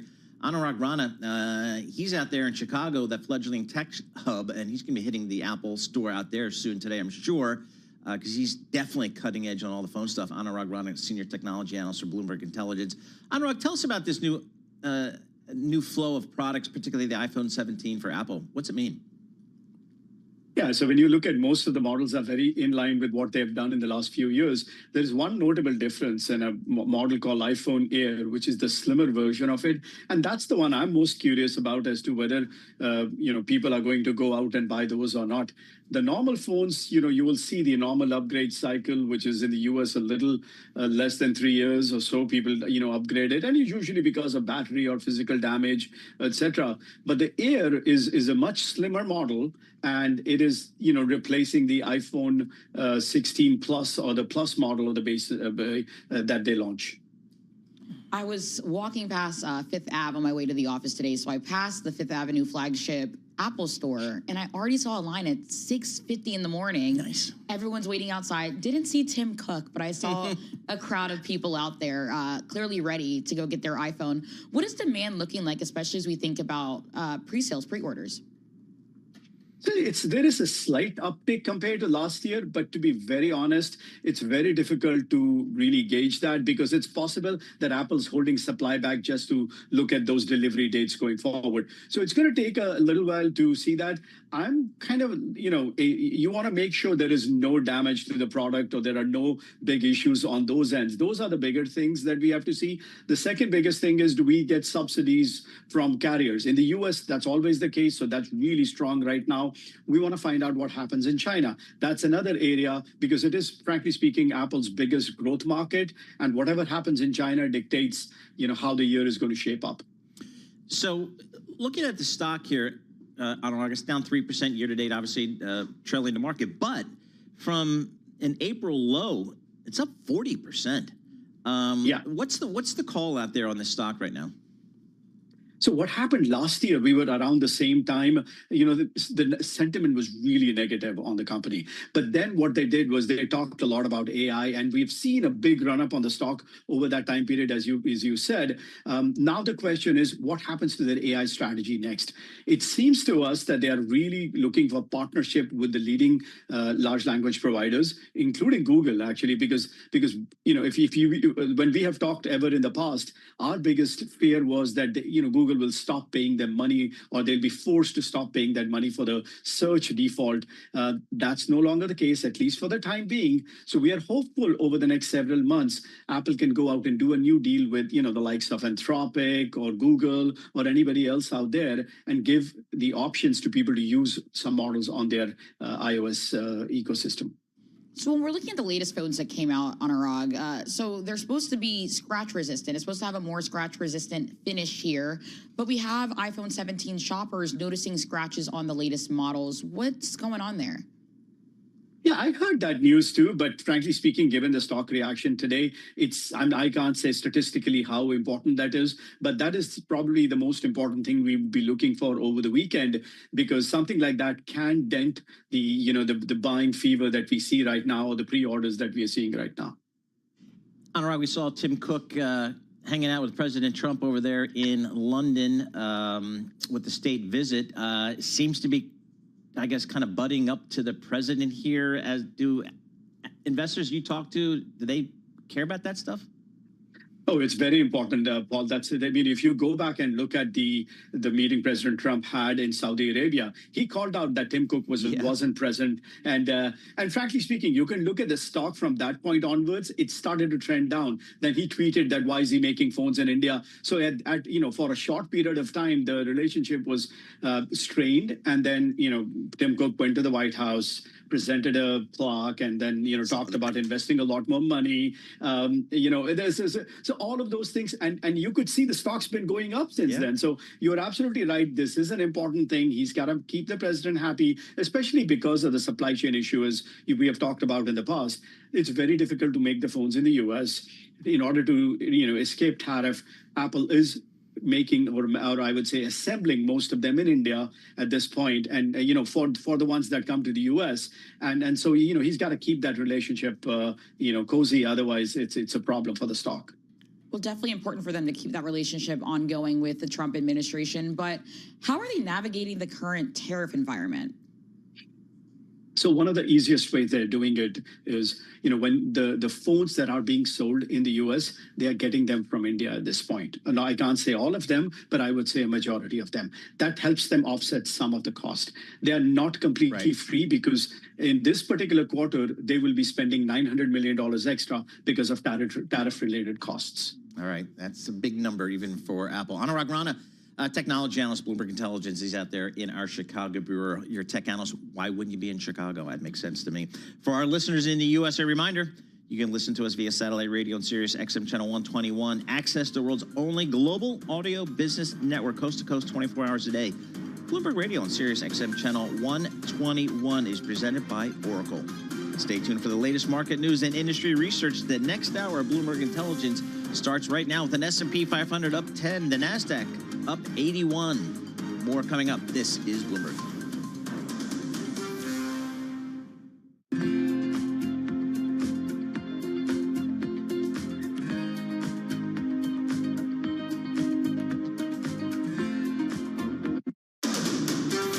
This is Bloomberg Intelligence with Scarlett Fu and Paul Sweeney. How do you think the Fed is looking at tariffs, the uncertainty of tariffs? Let's take a look at the sectors and how they perform. A lot of investors getting whipsawed every day by news events. Breaking market headlines and corporate news from across the globe. Could we see a market disruption, a market event? Are people just too exuberant out there? You see some so-called low-quality stocks driving this short-term rally. Bloomberg Intelligence with Scarlett Fu and Paul Sweeney on Bloomberg Radio, YouTube, and Bloomberg Originals. All right. Got Norma Linda in for Scarlett Fu. I'm Paul Sweeney here in our Bloomberg Interactive Broker Studio, streaming live on YouTube. Coming up in this hour, we're going to check in with Thomas Black, Bloomberg opinion columnist. He'll give us the recap on FedEx earnings, and Barry, founder and managing partner in Threadneedle, to discuss the latest on these markets. It's Friday, which means, you guessed it, we're talking municipal bonds, munis in focus. Nisha Patel, SMA fixed income portfolio manager at Parametric, will join us as well. Mark Douglas, one of my favorite voices when it comes to what's happening in the world of global media, entertainment, digital advertising, all that cool stuff. He's the president of Mountain. He's the president and CEO. That's a publicly traded company these days. So we'll check in with Mark. That's always a good discussion. But right now, let's go to Charlie Pellet for a Bloomberg Business Flash. Thank you very much. And here's what's going on. We've got stocks pushing higher. In fact, looking at records right now on the S&P 500 index, the Dow at 46,200. Also at a record, Dow Industrials up 0.1%. S&P holding at a record, up 11 right now, up 0.2%. The Nasdaq Composite Index up 84. For Nasdaq, a gain right now of just about 0.4%. Russell 2000 Index lower, retreating from yesterday's record, down now by 0.5%. But our Mag 7 Index continues to advance, up by 1%. Bottom line here, Wall Street ending a big Federal Reserve week on a relatively quiet note. Stocks holding at records. The 10-year 4.13%, with the 2-year that's currently yielding 3.57%. Gold up $24 the ounce, 36.68. That is a gain of 0.7%. West Texas Intermediate crude down 1% right now at 63.06 a barrel on WTI. Bitcoin slumping 1.4%, 115,890 on Bitcoin. Bottom line here, stocks holding at a record. What about the market backdrop, though? Terry Spath is Chief Investment Officer for Zuma Wealth, and she was a guest last hour right here on Bloomberg Intelligence. Where we see some risks is the obvious one is valuation, as well as, the Congress, having trouble with the budget later this month. So we think that this rally can continue, but not without risk, not without volatility throughout the rest of this year. Terry Spath of Zuma interviewed right here on Bloomberg Intelligence. By the way, you can hear more of that conversation on the Bloomberg Intelligence podcast. You can download it wherever you get your podcasts. This Bloomberg Business Flash is brought to you by BAM Mutual. Put America's strength to work in your portfolio with BAM Insured Municipal Bonds. Protect your investments with an added layer of security and guaranteed income. Invest with strength. Build a stronger tomorrow with BAM Mutual.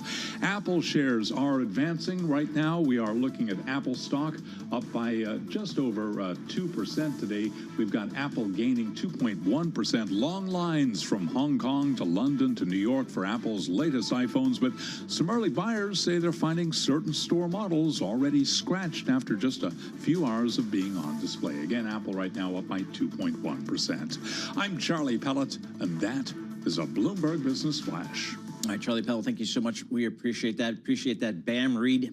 Decent, not quite as good as Matt Miller's read, but we can all work on that. Norma Linda sitting in for Scarlett Fu. I'm Paul Sweeney live here in our Bloomberg Interactive Brokers studio. Before we get to Bailey Lipschultz, we got some readout from the Chinese media on the call between President Trump and President Xi.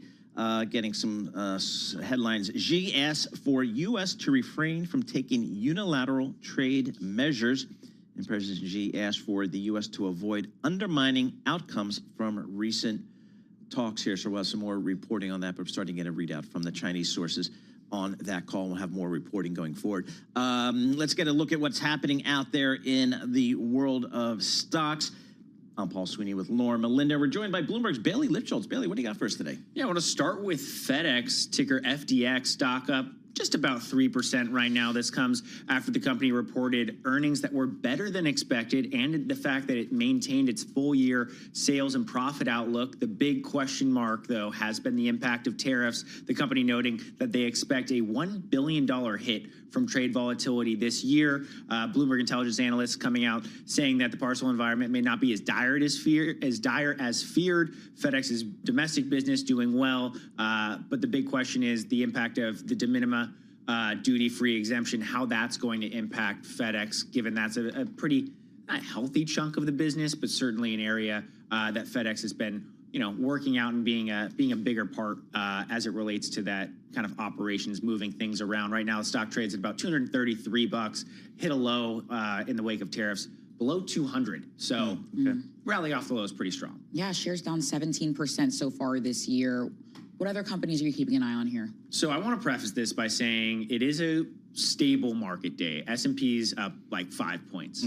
We are seeing heavily shorted stocks ripping. Really? And that's across quantum computing, nuclear, AI, flying taxis. So I want to focus on nuclear stocks. Oklo, ticker OKLO, and NuScale Power, ticker SMR. Oklo right now up more than 16%, trading at a record high, up on the week, guys, about 50%.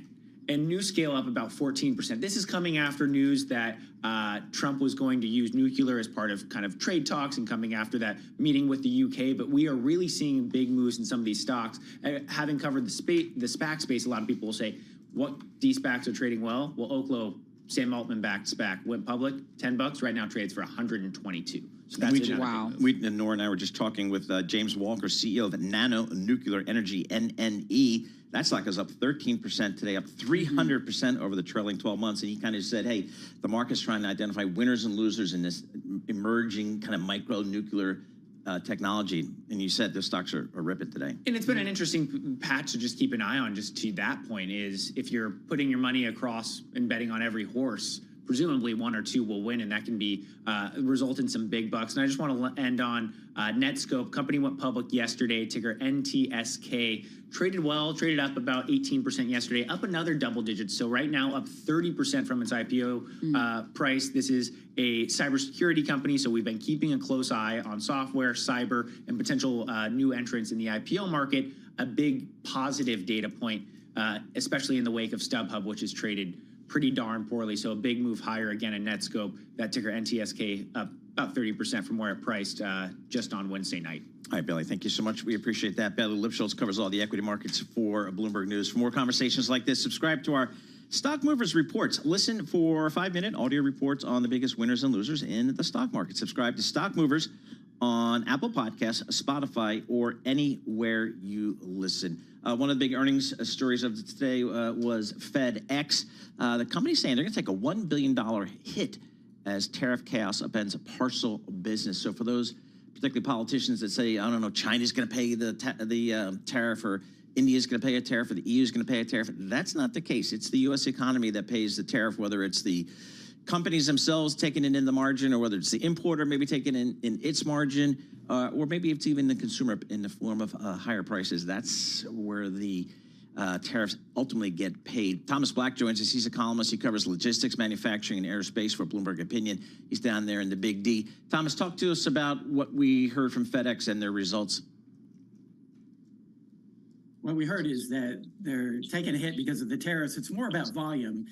The China to U.S. lane is very important for them, and that's where they're taking most of the hit. That volume is moving more toward Europe and other areas. So it's not that FedEx is paying tariffs, it's just that their volume has dropped because of the tariffs. And a lot of that had to do with the de minimis program that has been eliminated now. So on the flip side, they're cutting costs aggressively, and they had already started a restructuring, a big restructuring where they had cut costs. So their margins actually held up and have improved through this turbulent area, but it's a little bit of an offset. So FedEx has long been seen as a barometer for the economy, especially given the fact that it has extensive global networks. You're starting to see it reflecting overall health of the consumer as you think about retail. What are you thinking about the broad read-through from this report and how that trickles out into the macro? Yeah, it gets a little muddled there because of e-commerce and some of the trends that we've seen there. Of course, during the pandemic, their volumes blew up. Everybody was ordering online. And then we had the withdrawal symptoms from that after post-pandemic. So it's a little bit muddied there. And then we have a situation where UPS, FedEx's main competitor, is trying to cut costs. They have a big structural cost problem with their labor costs so high with their unionized workforce. So they're actually shedding some volume. A lot of Amazon packages that weren't as profitable as they need it to be are out there in the market, and FedEx is starting to scoop those up. So you saw some market share gains from FedEx, and part of that is them onboarding Amazon. They talked about some other customers that they onboarded. But the big question is whether that volume is going to add a lot to margins or if it's going to be neutral or a drag on margins. I don't think it's quite clear yet. But so it's a little bit muddied on trying to read through the general economy just because of things that are happening within the parcel market. Thomas, what is FedEx saying, if anything, about kind of the upcoming holiday season? It tends to be super busy for all these shippers. Cautiously optimistic. That was the phrase of the day for peak season. It does look like there's demand. A lot of the goods that need to come in for the holiday period are already here. So we do have a little bit of an idea of how much inventory is there, and that tends to point to demand holding up fairly well. And then again, FedEx believes it's gaining market share, so it's cautiously optimistic. All right, Thomas, thank you so much. We appreciate that. Thomas Black, he's a columnist for Bloomberg Opinion. He covers all the logistics, manufacturing, aerospace. He's based down there in Texas. I want to move back to these markets. Again, we got a little bit of a lift to the market. S&P up 5 points, Dow up 15, and NASDAQ up 54 points. I want to check in with Ann Berry. She's a founder and managing partner at Threadneedle. And one of the issues, in addition to the market, that just kind of came to light over the past couple of days from President Trump was maybe changing reporting requirements in the U.S. from a quarterly, which they've been for a long time, to maybe semi-annual, which is some other parts of the world employs semi-annual. How do you guys think about that as a public market investor? Well, here's what I would say. If there is a shift to semi-annual reporting, or even if there isn't, but this helps to generate a conversation about the need for markets to be less short-term focused and more long-term focused, then I think there is a benefit to it, but only from a mindset perspective. And I'll give you some examples, Paul. Turnaround is very difficult to execute in the public domain, right? If there is a new launch into a new product category, into a new avenue of growth, very difficult to get the market to demonstrate the patience for CEOs and management teams to do that with confidence. And I think to the detriment of a lot of public shareholders as a result.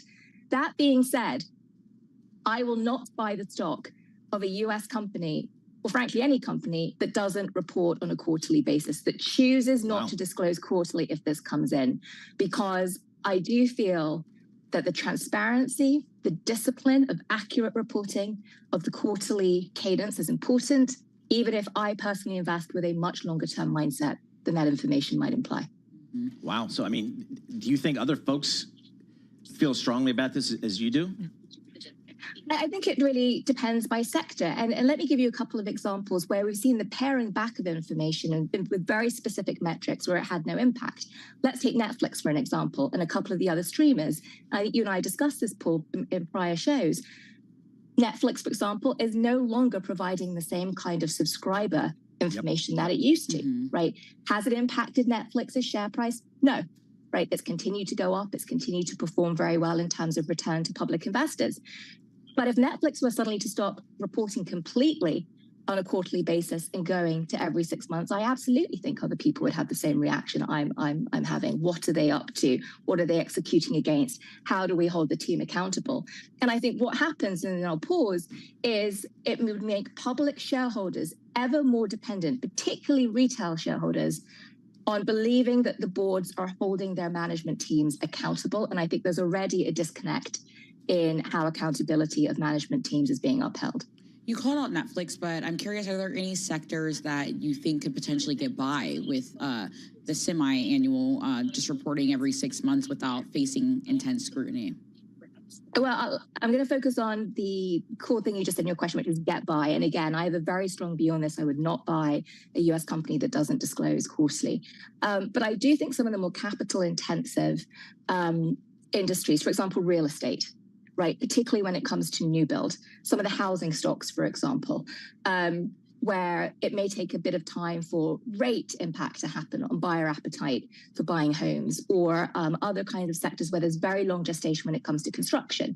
So heavy industrials, you might see it, but I really don't see how a global market that is used to getting high quality information on a quarterly basis are going to throw up their hands and say, totally fine to be flying blind every 6 months. So where do you see the value out there? What has your attention right now, Anne? Full disclosure, I've actually been taking profits in this market in the aftermath of the Fed decision, but there have been a couple of places that I've started to follow, and one of them more company specific than sector, painting with a broad brush. But PayPal is one that got my attention this week with respect to its announcement that it's partnering with Alphabet to be the sort of payment solution for things like Google Cloud and Google Play. And here's the reason why. I've been watching PayPal now for 7 years, deeply frustrated at the way in which it has squandered many of its innate capabilities and what should have been a head start in the fintech space. Enormous scale, nearly 250 million as monthly active users, enormous tenure, right? And yet it sat there and it wasted time not moving into things like BNPL, even though one of the Affirm founders, for example, was a co-founder of PayPal. It's been super sluggish. Now, the CEO has been in his seat for 2 years, almost exactly, and is striking a couple of these partnerships with major AI players, PayPal trading in the high 9 times EV to EBITDA. That's the kind of thing, Paul, I say, lots of things are really expensive right now. I do continue to hold some of the juggernauts, but something like a PayPal is looking more value-oriented to me. Same with the Salesforce. I think Workday, even though it's popped lately, some of these older software companies, great free cash flow, great margins. They're just not as glamorous as some of the others right now. About 30 seconds or less. What was your takeaway from the Fed meeting? Has it changed at all your investment thesis? It hasn't changed my investment thesis. I was delighted that the Fed was less divided than had been feared.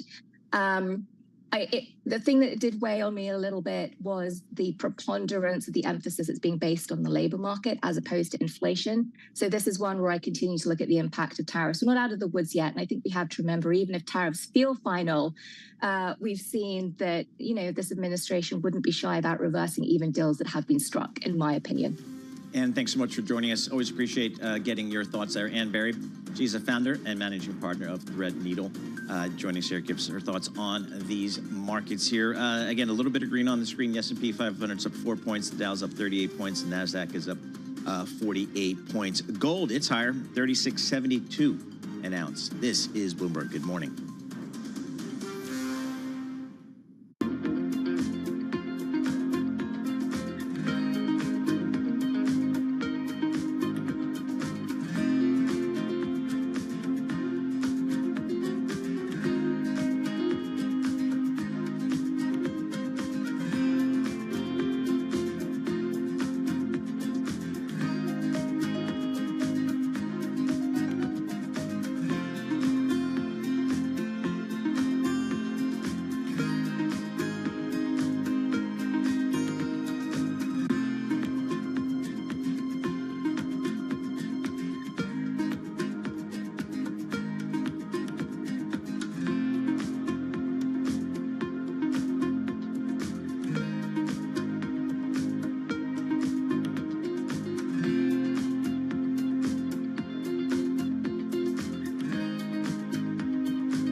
markets, headlines, and breaking news 24 hours a day at Bloomberg.com, Bloomberg Television, and the Bloomberg Business app. This is a Bloomberg Business Flash. It's 11:21 on Wall Street. We do check markets all day long here at Bloomberg. I'm Charlie Pellet. We've got the S&P 500 index holding at a record. This Bloomberg Business Flash is brought to you by Oracle.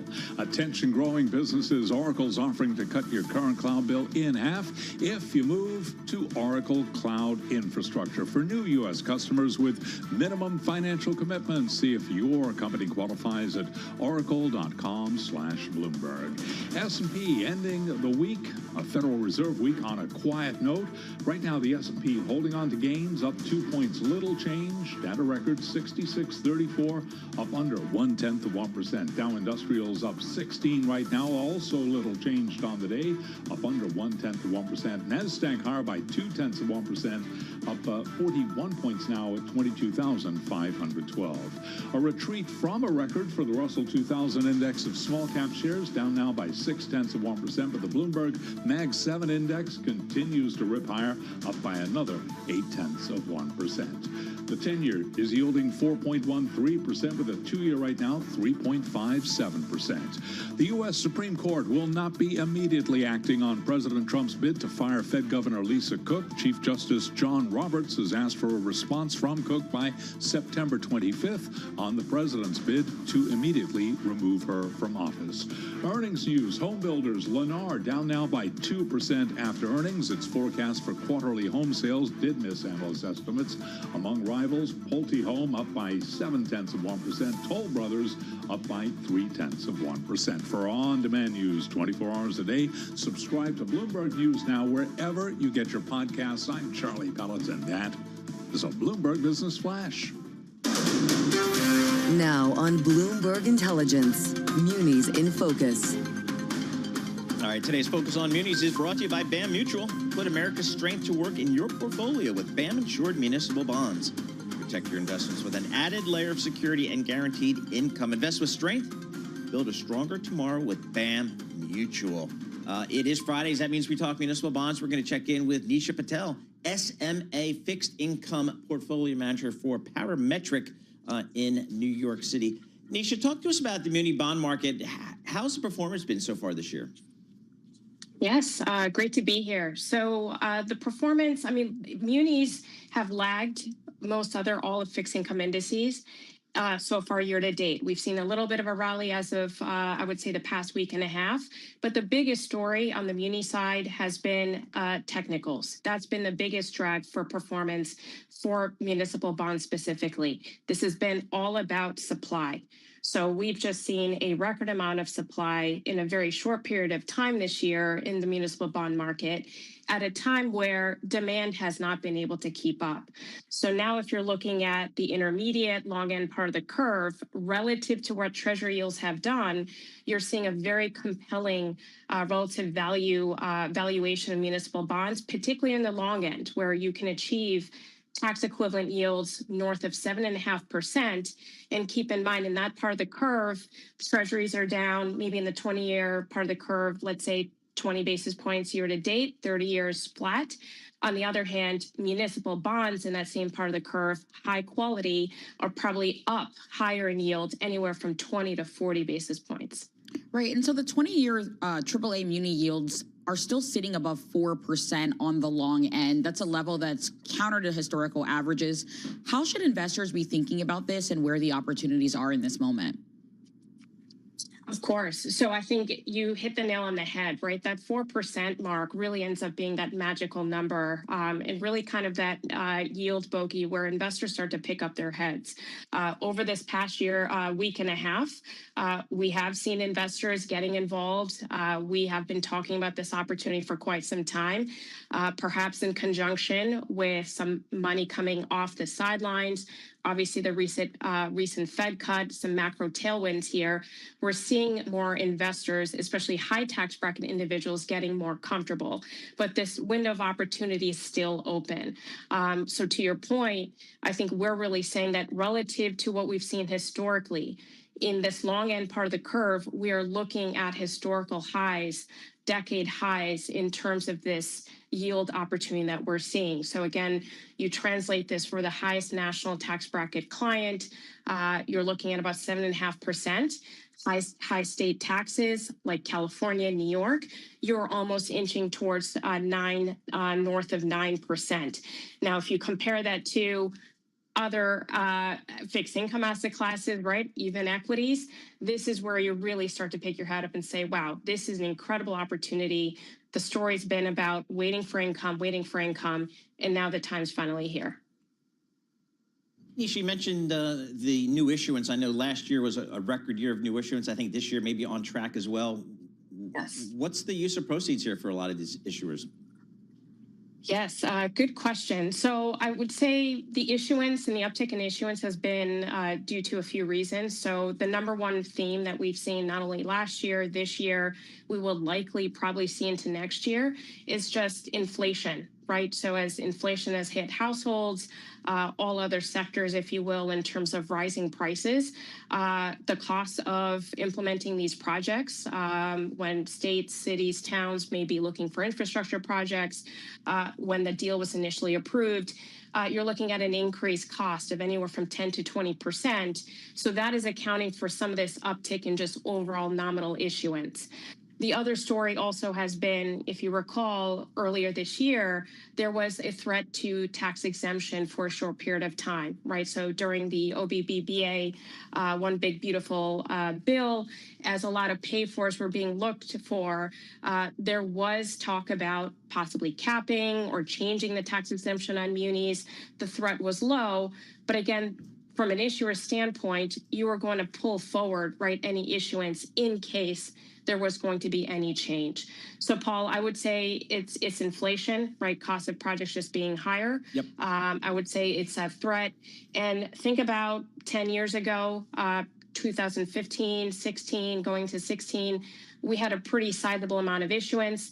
A lot of those deals are now rolling off. And so you're also just seeing a lot of refinancing happening, right, kind of a decade later for some of this debt as well. So kind of a trifecta effect here on the supply side. Nisha, thank you so much for joining us. Always appreciate getting a few minutes of your time. Nisha Patel, SMA, Fixed Income Portfolio Manager at Parametric, getting her thoughts on these bond markets.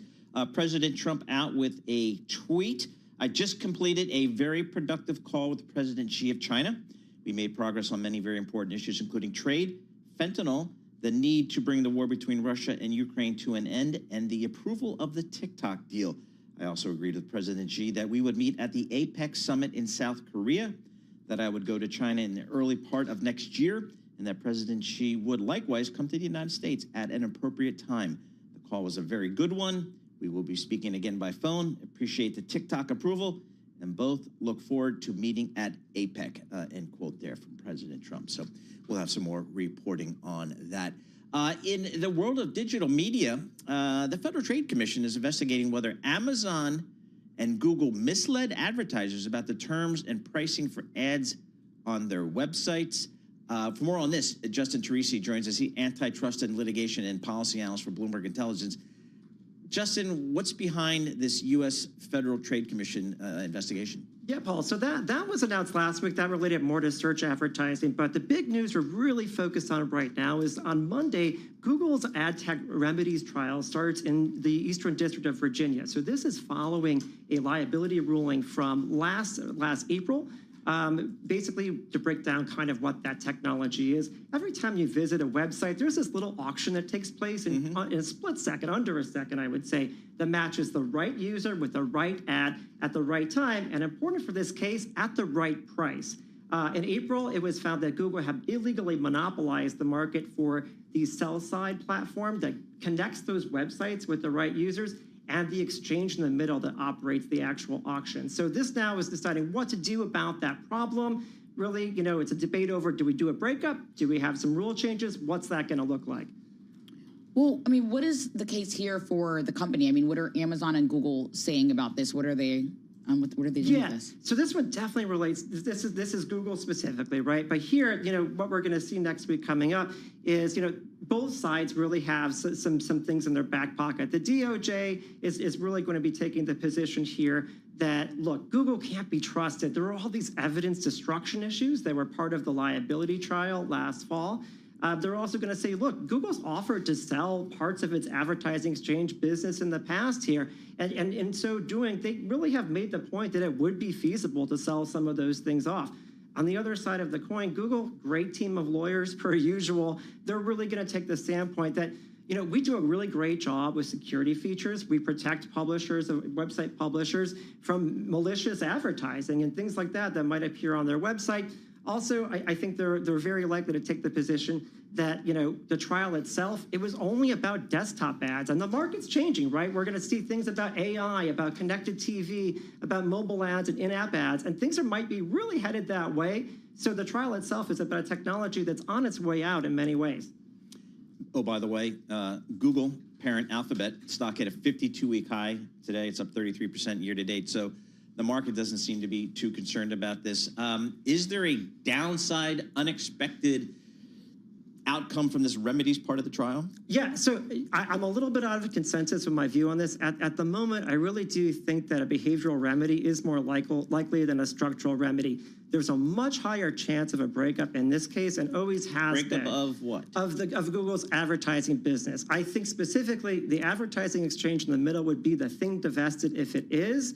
But the DOJ has got a lot of work cut out for itself here, I think, before it's able to make that case next week. I think it's going to really have to show that changing rules and perhaps opening up real-time advertising demand isn't going to be enough to solve the problem. They're really going to have to show that Google can't be trusted to keep that property. What did the court find the problem is? I think, well, my personal opinion, I don't think there's a problem, but it's just the marketplace. But what did the court find? Yeah, so time and time again, the court really listened to what website publishers were saying. They said, look, the reason why we have to use Google's sell-side platform is because we really want real-time demand from their ad exchange in the middle.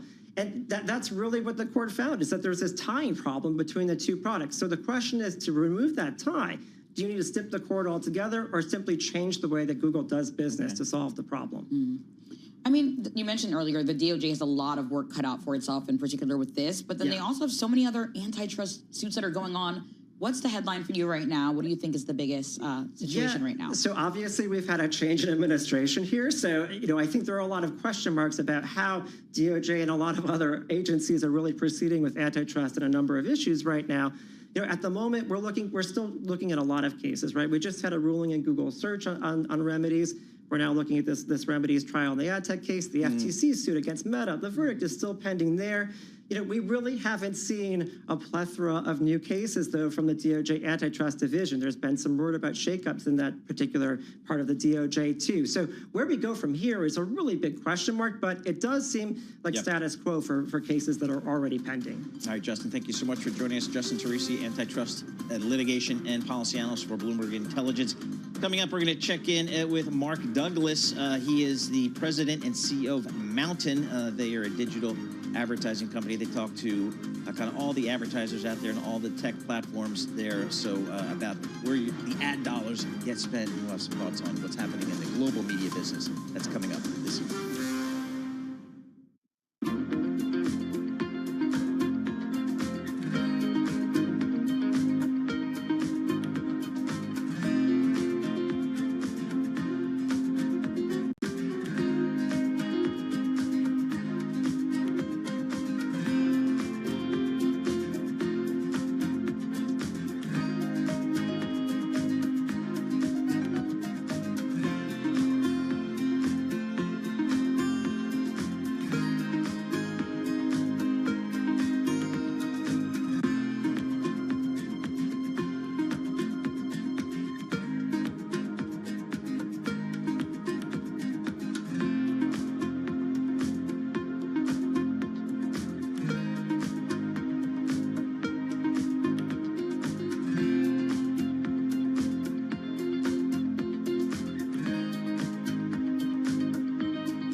markets, headlines, and breaking news 24 hours a day at Bloomberg.com, Bloomberg Television, and the Bloomberg Business app. This is a Bloomberg Business Flash.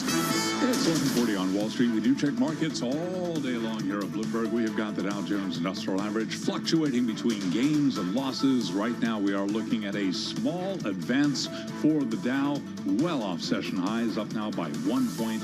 S&P also little changed, higher by 2 points, up under 0.1%, while NASDAQ higher by 37, up by 0.2%.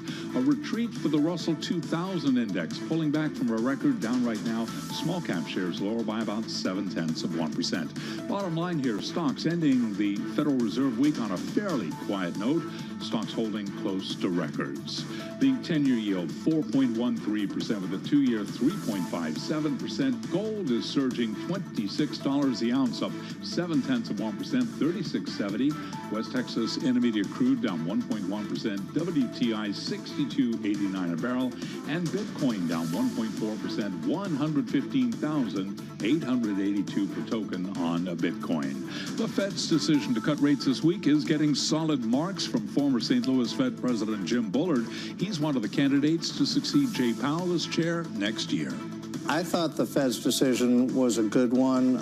This looks like a sequence of 3 moves in a row through the end of the year. Of course, you want to be data dependent, and the chair stressed that in the press conference. Former St. Louis Fed Chief Jim Bullard, a guest on Bloomberg Surveillance. By the way, you can watch the full conversation on the Bloomberg podcast page on YouTube.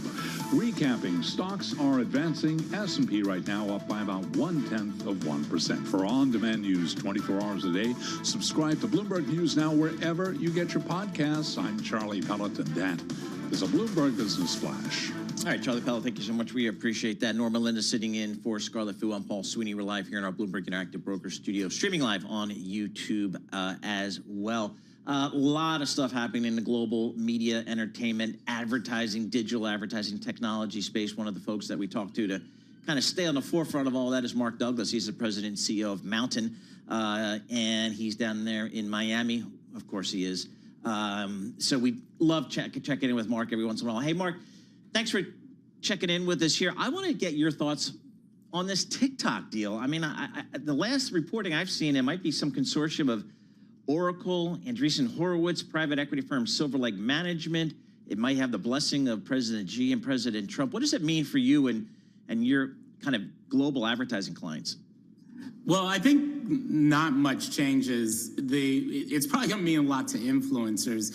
When TikTok went offline for a few hours, I think that was earlier this year, that really hit influencers pretty hard. I think a lot of brands pulled back from influencer marketing, even though overall it's doing well. So I think getting some stability, like a lockdown that this platform is going to exist in the U.S. is going to mean a lot to them. I do think it will affect advertisers also, because right now, your brand, you're trying to grow your business, and if you don't really know TikTok is going to be here for sure, you're not going to like pencil it in for 2026. And so I think it's actually very important if a deal is going to get done, pretty soon as companies are starting to budget for next year. Mark, how critical is TikTok versus competitors, Instagram, YouTube, any other platform for advertising and influencing? I think it's more important TikTok on the brand advertising side. Meta, kind of dominates in terms of social, the direct to response, that kind of direct to consumer brand, small and mid-sized business. Obviously, TikTok gets its fair share of that also, but nowhere near the current scale of Meta. So I think it's more affected by, kind of up and down cycles where Meta, Google, they're just locked in. It doesn't matter what's happening. As a matter of fact, if the economy is doing poorly, they tend to do better. So that's just performance marketing, all performance marketing. So, TikTok is there. They are affected, but large brands are going to be more concerned than smaller brands. Hey, Mark, one of the growth drivers for Netflix is advertising. Talk to us about kind of how that business is developing. Who are they partnering with? How's that going? Well, I think they've started out, I mean, for the scale of viewers they have, I think Netflix is the #1 viewed entertainment channel. People forget more people watch TV a day than do anything else, than use social media and drive cars. 5.5 billion people a day watch television. And so Netflix is the most viewed platform, so you would expect the scale of their ad business to be, to grow into something that's really significant. It started out really slowly for their scale because they focus, on just the top global brands. They're still in that state where they're mainly focusing on big agencies, big brands. It looks like it's still going to be, hopefully in 2026, where they start to come down market to where like Mountain plays with small and mid-sized advertisers, which I think will really significantly increase the scale. And I think it's a massive opportunity for investors. I've said in the past that Netflix has the opportunity to become the first trillion-dollar, market cap media company, but it's going to require them to really go after like all advertisers, not just the big global brands. You mentioned the massive amount of people that use TV in a day, and I immediately thought, is it TV or are they going to streaming? But it just made me curious, are brands still targeting having ads on broadcast, or is it pretty much streaming that they're targeting right now in social media? Yeah, when I say TV, I mean streaming. I think streaming TV is now kind of the dominant place that people view TV content. You can see, I think for most people, if they're like, hey, let's, what are we going to watch tonight? They're not talking about a podcast on YouTube. They're talking about White Lotus on HBO Max. They're talking about big popular shows, or Love Island, which went super viral a few months ago. And that experience is, averages 3 hours a day for the average consumer. And again, more people worldwide watch television than do anything, including use social media. So it's really important because that's where the people are, that's where the advertisers are. But advertisers want more targeting capability. They don't want to broadcast the ads anymore. Those days are over. Mm-hmm. They want pinpoint placement of the ads, and that's what kind of connected television has enabled. And that's why I think you're going to continue to see a lot of growth, not just in terms of viewers on connected television or streaming television, but in terms of advertisers. And maybe I'm a little bit early here. I'm already thinking ahead to the Super Bowl. And of course, that's a great time for advertising. Talk to me about that. You mentioned that a lot of people aren't spending as much time, worrying about advertising on broadcast. But of course, the Super Bowl is a wonderful time for advertising. Yeah, but this year, so let's broaden that even to live sports. So, ESPN launched live sports advertising this year on their streaming platform. I think when you see rights for the NBA, NFL, streaming is an incredibly important part. Remember, at the end of the year, or the beginning of the end of last year, Netflix for the first time streamed a live NFL game. So the live sports, live content is increasingly important. Advertisers just have a ferocious appetite for it. There's something about live sports that you just see so many brands they want to be a part of, and it's the most expensive ad content to get, period, across the board. Doesn't matter, social, search, the most expensive thing to advertise against is live sports. And so again, streaming is just becoming an incredibly important part also of that. What used to be broadcast television, like a Super Bowl, is becoming an increasingly important part of even the most important sports events. Mark, thanks so much for joining us. Always appreciate checking in with you. Mark Douglas, he's a president and CEO of Mountain. That is a publicly traded marketing company. MNTN is the ticker. Recently went public on the marketplace, joining us there via Zoom from Miami. Looking at the market here, going to call out the bond market here a little bit. 10-year Treasury yields up about 3 basis points. Remember, we were down close to 4% just a couple of days ago, so a little bit of a lift there. The 2 years at 3.57%, so we've still got about 55 basis points of steepening in that 210 part of the curve there. Down in the commodity space, got WTI crude oil off about 1%, just below $63 per barrel.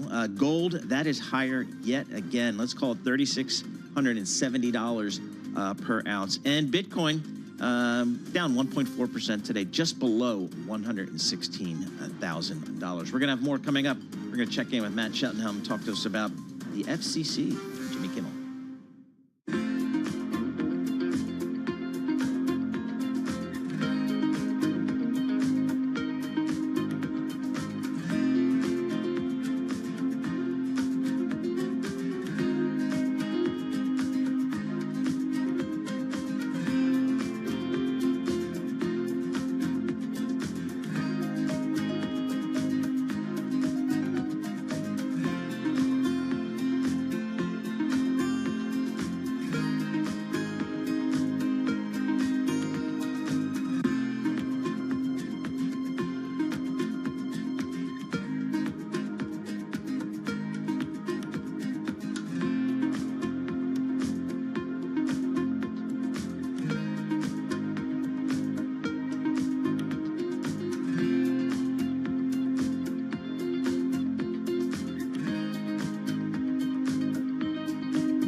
This is Bloomberg Intelligence with Scarlett Fu and Paul Sweeney on Bloomberg Radio.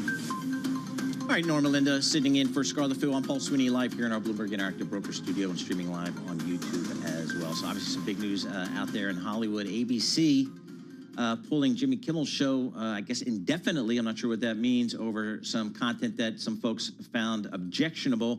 And this featured the chairman of the FCC, the Federal Communications Commission, which is responsible for licensing television stations across the country, Mr. Brendan Carr, playing a pretty big role, getting the support also of President Trump. Let's see how this plays out from a regulatory perspective. Matthew Cheltenham, he's a media litigation analyst for Bloomberg Intelligence. Matt, talk to us about the role that the FCC and the chairman, Mr. Carr, are playing in what appears to be, I guess, a free speech issue with the ABC television network. Yeah, that's right, Paul. When you saw Brendan Carr go on that podcast the other day, he was stressing the FCC's role as the regulator of the broadcast TV stations that are all across the country that have to get a license to carry their content, and the law says that they have to act in the public interest. And Brendan Carr has been taking a very aggressive approach to the meaning of what is in the public interest. We have a long history of under that provision of the law. It goes back to Nixon, the Reagan era. Historically, the FCC used to look at whether broadcasters were being fair or not, and whether they were being balanced. They've largely gotten out of that business. Brendan Carr seems to be reinvigorating the push to get into broadcast content decisions that, and so this was a threat to Disney, that this is potentially a distortion of the news by broadcasting these comments on Jimmy Kimmel's show. That sort of triggered action, first from smaller companies, Nexstar and Sinclair, and then Disney followed along. So I know you mentioned that the FCC likely couldn't have found a news distortion violation by Disney or any of the other broadcasters based specifically on Kimmel's comments. Do you mind expanding a bit there? Yeah, so I'm really skeptical that would have gone anywhere. The FCC's news distortion rule is extremely narrow. First of all, it applies to news. There's a direct FCC decision that says, look, we're not going to apply this to an entertainment program. And then even with respect to news, it's very limited. The FCC needs to see evidence that management of the station knew what it was saying was false and ran the story anyway. Otherwise, the FCC has said, look, we need to get out of the way of editorial decisions, leave breathing room for news to do their job. That's historically been the approach, and Brendan Carr's working against that precedent. What this was really about, though, is these companies need to stay in the good graces of the FCC. It's not so much the threat that the FCC is going to win on a case like this. These companies need the FCC to finish a couple rulemakings that are deregulating the whole sector.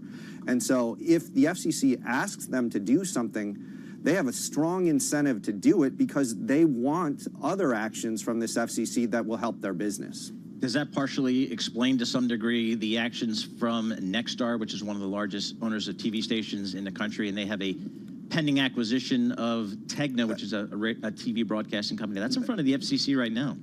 That's exactly right. And so that's a $6 billion deal, and it depends on the FCC easing a rule. Right now, there's an FCC rule on the book that says you can only reach about 39% of U.S. households. This deal would reach 70% or 80% of U.S. households. They need the FCC not only to approve the deal, but to scrap that rule first. If they don't do that, the deal is going nowhere.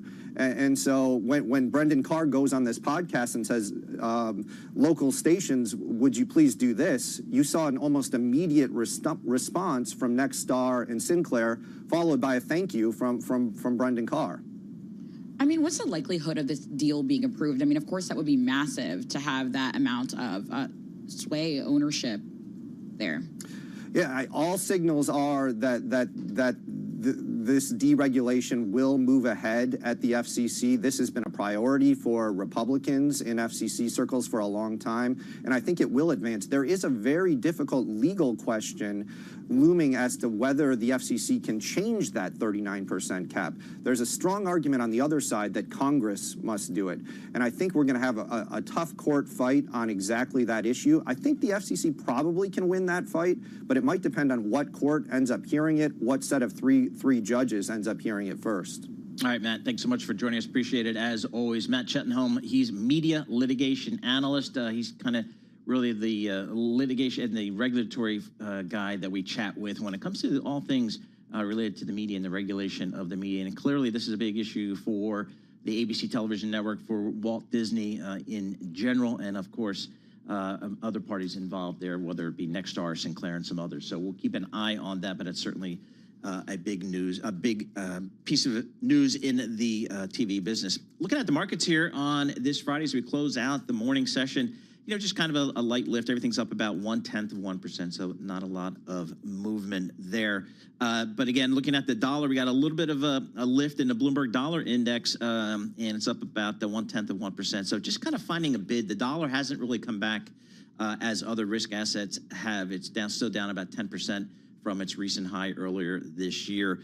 Maybe that was from an overbought position, as a lot of FX folks will tell you. Maybe this is a more normalized level where the dollar should be given interest rate differentials. So we'll see about that. Nora, thanks for sitting in Absolutely. for Scarlett today. I believe Scarlett will be back Monday. We'll be back at full strength on Monday. Yeah. We got a lot more coming up here. For our listeners in the U.S., a reminder, you can listen to us via satellite radio on Sirius XM Channel 121. Access the world's only global audio business network, coast to coast, 24 hours a day. Stay with us. Your top stories and global business headlines are coming up right now.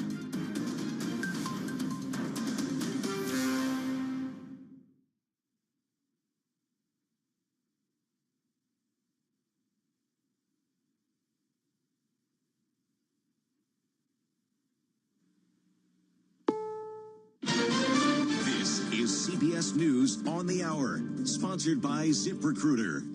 I'm Steve Kathan. We're hearing from President Trump about his phone call with China's president. CBS's Stacey Lynn. On Truth Social, the president said it was a very productive call, adding, "We made progress on many very important issues, including trade, fentanyl, the need to bring the war between Russia and Ukraine to an end, and the approval of the TikTok deal." He says the two agreed to meet at the APEC summit in South Korea, and he would go to China early next year, and President Xi would come to the U.S. at an appropriate time. The Trump administration's asking the Supreme Court to halt an order letting transgender and non-binary people choose their sex on passports. Now to Chicago, where protesters squared off with authorities outside an ICE facility. CBS Chicago's Darius Johnson. The ICE agents on the ground were essentially outnumbered, and that's when they started to throw those smoke grenades, starting to disperse the crowd, those smoke grenades reaching media crews that were here on the opposite side of the street and starting to impact us as well, whether that be our breathing or whether that be our eyes, where many of us had to run and take cover. In Atlanta, CBS's Mark Strassman says a CDC advisory panel discussing the COVID shot. Right now, we're all used to having the choice about whether to get the vaccine. What the committee is discussing now is whether to restrict that access to higher risk people, that is, people who are either 65 or 75 years old or and up, or people who are younger than that but have some medical complication that puts them in a higher risk category, and then typically only with a doctor's prescription. So that would be a fundamental change. CBS's Nicole Killian tells us the House has passed a Republican bill to head off a government shutdown at the end of the month. This is not completely unexpected. You know, Speaker Mike Johnson had predicted that he would have the votes for this bill, which maintains the status quo, funds the government through November 21st, and also includes that it ends the government through November 21st, and also includes that additional funding for security for lawmakers, Supreme Court justices, and the executive branch. But where we will be watching is in the Senate to see how this plays out. Newly released video shows the excessive force two Louisiana sheriff's deputies used as they beat a jail inmate. CBS's Michael Wallace. Man, what the hell happened, man? The video has come to light as part of Jarius Brown's lawsuit over the beating he took at the DeSoto Parish Detention Center in 2019. Two deputies punched him 50 times in a laundry room, breaking his nose and fracturing an eye socket. You want to go to the hospital? Louisiana State Police had cleared the deputies of any wrongdoing before federal prosecutors saw the video and charged them with excessive force. Both deputies were sentenced to prison time. Checking Wall Street. Right now, the Dow Jones Industrial Average is up 45 points. This is CBS News.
An acclaimed songwriter has been killed in a small plane crash.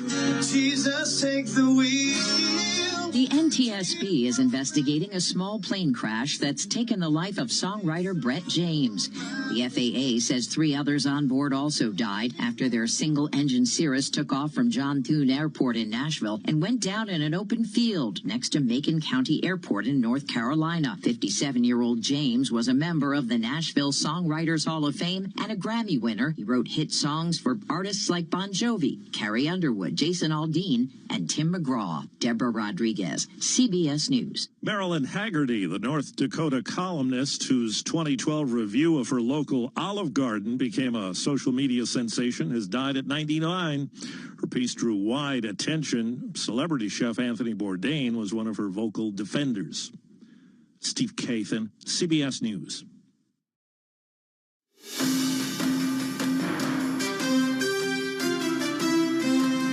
Live from Washington, D.C., this is Balance of Power with Joe Matthew. Still no deal on TikTok. Welcome to the Friday edition as President Trump wraps a call with President Xi without reaching a deal to sell the company, as we'll discuss in a moment with Bloomberg's Tyler Kendall. She's at the White House and has more on what they discussed on the call. The House just passed a stopgap funding measure to keep the government running into November. But, of course, now comes the hard part next door in the Senate. We're going to talk about that. Shutdown politics with Jack Fitzpatrick back with us. Bloomberg Government. He's live on Capitol Hill, and we'll have analysis from Bloomberg Politics contributors Jeannie Shanzano and Rick Davis as we work our way through the hour. There's a lot to talk about and a big breaker right now on the president's lawsuit against the New York Times. That's where we start with our Bloomberg Business Flash and Mr. Charlie Pellet, who's standing by at World Headquarters in New York. Charlie? Hi, thank you very much, Joe Matthew. Indeed, got more details, headlines right now. As you say, breaking news, story on the Bloomberg Professional Service. President Trump's New York Times lawsuit is being dismissed for now for being too long. The judge in the case says the president can refile the New York Times complaint with, quote, direct claims. President Trump, you'll recall, filed a $15 billion defamation lawsuit against the Times, accusing the paper of serving as, quote, a mouthpiece for the Democrats.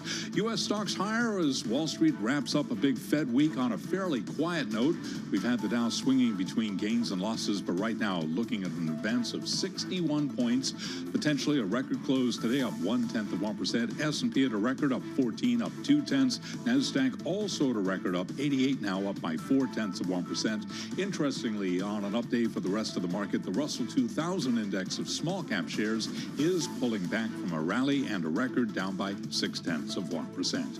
10-year 4.13%, with the 2-year 3.57%. Gold is up $28 the ounce, up by about 0.8%. And West Texas Intermediate crude oil down 0.9%. WTI 62.97 a barrel. As for the market backdrop, Emily Rowland is co-chief investment strategist at Manulife John Hancock Investments. She says ingredients are there for a further rally. We've also seen a massive wealth effect, back-to-back 25+% returns for the S&P 500 in 23 and 24, and of course we're up double-digit again this year. So especially the high-end consumer that does own stocks is feeling pretty good, and that's feeding itself back into the economy. So far, we're not seeing those signs that a recession's forthcoming, and that could potentially keep this momentum going for some time. Emily Rowland of Manulife John Hancock Investments. Long lines from Hong Kong to London to New York for Apple's latest iPhones.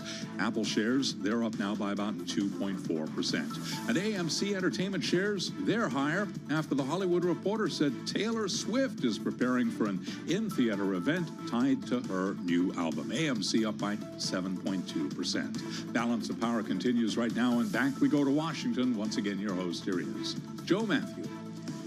All right, Charlie Pellet, he's got all the news you need and more than that. We'll have more on the markets with Charlie in about 15 minutes. A big part of our program every day here as we talk politics in Washington and keep our friend Charlie Pellet, the voice of Wall Street, close by at all times. Thanks for being with us. You made it to Friday. Welcome to the threshold of the weekend on Bloomberg Radio, satellite radio, channel 121. Watch us on YouTube. Search Bloomberg Business News Live. Unless you're already watching us on Bloomberg Originals, there are so many ways to consume the show. And we've got big news here from the White House. The big call today. In fact, we've got a couple of breakers here. We're spinning a couple of plates, and we've got the full resources and editorial strength of Bloomberg News to back us up. They just passed a stopgap in the House, right? We're counting down to a government shutdown. This is the first attempt to avoid one. We're going to have a live update in a moment from Jack Fitzpatrick, who's standing by on Capitol Hill. But we begin at the White House, where President Trump just hung up the phone with President Xi. They had a call. It's unclear exactly how long it lasted. We don't get official readouts most of the time anymore. We find out about them on Truth Social, unless the Chinese beat the president, which is what happened today. Bunch of headlines. About an hour later, the president posted this: "I just completed a very productive call with President Xi of China. We made progress on many very important issues, including trade, fentanyl, the need to bring the war between Russia and Ukraine to an end, and approval of the TikTok deal. I also agreed with President Xi," check this out, "that we would meet at the APEC summit in South Korea, and that I would go to China in the early part of next year, and that President Xi would likewise come to the U.S. at an appropriate time." The call was a very good one. The president says he'll be speaking again by phone. Appreciate the TikTok approval, and both look forward to meeting at APEC.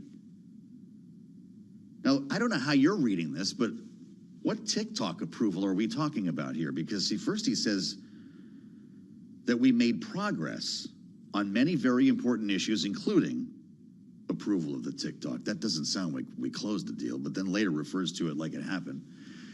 That's why we need to bring in Tyler, because, well, she's at the White House and knows more than we do about it. By the way, they talked about a lot more than TikTok. Bloomberg's Washington correspondent on a beautiful day in the nation's capital on the North Lawn. Tyler, is there a deal for TikTok or not? I felt like maybe I got it wrong. No, Joe, I think you're reading this correctly, because really all that we have gotten from the White House's side of this phone call is this post from President Trump alluding to this progress made on the deal, but we've yet to see any sort of finalized details when it comes to what that framework will ultimately look like. Bloomberg News, of course, has been reporting that the structure of this deal very likely will include an outside consortium of U.S. investors. Combine that with the existing U.S. investors in the company, and ByteDance's share, its stake, is going to shake out to less than 20%. Of course, all of this in a bid to try to satisfy that national security law that Congress ultimately passed. But still big questions here whether or not this is actually getting done. We did hear a little bit from this from the Chinese readout of the call, according to Chinese state media. Xi Jinping alluding to the fact that he's going to take the business interest in mind here of the different companies that are negotiating, but also no word yet on how the algorithm is going to shake out. We know that that is a very big sticking point here, in particular to satisfying that national security provision of the law passed by Congress. And then, Joe, you hit the other big redhead on the Bloomberg terminal. Basically, this call confirmed what we had been expecting, that this was largely seen as a precursor to perhaps the bigger meeting, which is going to take place at the end of October at the APEC summit in South Korea, setting up a face-to-face meeting between the two leaders. President Trump also saying that he's looking forward to visiting China at the beginning of next year. You mentioned, of course, a lot of headlines that we could pick into this, but Will's mentioned, he said they made progress on trade, they made progress on fentanyl. Of course, 20% of the tariffs still in place against China tied to fentanyl concerns. But Joe, our analyst at Bloomberg Economics ahead of this call had pointed out that yes, any progress on TikTok would be considered good progress, would be considered momentum, but we really have seen few signs from negotiators that they have made significant progress when it comes to addressing some of those core concerns from this White House in the U.S.-China trade talks. Fascinating. How long do we have to wait until the APEC meeting? When will these two men be in the same room, Tyler? Yeah, so this is the end of October, the last week of October, coming actually, Joe, important to note, right before the deadline for the tariff truce to expire. That deadline is November 10th. We did hear President Trump yesterday allude to the fact that he's considering extending that deadline, and that's because they still have a lot of issues to work out here, and perhaps we'll get some more tangible deliverables after they meet face-to-face. Just a couple to throw on your radar to see if we got any sort of movement as we learn more details from this call. One, of course, the pressure on NVIDIA. President Trump mentioned in this post that they talked about Russia perhaps alluding to China's imports of Russian energy supplies. The top importer, in fact, of Russian crude makes up about 47% of Russian crude exports go to China. But lastly, Joe, to put on your radar, new data showing us that Beijing did not order any U.S. soybeans so far this export season, which started a few weeks ago. That is a really important thread to pull on here. We know that market access for U.S. goods, in particular agricultural goods, is going to continue to be at the forefront of this conversation, and we'll see if we get any sort of momentum as we now push ahead to that APEC summit. No soybeans, no sanctions. Tyler, thank you. Great to have you as always. Happy Friday. With us live from the White House. We've got some headlines while Tyler was speaking from ByteDance with TikTok in mind, the parent company. ByteDance thanks President Xi and Trump for attention to TikTok. And I just want you to know, producer James' recipes are safe. ByteDance will allow TikTok to continue serving U.S. users. So the vote came down to 217 to 212. They actually passed the CR today in the House. Take a look and take a listen. On this vote, the yeas are 217, the nays are 212. The bill is passed. Without objection, the motion to reconsider is laid upon the table. There it is. Pursuant to Clause 8 of Rule 20, the unfinished business is on the vote and the adoption. Resolution 719, on which the yeas and nays are orders. The clerk will report the title of the resolution. That's how we do it in Washington. Greg Murphy, who was just on the program a couple of days ago, as a matter of fact, the North Carolina Republican congressman in the rostrum, backed by the American flag, drops the gavel on the 217-212 vote. Keep the government running, keep the lights on until November 21st. As Jack Fitzpatrick is going to tell us now, though, the hard part begins next door in the Senate. Jack is, of course, our appropriations expert, Bloomberg government Congress reporter. It's great to have you back, Jack. I wish I had more time than a couple of minutes here, but tell us what takes place next, because the House is leaving town, and they just left the hot potato in the Senate. And the House passage was expected. That doesn't really get us closer to a deal. We still are moving closer to a shutdown. The Senate now plans to hold two votes very shortly, maybe in the next few minutes. One on the Democratic counter proposal, which is expected to fail to reach the 60-vote threshold necessary, and then on the House-passed proposal, which is also expected to fail to get the 60 votes necessary. So once you see that basically party line vote in the House, say Republicans have a plan that they can get through one chamber, but both proposal and counter proposal presumably fail in the Senate, there's not much left to do other than let the pressure build as we get closer to the September 30th deadline, and probably leave town and let people ask themselves if they really want to shut the government down. Well, they're off next week, right, Jack? So they'd come back basically with 1 day to figure it out?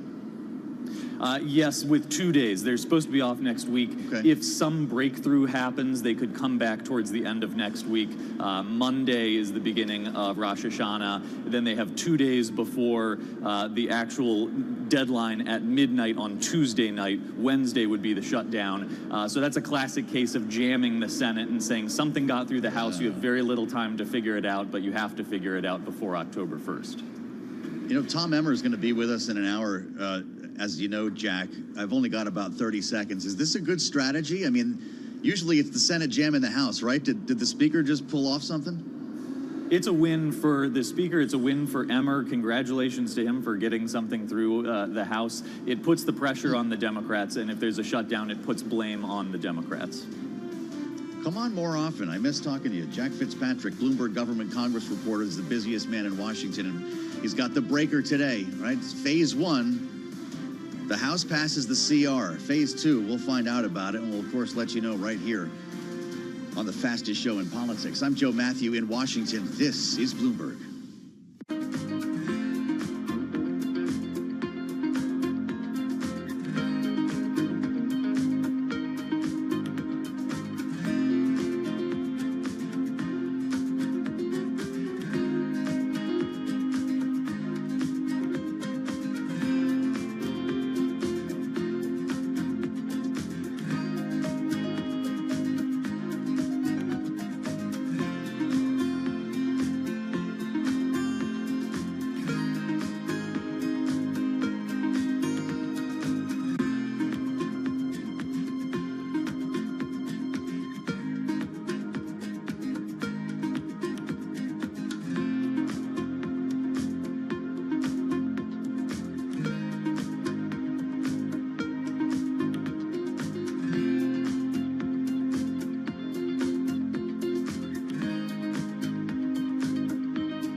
It's 12:21 on Wall Street. We do check markets all day long here at Bloomberg. We have got the Dow, the S&P, NASDAQ all continuing to push higher. NASDAQ 100 index also advancing to a record. Interestingly, though, on an up day for the rest of the market, the Russell 2000 index of small cap shares is retreating. That index down now by 0.5%. Keeping it all in context, S&P at a record up 18, up 0.3%. The Dow up 119, also up 0.3%. NASDAQ higher by 0.4%. The NASDAQ 100 index, full of big tech names, also up by 0.4%. We've got the 10-year yielding 4.13%, the 2-year 3.57%. Gold is up $24 the ounce, $36.69, up 0.7%. A retreat for crude oil down 1.1%, $62.89 a barrel, and Bitcoin holding at $116,000 per token, up by 1.3%. Fed Governor Stephen Miron says he has not spoken to President Trump since the central bank's policy meeting this week and did not promise the president that he would vote a particular way on interest rates. He made the comment on CNBC. FedEx after earnings, that stock up by 3% right now. Rival UPS lower. Right now, UPS is down by 0.6%. Again, recapping, stocks higher, S&P up 0.3. And for on-demand news, 24 hours a day, subscribe to Bloomberg News Now, wherever you get your podcasts. I'm Charlie Pellet. Balance of Power continues now. Back we go to Washington. Once again, your host, Joe Matthew.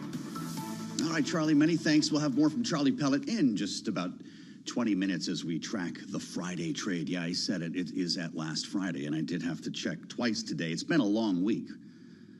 After another long week, with the reemergence of political violence in this country, the killing of Charlie Kirk that has spawned a political blame game here in Washington and around the nation, forced a major television personality off the air, and has left a country asking some big questions, some hard questions about free speech, about the Constitution, and the role of government in our lives.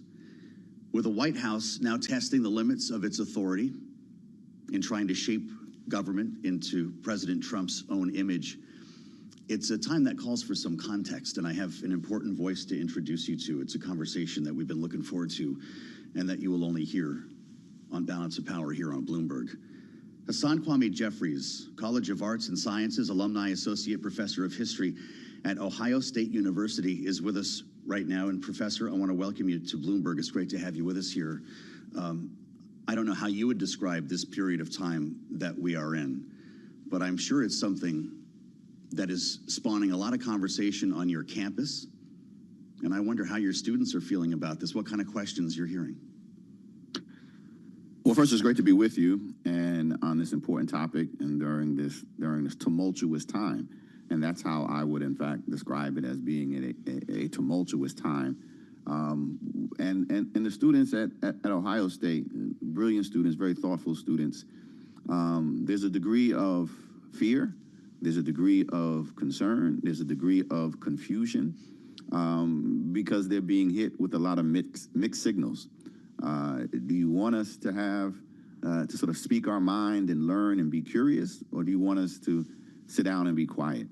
And in the absence of like really hard conversations about America's difficult parts of its history, then the things that we see today just seem out of context, seem to be coming out of nowhere. I'll just say quickly, America has a long history of political violence. And so what we see today is less an aberration than a historical continuation, despite how we may want to interpret it. Well, you've been studying and writing about civil rights for many years, and there have been some remarkable developments over the past couple of months. We saw one emerge this week in a story in the Washington Post about the Trump administration ordering national parks to remove certain slavery references. And we should note here that the national parks are home, in fact, to many former slave plantations, not to mention Civil War battlefields. In one case, a depiction of a slave, the Washington Post reports the administration wanted the scars removed from his back. Can you speak to why these depictions exist to begin with and what it would mean to remove them? The depictions exist because they accurately reflect America's history. The depictions exist because they are snapshots of history that actually happened. And it is important that we focus and study and share with the public and don't bury and try to hide the scars that aren't just on the backs of individuals who were held in bondage, but the scars that we all bear as Americans, because this is our history too. Nobody today is responsible for slavery in America. So this isn't about shame or blame, but this is about understanding, because what drove that institution so that it could exist for 250 years just wasn't a handful of unfortunate or bad individuals or misguided individuals. It was the nation as a whole said this is going to be the basis of our economy. And so we have to understand that and understand the implications and legacy of that today. And when you erase that history, try to remove those pictures and sanitize that aspect of America's past, you not only fail to understand the past, but you also fail to understand the present. So rationalize this now with me, Professor. The attempt to change the names of some military bases back to their original Confederate names. In some cases, you'd find a name that this administration has found a name that matches, but it's an actual different person in the case of Fort Bragg or some of these others. Pete Hegseth, the Secretary of War, as the president calls him, and President Trump both want the old Confederate names to be restored. How does that coincide with the removal of the images that we're describing? Well, I'm glad you see the connection, because there is a connection. And first, I would point out that a lot of the names that were removed of former Confederate generals didn't exist in perpetuity. I mean, these were bases and forts and the like that were renamed in advance of World War I during the height of Jim Crow and the resurgence of white supremacy in America, to get Southern Democrats at the time to get on board with America going into World War I. And so, when we say, the time had passed, the time has passed to have names that reflect the beautiful mosaic that we are in America, and to remove the names of those who were traitors to the nation. You aren't erasing history. You are, in fact, making history more reflective, or the present more reflective of America's values in the present, which is critically important.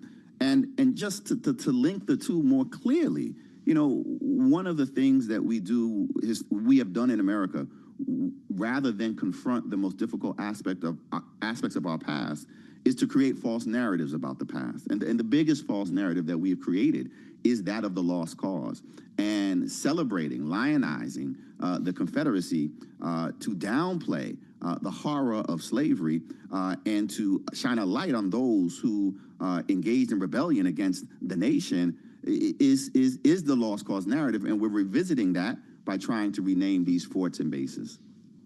And return the controversial Reconciliation Monument sculpture to Arlington National Cemetery, the plan by Pete Hegseth in this case, honoring the Confederacy here in the nation's capital. They unveiled plans to rebuild statue commemorating Albert Pike, a Confederate brigadier general, just a few blocks away from the U.S. Capitol as well. What we heard when we asked about this from the Pentagon was the United States and the Department of Defense is not interested in erasing our history, acknowledging it and honoring it, which also would run counter to the removal of certain pieces of history, wouldn't it?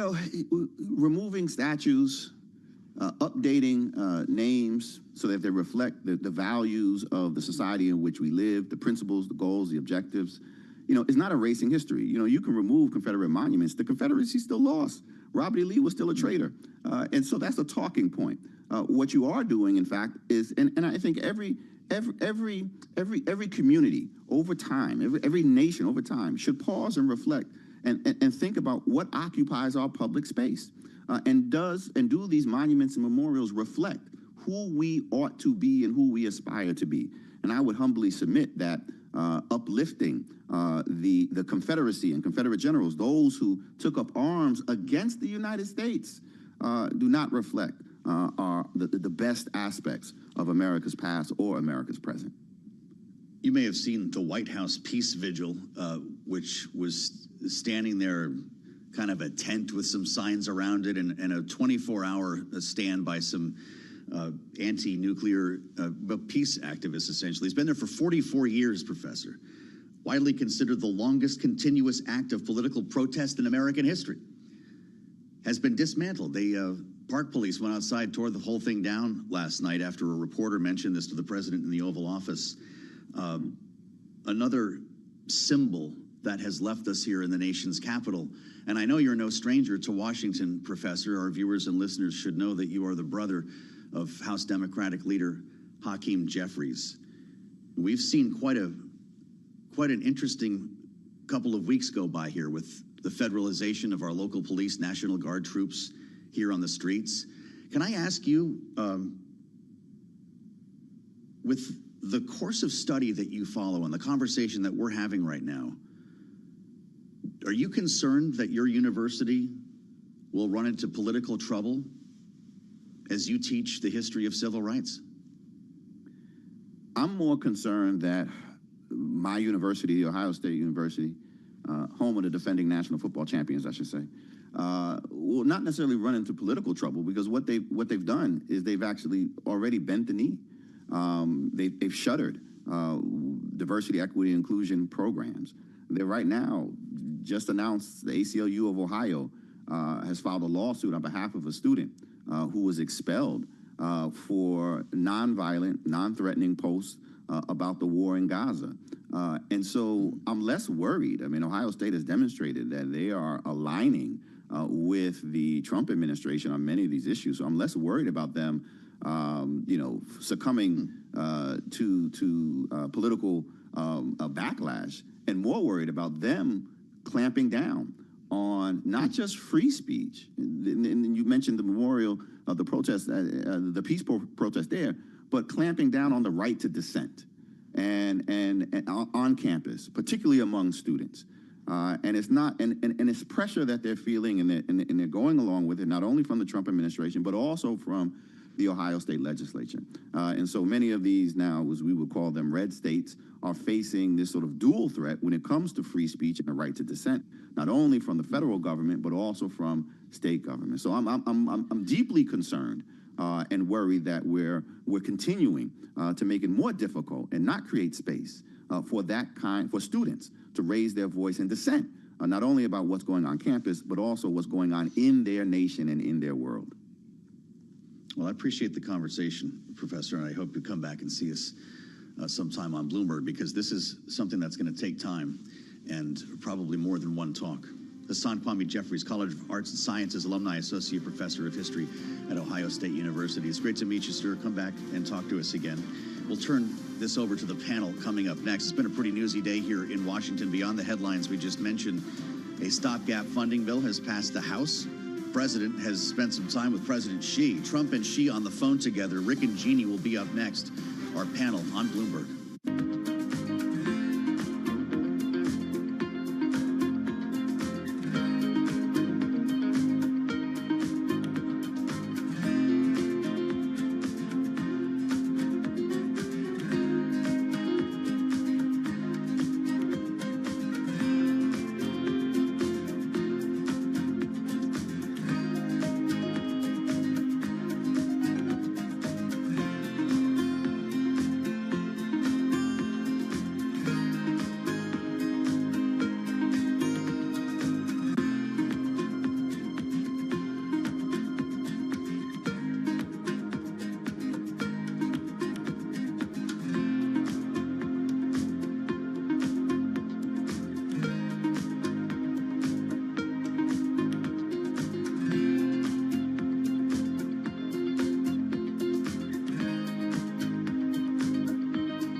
It's 10:40 on Wall Street. We do check markets all day long here at Bloomberg. We've got the S&P 500 index holding right around 6650, on track for its third straight up week. Right now, the S&P is higher by 18. That is a gain of 0.3% as we wrap up Fed week. The Dow up 120 right now, up by about 0.3%. NASDAQ up 103, higher by 0.5%.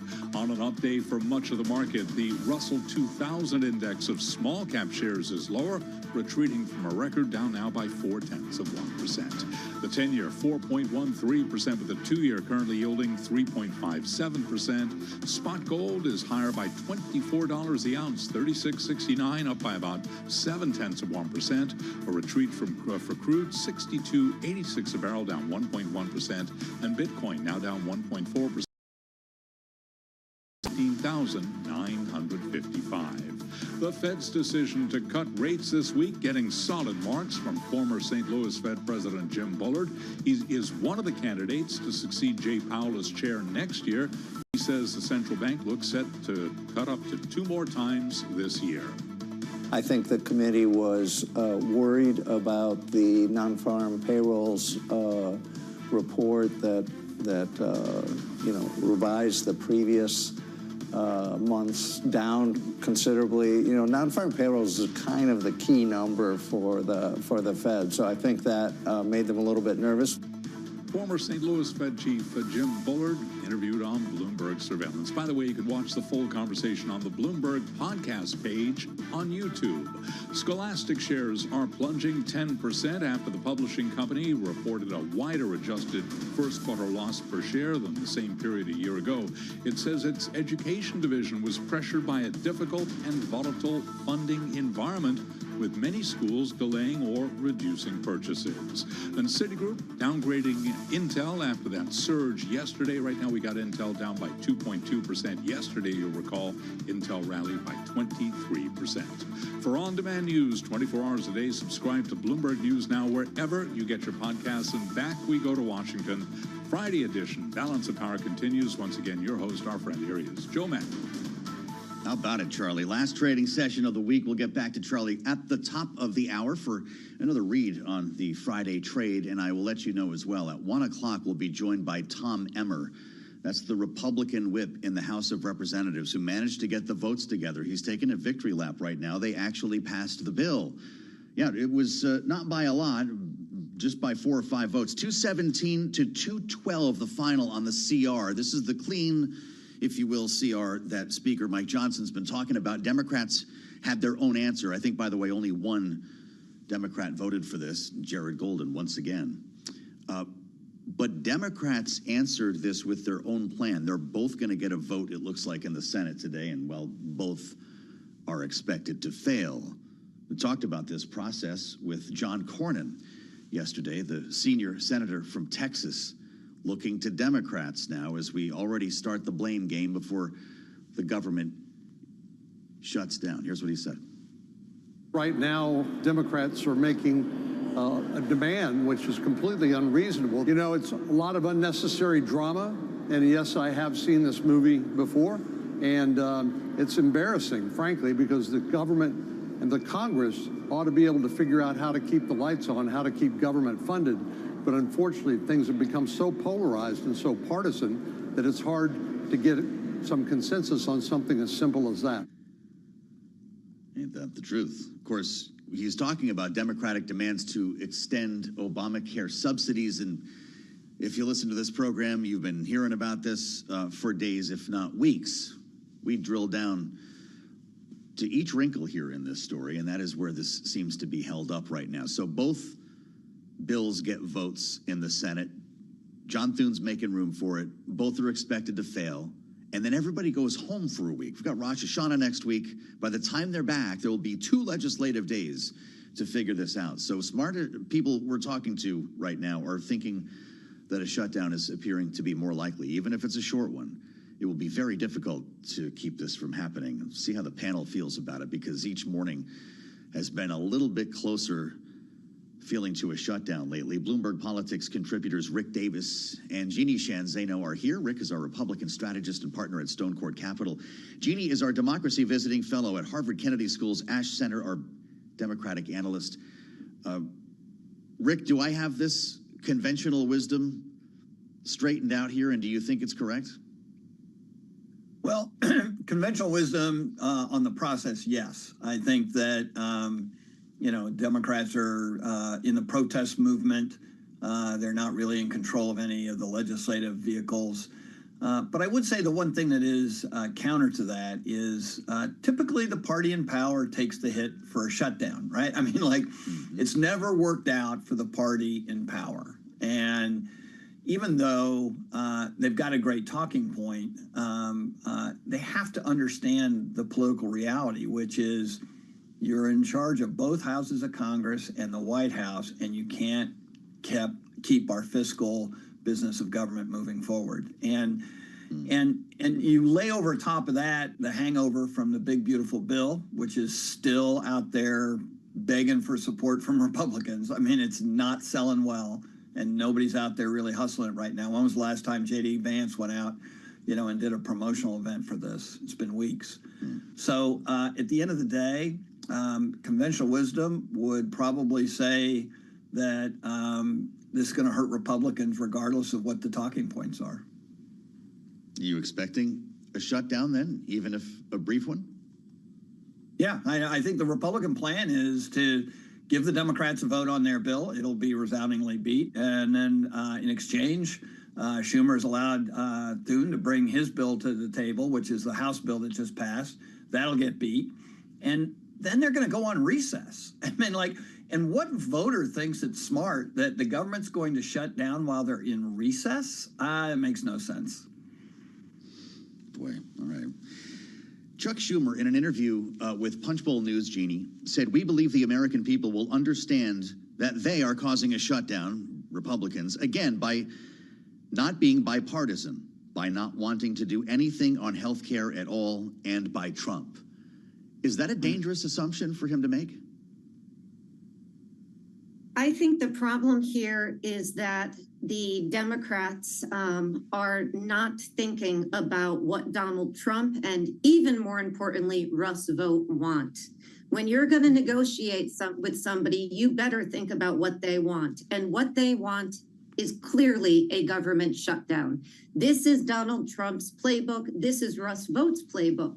Donald Trump cannot take responsibility for this economy, which is far worse than when he got into office. And it's not going in the right direction. So he has blamed Joe Biden as long as he can, blamed Jerome Powell, as you talk about all the time, and would like to blame the Democrats for a shutdown. So this strategy, as difficult as this is for Democrats, and I clearly understand that, I don't see how this makes much sense.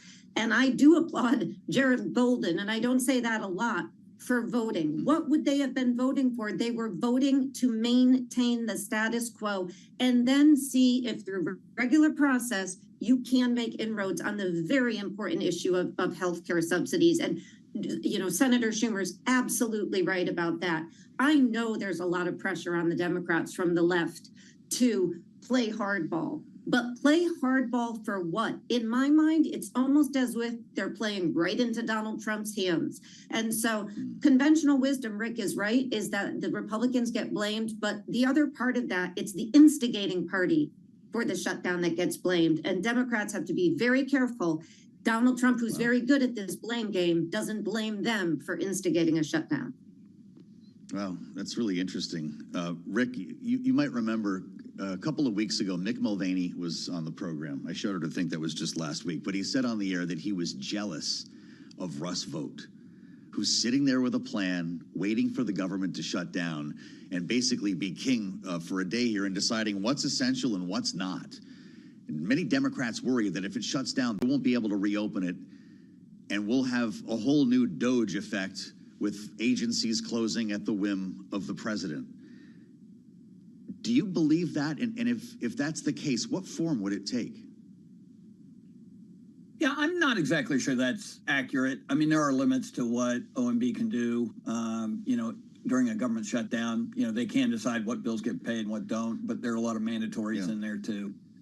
They can decide to shutter agencies or not. And at the end of the day, I think that's the sideshow. I think what is really amazing, even though I believe Republicans will get more than their share of the blame for a shutdown because they are in charge, the Democrat strategy makes no sense whatsoever. I mean, they are trying to legislate on a CR, and a CR is, here's what we're spending today. We're going to keep spending that tomorrow until we get our appropriations done. And they should take credit. The Senate has actually done good work on these appropriations bills. They don't have much left to do. That's where policy is made. And so, for Schumer, who's very much working off of his disastrous cave-in in March, when he did cave in when he shouldn't have on a CR, he's fighting March's battle today. And you got to know where you are in the cycle. Right now, the smartest thing that Chuck Schumer can do is instruct 5 Democrats to go vote on this bill this afternoon and go home and let this moment pass. This is not the moment to try and take it to the White House because, as you point out, Joe, Russ Vought is ready to have some fun with this. And to what level impact, we'll never know until they do it. I quit a long time ago trying to predict what this White House is willing to do or not do. No doubt. Jeannie, tell us your thoughts on this. Surely Chuck Schumer knows what we're talking about and has heard the message from the White House. Is that what he wants to see? I disagree with Rick on this. I don't believe that Chuck Schumer made the wrong decision earlier this year. I know it was wildly unpopular with the progressive left, but I do agree with John Fetterman saying today, and I think you may find a few other Senate Democrats go along with it, who knows, is that shutting the government down is not good politics. And to what end? The only way Democrats can get back power is by retaking the House or maybe the Senate or.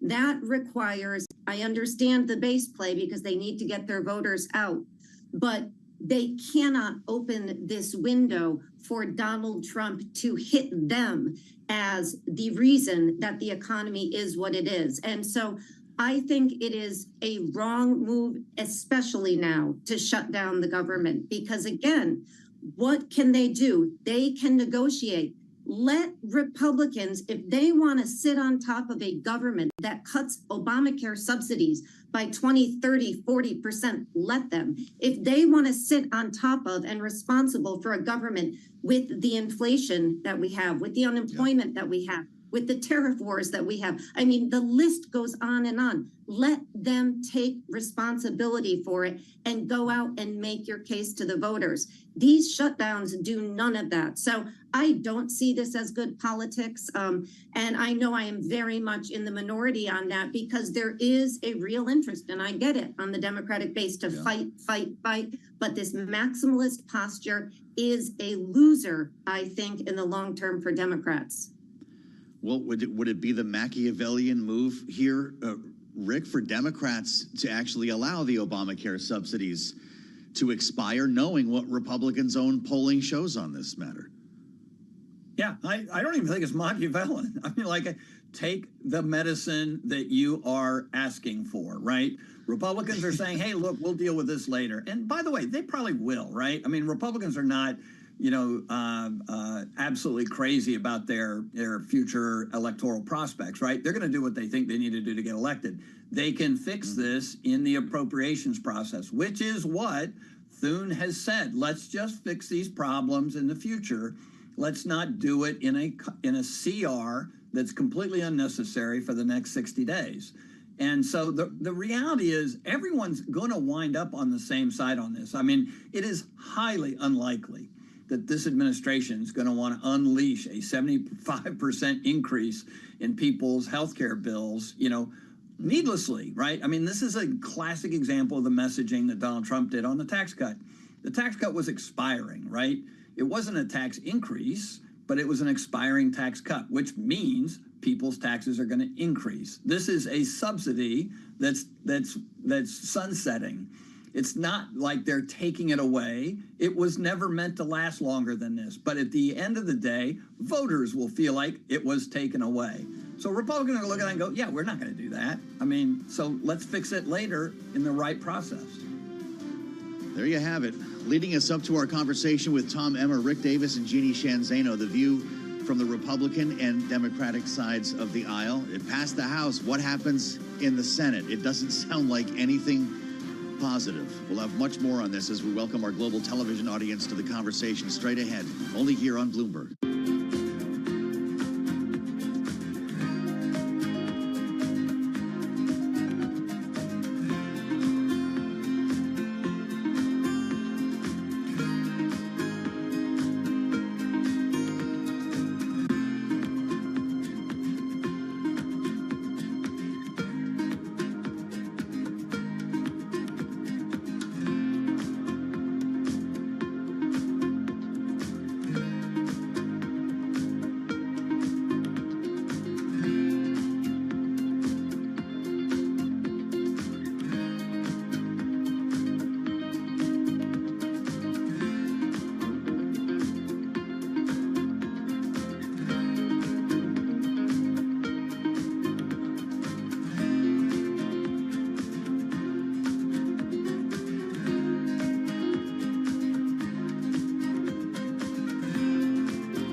From Washington, D.C., this is Balance of Power with Joe Matthew and Kaylee Lines. The stopgap bill passes the House, but a shutdown may still be unavoidable. Welcome to the Friday edition as Republicans clear their plan to keep the government running into November, but trouble lies ahead in the Senate. I'm Joe Matthew alongside Kriti Gupta, who's in for Kaylee today live from Washington. Thanks for being with us here on Bloomberg TV and radio. Kriti, John Thune has set up votes on two bills in the Senate. The one that just passed the House, the Republican version, and the Democrats version, both are expected to fail. So what happens on November 22nd if the one that just got passed only lasts till November 21st? Well, they'd have to pass it in the Senate for us to keep open that long. The fact of the matter is, the more people we talk to seem to expect that the government will shut down, at least temporarily, starting on the 1st of October. We're set through the 30th of September, but of course a lot of things can happen. And we're going to have a conversation with Congressman Tom Emmer, the majority whip in the House of Representatives, straight ahead after we start with a look at Wall Street. Charlie Pellet brings us up to date on the markets from world headquarters in New York. Charlie. Hi, thank you very much indeed. No shutdown for the rally with the Dow, the S&P, NASDAQ all advancing as the bulls continue to stampede on Wall Street. We've got the S&P up by about 0.3%, trading at a record up 19, wrapping up a busy week, a Fed week. We've got the Dow up 127 now, up by about 0.9%. NASDAQ up 0.5, and a retreat from a record for the Russell 2000 index of small cap shares down 0.5%. 10-year 4.12%, the 2-year 3.57%, gold up 0.7%, 36.68 the ounce, and West Texas Intermediate crude down 1.1%, 62.84 for a barrel of WTI. Long lines from Hong Kong to London to New York for Apple's latest iPhones. Apple shares today, they're up now by 3.1%. Balance of power continues right now. Back we go to Washington. Once again, your hosts, Joe Matthew and Preeti Gupta. All right, Charlie Pellet, many thanks. Live from world headquarters in New York. We'll have more later this hour on the Friday Trade from Charlie as we turn our attention to Capitol Hill now, and an important development here as we've been discussing the countdown to a potential shutdown for days and even weeks. I can now tell you that the CR, the continuing resolution to keep the government running into November, has passed the House of Representatives. It happened just a short time ago, 217, 212 the vote. Now it heads to the Senate, where things could get a little more complicated. And I'm glad to say we're joined by Congressman Tom Emmer, the majority whip of the U.S. House of Representatives. Congressman, welcome back to Bloomberg TV and radio. It's great to see you. Are you in victory lap mode right now, or are you worried that this bill's going to crash into a wall in the Senate? No, it's like coaches used to tell me as a kid, when you score, you're supposed to look like you've been there before, and you're going to be there a whole lot more. Now, we're moving on to the next thing, which is moving the appropriations process forward. That's what this was all about today. And look, it was a good day for the country because we passed the government funding bill, and I believe that it's going to pass the Senate. Well, Congressman, in the scenario that it doesn't pass the Senate, are you planning to come back to town? Look, it should pass the Senate. If Chuck Schumer is serious about these foolish threats, he's felony dumb to let the government shut down, because he's going to own it. The continuing resolution that was sent over by the House, guys, is clean. I mean, completely clean. Yeah. It's nothing new. There's nothing partisan about it. It's just continuing the status quo. There's no reason to vote against that unless you want to play political games. And I'll tell you, not only will this hurt his entire Senate conference, it will hurt the Democrat Party. And I'll tell you what, it probably will guarantee that Virginia will have a Republican governor again. Wow. You connected the dots on a couple of things there. Congressman, Democrats obviously want to have a debate about extending Obamacare subsidies. We should remind our viewers and listeners that the plan that you just passed, to your point, it continues what's already in place, was basically Joe Biden's budget, right? Yeah, I mean, it's the same one that's been continuing since Trump was inaugurated. We did the same thing last March. The difference between last March and now, though, is that the House Appropriations Committee, which you all know is made up of both Republicans and Democrats, passed all 12 appropriations bills, passed several of them off the House floor. Right now, we had a formal motion to go to conference a couple weeks back. I think that's the first time that there's been a formal conference procedure done since maybe 2014. And Republicans and Democrats in the House have been in conference with Republicans and Democrats in the Senate. They're very close on 3 bills right now, and their belief is if given more time, they're going to be able to get the entire 26 appropriations package done at some point. So this was a step forward to getting that done and having the next budget. Don't dare us to say regular order today, Congressman Emmer. I will say that I'm hearing a lot of folks. Joe, that is the goal. No, I know that. I'm being sarcastic. It's just not something that we're terribly used to, at least getting across the finish line. And I know that's the goal of yourself and the speaker as outlined at the beginning of this Congress. But you're actually getting a lot of credit for this tactical move here. I don't know how much it was in the design to essentially jam the Senate. Here's the bill, we're taking off, and by the time we come back, there really won't be enough time to relitigate anything. So it's kind of a take it or leave it. Was that the purpose, or are you concerned about being accused of jamming the Senate? Yeah, look, if you want to jam the Senate, then we would have put a bunch of our priorities in it, and we would have sent those over and gone home. We didn't do that. We effectively are leaving things the way they are. It is a nonpartisan continuing resolution. In fact, the only thing that was added to it is something that I think everyone here agrees on, Republican and Democrat, and everyone across the country should agree on. That is plussing up dollars for the executive branch security, for the Supreme Court justices' security, and for members of Congress, senators and representatives for our security. So this is a nonpartisan effort. The person that's going to get blamed primarily will be Chuck Schumer. And if he's making a decision to shut the government down to, like some speculate, to save his own political hide, well, he'll be destroying any chance of his party making a comeback, and he's going to cost him a governor's seat again.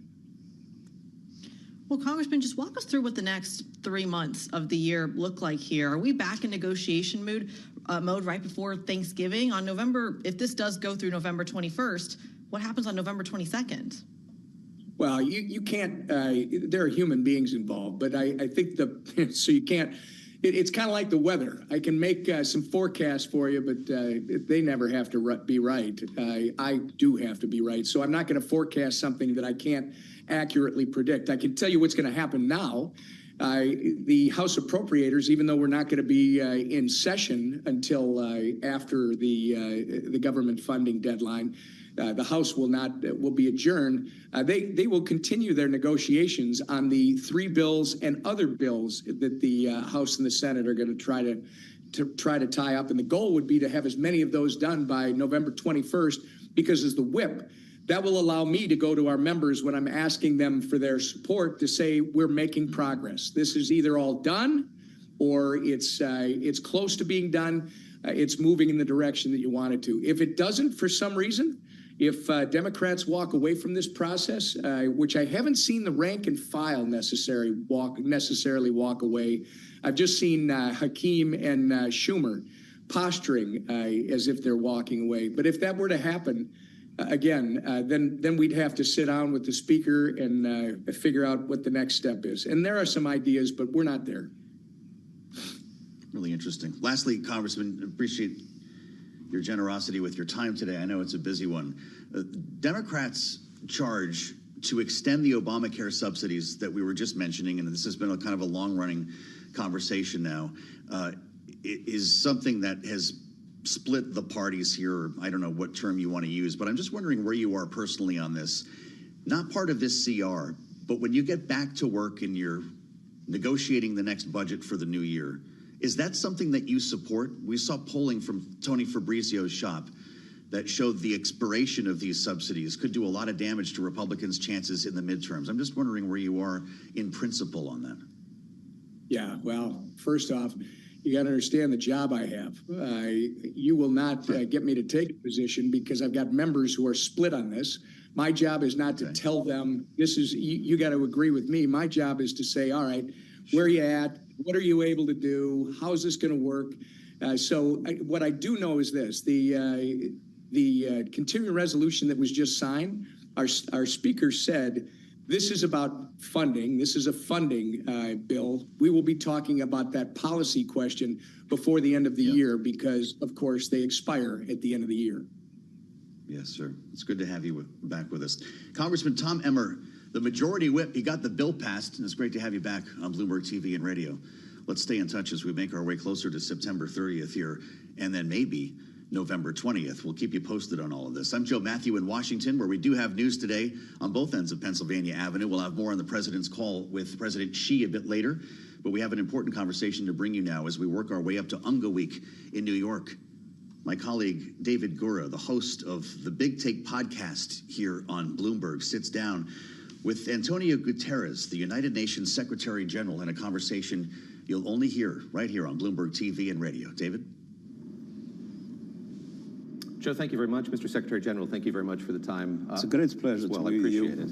I want to start with the relationship between the United States and the United Nations. This is a time when it's being called into question. The funding commitment is being called into question. So a basic question to start, can the UN continue to exist without U.S. financial support?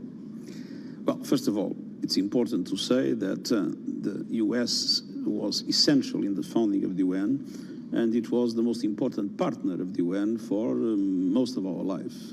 And it's still an extremely important partner.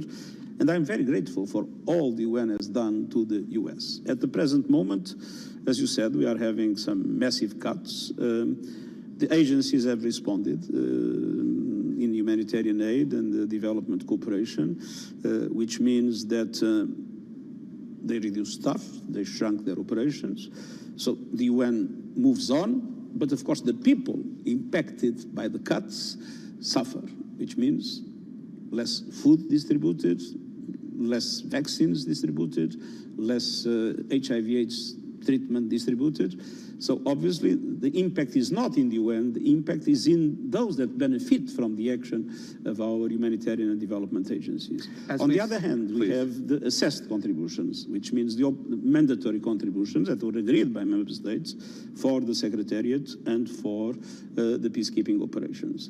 And there are cuts announced and cuts that probably will take place in the future. We have been doing enough measures in the implementation of this year's budget to be able to move ahead, and we are preparing, if necessary, a series of emergency measures to drastically reduce our peacekeeping operations, which again is not a problem for the UN. We shrink, we reduce what we are doing. The problem is that those peacekeepers, that many of them are in places where there is no peace to keep, with terrorist groups, with armed groups, they are sometimes the last resort for the protection of civilians. And those are the ones that will suffer. So the UN can move on, but the people that we support will suffer. As the US rather steps back or takes on this different role, are there member states who are doing more? I think of China and the work that you've done to get China to participate more in this body. Are they picking up the slack? Are they doing more? No, the contributions of China have not changed, and China is not going to pay for what the UN doesn't pay. What is clear for me is we are moving into a multipolar world, and that is the reality. People usually talk about the US and China, but I look at India, I look at Indonesia, I look at Vietnam, I look at Brazil. Every single day, these emerging economies represent a larger share in the global wealth. Every single day they have more influence. And we need to adapt our institutions. We need to adapt the UN, the Security Council. We need to adapt the Bretton Woods institutions. We need to adapt all the governance mechanisms that exist in the world to that reality. This is no longer a multipolar world. This is no longer a bipolar world. This is no longer a unipolar world. This is at the present moment a chaotic world, but moving into a multipolar world. And we need to build the multilateral institutions of the future. That's why we are reforming the UN. And let's not forget, there was multipolarity in Europe before the First World War. In the absence of multilateral institutions, the result was war. Is the era of a liberal international order over? No. I believe that if we manage this multipolarity in a way in which we bring the emerging economies to fully participate in the present bodies, we can preserve the rule of law, we can preserve international law in general, and we can preserve the nature of our institutions. But the question, some people think that the Chinese are trying to build a parallel system or games. No, I mean, the Chinese, the Indians, the Indonesians, they want to participate in the present system. They want to have their fair share in the present system. And I think it's important to look into all of them, not only to look into one specific country, because the world is changing everywhere. Are you going to meet with President Trump when he comes here next week? And what do you expect that meeting to be like? He has had plenty of criticisms about this institution and the way it operates. Well, I hope that this will be a good opportunity to strengthen the cooperation between the U.S. and the UN.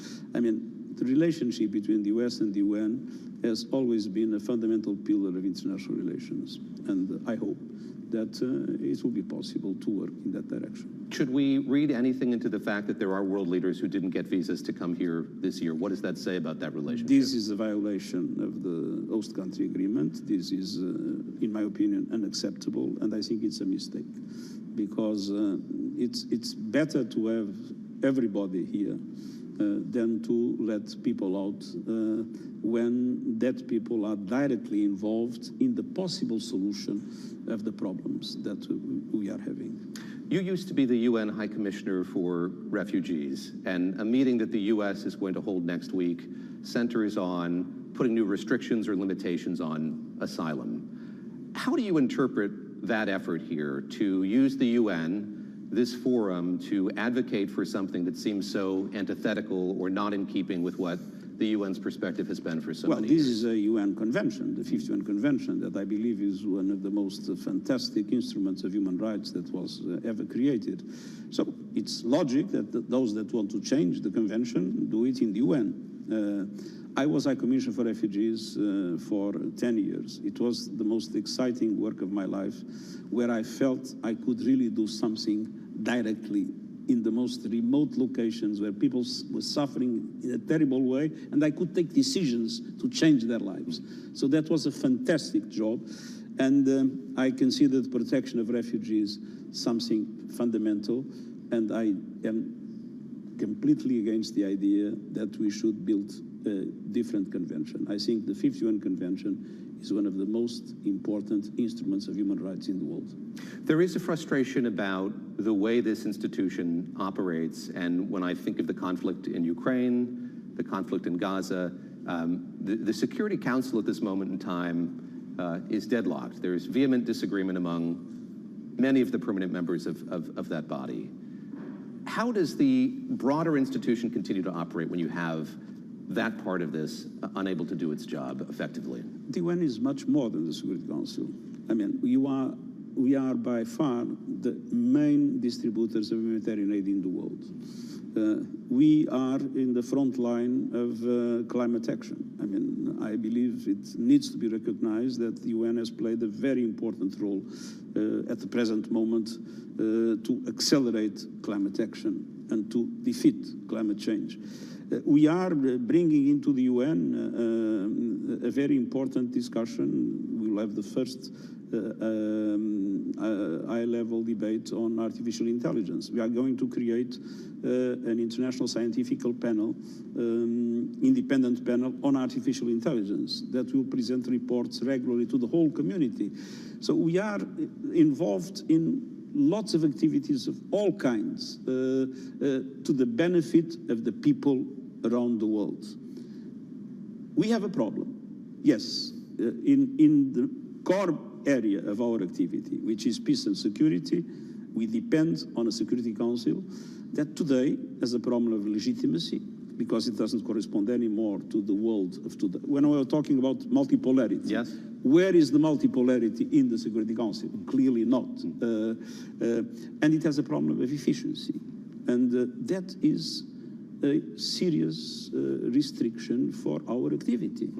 But I usually say when we do not have a dog, we hunt with a cat, but we hunt. Let me ask you a couple of questions about the conflict in the Middle East. The first is, a number of states are coming here intending to recognize a Palestinian state.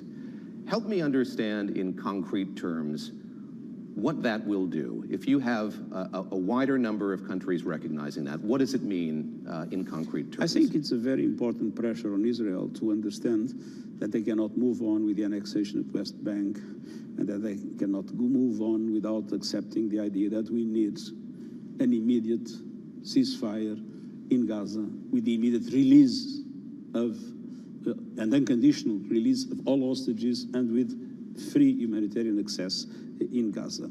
And especially to say this, that for me is very important. People say, oh, but the two-state solution is very difficult. Yes, but what's the alternative? A one-state solution in which millions of Palestinians either will be expelled or will be under a system of subjugation, discrimination, without rights. Is that acceptable in the 21st century? I think it is not. If we would move into that one-state solution with this kind of subjugation, there will be no peace in the Middle East, and extremism would rise everywhere in the world. We must stop that possibility, and the only chance is to convince. It will be difficult, it will take time, it will be complex, but we need to convince these two peoples that share the same land that they need to have two states living in peace and security with each other. I asked you if you're going to meet with President Trump. Will you be meeting with Prime Minister Netanyahu when he comes to New York? I'm ready to accept any request by Prime Minister Netanyahu to meet. The fact that we have different opinions doesn't mean that our discussion cannot be very useful.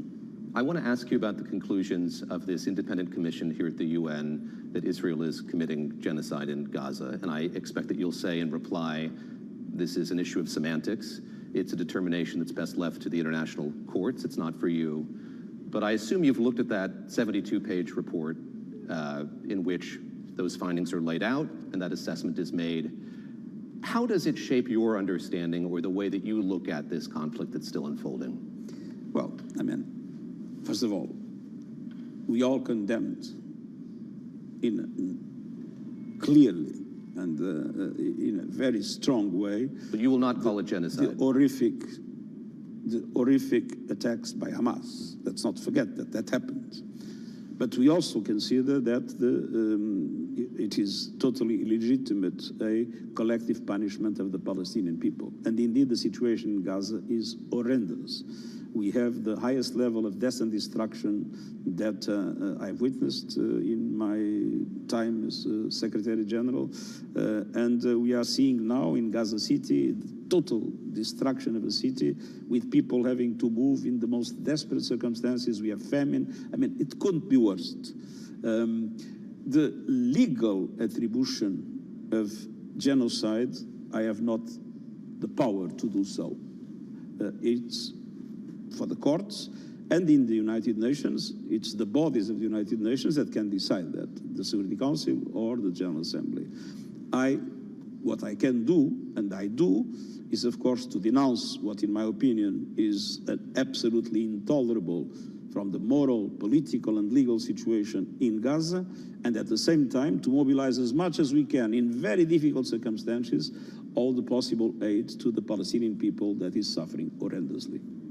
Let me ask you lastly about your future. You have about 1.5 years left in your tenure. A search is going to be underway for your successor. And I'm curious, what is a quality you think is essential for the person who helms this organization going forward? What makes an effective leader of the United Nations at this moment when so much of what we have understood about the international order is, if not in doubt, changing? I think the most important is whoever comes to be himself or herself. And to fully assume that, and not to be an instrument of any kind of pressure or any kind of negative influence. It's to be authentic. I think it's the most important in the exercise of this function. Mr. Secretary General, thank you very much. And Joe and Critty, I'll send it back to you. The Secretary General has 150 bilateral meetings here over the course of the next few weeks. We're very glad you could add another one to your agenda here in this conversation with us. Back to you in Washington. It was a pleasure. Fascinating. David Gura, thank you so much. Bloomberg's correspondent, host of the Big Take podcast, in conversation with the Secretary General of the UN. Of course, David and our full team in New York will be bringing us extensive coverage of the United Nations General Assembly next week from New York. We'll assemble our panel next. Rick Davis and Jeannie Shanzano are standing by. First, we take a look at Wall Street. Charlie Pellet has that covered for us with his view on the markets in New York. Charlie? Thank you very much, Joe Matthew. Right now, we have got the S&P 500 index holding close to a record with the Dow, the S&P, NASDAQ, all in the green. Notable exception to today's rally, though, Russell 2000 index of small-cap shares retreating now by 0.5%, keeping it all in context. S&P up 19, up 0.3%. The Dow up 131 now, also higher by 0.3%. The NASDAQ Composite Index up by 0.4%. The 10-year 4.13% with the 2-year currently yielding 3.57%. Spot gold up $27 the ounce, up by about 0.7%. West Texas Intermediate crude up 1.3%, $62.73 a barrel. And Bitcoin below $116,000, down 1.5%. Bitcoin right now at $115,820 per token. FedEx after earnings up 2.7%, rival UPS lower by 0.6%. And AMC Entertainment shares, they're gaining by 5.1% after the Hollywood Reporter said Taylor Swift is preparing for an in-theater event tied to her new album, The Life of a Showgirl. Again, recapping, S&P up 18, up 0.3%. Balance of power continues now. Back we go to Washington. Once again, your hosts, Kriti Gupta and Joe Matthew. All right, Charlie Pellet, we thank you as ever. Charlie will have another read on the markets in just about 20 minutes here as we work our way through the 1 o'clock hour on the East Coast and in Washington. There is more breaking news. Our conversation with the Republican whip at the top of the hour just 26 minutes ago, Tom Emmer, has not aged very well. The Republican stopgap funding bill that did pass the House earlier, it's what we were talking to the whip about, has failed in the Senate already. A live view of the Senate floor now, knowing that there will be another vote on a separate stopgap bill crafted by Democrats, which too is expected to fail. Lawmakers are set to go home after this, Kriti, and when they return following next week, it's a holiday week with the Jewish holidays. They will not be back until 2 days before a potential shutdown, and it's looking more likely that that will happen. And it's interesting, though, if they change their tune. Maybe after this, we'll hear more lawmakers say, actually, maybe we will stay in time. Maybe we will hash it out. It's possible. We'll see what the panel thinks. Bloomberg Politics contributors Rick Davis and Jeannie Shanzano are with us. Rick is, of course, our Republican strategist and partner at Stone Court Capital. Jeannie is our Democratic analyst and democracy visiting fellow at Harvard Kennedy School's Ash Center. We spoke to Tom Emmer. Rick, he said this was going to pass the Senate. We know that the Democratic plan doesn't have the votes either, so we're shutting down? Yeah, it's so welcome to hear Kriti even raise the question as to whether members would have enough people to stay in town. Thank you, Kriti, for not being so stained by our politics. Look, ray of sunshine, Rick. They're going away. They like their holidays. This is one that comes at an important time.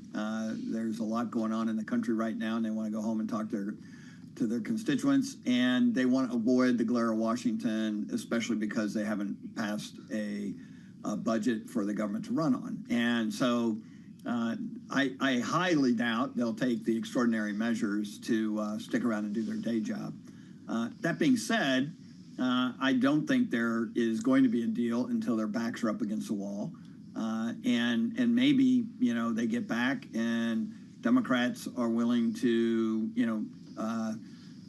take a hamburger today for $1 tomorrow. I mean, like, their deal is going to be, vote for the House passed bill, and we'll consider some of your changes to the healthcare legislation that are needed, as part of the appropriations process. And frankly, Member Emmer kind of indicated that. He's got a bunch of Republicans who don't want to get the blame for cutting off that Obama subsidy for ACA healthcare. And my guess is you're going to have a 72-hour negotiating session that could wind up stopping the government from shutting down. Well, that's going to be a whirlwind session. Jeannie, will Democrats play along with that scenario? I don't think they have a choice. I think what is problematic here has to do with the fact that you have two sides dug in, and they are dug in because we have gerrymandered districts and we have parties that are increasingly running to their most extreme sides. And so all of the House members facing re-election, which is all of them in the midterm, and the senators they are scared to death of a primary from their left and their right. And so they are doing the bidding of the most extreme elements of their parties and not of the American people.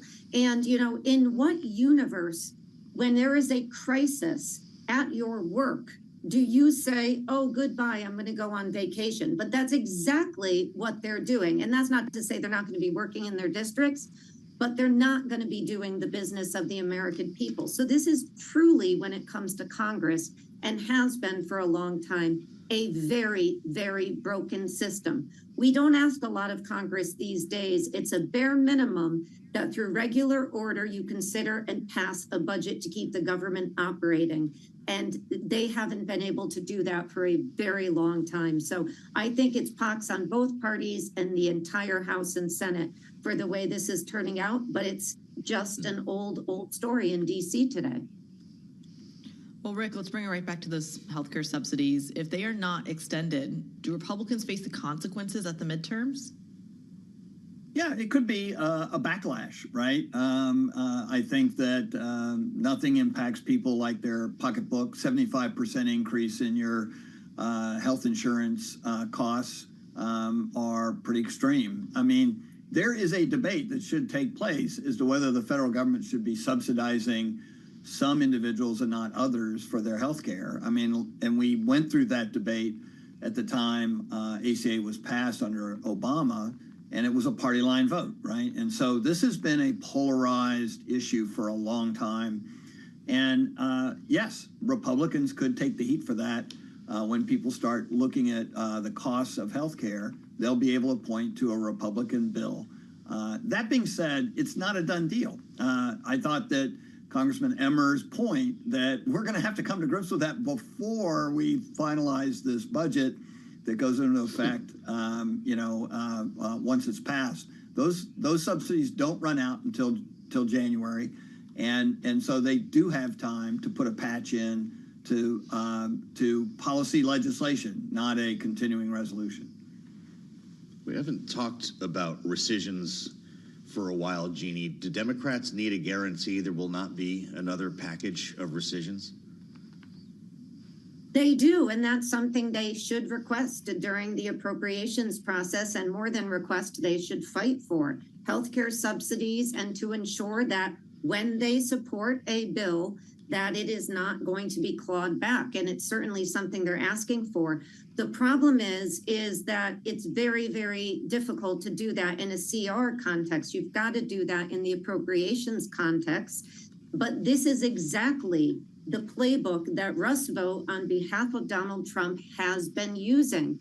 Russ Vought has talked about this very moment going back to at least 2011. He is well prepared for what is coming ahead. And he and the president would like nothing more than to blame the Democrats for shutting down this government and to use that to distract people from the reality that under this Republican-controlled Washington, healthcare is going up, the economy is going down, unemployment is going up. These tariff wars have not turned out the way the president planned. A whole host of misses on the part of the president, economically, cost of living, and otherwise. They don't want to take responsibility for it, so they will try to point to the Democrats. And Democrats have to be very careful not to fall into that trap. And I fear they're falling into it because, again, they're being pushed from a very angry and rightfully so base about everything else the president continues to do in so many other contexts. Well, Jeannie, how do Democrats feel about the security budget and the security measures that are likely to get tacked on to any future negotiations? Is this a foregone conclusion that this is going to be a part of the next agreement? I do think most Democrats, like most Republicans, are supportive. They, too, are very concerned about the safety of themselves, their colleagues, their families, and in this environment, rightly so. So I do think that's something they support. But I think they have got to be very clear on what their demands are. And, you know, that clarity should have started several months, if not weeks ago, to their own constituents and the American public. The concern is without leadership, real leadership at the top of the Democratic Party, a lot of this is very confusing to voters who will probably end up blaming everyone in Washington, D.C. Oh, we do it the blame game pretty. That's one thing we do know how to do in Washington. Jeannie, thank you. Rick as well. Jeannie Shanzano and Rick Davis will join us on the late edition of Balance of Power, our great panel, Bloomberg Politics contributors here in Washington. I'm Joe Matthew alongside Kriti Gupta. We've got breaking news coming out of Estonia. Another Article 4 is triggered thanks to Russia. We'll have the story next, only on Bloomberg.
1:40 on Wall Street. We do check markets all day long here at Bloomberg. XAI Corp has raised $10 billion at a post-money valuation of $200 billion. That according to CNBC, which says investors may include Saudi Arabia's Public Investment Fund.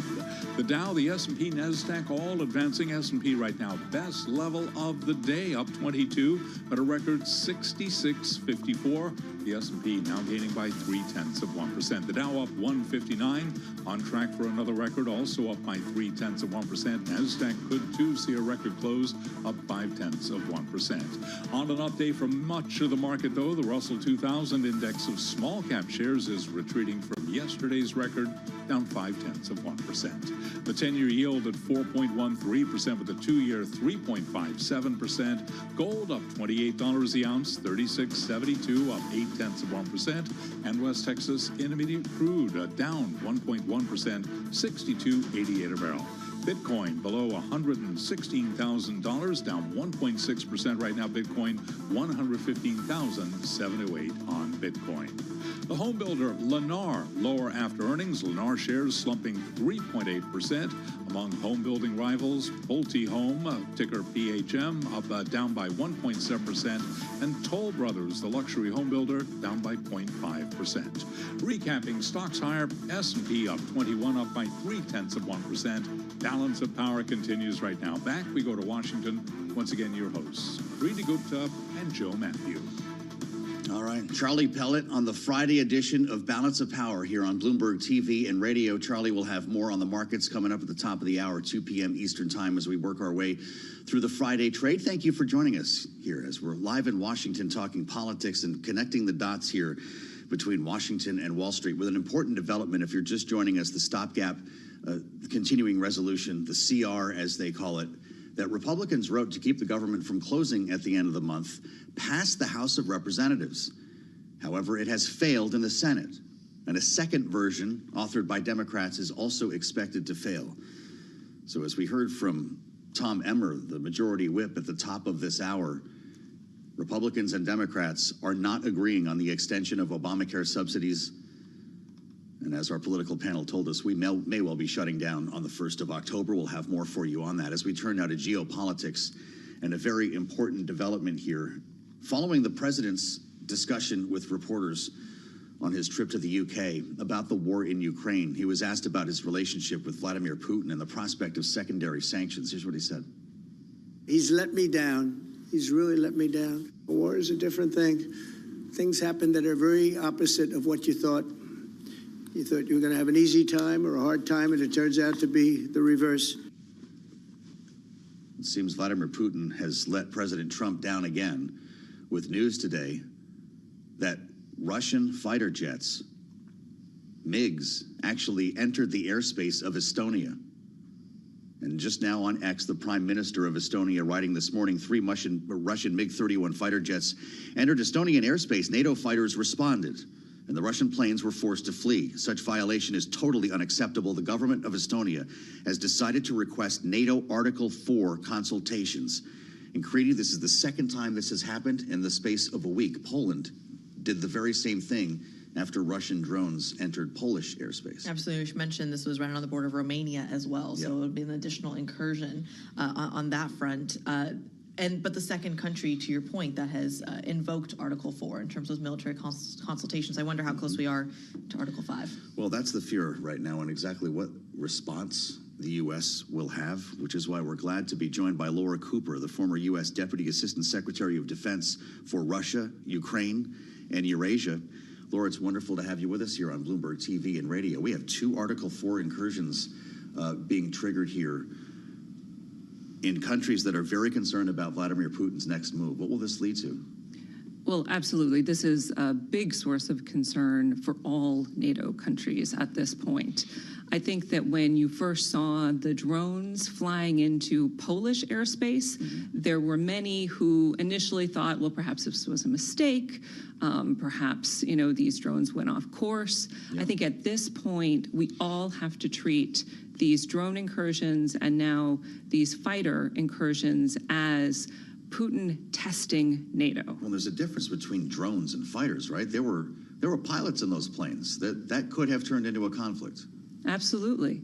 And certainly our NATO pilots are trained to operate in a safe and professional way and to intercept incoming fighter jets. And thankfully, that's exactly what they did. Wow. But now is the time to shift from this focus on the specific military operation and think about what is the larger political response. Because this testing that Putin is doing, he is testing to see if NATO will stand unified. Right. He is testing not just Estonia and Poland, he's testing the United States of America. And he is waiting to hear from U.S. leaders that this is unacceptable and that we will push back. When we saw the drones going into Polish airspace, we did not see even a forceful rhetorical response. Now, certainly our military, working with allied militaries, have planned for more robust defenses in Eastern Europe. They are executing that mission as we speak. But what Putin is looking for is a sign of true division politically within NATO, and he is looking to see whether the U.S. will show support. What does that response actually look like? If you were in the White House right now, what would you say the appropriate response is? Well, again, the first response is to be forceful in your speech. Silence does not signal that we are supporting Europe. So there needs to be an actual, verbal response. And, ideally, something beyond a quick tweet, actually a statement of concern and support. Then you shift into the more tangible responses. And I already talked about how in NATO military channels, our militaries are doing exactly what they need to do. They are working together to shore up defenses in the East, and that's what needs to happen.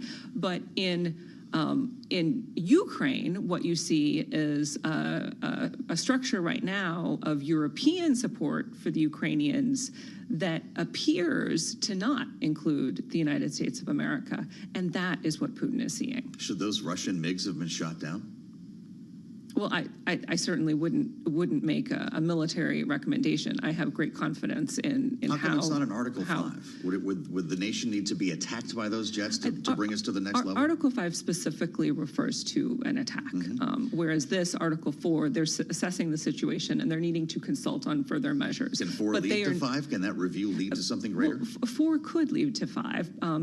The idea is that a NATO nation would invoke Article 5 if they actually felt they were under attack, and that is not the assessment at this time. Again, I would characterize this as testing.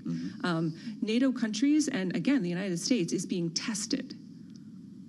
Let's talk a little bit about the thought that's been put out there that the potential way to getting to a ceasefire and end of a conflict rests in territory swaps, whether it's ceding some of the land that Russia is already taken over, or Ukraine potentially getting Russian land and holding on to it. Is that a realistic prospect, either one? So I think it's important to reject that proposal, which is wholly a proposal that Vladimir Putin agrees with. The Russians are looking to achieve through some kind of magical silver platter offer of territory what it could not achieve through military operations on the battlefield. We have to remember that even though the Ukrainians have suffered tremendously, what we are seeing is an incredibly slow Russian advance. I mean, if Russia kept advancing at the same rate that they are doing now, it would take years for them to conquer all of Donbass. Donbass is precisely the area that Russia wants Ukraine to give up. Yeah. And the word swap is a complete misnomer because this isn't an exchange. This is Ukraine being forced to give up sovereign territory. Another annexation. Exactly. Give us a status update on what's happening right now with weapons being provided to Ukraine, because the president has a different approach than Joe Biden. He's allowing NATO members to essentially buy American equipment and provide it to Ukraine, so we're not incurring the cost. We know there was an initial purchase by the Netherlands, and we've seen some other action, but is this working as planned? Is Ukraine getting what it needs? So first of all, I think it's important to not use the term allowing Europe to purchase U.S. weapons, because for decades now, Europeans have been purchasing U.S.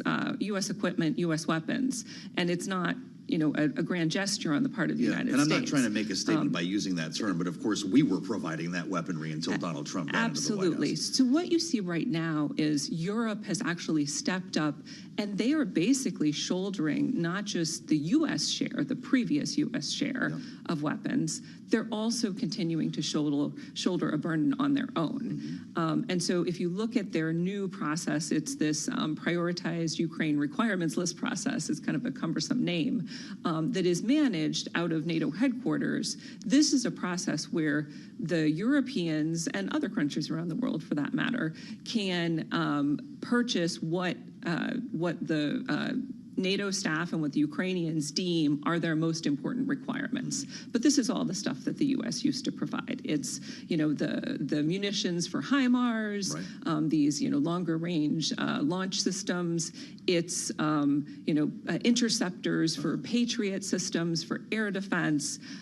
So these items, these munitions in particular, are now being funded by the Europeans. They're helping U.S. defense industry maintain open production lines, which is extremely helpful for not just U.S. industry, but also for U.S. readiness, so that if we need to purchase the same things, the factories are up and running, and we can just go right in and be able to purchase. So this is a huge boon to the U.S., and it's certainly helpful for the Ukrainians. But you have to wonder, how long can Europe do both its share and the U.S. share? Before 2025, at the point of January 2025, the Europeans and the U.S. had provided about the same amount, over $60 billion in security assistance. So it was equivalent. If you want the equivalent volumes in order to pressure the Russians to go to the negotiating table, to agree to a ceasefire, that means that the Europeans may be actually spending double what they were. This could be very challenging for their budgets. And you also have to look at the fact that they're paying for their own defense. They've all agreed to increase their defense spending for their own defense as well. NATO now has a 5% of GDP target of spending. And so, these defense expenditures are going to be really considerable for these NATO countries, and they'll have longer-term implications for European defense industry and for U.S. defense industry. Well, Laura, it's famously known that Europe has been underfunded in its military for a very long time, which is why you're seeing the squeeze here. But they've also, the NATO contributions, even under the previous target, they've missed them significantly, I think the exception being Poland at the end of the day. So in terms of actual NATO security guarantees that can be offered to Ukraine, can Europe even do that? And how far away are we to a viable security guarantee that comes from the European continent? So I think, first of all, it's important to not rule out that the U.S. should be a part of whatever the security, and I would say security assurances for Ukraine, as opposed to security guarantee, because I think that right now, Putin is only looking at one country as the signal of whether he's going to get away with taking over Ukraine and maybe moving beyond, and that's the United States. So I wouldn't say just European. That said, what the Europeans are doing right now is really impressive in trying to stand up a mechanism that would offer support to Ukraine. It is not an Article 5 guarantee. I don't think that there are many countries in Europe or around the world that actually would consider, fighting directly with Russia in response to future Russian aggression. But what the Europeans are trying to do is have an architecture that bolsters Ukraine in its ability to withstand aggression. It's really important to recognize that what they're talking about is for after a ceasefire. So we can't ignore the fact that business right now should focus on the ceasefire. You can't ever get to security assurances if you don't actually stop the fighting in the first place. And of course, this is what President Trump was focused on in the past. So the Europeans will look to a potential multinational force again, to help bolster Ukraine in the wake of a ceasefire. And that force would be multidimensional and has a lot of aspects that still need to be worked out. Wow. Come see us again. It's a fascinating conversation, and we'd love to tap your experience more as we learn whatever the next steps are going to be in this long-running story. Laura Cooper is the former U.S. Deputy Assistant Secretary of Defense for Russia, Ukraine, and Eurasia, with us in studio here in Washington. Alongside Kriti Gupta, I'm Joe Matthew. We'll see you back here on the late edition of Balance of Power at 5 p.m. on Blue.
This is Bloomberg Business Week Daily, reporting from the magazine that helps global leaders stay ahead, with insight on the people, companies, and trends shaping today's complex economy, plus global business, finance, and tech news as it happens. Bloomberg Business Week Daily with Carol Masser and Tim Stenivek, live on Bloomberg Radio, television, YouTube, and Bloomberg Originals.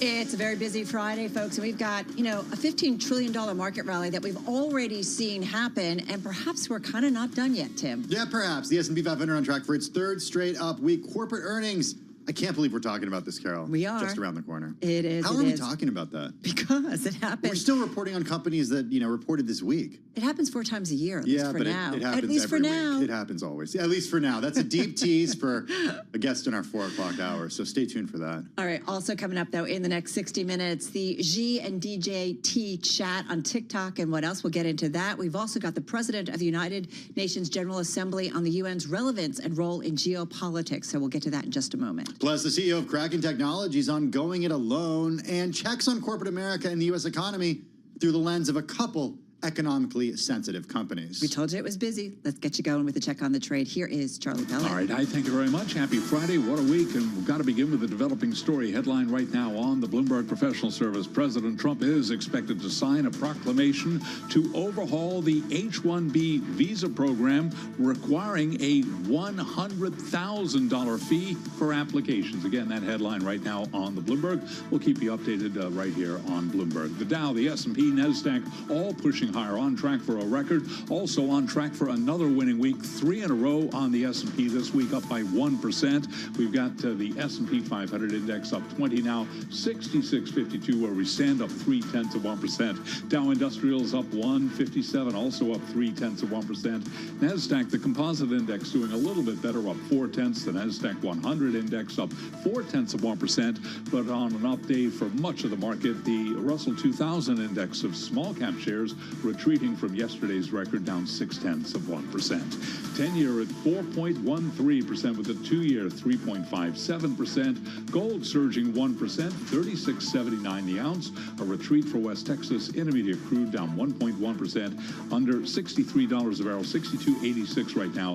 And a retreat for Bitcoin down 1.7%, 115,602. Apple shares are advancing 3.1%. Apple Friday, long lines from Hong Kong to London to here in New York for Apple's latest iPhones. Some early buyers say they are finding certain store models were already scratched after only a few hours of being on display. But Apple right now up by 3.1%. For on-demand news 24 hours a day, subscribe to Bloomberg News Now wherever you get your podcasts. I'm Charlie Pellet, and that is a Bloomberg Business Flash. All right, Charlie, thank you so much. As Charlie mentioned, President Trump adding a new $100,000 fee for H-1B visas in the latest crackdown when it comes to immigration. A lot going on when it comes to the president and the White House. He did also say, the president that is, that he would meet Chinese President Xi Jinping on the sidelines of the upcoming Asia-Pacific Economic Cooperation Summit and hailed progress toward finalizing a deal over TikTok after a highly anticipated call earlier today. He put stuff out on social, Tim. Here's what he said, quote, "I just completed a very productive call with President Xi of China. We made progress on many very important issues, including trade, fentanyl, the need to bring the war between Russia and Ukraine to an end, and the approval of the TikTok deal. The call was a very good one. We will be speaking again by phone. Appreciate the TikTok approval, and both look forward to meeting at APEC," Trump added. All right, let's get more on that conversation. The week that was a busy one in Washington, although also was over in the UK and elsewhere. So there was a lot going on when it comes to the chief executive of the United States. Let's get to Bloomberg News White House correspondent Lauren Dezensky. She joins us from the Bloomberg News Bureau in the nation's capital. Lauren, where to start? The president, let's start with Xi and the president, because two largest economies, what they say, what they do impacts the world. Was it a very productive phone call? Progress, I think, is the key word when we want to look at this phone call. The details are really scant. The president mentioned some sort of progress with this deal with TikTok, but we have no idea what that means. Truly, I think the most substantive thing out of the phone call, at least from the details that we have so far, which, as you two noted, came from the Truth Social post, is that he will meet with President Xi on the sidelines of APEC. That will be in South Korea next month. Of course, the details are still unknown. We don't know if it'll be before or afterward or specific days, whatever. Obviously, every journalist in town is trying to figure out when exactly that's going to be. Honestly, every journalist in the world. This is the biggest story in the world, really, and trying to figure out what exactly these two leaders have agreed to, what these means for tariffs, as well as TikTok. We just don't really know yet. So any further details really is what everyone truly is going to be chasing. Well, we got other details from the Chinese readout of the call. It struck a more measured tone. How was that different than what we heard from President Trump in his social media post? Yeah, I mean, clearly it was a good conversation. Okay. It was a productive conversation, but really, both were really scant on details. The Chinese readout was interesting because it kind of chided the U.S., saying not to pursue unilateral trade or to go back on agreements that had been reached before. Kind of a nod to Trump going his own way, and also, we've seen Trump also on social media kind of pull back on previous agreements with China. So really, I think China is trying to deal with an unpredictable leader, to describe Trump. And I think Trump himself, he is very clear that he doesn't want to telegraph what he's going to do, whether it comes to the war in Ukraine, dealing with Russia, et cetera. He's not going to say what he's going to do ahead of time, at least in terms of negotiating. He really wants everyone to be on their toes and to really try and get the best deal, he says, for America. Lauren, as long as the two are talking, that's a good thing. Yes, and markets feel that way as well. The idea that the two are working together and, not icing each other out, and we're also not seeing over 100% tariffs on goods from China by the U.S. I mean, I think we can all see that as a good thing. And also good, to be fair, right, to acknowledge that anything that goes on between these two nations, as we said, the two largest economies in the world, we've talked about this when the trade and tariff spats started, or whatever you want to call it, but that any trade agreement with China is going to be a complicated one, a long one. So we have to understand that it's going to be a lot of back and forth before we can kind of say something's a signed deal. Absolutely. And I think that was kind of the issue, at least initially, when President Trump on Liberation Day 2.0 said that they were going to make 90 deals in 90 days. To a certain extent, glossing over the fact that trade deals take years to iron out. There's a lot of nuances there. There's obviously a lot of interest, and that's with any country, much less these two global superpowers being the U.S. and China. And so to try and hash out a trade deal, it doesn't happen quickly and it doesn't happen easily. And I think any capital anywhere in the world can say that, whether they're trying to get Howard Lutnick or Scott Bessent on the phone to hash out details with their own trade deals. Clearly, it's very complicated. And so the idea that the U.S. and China negotiations are ongoing and taking some time, I think is understandable. Lauren, it's Friday, so maybe we'll do a little week that was when it comes to Washington. An official visit with the UK, tech agreement with the UK involving investments by U.S. companies. The president's turning to the Supreme Court to remove Fed Governor Lisa Cook, the president's effect on social media. What about next week? What does that have in store for us? Help us push this forward a little bit. Great question. We do know that the president does want to go to the Ryder Cup. He said that he's planned to go to the Ryder Cup. Obviously, President Trump's affinity for golf is well established. It's also in New York. He loves New York. So we'll at least see that. But really, not to sound ridiculous, but every week holds something new and unexpected with this president, and he at least will not get his state dinner for the third time. Trump, back in the UK, very much enjoyed his time with Charles and Camilla, said that it was the highest honor of his life that he was in the UK. So while he's onward and upward and headed to the Ryder Cup, there's also, it won't be quite as gilded and full of pomp and circumstances this week was, at least. Okay. Yeah, and I was just thinking about kind of the coming week. I mean, it's really, we live on things that come out of the White House, that come out on social media, but there is still a lot going on. We've got two wars that are still going on overseas, something we're going to talk about with our next guest in just a moment after our break. At the same time, we are still kind of figuring out trade deals and what they mean kind of longer term. I mean, CEOs, we're going to get into a new earnings season, and they're going to be talking about that. We saw FedEx talk about that. That's something we're going to talk about in just a moment as well. So there's still a lot in terms of those areas to come from the White House. Absolutely. There's, I think, so much uncertainty in terms of how this White House deals with, projecting what they want to do. And I think even in the reporting process, as we're trying to figure out what's happening, so much of what we hear is, it's official when Trump says it. It's official when the president puts it out. And until the official word is coming from the president's lips or Truth Social, that's when we will then ultimately get certainty. And I think certainly for CEOs and, really anyone who's trying to navigate these markets, it can be a little uncertain. And obviously having some sort of close eye on the president's Truth Social, but also, what he's saying day to day. It really just depends on where his headspace is. Yeah, or moments ago when we got the headline that the president is expected to sign a proclamation to overhaul the H-1B visa program, requiring a $100,000 fee for applications, something we will follow through the rest of the day and probably into next week. Lauren, so appreciate it. Lauren Dezensky, she's White House correspondent at Bloomberg News, joining us there from the nation's capital. Whew. Okay, that's just the beginning of the program. We're not done there, Yeah, kiddo. we're not done. We're just getting started. We got a full studio here. two stocks and companies that are on our radar that we wanted to focus on. Both can provide clues about the health of the U.S. economy. First up, let's talk FedEx, because shares rallying big time. This even as the company expects a $1 billion hit from trade volatility this year due to President Trump's tariffs and the loss of a key exemption for low-value good. Carol, what gives here? I don't know. What gives here? This is why we brought in our next guest. Kelly LaPower joins us. She's Bloomberg News U.S. transport reporter here in studio.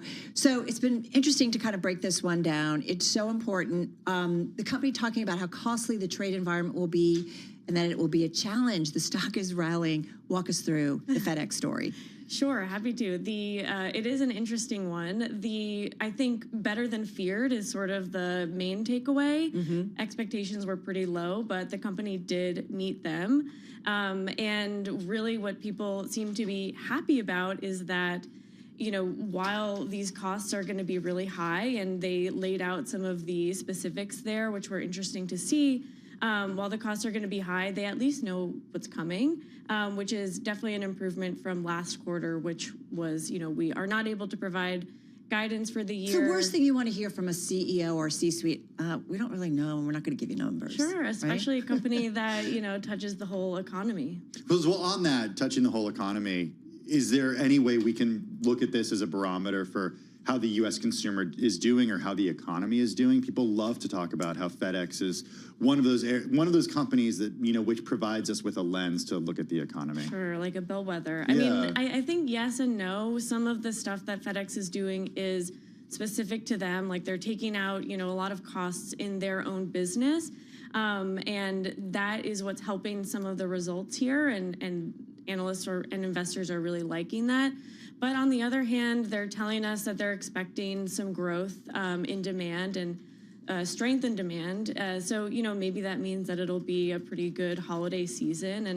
And like their revenue growth, for instance, their expectations are 4 to 6% over the next year, which is way higher than some people were expecting. So I think it's safe to say that there's a bit of hope for some strength, but again, it's also about what the company's doing. I love what you wrote in the story, saying the tally is the latest to show how President Trump's trade war is weighing on corporate profits. It also highlights how companies are beginning to digest the fallout from new trade barriers after months of volatile policy swings clouded their outlooks for the year. I mean, there's a point where you're like, okay, I know the playing field. Okay, so now I know what I need to do with my business and whether I need to tighten up here or so on and so forth so that maybe I don't have to pass off some of these higher costs to consumers. Like, they're figuring it out. Sure. Well, what I was really interested in was, within that $1 billion headwind they cited, they talked specifically about $300 million designated for expenses relating to customs clearance. So they're staffing up for that operation. And it really just does go to show how expensive this tariff is going to be. Well, it's a lot. But we don't think about it from that perspective usually. We think about it from the perspective of the company that is actually importing the good, or the company that's sending it to the United States, or maybe the consumer, or the middle person that has to pay additional because of tariffs. But logistics, it costs logistics money. It really does. They are, in FedEx's case, in UPS's case, and a lot of other logistics companies' cases, they are the ones who who have to work with the government on behalf of those shippers, the retailers, even the consumers, to kind of help get some of that red tape through and make sure that those customs are being, being paid. But on the other hand, we've also seen consumers themselves getting bills on behalf of the government to pay tariffs. So it's not a perfectly, fixed system yet. You mentioned UPS. They don't report until October 28th. We'll get those numbers before the market open on that day.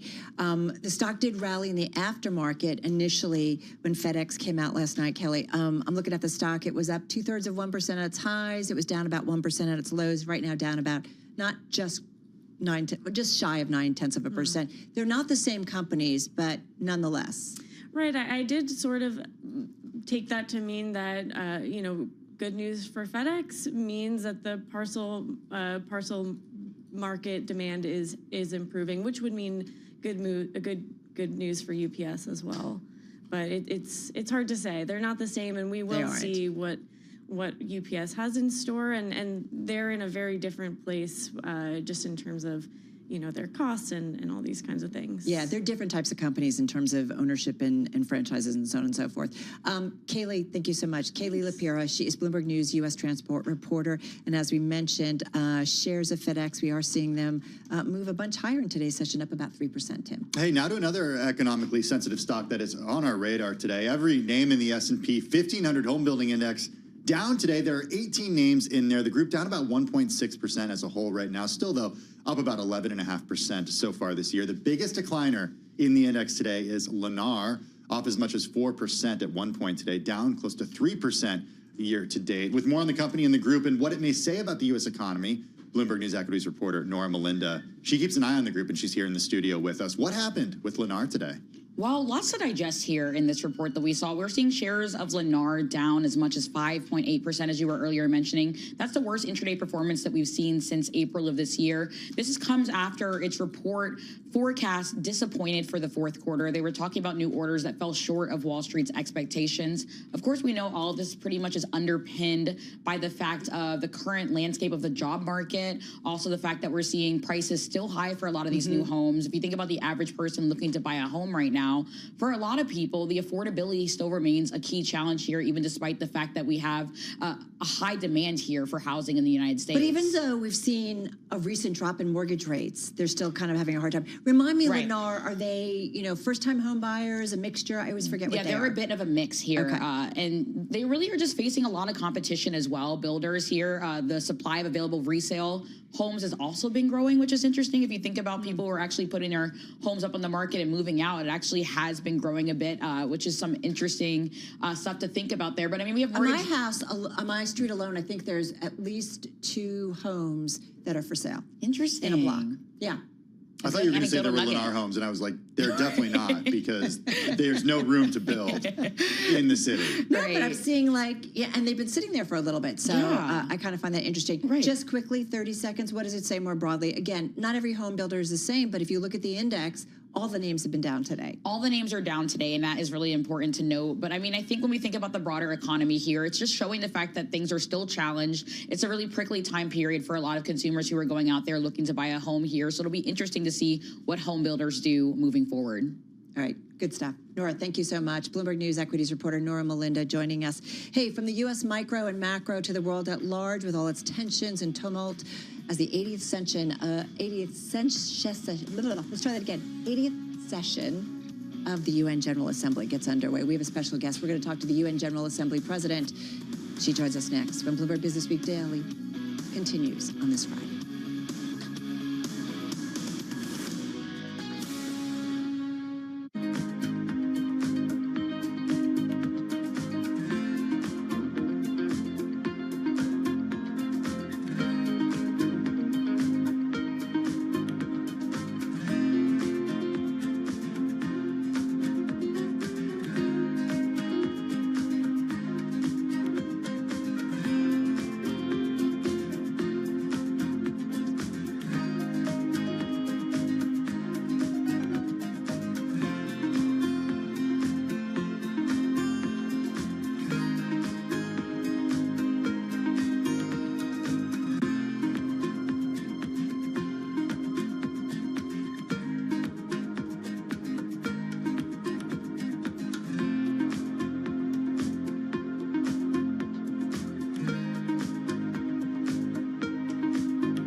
It's 2:21 on Wall Street. We do check markets all day long here at Bloomberg. We have got the Dow, the S&P, NASDAQ. They're all advancing. We're looking at records right now, on track for a winning week with the S&P this week up by roughly 1%.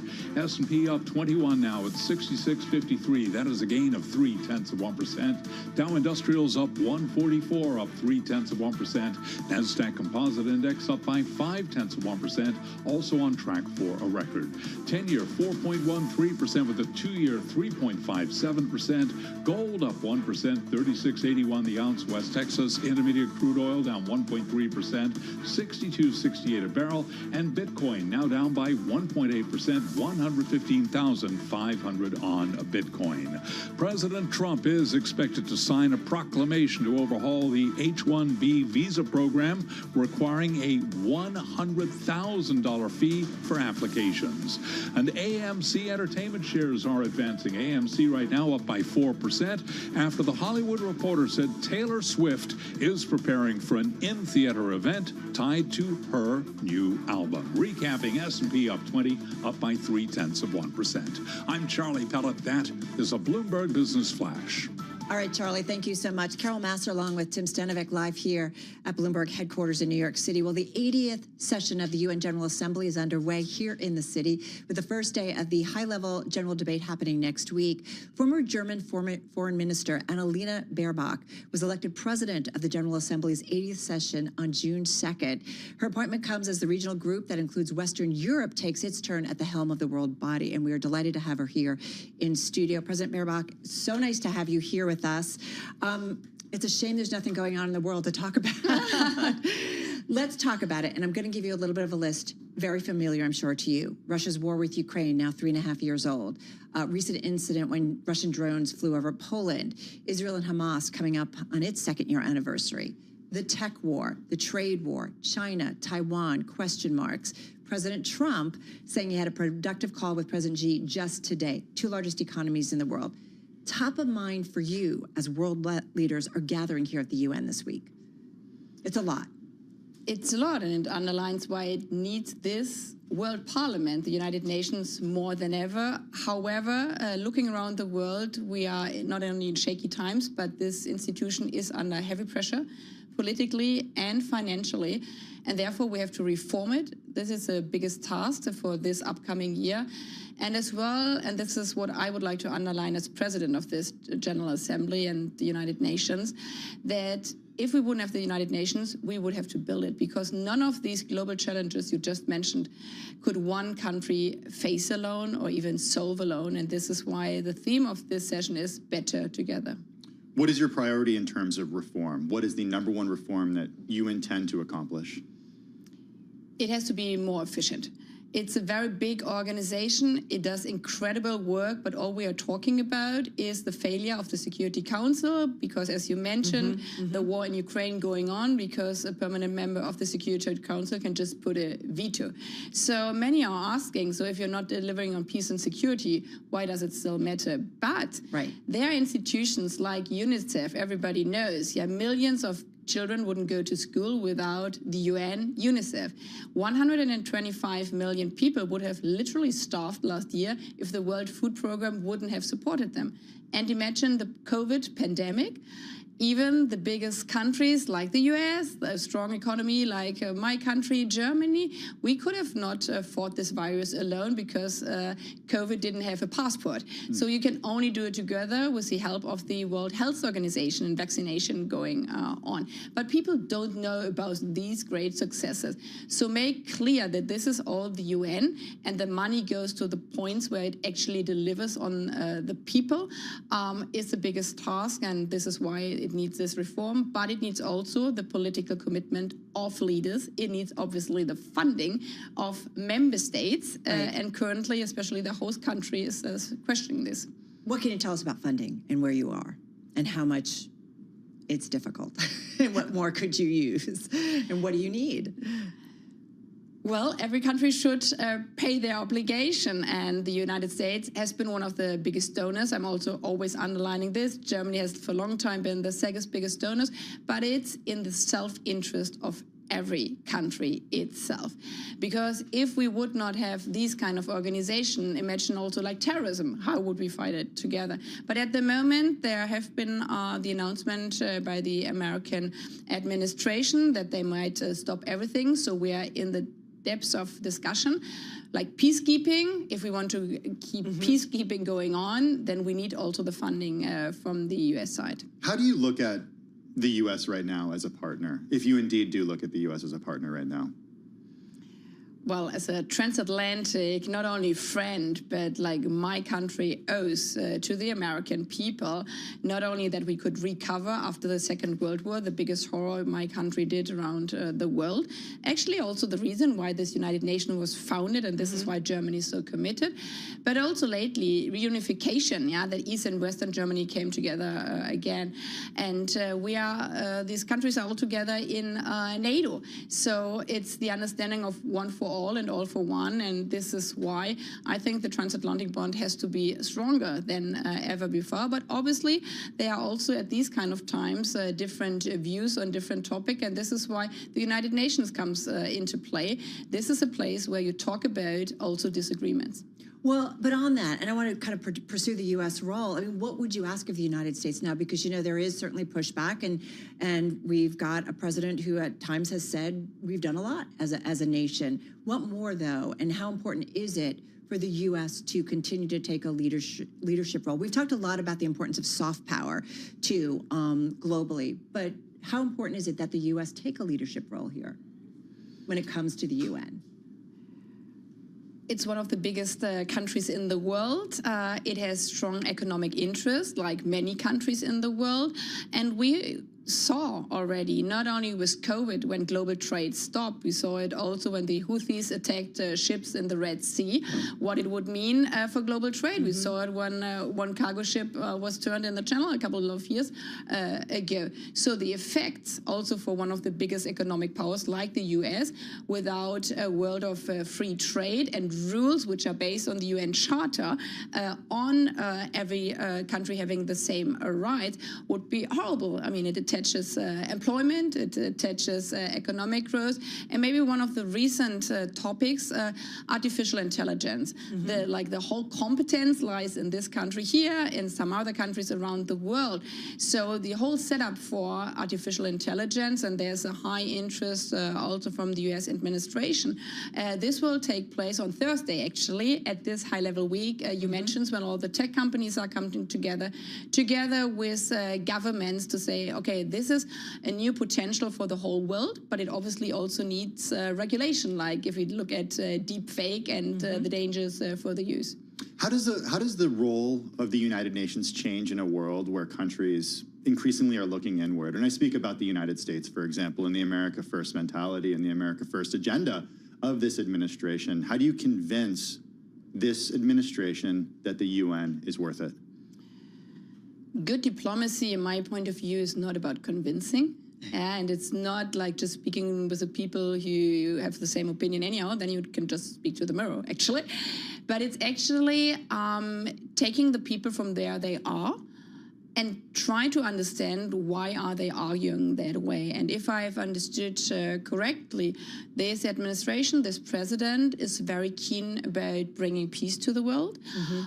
So I invited all heads of states to think about this much better together. How can we bring peace to this divided world? You need partners. And many partners are smaller countries, so you need majorities. And coming together and ask themselves, so what could I do for the United Nations so the United Nations would deliver also for me, especially with regard to peace, support the United Nations peace plans around the world. You can only do together if you're also engaging with smaller and other countries around the world. And the president has announced that he will come on Tuesday, that he will speak on Tuesday. And I think this is really the place to be for world leaders at this United Nations. We're talking with Annalena Baerbock. She is 80th UN General Assembly President, German Foreign Minister, joining us here in studio. You know, we know the division that exists geopolitically. We see it every day. You've been a very strong voice on things like climate diplomacy, human rights.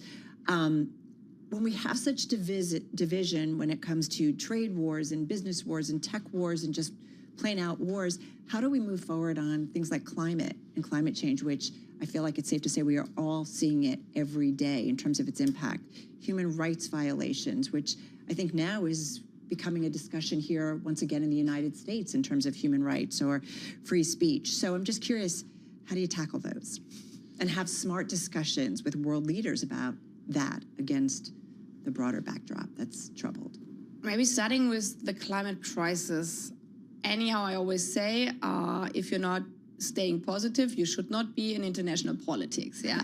Then you choose the wrong job. But for the climate crisis, for example, I've been at the climate conference in Paris 10 years ago, and this was after failure of climate conferences worldwide, and people said we should just stop. And then 10 years ago, the world agreed, well, obviously climate crisis is happening and it's really touching us. But they didn't dare to say phase out of fossil fuels. They didn't dare to say renewable energy. They just said we had a problem. And now in 2025, or actually last year, when the world came together at the climate conference, they said the future is renewable. Yeah, so it was only 10 years time and was kind of a resolution. So you could dislike that, say I don't like renewable energy, but I mean, the power goes where the money goes. And the big industry around the world, they have invested into renewable energy. If we want to get into the market around the world, like on the African continent, where still millions are not being electrified, this is only possible through renewable energy. So I think there's so much investment having spent in the renewable sector that there's no drawback, not even if by a political decision, because this would be all trended investments, yeah, companies invested into these new trends. So in this regard, kind of the economy has taken over. It doesn't mean that we still have also other ways, obviously, to go. But if already the Gulf countries, I mean, the oil producing countries are saying we are standing on a second leg and this is renewable, then obviously the world has changed in this regard. And I mean, you've seen it here in your own country. No money in the world can protect anybody against the climate effects. When in California, like the richest neighborhoods were burning, yeah, it didn't help that you have money. You can only help together if you do climate protection measures and protection and development around the world. So world leaders, you are continuing to have the conversation, companies are continuing to spend, and you're seeing a movement continuing to move forward when it comes to renewable energy. Yeah, these are two trends. But obviously, this is our world of capitalism, yeah. The logic goes where the money goes. And if you just see at the numbers of the last years, yeah, where the investments, the big investments went, there's a clear trend. And this clear trend is, phasing out fossil. Not tomorrow, not the day after tomorrow, but in the next decades. The president of the United States has made his disdain for renewables, specifically wind and solar, well known. He doesn't like windmills. He likes fossil fuels and oil, and he likes also nuclear power, but we know there are challenges with nuclear power.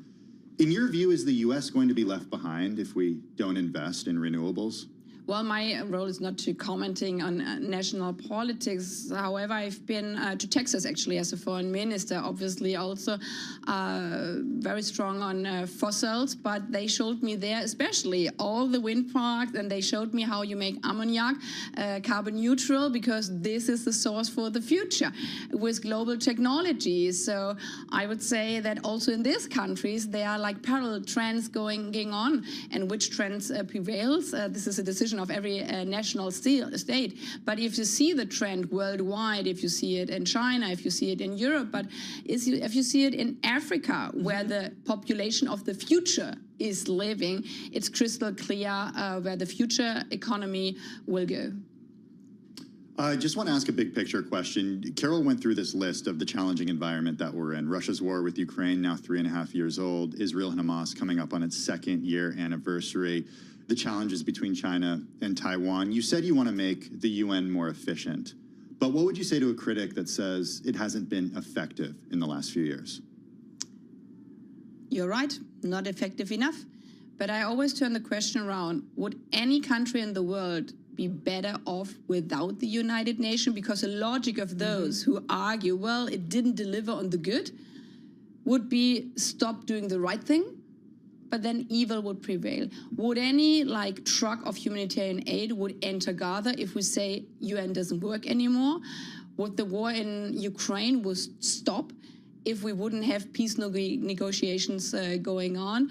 Not at all. So we have to try harder. This is our job. And we know from history that the most important thing is to keep up hope. And hope is not the conviction that everything will go right, but hope is a conviction that you do the right thing. And diplomacy is about doing 300 days or sometimes even 3,000 days. Yeah, if you look back in history again, Second World War, it lasted for years and years and years. And then afterwards, we built the United Nations. So it's about not giving up, trying even harder. And always remember, what would you like to do, your neighbor would do. This is what I asked as a European when there was the full invasion of Russia in Ukraine. Imagine that this was only 8 hours drive away from Berlin capital. Would I not want my neighbors helping me out when we would have been invaded? Well, having said that, as a European, do Europeans, feel like the United States has abandoned it and an important ally and group, if you will? Well, you bring me in difficult situation here on screen because I switched my job. No. I mean, I'm speaking now for 193 member states, but obviously I do have also a national identity. But I mean, this is also democracy. Yeah. Governments change and therefore policy change. But I'm a believer, as I said, not only an optimist, but a believer that deep inside, when everybody asks themselves, so what do I wish for my own children? What do I wish for my family is like to have clean water and food, to live in peace and security, to go to school, and to wish that my friends are helping me out. And especially between Europe and the US, I mean, this has been the deepest friendship over the last decades. So the motto we had all together, all for one and one for all, I think this is what held us really also the freedom in our different countries. And I believe that the majorities on both sides of the Atlantic sees it still the same way. Well, I have to say, while the UN General Assembly always creates gridlock in New York City and it gets a little crazy moving around, it always does give me a lot of hope and optimism. We get an opportunity to talk to leaders like yourself, global leaders who are seeing different perspectives, different views, and just talking about progress and things that are getting done around the world. So it always gives me some hope. So I'm so glad we got some time with you. Good luck this week. Thank you very much and all the best. Take care. Annalena Baerbock, she is the 80th UN General Assembly President, German Foreign Minister, joining us right here in studio. I want to get back to a story, breaking news, that we have been following throughout the hour. The president is set to add a new $100,000 fee for H-1B visas in the latest crackdown. President Trump expected to sign a proclamation as soon as today that would move to extensively overhaul the H-1B visa program, requiring a $100,000 fee for applications in a bid to curb overuse. This according to a White House official familiar with the matter. Bloomberg News White House correspondent Hadriana Lowenkron on this story. She joins us from our Chicago bureau. All right, so the red headline crossed just before we kicked off the 2 p.m. hour here. Hadriana, what do we know about this and what's to come? Yeah, so this definitely is big news and is a big shift from what currently is in place. Looking at the current fees, that are associated with this H-1B visa application, much lower numbers. We're looking at about a $215 fee to register for the lottery and about a $780 fee for what is called a Form I-129, just a supplemental petition. And so what this would essentially do is this is an additional $100,000 fee that would, essentially kind of, make the pool available of those who are, eligible to apply for this that much smaller. So this is the latest, technique or strategy on behalf of the administration to really curtail the legal immigration. That's important because on the campaign trail and where he got a lot of votes and support, at least from the people I spoke with while covering him, was on really curbing the illegal immigration aspect, right? We're getting, smaller numbers at the border, of course, ramping up the deportations. But this is, switching over to the legal side of things. And this is particularly an area, in big tech and looking at workers there. Hadriana, that's what kind of caught my attention. We hear H-1B, and that's what I think of as the tech industry. And I think about wait, there's been a bunch of tech CEOs that went with the president over to the UK, and then was it last week they had the big dinner, or a week or so ago? That was last week. It was just last week, like at the White House. So I just wonder, whether or not he's been having conversations with the tech industry who are saying, we need these workers, and then he's saying, okay, well, I just wonder what we know about the backstory here. Yeah, I mean, definitely this is kind of example of or something to point out here is that there is division, within the different factions that make up, not just the Republican base, the MAGA base. And we actually saw this come to light last winter. We saw kind of a big fight that escalated on X and other forms of social media, in which we had people such as Elon Musk, as who was earlier involved with the government efficiency kind of cost-cutting initiative, as well as Vivek Ramaswamy, who previously ran, he also at one point was involved in that effort. They were people who were really supportive of the idea that this could help with the labor force and should be something. And then there have been others who are more conservative, really not agreeing there. Right. So, Hadriana, I'm glad you brought this up, because I was trying to remember who was on what side of this fight. So I'm really glad you brought that up. Who wins out here in a $100,000 fee associated with this visa? Which side of the contingent is the president listening to here? Well, essentially, what we can kind of glean from this is that, again, this will really minimize the amount of people who are eligible to apply. So if you're looking at curtailing this legal immigration, that seems to be kind of what people who are on the more conservative or far to the right side of this base would like. And I think it's important to note, we're still looking at early, economic data that's coming in. And there was recently a CBO report that kind of suggested looking at some of the kind of a combination of the tariffs, the taxes, and that we are seeing population declines as a result of this shift in net migration, and how that could potentially negatively impact the economy. And economists had been worried about this. So that's something that we're also keeping an eye on. Yeah.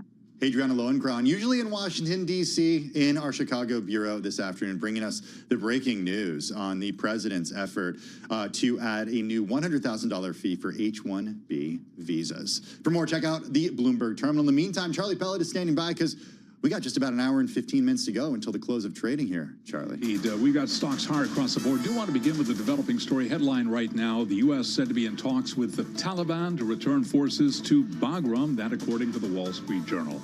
S&P 500 index pushing higher at a record. Right now we have got the S&P 500 index up 22. That is a gain of 0.3%. Dow Industrials also advancing, up another 0.3%. The Nasdaq Composite Index right now up by 0.5%. On an update from much of the market, Russell 2000 index of small cap shares is slumping by 0.8%. The 10-year 4.13%. Spot gold up $37 the ounce. That is an advance of 1%. $36.82 the ounce on the precious metal. West Texas Intermediate crude down 1.4%. $62.68 a barrel.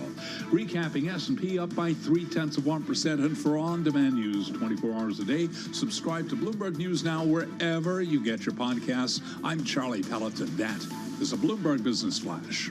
All right, Charlie, thank you so much. Well, Octopus Energy Group planning to spin off its Kraken Technologies software platform unit. If you're not familiar, well, energy companies definitely are. Kraken is a software platform, as we mentioned, a company. It helps utilities manage the transition to cleaner energy. And we've got a great guest to explain what it's all about and what's going on. Amir Orid is here. He's CEO of Kraken Technologies. As the company bio notes, he's a multi-time CEO entrepreneur and an AI analytics, cyber, and fintech veteran. He's here in the studio with us. Welcome. How are you? Very good. Thank you. Look, as Carol mentioned, energy companies are very familiar with what you do. But if people think about utilities and the transition to renewables, how does your company help them do that?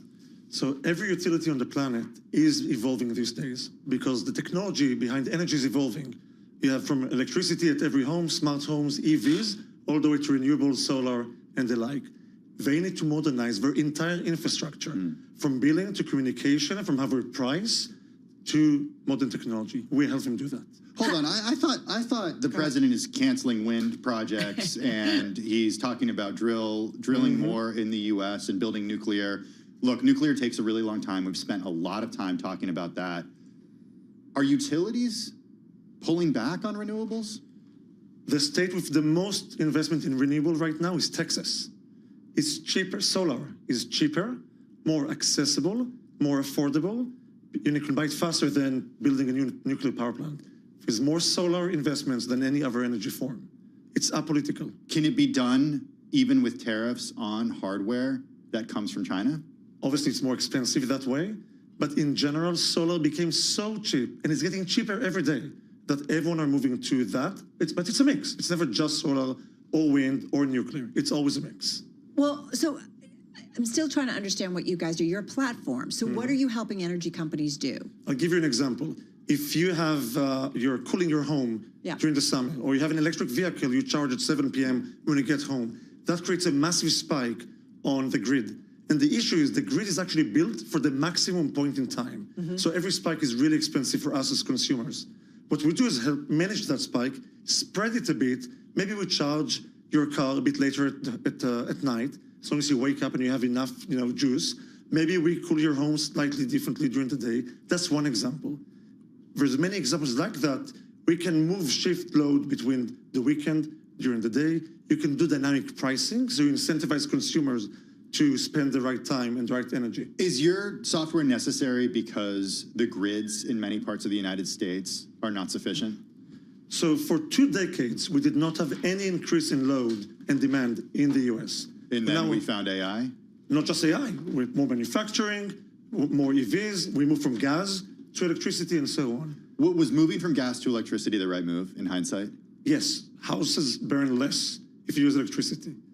It's a safety thing. It's easier to transport. There's a lot of advantages, but we do need to update our grid. But does it financially make sense for consumers? 100%. 100%. Well, certainly we've seen gas prices go up and down, and electricity from solar is actually really cheap when the sun is up. If you put a battery, you store it for night, you can actually reduce electricity prices using these technologies. What's interesting is, Octopus has said that you guys help lower bills when renewables surge, but energy prices are still high for many households. Just talked to my husband. It's like, why is it so high? Why should consumers believe that this software benefits them and not just your bottom line? Because unrelated to Kraken, the entire industry now needs to invest in infrastructure, adding more capacity and improve the grid. That is going to cost a lot of money. Any usage of technology to optimize that will reduce that investment because we reduce the peaks, and part of that saving can go to every household.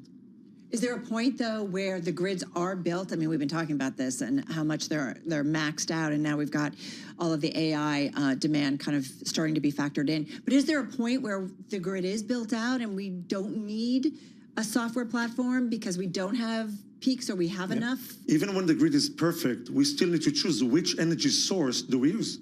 The sun happens to be free, but it's not always there. If we can shift the usage and pick the right moments, we can reduce costs. You've talked a lot about solar, but wind is also of interest to us, not just because of what's happening offshore of the United States or what's not happening offshore of the United States right now. Is this administration making a mistake canceling wind power projects?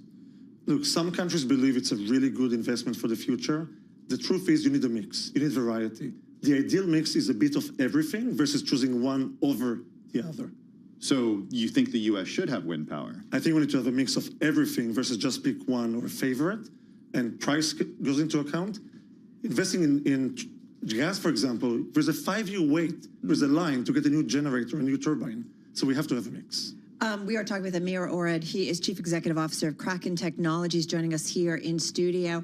Let's talk about the spinoff and why it's happening. Critics are saying that spinning this off is less about strategy and more about extracting value for investors. So how do you respond to this view, Amir, that this is a financial engineering play rather than an innovation story?